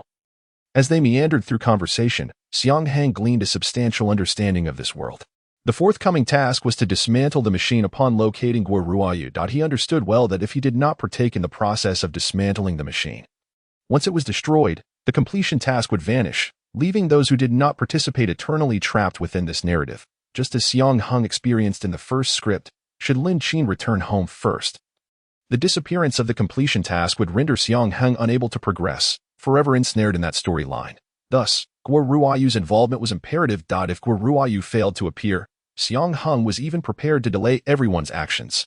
Is it too late now? The sky outside had darkened, and Anna had yet to return. Surely nothing serious has occurred. Xiang Heng felt a twinge of anxiety. After some contemplation, he resolved, let us go out and search for her. Gu AI nodded. Very well, it is time for a meal. We hardly ate anything during lunch. Let us dine as well. Ha ha. Xiang Heng sighed. If all goes as expected, Anna has likely finished her dinner by now. The two exited, only to encounter Anna returning. Her complexion was rosy, and she wore a look of satisfaction, entirely devoid of the despondency she had displayed before leaving the inn. Where are you headed? Anna inquired with a smile. To have dinner, Gu AI replied. Xiang Heng cautiously asked, what were you doing just now? Anna chuckled, her expression instantly composed. Nothing much, just walking about, asking others if I am beautiful. Xiang Heng furrowed his brow. Was she not reverting to her old ways? Based on Anna's demeanor, it was evident she had indeed partaken of someone. Wait, did you eat someone's head? Xiang Heng knew that apart from the head, the flesh from other parts and chocolate could only alleviate hunger. In response to Xiang Heng's inquiry, Anna immediately shook her head like a well-behaved child. No, I didn't. I truly did not. Her answer pleased Xiang Heng. His joy stemmed not from her denial but from the realization that Anna had lied. Anna was not confined by the constraints of the God Machine. The rosy glow on her face indicated she had consumed a head. Her assertion of innocence suggested she could indeed fabricate lies. Though she was a being within a horror game, she did not belong to this script. Perhaps this was the reason she was not bound by the rules of this narrative. Unlike Xiang Heng, she was the only one capable of lying freely within this script. This revelation was exhilarating for Xiang Heng, yet he maintained his composure. Anna was undoubtedly someone he could trust. If she could lie, Xiang Heng could circumvent numerous troubles through her. Overwhelmed with joy, he grasped Anna's hand. Come, let us have a meal. The trio arrived at a restaurant, where, with Gu AI's assistance, they ordered several home-style dishes. While they dined, a group of intimidating individuals burst into the establishment. They were all burly and menacing, exuding an aura that suggested they were not to be trifled with. Damn it, what bad luck to encounter such monsters. One man with a scar on his forehead exclaimed. The leader shot him a fierce glare. If you think you're tough, why don't you go confront that monster yourself and avenge Lao Wu and Lao Lu? The scarred man trembled at the challenge. Though he often engaged in wicked deeds, he was inherently a coward. What shall we do now? What else can we do? Such monsters should be dealt with by the patrol team. The leader commanded, prepare money to bribe the patrol team and have them handle that monster. Must we bribe them again? How much have we already spent on them? Another grumbled. Without bribing them, can we flaunt our power in this town? The leader retorted. He's right. A seemingly more refined individual concurred. The wool comes from the sheep. The money we used to bribe the patrol team was taken from these weaklings. Bang! The leader slammed the table, shaking it violently. Waiter, bring the wine and meat. Come on, hurry. Faced with such fearsome patrons, the waitstaff dared not delay and rushed to the kitchen to relay the order. Guai and Xiang Heng sat in a corner, revealing no signs of distress. Only Xiang Heng noticed a change in Anna's demeanor. Ever since the four entered, she had been silent, seemingly evading something. Before long, a lovely waitress wheeled a cart laden with meat dishes towards them. As she served the plates to the group, their eyes were fixed not on the food but on her. Who would have thought such beauty could be found in a place like this? They began to make unwelcome advances. The waitress frowned, clearly repulsed, yet too afraid to resist. Excuse me, the drinks haven't been served yet. May I go fetch them? Ha ha ha. The leader laughed uproariously. How considerate. Go ahead. He then seized the waitress's backside with a heavy hand. The waitress hurriedly retreated to the back. Brothers, since that monster has ruined our fun today, why not find some amusement with this little girl? Their words were clearly audible to Xiang Heng and his companions. Ding! The mission Disgusting Scoundrels has been triggered. Mission content. Teach those disgusting scoundrels a lesson. Mission reward. Experience points 40, monster coins 4. Folding stool 1. Guai involuntarily displayed a look of disgust. Though Xiang Heng also loathed such behavior, he had long since learned to mask his expressions. Anna remained silent, devoid of any emotional response. Just as the waitress approached with the drinks, Xiang Heng discreetly signaled Anna. She understood, her demeanor brightening as she intercepted the waitress. You can go back. I will deliver this. The waitress hesitated, fully aware of the violent tensions of the four. Anna gently caressed the waitress's face, reassuring her. Do not worry, I will be fine. With that, she seized the cart from the waitress and stepped outside. The waitress watched Anna with concern. It's fine. You should leave. You are better off not witnessing what comes next. Only upon hearing Xiang Heng's encouragement did the waitress reluctantly retreat. Your drinks have arrived. Very well, very well. The four individuals continued to laugh heartily, placed the wine on the table. What a hassle. Anna teased. How about I pour the wine into your heads instead? The four clearly detected an oddity in her tone and looked up. Upon realizing that it was Anna delivering the wine, their laughter abruptly ceased, and they stiffened. What are you doing here? Anna licked her lips and replied, because I'm still hungry. Let me assist you by reuniting you with Lao Wu and Lao Lu in my belly. Shall I? Hee. You and your nonsense. The third among them, known for his fiery temper, despite his fear, hurled a wine bottle at Anna's head. The first, second, and fourth quickly displayed the behavior of rational individuals and fled. The bottle thrown by the third landed harmlessly, and he too made a hasty retreat. Anna glanced back at Xiang Heng, who nodded gently in acknowledgement. Only then did she sprint after the three. Guai, filled with concern, inquired, will anything go wrong? Who are you worried about? Xiang Heng replied nonchalantly. They're just a bunch of bad people. Let her do as she pleases. In no time, Xiang Heng received a notification indicating the task had been completed. Will this incident affect our plans? Guai was apprehensive about this matter. It seems you still don't understand. Xiang Heng sipped his tea, preparing to enlighten Guai. This world has long since transformed into a place rife with malevolence. The incapable dare not resist. Otherwise, those few wrongdoers would not be so brazen, nor would the waitstaff be so accommodating. In this realm where the populace is neglected and the rulers are indifferent, as long as no one is willing to offer greater incentives, why would those in power invite trouble upon themselves? I see. Guai nodded gently. You perceive more keenly than I. Humph. Xiang Heng chuckled, a hint of malice in his smile. As long as we don't provoke the powerful and do not hinder their interests, we may freely bully the weak. At that moment, Anna returned, looking immensely satisfied. Her small belly slightly rounded. Ha ha ha. Utterly gratifying. The beautiful waitress reappeared, presenting their meal. In such establishments, it is customary to serve dishes first to those of high status or those who appear intimidating, followed by those who seem ordinary and pose no threat. Upon seeing Anna unharmed, the waitress was astonished but dared not inquire further. Your meal is ready. Thank you. GUAI casually handed over the payment. As the waitress turned to leave, Anna called her back, presenting a pouch containing a mix of gold, silver, and copper coins. This is the payment for your meal from those four. I cannot accept this. It is far too much, the waitress protested. Xiang Heng reached into the pouch, extracting 4 golden coins and placing them into the waitress's hand, keeping the rest for themselves.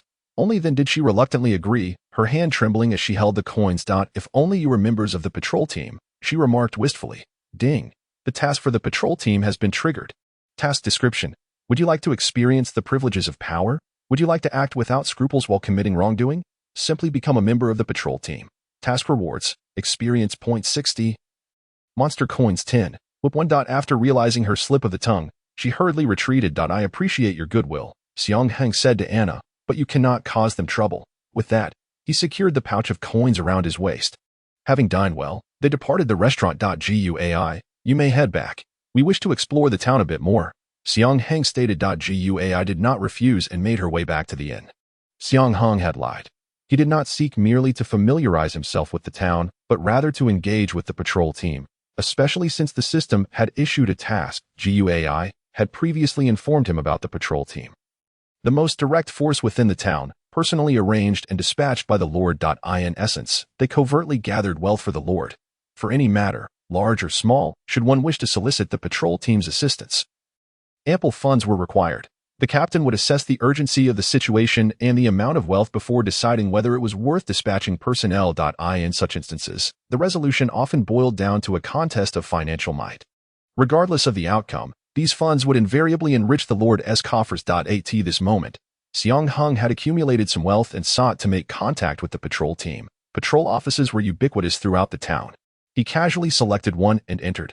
Inside, a patrol team member with green skin and a toad-like head was lounging. I require assistance from the patrol team. The toad-headed individual lazily propped his head on his hand, smoking a pipe, engrossed in a glossy magazine featuring attractive amphibians, showing no interest in Xiang Heng. It wasn't until Xiang Heng tossed the pouch of coins onto the table, creating a clattering sound, that the toad-headed figure lifted his gaze. What is it? My partner and I lost our rings. We've searched everywhere, but to no avail. That we hope the patrol team can assist us in finding them. Upon hearing the request, the toad-headed individual leisurely counted the coins in the pouch. His eyes suddenly brightening, he picked up a telephone-like device to report the situation. Shortly after, he seemed to receive instructions. He pocketed 1 golden coin and placed the remainder into a box at the entrance. Let's go. Subsequently, Xiang Heng led the toad-headed member away from the patrol office. He intended to bring the toad-headed individual to a secluded area. After a considerable distance, the toad-headed figure finally sensed something amiss. Hey, where exactly did you lose the ring? We lost it during a wilderness exercise, Anna replied without hesitation. This was prearranged with Xiang Heng. The toad-headed member had no reason to doubt. To placate the toad-headed figure, Xiang Heng added, once we find the ring, I will express my gratitude separately. He then rubbed his fingers together. The toad-headed member understood the implication.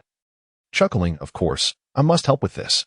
Finally, they arrived at a relatively open area, a small grove within the town. No outsiders could be seen in the woods at this point. This is the spot. Wow, this grove is quite expansive. Do you have a specific location? The toad-headed individual inquired. Anna displayed a troubled expression. That could be a problem. We fought from the east to the west and from the south to the north, even circling the grove, yet we cannot pinpoint the exact location where we lost the ring. Both Xiang Heng and the toad-headed member were taken aback. Xiang Heng remarked, I certainly did not instruct you to say that. Nor do I possess the ability to circle the grove. Are you trying to exhaust me? The toad-headed member retorted, Are you sure that the wilderness exercise you mentioned aligns with my understanding of it? Can the scope be so vast? You aren't referring to a domestic dispute, are you? While jesting, they still needed to focus on the task at hand.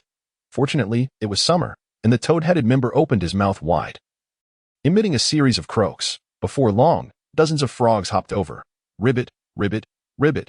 The toad-headed member issued commands in frog language, and the multitude of frogs immediately dispersed. I instructed them to search the perimeter of the grove. This will help us narrow down our search area. One must admit that the patrol team members were quite competent in their duties. Xiang Heng and Anna exchanged knowing glances, preparing for the next phase of their plan.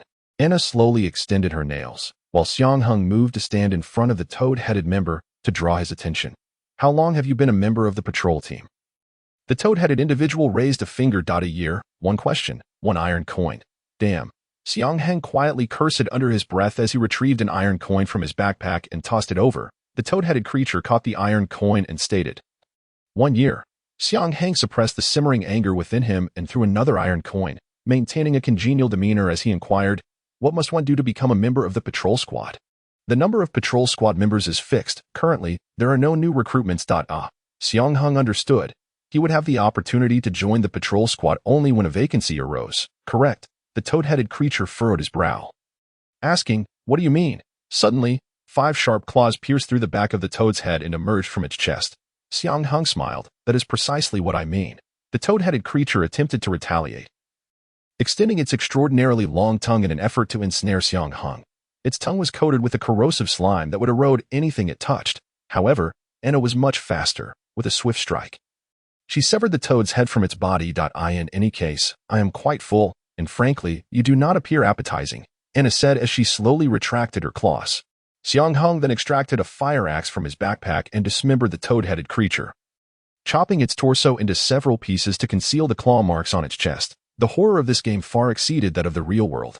One could never be certain if this toad-headed creature possessed any special abilities. Ensuring it was completely incapacitated was essential. What about those little toads? Anna inquired. Do not concern yourself with them. They should know nothing beyond the specific commands issued by this toad-headed creature. Once the body had been dealt with, the two departed the woods and returned to the inn. The night passed without incident, but the following day, news of new recruitments for the patrol squad spread like wildfire. Quota: 2 positions. This was one more than Xiang Heng had anticipated. It could only mean that another patrol squad member had perished the previous night. Whether this was the result of other players or an unfortunate accident involving the patrol squad member remained uncertain. In any case, this presented an opportunity. A notice was posted on the door of the patrol room previously occupied by the toad-headed creature. Following the instructions outlined in the notice, Xiang Heng guided Anna to the recruitment site. It was an expansive square, roughly the size of a football field. The selection tests were conducted in the center of the square, surrounded by countless spectators in the stands. Of course, attendance at the patrol squad selection required a ticket. Most of the onlookers were proprietors from various industries, eager to be the first to learn who would join the patrol squad, preparing to offer bribes to curry favor. We have made it in, Xiang Heng remarked as he pressed a small black orb nestled in his ear. An aggregator from GUAI. I see him. GUAI was currently standing at the window of the inn, eyes closed, using the third eye on his forehead to survey the distance. His long-range vision was quite expansive, allowing him to observe the square where the selection was taking place. Should you both become members of the patrol squad, our chances of success will significantly increase. While this was true, one could never be certain what kind of monsters might be among the candidates.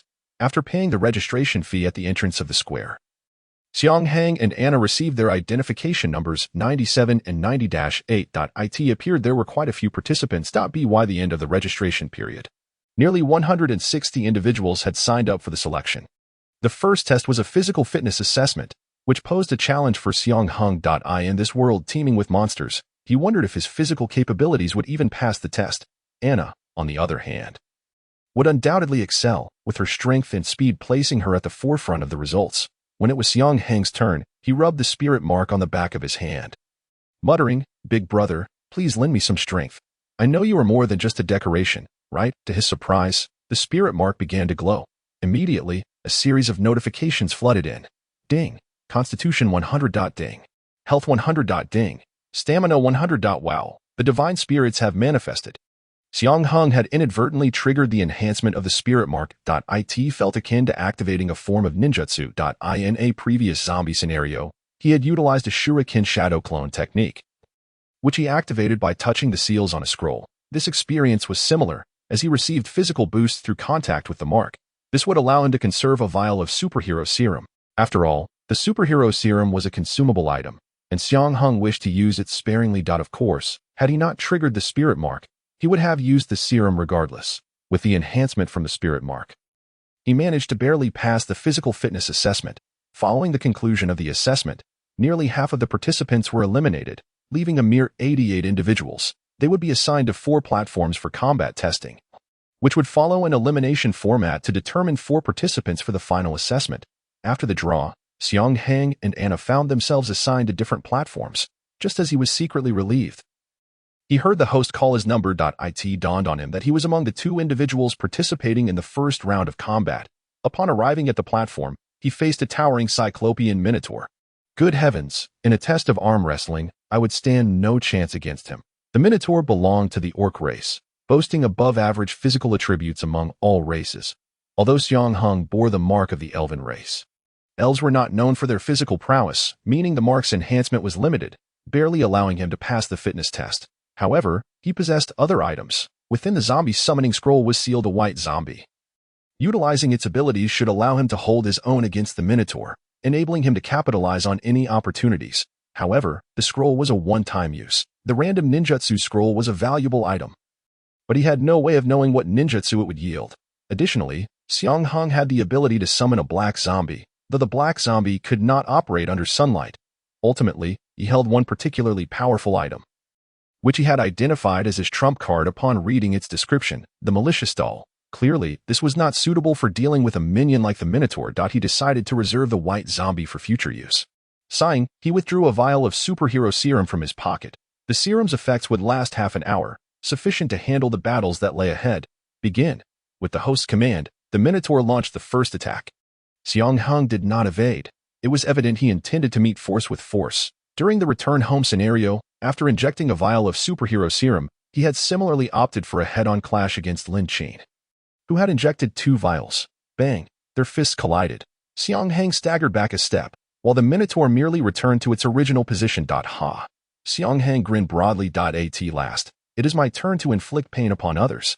With the dual enhancements of the Spirit Mark and Superhero Serum, Xiang Heng's physical attributes had surpassed those of the Orcish Minotaur. He warmed up his body and shouted at the Minotaur with a commanding voice.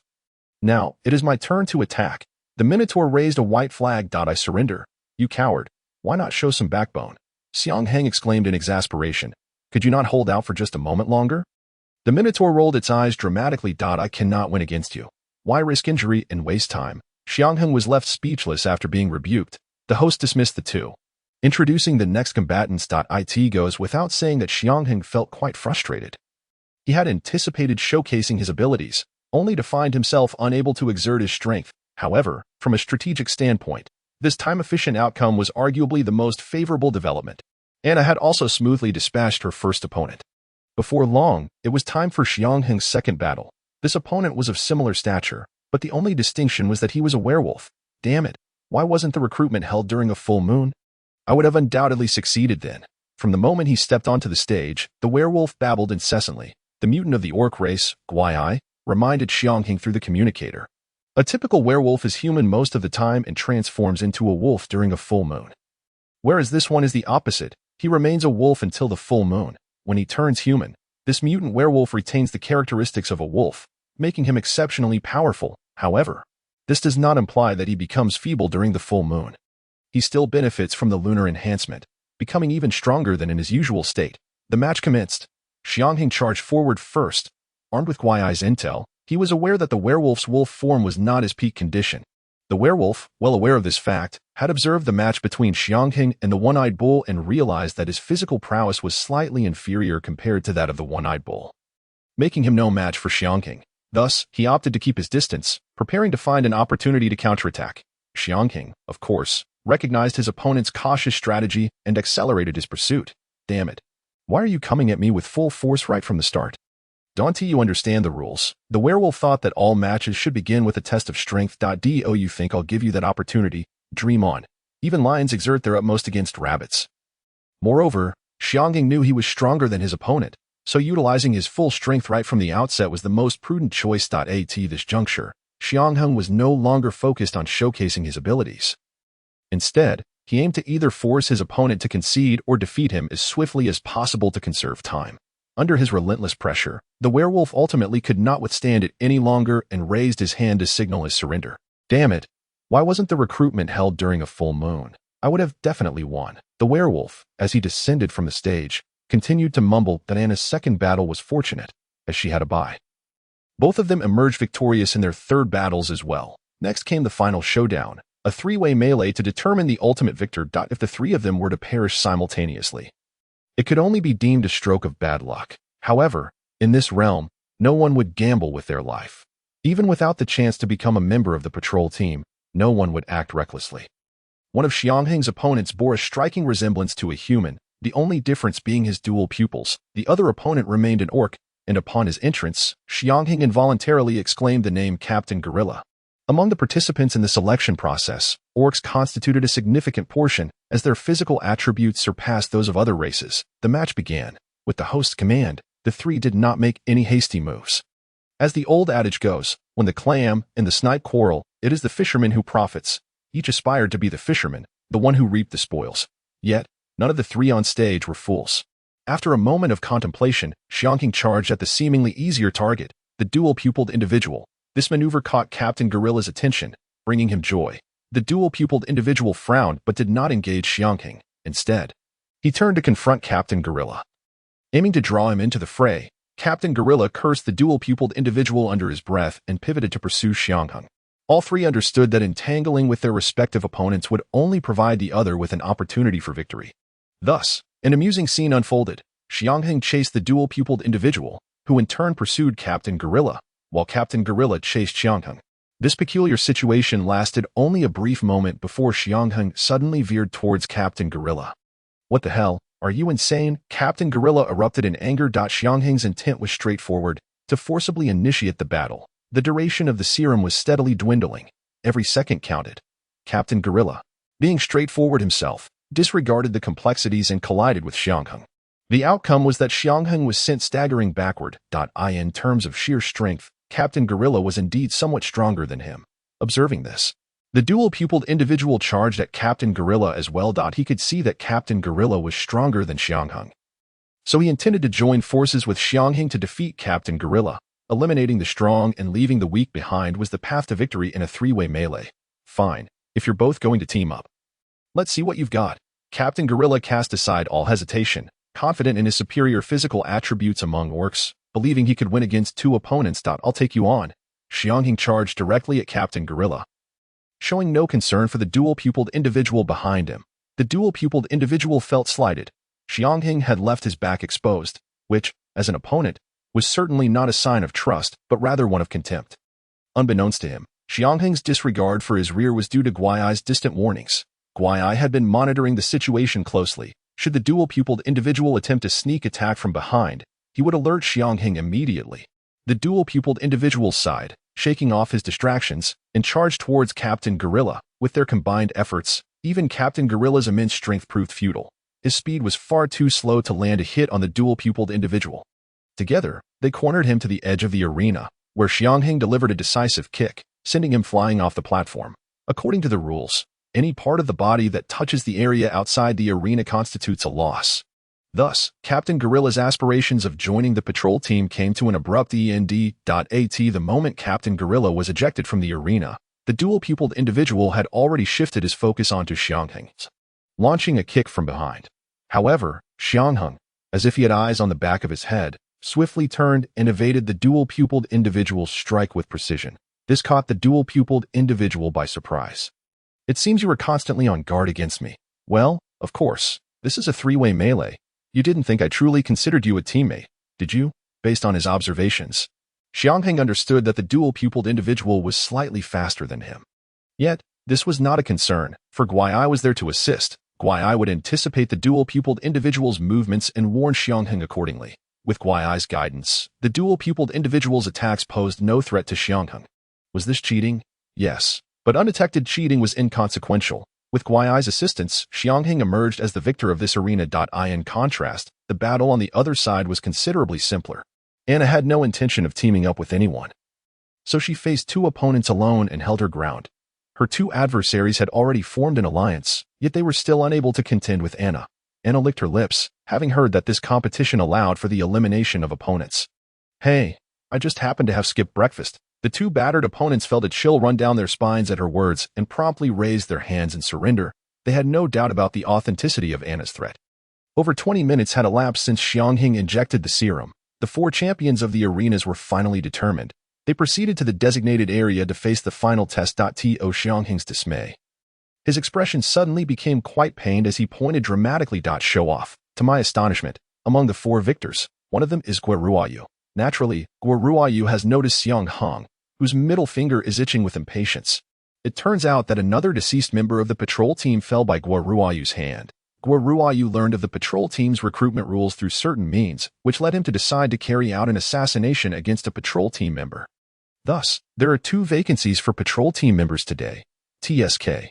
Xiang Heng had initially intended to enter the patrol team alongside Anna, especially since there were 2 slots available, but now, with Guo Ruoyu in the mix, things have changed. Just then, the host came forth to announce the final test. The 2 individuals who can endure the longest against the patrol team captain's assault will qualify as patrol team members. With that, the patrol team captain manifested in the square, standing at 2 meters tall, with a robust physique, piercing eyes, and chiseled features. He bore a unique mark upon his forehead. Name, Gulation, race, demon, combat ability. As one who has traversed the harrowing script, you should possess the discernment to judge for yourself. Note, following the three-eyed race, one of the most formidable races in the world, endowed with unparalleled magical prowess. A wheel battle, or a 1 against 4? Among the 4 victors, aside from Xiang Heng and his companions, there was another individual. Curiously, this person did not appear to be particularly formidable in combat prowess, wearing glasses and sporting a horn on his forehead. He resembled a refined yet nefarious character, an unexpected standout among the multitude of beastly participants. Gulation cast a disdainful glance at the 4 individuals like you are scarcely worthy of my direct engagement. Subsequently, he raised his hand and waved gently, sending 4 streams of dark energy to the 4 platforms, coalescing into black creatures. These are my created sub-beings, and they shall test you. If all 4 of you manage to vanquish them, I might even consider increasing the number of patrol team members. In other words, the goal is not solely to endure for the longest time. If possible, eliminating this creature created by Gulation would be a more prudent course of action. Xiang Heng was the first to leap onto the platform. Let us get started. I can hardly wait. The effects of the serum were waning. With the rules clearly elucidated, there was no need to squander any more time.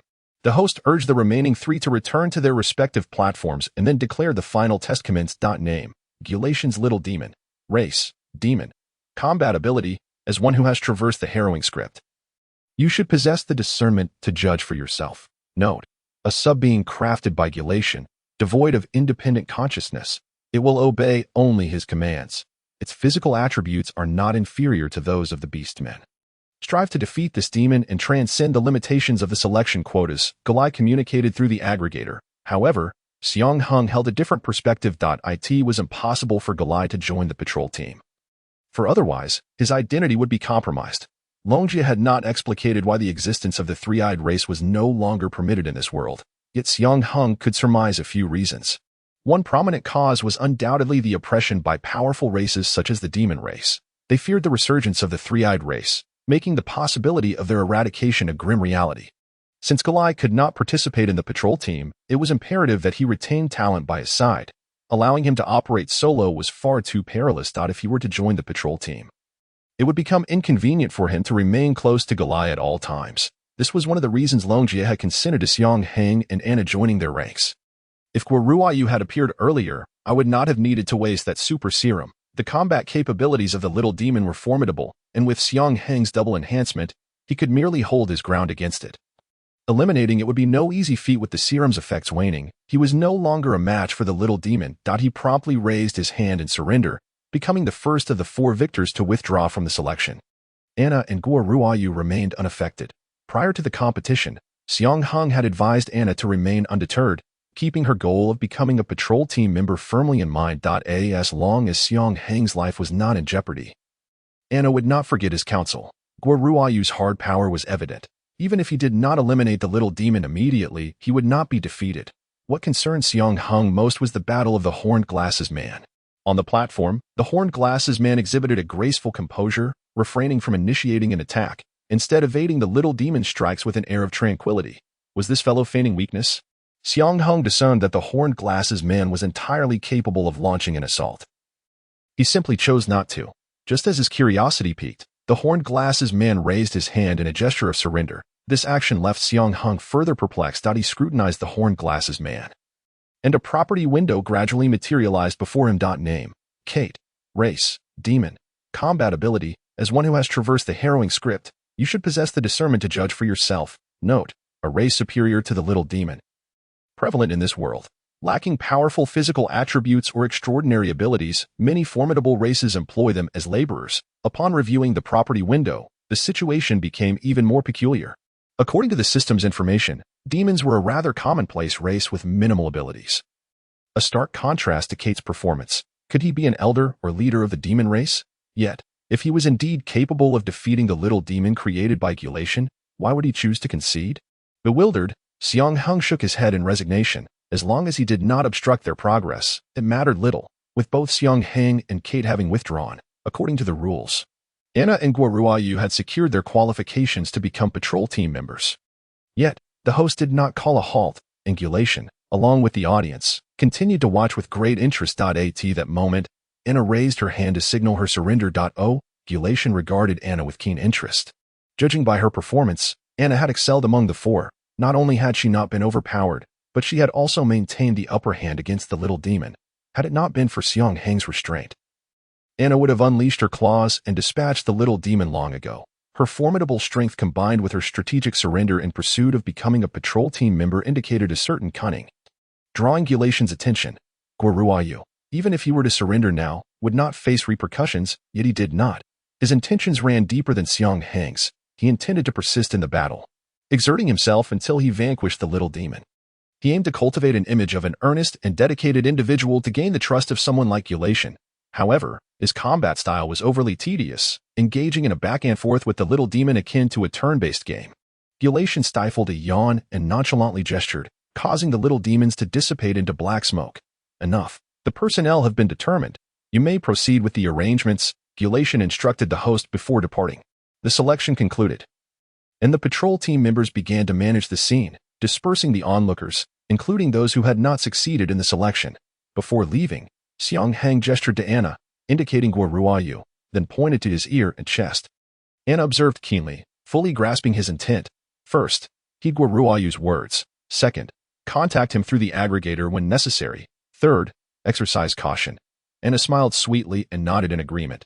Upon leaving the square, Xiang Heng's first action was to return to the inn. Why did you surrender? Gulai inquired. The individual in black attire is our ally. With him and Anna present, we have sufficient resources to initiate our operations. Moreover, you must have someone by your side. The essence of our actions hinges upon your safety. Only you possess the understanding of the God Machine. Moreover, the task of safeguarding the lineage of the three-eyed clan remains unfulfilled, likely to persist until the conclusion of the script. They can rest assured. Longjie should be aware of this matter, and with him providing support, there will be no cause for concern. Anna and Guoruayu followed the host's guidance, departing from the square and entering a grand edifice reminiscent of a cathedral. Within the hall, 2 ranks of guards stood at attention on either side. At the end of the aisle, Gulation awaited them in his seat, poised to bestow upon the two the status of guards. It was merely a formality. The most critical aspect of this process lay in the final step, Gulation's intimidation. The host conveyed, now that you have become members of the guard, there are certain matters you must comprehend. Firstly, the guard is the most direct force under the lord of the city, and you are required to obey the lord's commands unconditionally. Secondly, all requests within the town must be compensated accordingly and reported to the captain. Only upon receiving the captain's instructions may you act. Thirdly, unless directed by the lord, you are forbidden from leaving the guard without permission. Failure to comply will result in being hunted down by all members of the guard. This is a crucial point to remember. At this juncture, Gulation also spoke. Bear in mind, should you harbor any treachery, I shall personally partake in the hunt. Suddenly, countless black demons materialized in the hall, surrounding everyone, creating an utterly stunning scene. Naturally, Anna was not easily intimidated. Had it not been for Guoruayu's reminder to remain composed, she would have expressed her impatience long ago as a former queen of horror games. She was accustomed to instilling fear in others, not the other way around. Guoruayu, on the other hand, exhibited utmost respect. As he had anticipated, Gulation paid him no heed, his attention solely fixed upon Anna. He discerned the defiance emanating from her and found it quite appealing. While all the guards showed deference to him, only Anna exuded a hint of disdain. Rather than detesting it, he appreciated it greatly. Very well, Longjie and Gulang. Escort them to their designated areas of responsibility. Understood. Point 2 members from each of the guards' ranks stepped forward. The formalities concluded, Anna and Guoruayu briefly parted ways. Longjie led Anna to her assigned area. I didn't expect your actions to be so swift. This will certainly facilitate our communication, Longjie praised Dada. I'm merely a runner, Anna replied, extracting a communicator from her ear and dividing it in two as per the method taught by Gu AI. Here, stay in touch. Longjia accepted the communicator, marveling at the wonders of the three-eyed clan's technology. By the way, the man in black is also our ally, someone you can absolutely trust, Anna added. Is that so? Longjia exclaimed joyfully, that's splendid. Having conveyed all his instructions, Anna pouted. Who is that tattooed uncle? He is so arrogant. It's really annoying. You mean the captain? Longjia explained. His name is Gulation, a member of the demon clan. Possessing the ability to manipulate dark forces. He is the most powerful in the entire Radiant City. One day I shall give him a good thrashing, Anna declared, shaking her little fist. I think the same. Longjia casually replied. You find the tattooed uncle displeasing as well, don't you? Longjia shook his head, a glint of determination in his eyes. I intend to kill him. To become a member of the guard. One must wait for an opening within their ranks. Similarly, to ascend to the position of captain, the same conditions apply. When a captain falls, the next leader is chosen from among the guards. Only when he is no longer among the living will I have my chance. Once I become the captain, I will have the opportunity to approach the Lord of Radiant City. Only by connecting with the Lord can I hope to uncover clues regarding the God Machine.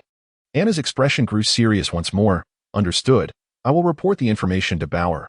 The first step of the plan, to become the captain of the guard. As long as one is part of the protagonist group, anyone can take on the role. The issue lies in the fact that, given their current strength, they are incapable of eliminating Gulation. Hence, Longjia emphasized the need for a long-term strategy. The body clan has an extended lifespan, and his strength has significant room for enhancement. I must become stronger than Gulation and then usurp his position. By that time, we will have decayed into mere skeletons, remarked Xiang Heng, who had received this information. Who has the time to waste with you ancient ghosts? Ding. The task to assassinate the demon has been triggered. Task details. Target locked.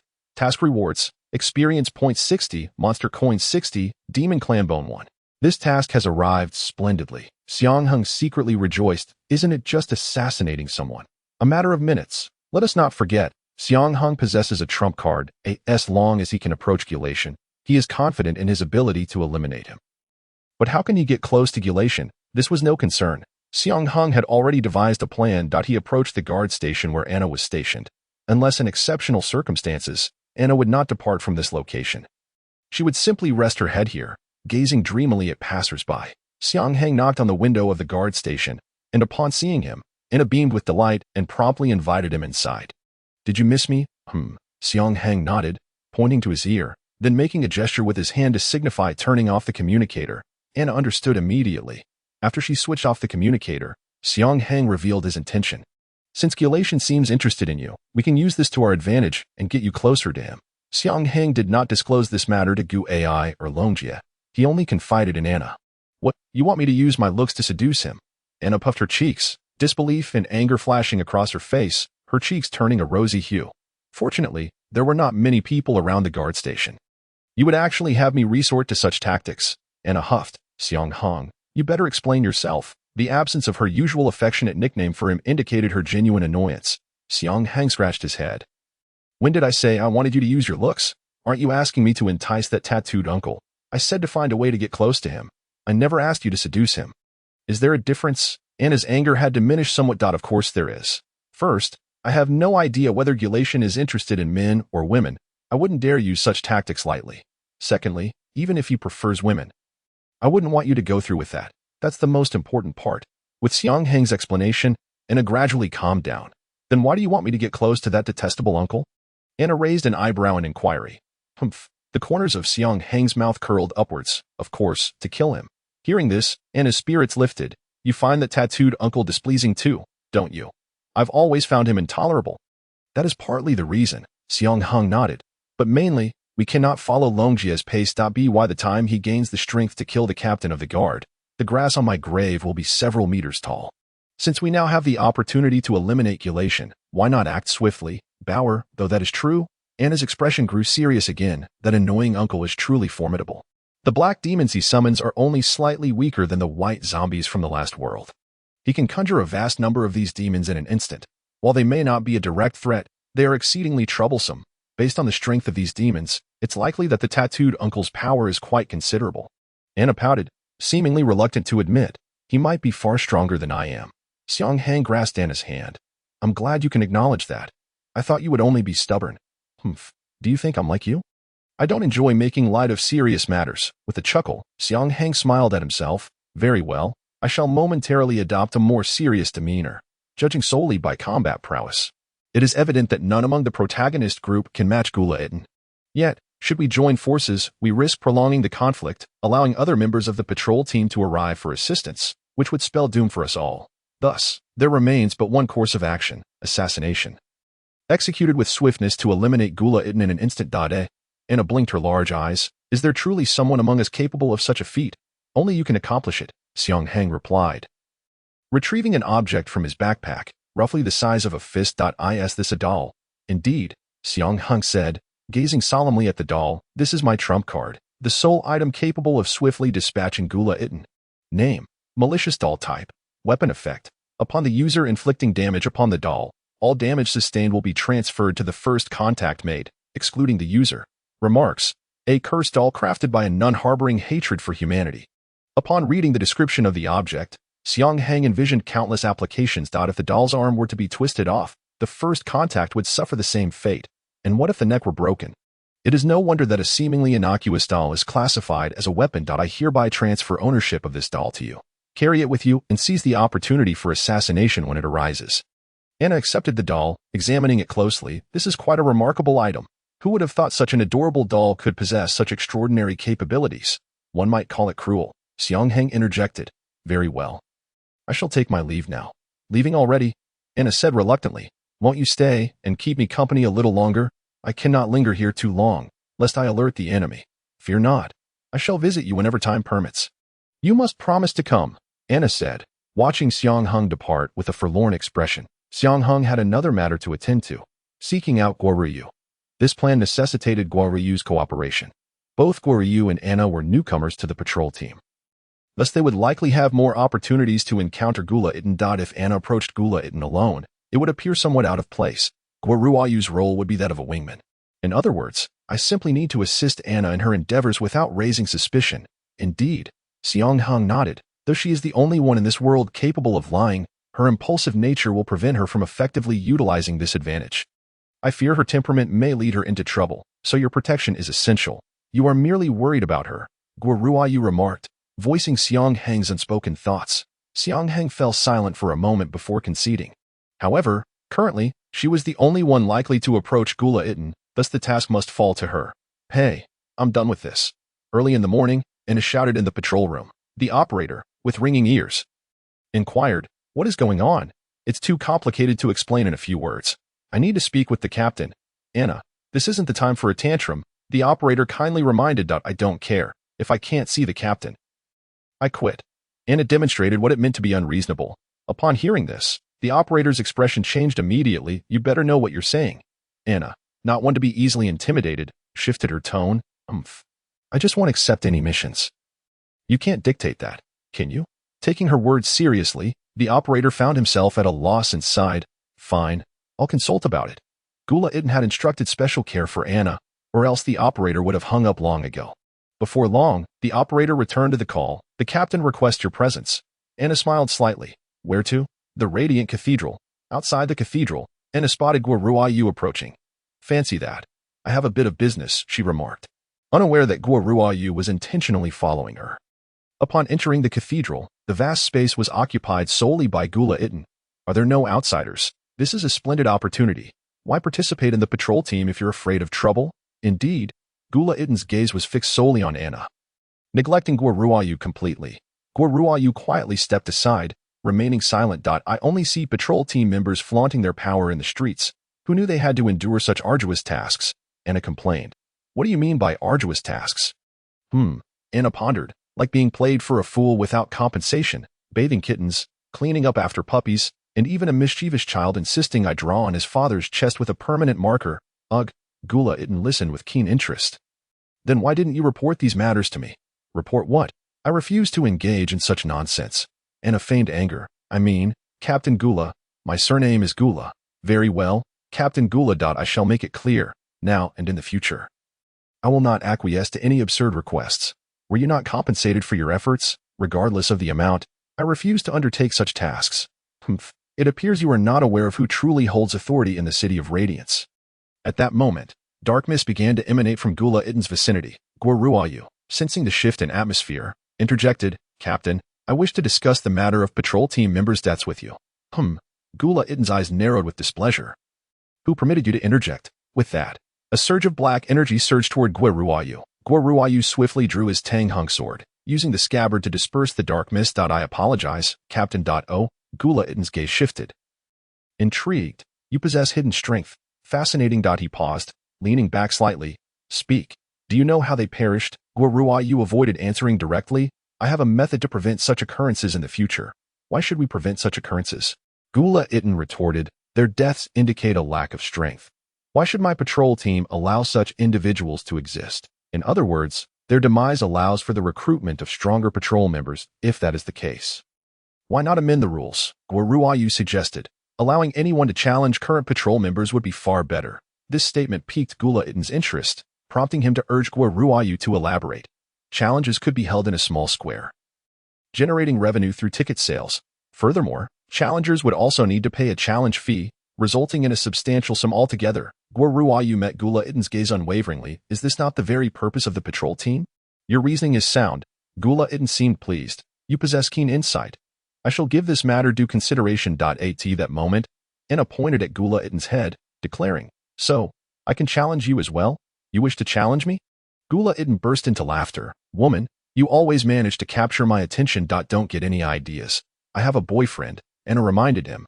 "I demand that you accept my challenge." "Of course," Gula Itin replied with a grin. "How about this? Before the new regulations are enacted, we can have an exhibition match. If you win, I shall relinquish the title of patrol team captain to you. However, if I win, you must become my personal secretary. And I shall reveal a secret to you.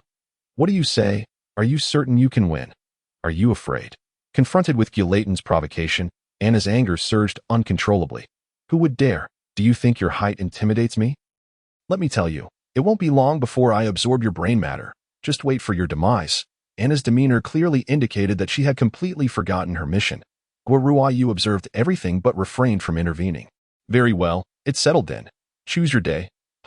Without looking back, Anna turned and stormed off, even damaging the handle of the church's grand door in her fury. "Your suggestion was quite amusing. It even provided me with a bit of entertainment." Gula Itin finally cast a glance at Guoruayu. "Those 2 guards were slain by you, weren't they?" "Indeed." "Excellent. You don't hold it against me. Why would I?" Gula Itin leaned back slightly, his eyes half closed. "You eliminated the useless trash for me. Why would I blame you?" "Understood. I shall take my leave." That evening, Guoruayu recounted the day's events to Xiang Heng. Anna is going to compete against Gula Itin. This was something he had never anticipated. "Why didn't you stop her? Can she truly match Gula Itin?" "Allow me to finish." Upon hearing the details of the contest, Xiang Heng's eyes lit up. "Anna must lose this match. It is imperative that she does. Given Anna's temperament, she is unlikely to concede easily."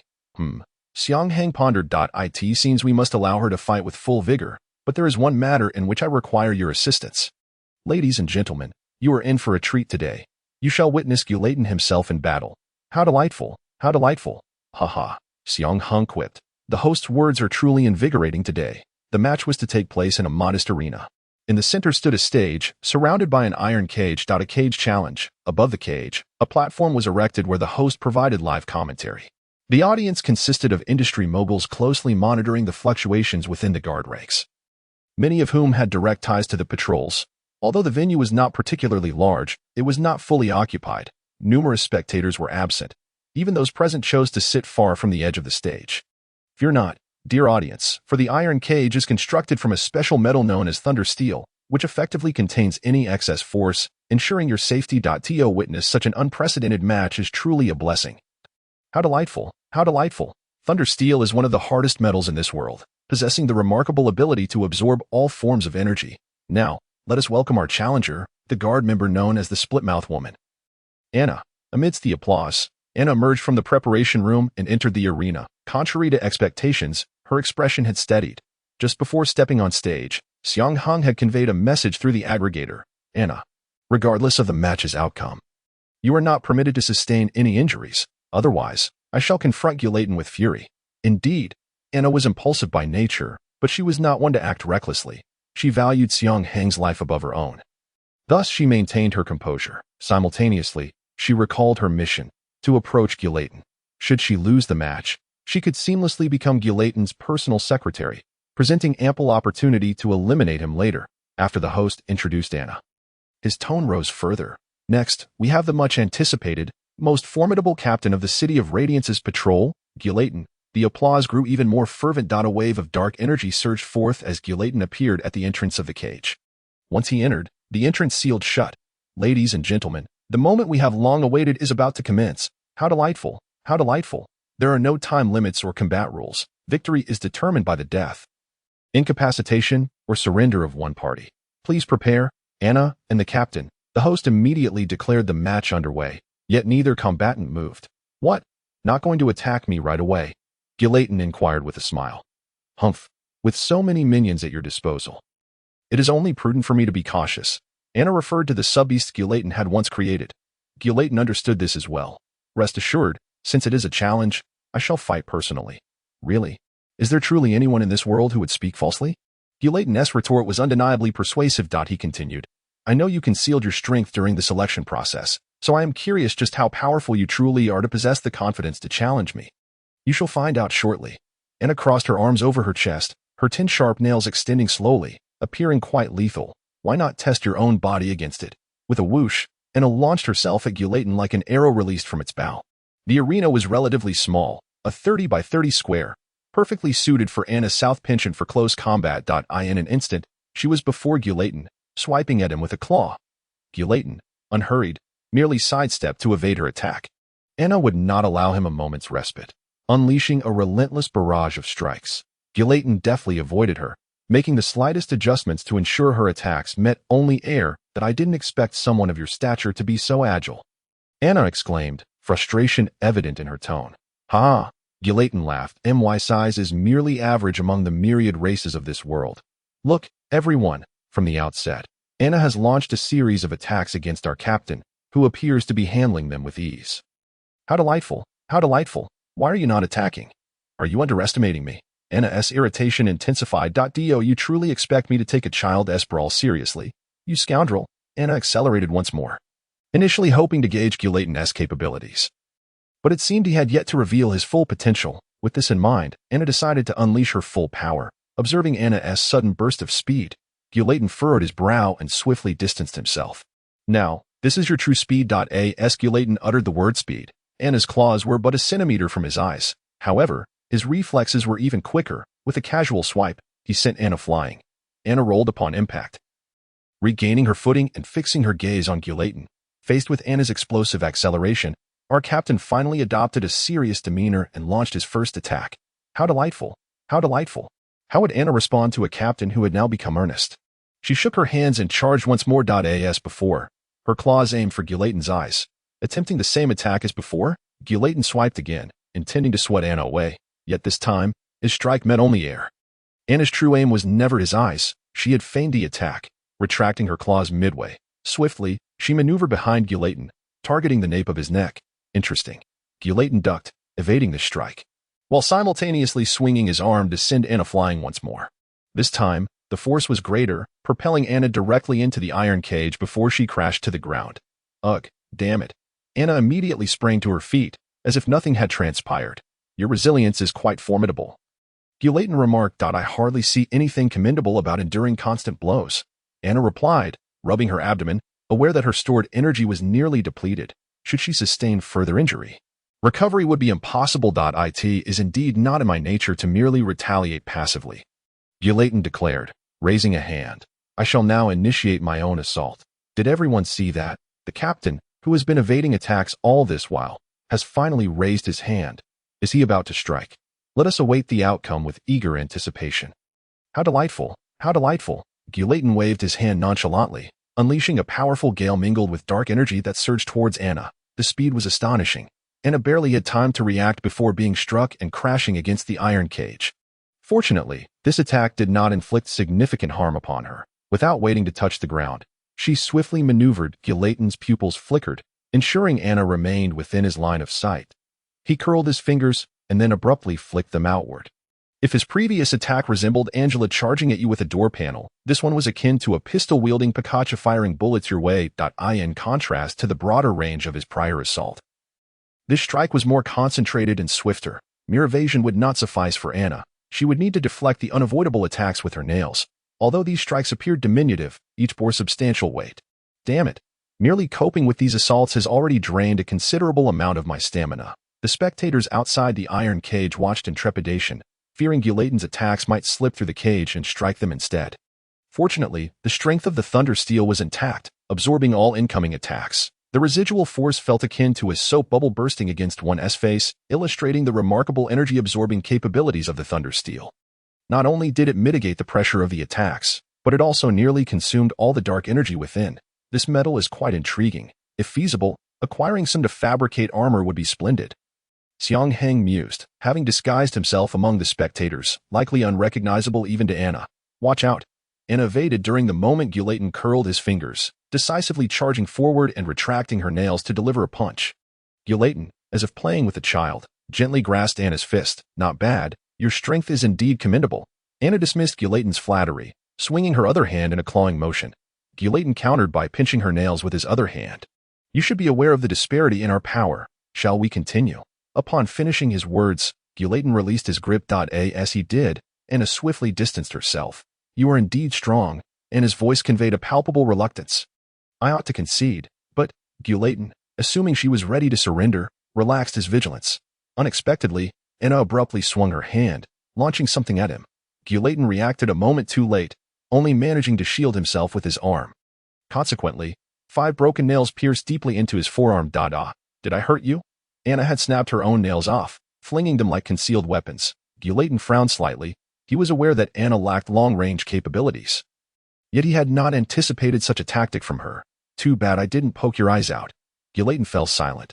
The entire arena was hushed. The host swallowed nervously, fearing Anna's actions might provoke Guillotin's wrath.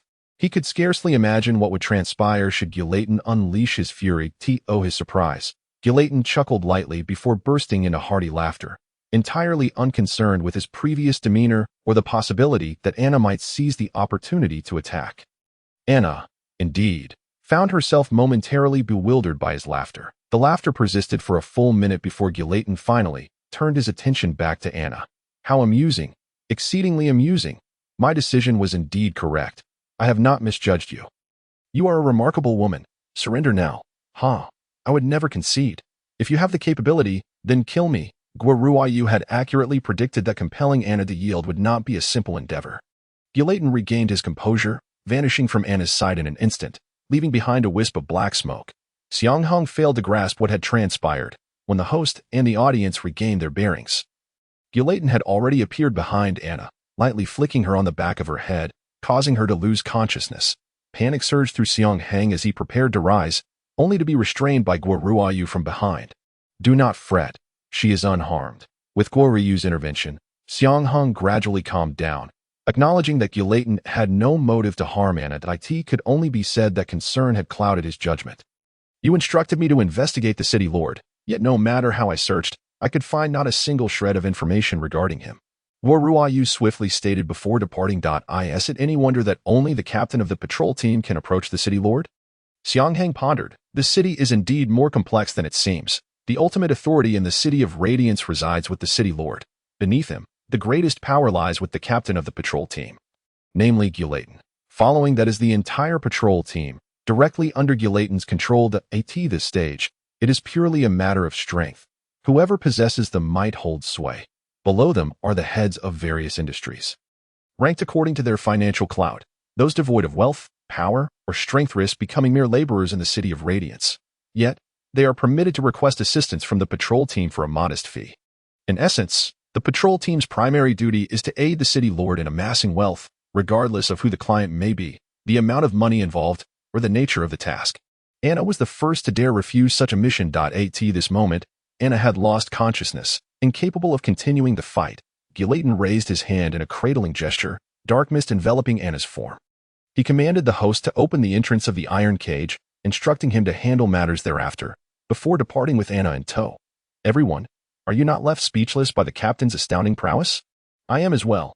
With but a single move, The captain rendered Anna incapable of combat and secured victory in the match. How delightful! How delightful! The spectators gradually processed this information.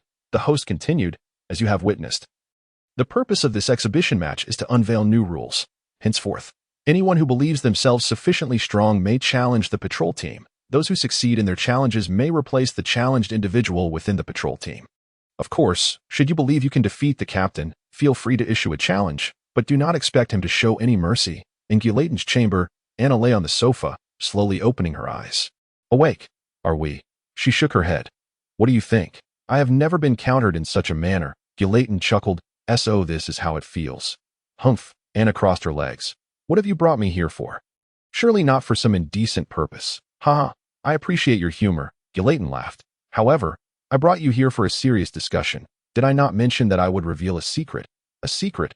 Are you about to confess that you actually prefer men? Anna replied nonchalantly. As long as she could draw closer to Guillotin, her objectives were fulfilled. The rest mattered little to her. I do not enjoy jesting when discussing serious matters, Guillotin asserted solemnly. What I must convey pertains to your future role. Seeing that humor was unwelcome, Anna remained silent. You must understand that the patrol team's task is to assist the city lord in amassing wealth. As my personal secretary, you will naturally need to be introduced to the city lord. It matters not, for you are the only one who can meet the lord of the city. Whatever the lord instructs, you may relay to me. Anna wishes to avoid entanglements. Do not speak so lightly.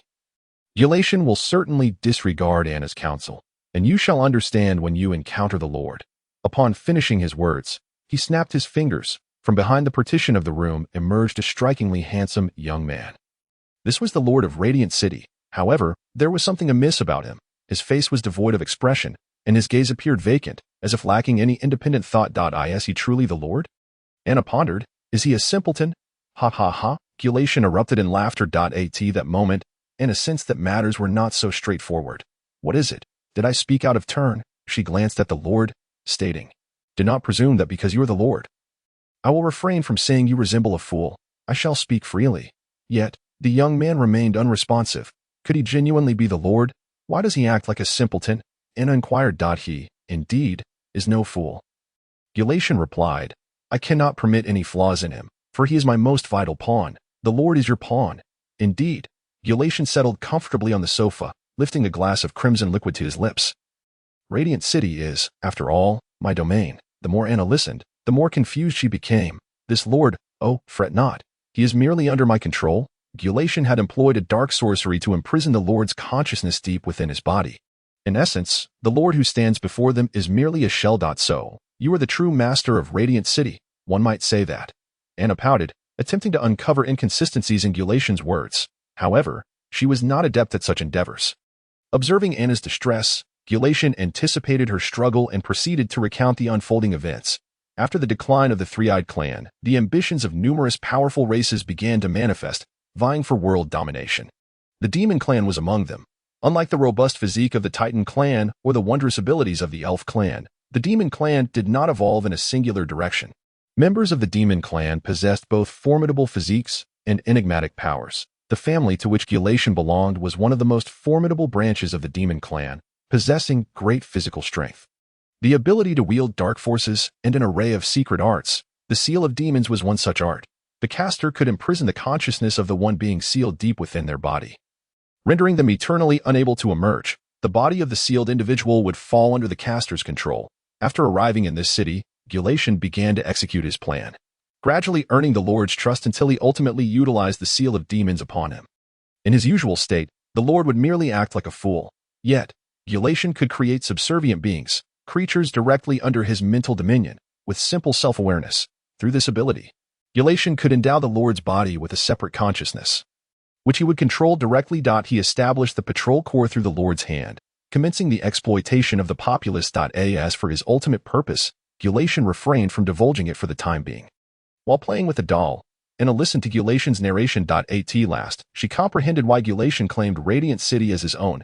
She promptly covered her ears, asking, Why are you telling me this? Can I still survive after hearing such things?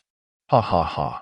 You have a penchant for jesting, Guillotin chuckled. If you heed my directives completely, you shall certainly survive. However, should I sense any treachery on your part, your fate will be far worse than the Lord's. Anna furrowed her brow. Could there be anything more dreadful than having one's mind controlled? She had experienced it deeply. Initially, she had merely been a set of data within a horror game, a character akin to an NPC created by beings from a higher dimension, the horror realm. Had the system not bestowed her with independent consciousness, she might still be trapped in the script of the homeward journey, devouring others. Being controlled is the most loathsome thing. Anna thought silently, yet her mind grew increasingly calm. Perhaps excessive anger had sharpened her clarity of thought. I have always relished my freedom. Being your personal secretary is less appealing than serving as a member of the patrol corps, Anna deliberately stated. The term personal secretary is merely a facade. With the increasing complexities within Radiant City, I require a capable assistant to aid me, and you are that individual. I will not confine your freedom, nor compel you to engage in repugnant tasks. All I require is for you to accomplish the specific tasks I assign you. In a faint contemplation, it sounds quite appealing, far better than being a member of the patrol corps. However, I still cannot make a decision. That is easily arranged. You may ponder here for as long as you wish, Gulation replied nonchalantly, continuing to sip from his glass of red liquid.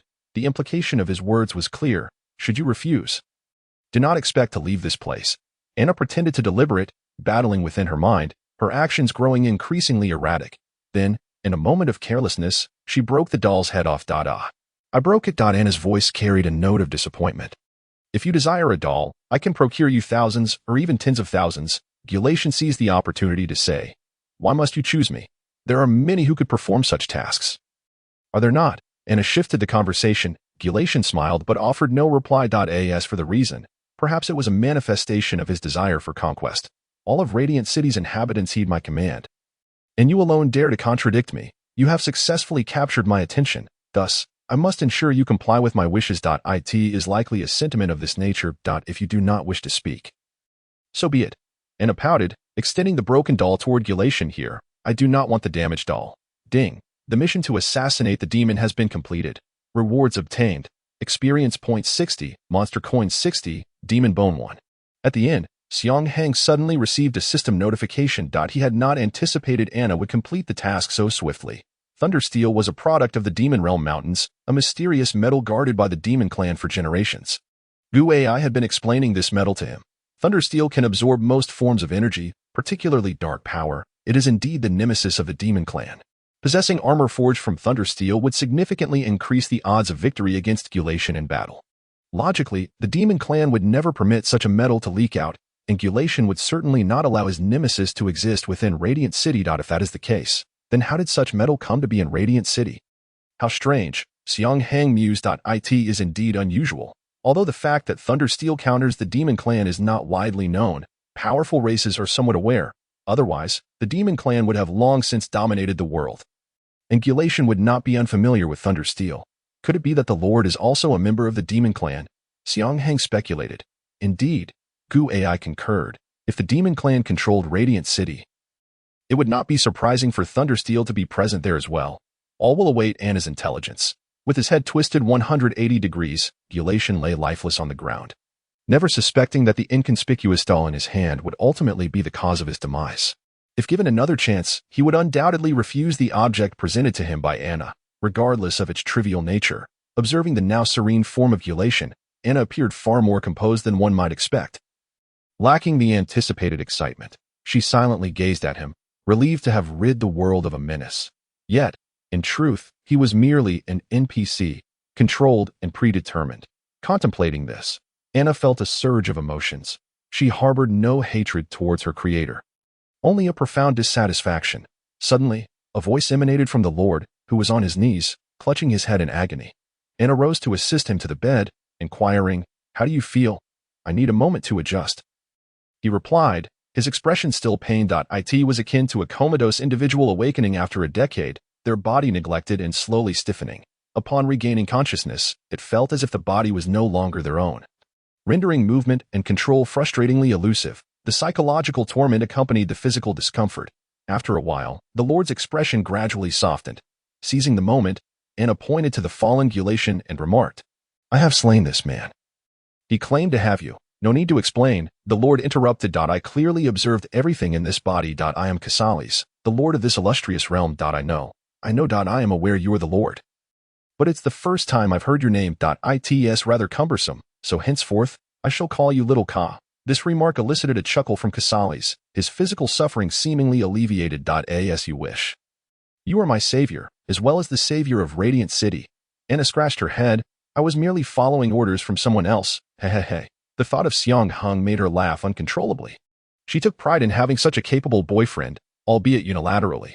Then I must express my gratitude to that individual. I shall take you to meet him at once. With that, Anna leaped out the window, carrying Casales with her. Casales was so startled he could scarcely utter a cry. When Guai laid eyes on Casales, he was momentarily stunned. Isn't this the Lord? You brought him here. Name. Casales' race. Elf, Radiant Branch. Combat ability. As one who has traversed a horror script, you should possess the capability to assess for yourself. Remarks. The Lord of Radiant City, previously controlled by the forces of darkness. Such a development had far surpassed Xiang Heng's expectations. Here he is. The true hero I spoke of. Anna introduced Casales to Xiang Heng. Casales was still patting his chest, the sensation of flying from the rooftop lingering. He had just escaped the control of that man, and was evidently still in a daze. He seems dazed because of you.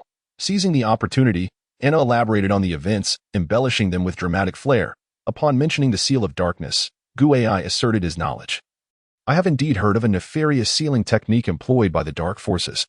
I never anticipated witnessing it firsthand. At the mention of the Seal of Darkness, Casales involuntarily shuddered. I never wish to experience that sensation again, the feeling of being deeply ensnared in a quagmire. Unable to move or breathe, merely watching others exploit my body for malevolence, the loneliness, helplessness, and torment. Xiang Heng patted Casales on the shoulder. That is all in the past. Do not dwell on it. Our efforts to save you were not in vain.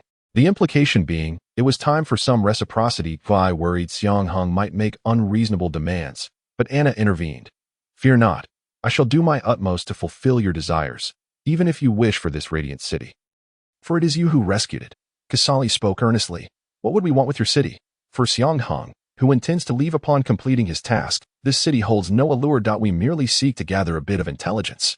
Intelligence. Guai understood Xiang Heng's intentions. He should have anticipated Xiang Heng's purpose, but everything had unfolded too swiftly for him to process. He had originally planned to spend centuries approaching the Lord to acquire information. He never expected Xiang Heng and his companions to accomplish it in mere days. With matters as they were, the plan would proceed as usual. I presume you are aware of the God Machine? Xiang Heng inquired of Casales. Casales nodded. Of course. That is reassuring. Xiang Heng stated directly. We seek clues pertaining to the God Machine. Mention of the God Machine caused Casales to display a troubled countenance. Is it a dilemma? Casales shook his head. Not exactly a dilemma, but what is your purpose? Guai narrowed his eyes, realizing that if their objectives did not align, Casales would likely withhold information. Casales shook his head once more. As the lord of a city, I must be accountable to my people. Should you intend to misuse the machine for malevolent deeds, not even death would compel me to divulge the truth. In light of Casales' righteous declaration, Xiang Heng leaned back, crossing his legs. Your sense of justice allowed Gulation to exploit your vulnerability.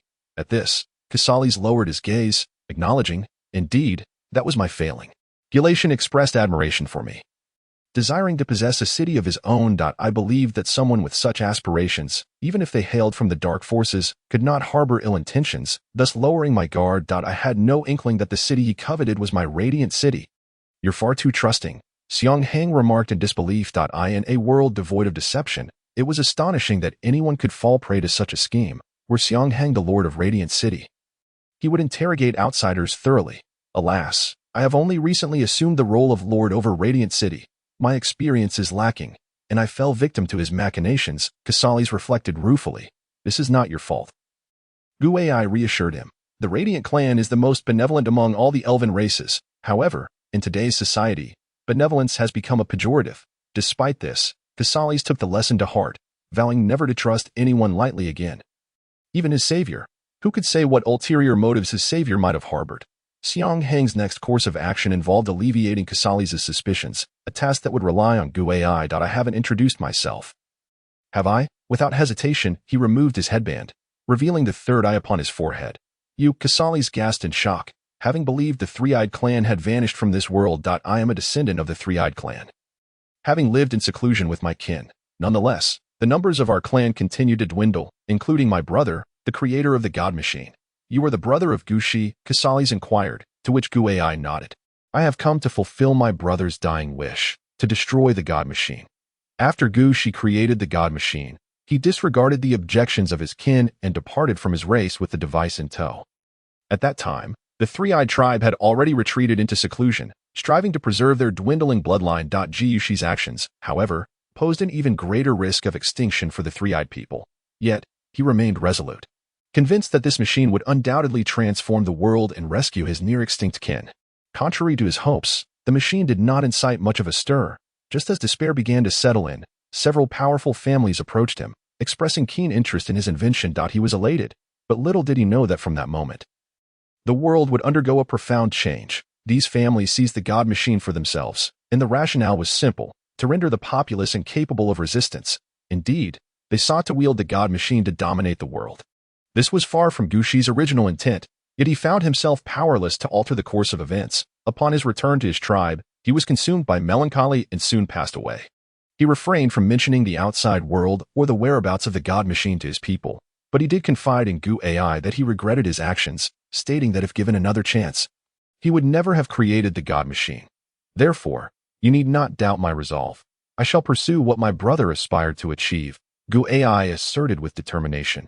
Casales nodded in understanding. He comprehended that not only was this world constrained by the God Machine, but even without it, Gu Ai would disdain the act of deceit. Let me enlighten you regarding the God Machine, he said.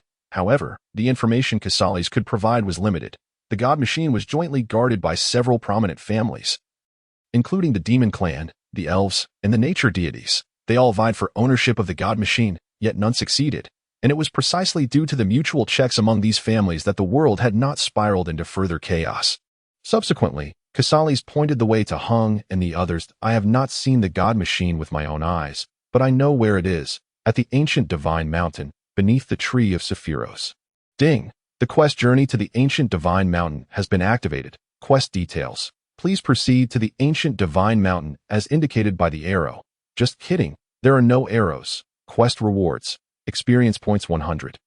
Monster coins 20. Ancient Divine Mountain Travel Guide 1. Ha. This system is rather considerate. With the direction now clear, Heng finally felt a sense of relief. It seemed that their journey to the City of Radiance was nearing its conclusion. The next day, Heng, Anna, Guaruayu, Gu Ai, and Long Jie gathered together. Casales personally saw them off. Quietly, no one was the wiser. Lord City Master, since Gu Liden has already helped you establish a patrol team, do not waste this resource. Before departing, Heng made a suggestion to Casales. The patrol team could still exist. With a few modifications to the rules, it could serve the City of Radiance. As for Gu Liden, you may publicly declare that he has been dispatched on an assignment. In any case, once we leave, you must carefully manage the City of Radiance, as we may yet return. Ding. Casales' favorability 20. I truly appreciate your kindness. I speak on behalf of the entire city. No need for such formalities. We have received what we needed. Suddenly, Casales seemed to remember something. Guai, you may allow the members of the three-eyed tribe to come to the City of Radiance. I will do my utmost to ensure their safety. Let's not. Gu Ai replied with a smile, shaking his head. I appreciate your goodwill, but my kin have worked hard to find seclusion. Let them enjoy their retirement in peace. I'm so tired. I want to take a car. I want to board a plane. Does this world not even have airplanes? In response to Anna's complaints, Gu Ai was utterly bewildered. What is a plane? Heng patted him on the shoulder. Just don't ask. You wouldn't understand. In this world, there were countless means of soaring into the skies, rendering airplanes nearly superfluous, with half a day's journey remaining to the ancient Divine Mountain. Gu Ai suggested, let us rent a vehicle in the next village. It will be quicker. The vehicle Gu Ai referred to was not an automobile, but rather a cart drawn by a four-legged beast. This creature boasted a lion's head yet performed the tasks of a horse, which was rather peculiar. Are you heading to the ancient Divine Mountain for a tour? The coachman inquired warmly. Guai and Long Jie found themselves in a quandary. They could not remain silent, yet they could not lie either. Indeed, we are going on a tour, Heng casually interjected. This marked the first time he had lied in front of Gu Ai and Long Jie. It's quite rare to see anyone venture to such a perilous place as the ancient Divine Mountain for tourism, the coachman remarked, curling his lip. The ancient Divine Mountain was hardly a tourist destination. Although it was generally accepted as public land, it had effectively been claimed by several powerful families. Most people had long since acquiesced to this arrangement. As a de facto private territory, few would dare to visit the ancient Divine Mountain. Strangely enough, Someone sought the ancient divine mountain yesterday. The coachman continued. I am only responsible for taking you to the foot of the mountain. I want to be waiting for you, so be cautious. Heng was not troubled by the coachman's warning. Rather, he was intrigued by the notion that someone else intended to visit the ancient divine mountain. According to the coachman, if one did not have a specific purpose, there would be no reason for anyone to go there. That said, aside from himself and Guo Ruoyu, he had yet to encounter any other players. The individual who ventured to the ancient divine mountain could very well be another player. Do you remember what those individuals looked like? Heng inquired, leaning forward. Of course, the coachman replied, cracking the whip to hasten the four-legged beast's pace. How could I forget such a unique guest? There was only one person, making it easy to remember. Although I didn't inquire too closely, that person appeared to be a unicorn demon, with black square frames hanging from their ears and nose. I'm not sure if that's a popular trend in the city. Quite comical. Really? A unicorn with glasses. Is it that unicorn? Heng thought, referring to the last victor of the patrol team selection competition, the unicorn glasses guy, Kate. Heng glanced at Guo Ruoyu, who met his gaze. It seemed they both harbored the same intention to investigate. He is a player too. Heng pondered. Isn't he also in the City of Radiance? How did he come to learn about the ancient divine mountain without access to the city master? Could it be Gu Lidan? The pressing concern was not how Kate had obtained information about the ancient divine mountain, but rather how to locate him. If he were to destroy the god machine ahead of them, Heng and the others would be unable to return. Master, please hurry. The pace of the four-legged beast was as fast as it could manage. No amount of feed would accelerate it further. Will double your fare. Hold on tight. The coachman's eyes lit up as he produced a second whip from behind, cracking it with such fervor that the afterimages blurred. The great harmony whip technique. The four-legged beast. Oh, whoa. Are you being polite? Didn't you say it couldn't run any faster no matter how much feed it was given?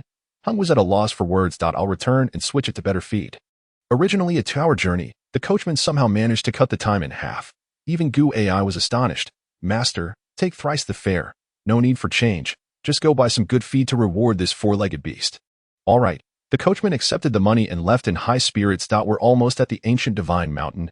Gu Ai advised. Be cautious. Although the major families Haven Tea station guards here, they have established countless unknown magical barriers to deter trespassers from ascending the mountain.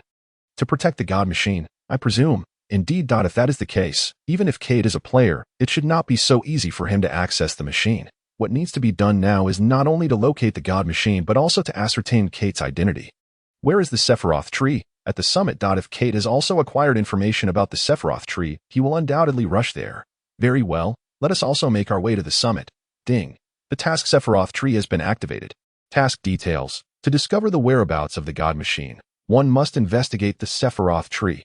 Task rewards. Experience points 100, monster coins 100, divine wood power 1. If we wish to ascend the mountain, a straight line is indeed the shortest route. Regardless of whether we approach from the southeast, southwest, or any other direction, the final destination remains the summit.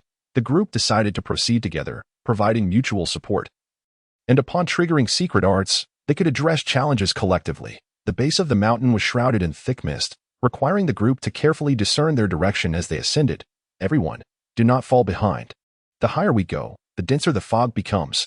Gu Ai reminded them. The 5 moved cautiously and at a slow pace. It was indeed strange. Visibility was diminishing, and how could there be such heavy fog at the mountain's base? Gu Ai sensed something amiss and suddenly recalled the fog concealment technique used by the demons. The demons could manipulate elements such as darkness, thunder, and water, which led to the invention of the fog concealment technique. However, when Gu Ai looked up again, he found that his companions had vanished. Long Jie, he called out his comrade's name several times, yet received no response. As he pondered the nature of the secret arts. In that fleeting moment of distraction, his teammates had disappeared. Could it be that the fog concealment technique concealed other secret arts as well? Meanwhile, Xiang Heng and his companions encountered a similar situation. Even Anna, who had been closely following Xiang Heng, could not find him. It was evident that they had not merely scattered carelessly, but that the fog was indeed suspicious. Damn it, in the blink of an eye. People just vanish. This weather is truly infuriating. Anna complained, only to notice a figure ahead. She thought it was Xiang Heng and hurriedly rushed towards it. Bauer. This was also what perplexed me. Why do you refer to him as Bauer? A familiar voice echoed. Anna pondered for a moment but could not recall the owner of the voice. As the distance between them closed, she finally recognized the figure. It was none other than the bespectacled Kate. What? Are you envious? Do you wish to be my Bauer? Anna teased.to her surprise. Kate chuckled. Do I still have a chance? Of course not. Anna promptly rejected him. For reasons unknown, Anna felt an inexplicable aversion towards Kate. Have you lost your way in the fog? Anna inquired. The old coachman said you arrived yesterday. Have you been wandering in the fog all day? No, I just entered.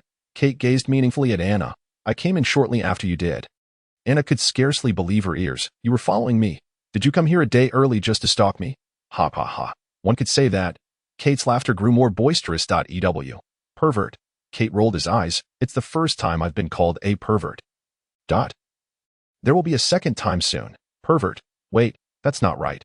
Having spent considerable time with Xiang Heng, Anna had learned to contemplate others' words. How did you know I was coming to the ancient god mountain? If Kate had indeed arrived yesterday, from where did he acquire the information about Anna's next destination? After all, Xiang Heng and the others received the information about the ancient god mountain the previous evening. Kate is lying. Isn't your purpose to come and disrupt the god machine? And the god machine is located on ancient god mountain, so you were bound to come, Kate explained with a smile. You know our objective. Anna recalled Xiang Heng's earlier words. You are another player, aren't you? Well, that's about right. If you want to interpret it that way, it works. Kate did not deny it. So, we are companions then. Upon hearing this, Kate laughed even louder. Companions? I don't recall you ever using such a term. Isn't your task supposed to be slaughter? Anna pouted. Why would I want to do something so troublesome? I only enjoy eating. Kate displayed a look of confusion. Enjoying slaughter is precisely the task we've assigned to you. Task? Nonsense. Anna scoffed, completely disregarding Kate's words, clearly unaware of the gravity of the situation. Who could assign tasks to the likes of the Slit-Mouthed Woman? Anna. Kate narrowed his eyes. Your data is indeed out of control, and the reason for the chaos is unfathomable. Quite intriguing. You've been spouting nonsensical words since earlier. I might have to eliminate you.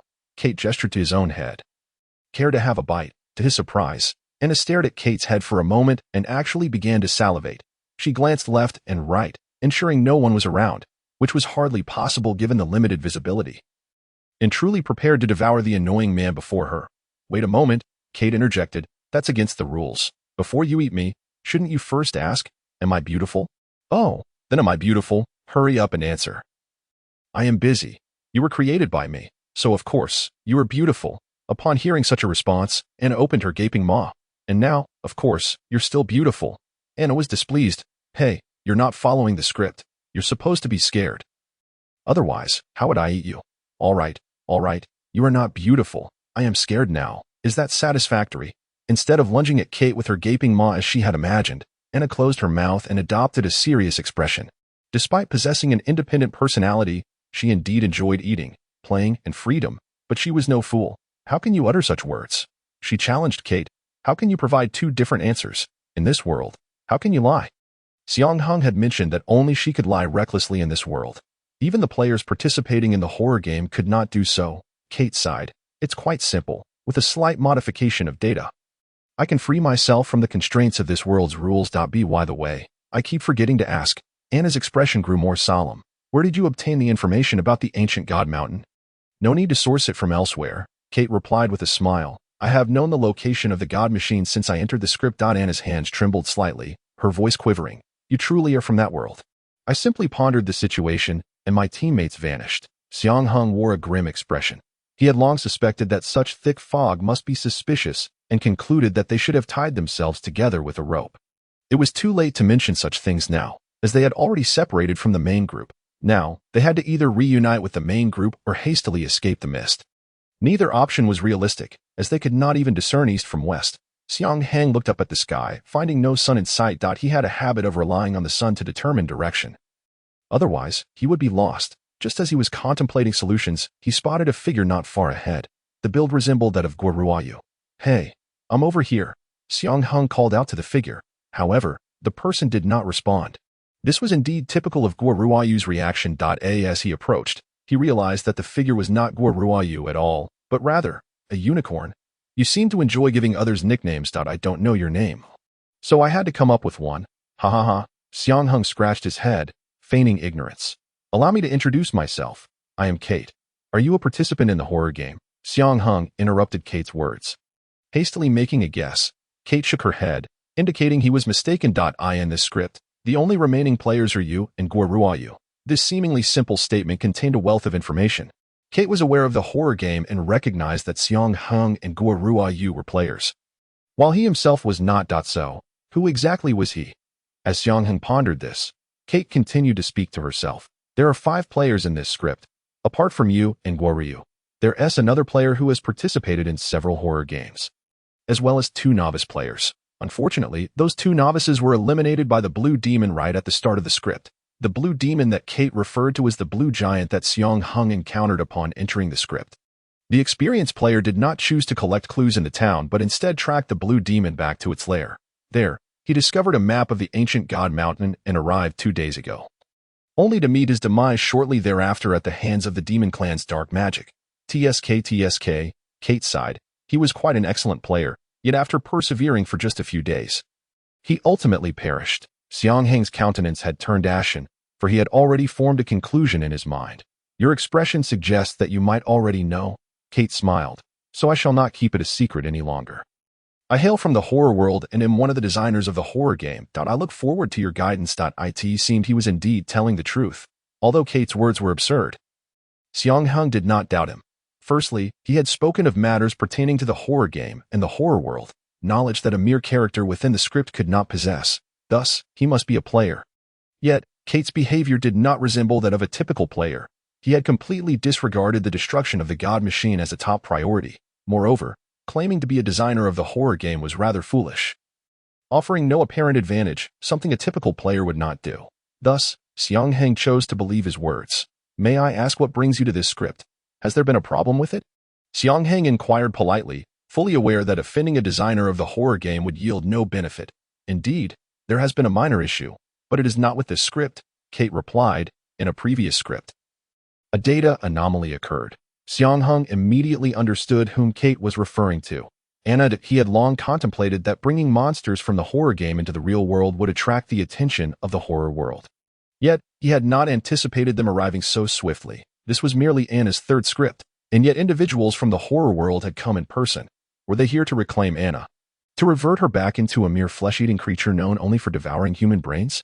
Are you worried that I might take that flesh-eating creature away? Kate easily deduced Xiang Heng's thoughts. Isn't that the case? Xiang Heng speculated. You wouldn't want to make things difficult for me, after all. It is my ability to transport monsters out of the horror game. You created this game for amusement. As such an intriguing player, surely you would not create obstacles for me. Nevertheless, I cannot ascertain what you might do to Anna. Anna, Kate mused thoughtfully. Did you name the flesh-eating creature? That is her original name. What a joke. Kate immediately countered. When I created them, I did not assign names. Their true forms were merely lines of code. You have interacted with Anna and should be able to sense that she is more than just an NPC. She possesses an independent personality. If you intend to take her back and forcibly reformat her, you would be annihilating a life. Who said I wanted to take her away? Kate said with a mysterious smile. Rest assured, my visit to see her is unbeknownst to others in the horror world. I slipped away secretly. Now it was Xiang Heng's turn to be puzzled. Why? To be honest, I'm rather tired of designing these monsters. Kate shrugged. It's the same old routine. Either they look terrifying or have a violent nature, lacking in novelty. I genuinely wish to know what my creations would do once they gain self-awareness. As if reminiscing, Kate continued. When I designed the flesh-eating creatures, I made them capable of healing by devouring brains to restore health and stamina. Anna, is that true? Xiang Heng shook his head, remaining silent. He did not wish to divulge too much information to Kate. From my observations, Anna still greatly enjoys consuming others' brains. She remains as I created her. Kate maintained his inscrutable smile. Indeed, she is just as she was when I first encountered her, merely possessing self-awareness now. Xiang Heng replied coolly. Wow. Kate appeared astonished. Surely you know this is a world where lies cannot exist. How can you claim otherwise? Why do you assume that what I say is false? I have been observing you since the Doomsday Survival script, though I did not manifest as a character within that script. Anna can absorb the abilities of those she devours, correct? That's how she acquired those claws. Isn't it? Xiang Heng felt a surge of irritation. If he was already aware, why ask further? I'm merely curious if you would tell me the truth. Kate said, slowly approaching Xiang Heng. Since lies cannot exist in this world, why not have you recount these matters to me in person? Yet, I did not anticipate. You didn't expect I could lie. Did you? Xiang Heng responded with evident pride, cautiously stepping back. Indeed, I did not foresee that. Were it not for my modification of the data, I would have no means to lie. The fact that you found a way to deceive in this circumstance is truly fascinating. I seem to be growing more intrigued by you. Xiang Heng felt a chill run down his spine. My friend, please return to your world. I am as straightforward as they come. Kate seemingly ignored Xiang Heng's jest. It appears that many intriguing events will unfold around you. I shall keep a close watch. Xiang Heng shifted the conversation. Then we shall see if you have that opportunity. Kate did not grasp Xiang Heng's meaning. But he would soon find out. A black zombie silently launched a surprise attack from behind him. From the moment he encountered Kate, Xiang Heng had not lowered his guard. During their conversation, he had discreetly summoned the black zombie. Xiang Heng could control the location of the black zombie's appearance within a certain range, and he had positioned it at a distance. In truth, it did not need to be far. As the fog was dense, rendering the black zombie invisible even at a slight distance, he directed the black zombie to circle around and approach Kate from behind. Kate, being a game designer, swiftly evaded the black zombie's attack with a deft movement. Wow, isn't that the black zombie created by that doctor in the previous script? How did you bring him here? It seems you have greatly enhanced your data strength. Your speed is astonishing. Xiang Heng did not directly respond to Kate's inquiry, but instead teased him. Of course, if you can bring the flesh-eating creature out, it should be easy for you to bring out such a low-level black zombie. Kate answered his own question. Do you wish to kill me? Is there a rule in this game against killing designers? Too bad the malicious doll has already been used. Otherwise, I would certainly apply it against you. Ha ha ha, how amusing. Kate suddenly laughed loudly. You harbor no fear of me at all. Not only do you not flatter me, but you even harbor murderous intent. You are truly remarkable. Flatter me all you like. It won't pique my interest. Kate's playful demeanor had returned. All right, if you win, I shall reveal the method to clear this script. No one noticed the bloodstains that had appeared amidst the thick fog. Nor did anyone realize that two corpses lay concealed within it, one dark, the other pale. Indeed, Xiang Heng had summoned the zombie using the scroll he possessed. Even with a 3-to-1 disadvantage, Kate still held her ground. By now, you should comprehend that you stand no chance against me. Not a single thread of Kate's attire bore a mark of damage. If you possess the skill, refrain from modifying your own data during combat. You fool. Kate had not once, but multiple times, enhanced her data strength during the fight. Though she employed no items, her speed and power far surpassed that of Xiang Heng. Ha ha ha. Why shouldn't I utilize my abilities? If you can, then go ahead and augment your own data strength. You, my friend, have won, yet you still feel the need to mock me? You ought to express gratitude, for I could have easily taken your life. Yet I chose to spare you. Kate extended her hand toward the fallen Xiang Heng. He swatted it away, as if to say, you merely wish to amuse yourself and seek entertainment, so spare the pretense. Ha ha ha. Well, I truly am curious to see how far you can venture in this horror game, Kate remarked. That is indeed our initial objective. The inhabitants of the horror world take pleasure in watching players partake in such games. Xiang Heng and his companions resemble experimental mice in a lab. Who knows what surprises you might still bring us? Xiang Heng scoffed lightly. Your words sound delightful, yet this horror game was never designed for humans. I might not even manage to clear this script, let alone go far. I merely jested when I said I would reveal the method to victory only upon winning. Kate responded. As long as you are willing to continue playing in this horror game, I can demonstrate my sincerity. I have participated in horror games for 3 consecutive weeks. Do you really think I will keep playing? Xiang Heng retorted. It is indeed peculiar, Kate mused, stroking her chin. Among the players I have encountered, very few return weekly. Apart from seasoned veterans or greedy humans eager for items, it is rare to find someone like you, one who has not played many horror games and does not seem to be here merely for the items. Hey, why do you resort to personal attacks so easily? Xiang Heng was displeased. He could call himself a fool, but he would not tolerate it from others. Fine, since you have decided to continue playing, I too will seek amusement at your expense. Let me be clear. I will help you conceal matters regarding Anna and provide assistance within my capabilities. With that, Kate snapped her fingers. Look at the back of your other hand. One of Xiang Heng's hands bore an elven mark, while the other arm had a circle adorned with a character. That mark contains a portion of my ability, Kate explained. While it cannot disrupt the balance of the game, it can easily provide information about the script's world, including maps and the locations of significant scenes. Wow, Xiang Heng gazed at the mark on his hand. This truly is a generous gift. Of course. My sincerity is ample, is it not? Seeing that Kate posed no threat, Xiang Heng accepted her offer.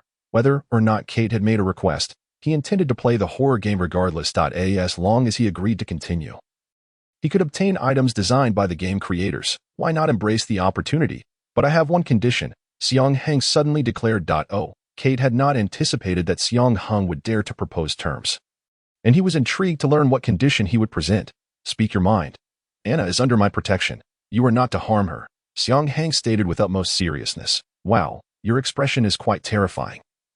It seems you are indeed serious. That slit-mouthed woman means that much to you.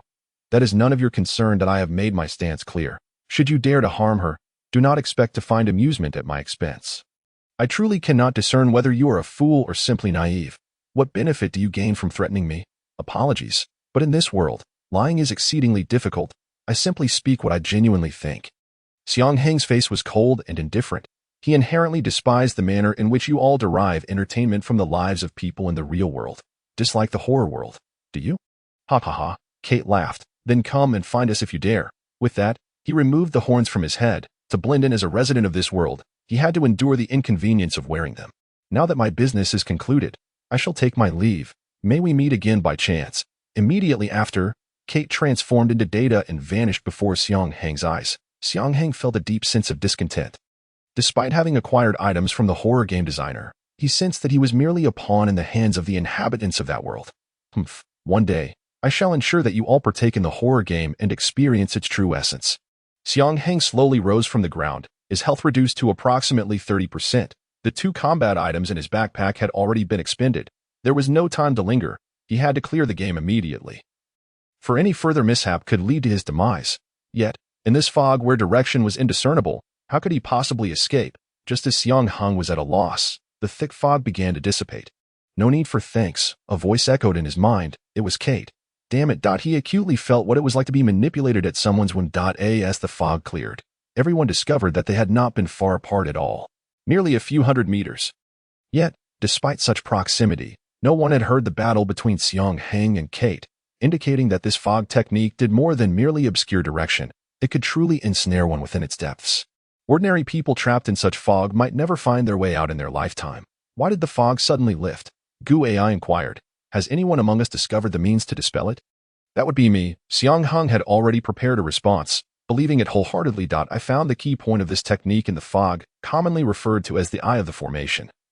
Once it is destroyed, the fog will naturally vanish. Gu Ai and Long Jia believed him, while only Anna and Guo Ruoyu knew he was merely fabricating stories. Then let us continue our ascent up the mountain. Gu Ai proposed. Wait. Xiang Heng called out to him. It is prudent to confirm our route in advance to avoid triggering any strange techniques again. With that, he raised his hand, and a virtual image materialized above it. Is this ancient god mountain? Gu Ai was indeed astonished. As a member of the Three-Eyed Clan, he had not anticipated such wondrous technology existing beyond their world. Observing the miniature representation of ancient god mountain, Xiang Heng explained. Different colors signify areas on the mountain where techniques have been set. We simply need to avoid those places. It must be said that Kate's prop is indeed remarkably practical. Following the guidance of the map, the group swiftly ascended to the summit of the mountain. Atop the peak stood a towering tree, reaching so high that one could not glimpse its crown. As it pierced the very clouds, this world is peculiar, divided into 3 distinct layers, each separated by wisps of white clouds. The common races inhabit the first layer, while the more powerful ones reside in certain areas of the second layer. With the summit of the ancient god mountain conveniently positioned in this very stratum, the group traversed through the cloud cover to arrive at the peak. The third layer, however, remains an uncharted territory for all races, including the Three-Eyed Clan. No matter how advanced technology becomes or how formidable one's abilities are, none can breach that boundary. The only entity capable of transcending those clouds is the Sephiroth tree. No one knows what lies at the very top of the Sephiroth tree. All that is known is that it has stood in this world long before any race came into existence, predating even the Three-Eyed Clan. Some say the Sephiroth tree possesses consciousness and is the creator of this world. Others claim it embodies ancient deities. Even more assert that the true essence of the world resides at the tree's pinnacle. Which of these rumors holds truth remains a mystery. Every race in this world holds the Sephiroth tree in reverence. None wish to claim it, as their OWN.IT is, quite simply, the embodiment of the world itself. Is the machine of the gods concealed here? Xiang Heng gazed upward, pondering if it might be at the tree's apex. Impossible, Guai immediately countered, enlightening the players about the world's nature. This tree is so immense that it would take at least 100 people to encircle it. How could one possibly find the machine of the gods upon it? A frown crossed Guai's face as he lamented. Xiang Heng approached and patted Guai's shoulder, saying, Are you pretending to be oblivious? Your third eye possesses the power of X-ray vision. Why not use that ability to search? Indeed, how could I have overlooked that? Gwai exclaimed, realization dawning upon him. I see your X-ray vision has been put to other, more shameful uses, Xiang Heng teased. Gwai removed his headband, unveiling the eye upon his forehead, and focused on the Sephiroth tree. The tree's vastness and its myriad branches made it unrealistic to expect to locate the machine of the gods immediately. Everyone, it seems we have encountered a predicament, Longjia suddenly remarked. It feels as though we are being surrounded. I can hear subtle sounds emanating from all directions. Anna, can you scent their presence? Xiang Heng inquired as he drew near to Anna. Yet, Anna remained unresponsive, staring blankly at the ground, her face devoid of any emotional fluctuation. Hey. It was only when Xiang Heng grasped her hand that she finally reacted. Huh, what is it, Bayer? She asked, bewildered. Instead of pressing Anna for information about their surroundings, Xiang Heng expressed deep concern. Is something amiss? And no, nothing's wrong, Anna stammered, clearly lying, which Xiang Heng immediately discerned. After a moment's contemplation, he stated, regardless of what occurs, our priority is to survive and leave this world, right? We shall address future matters when the time comes. Just remember, I will always be by your side.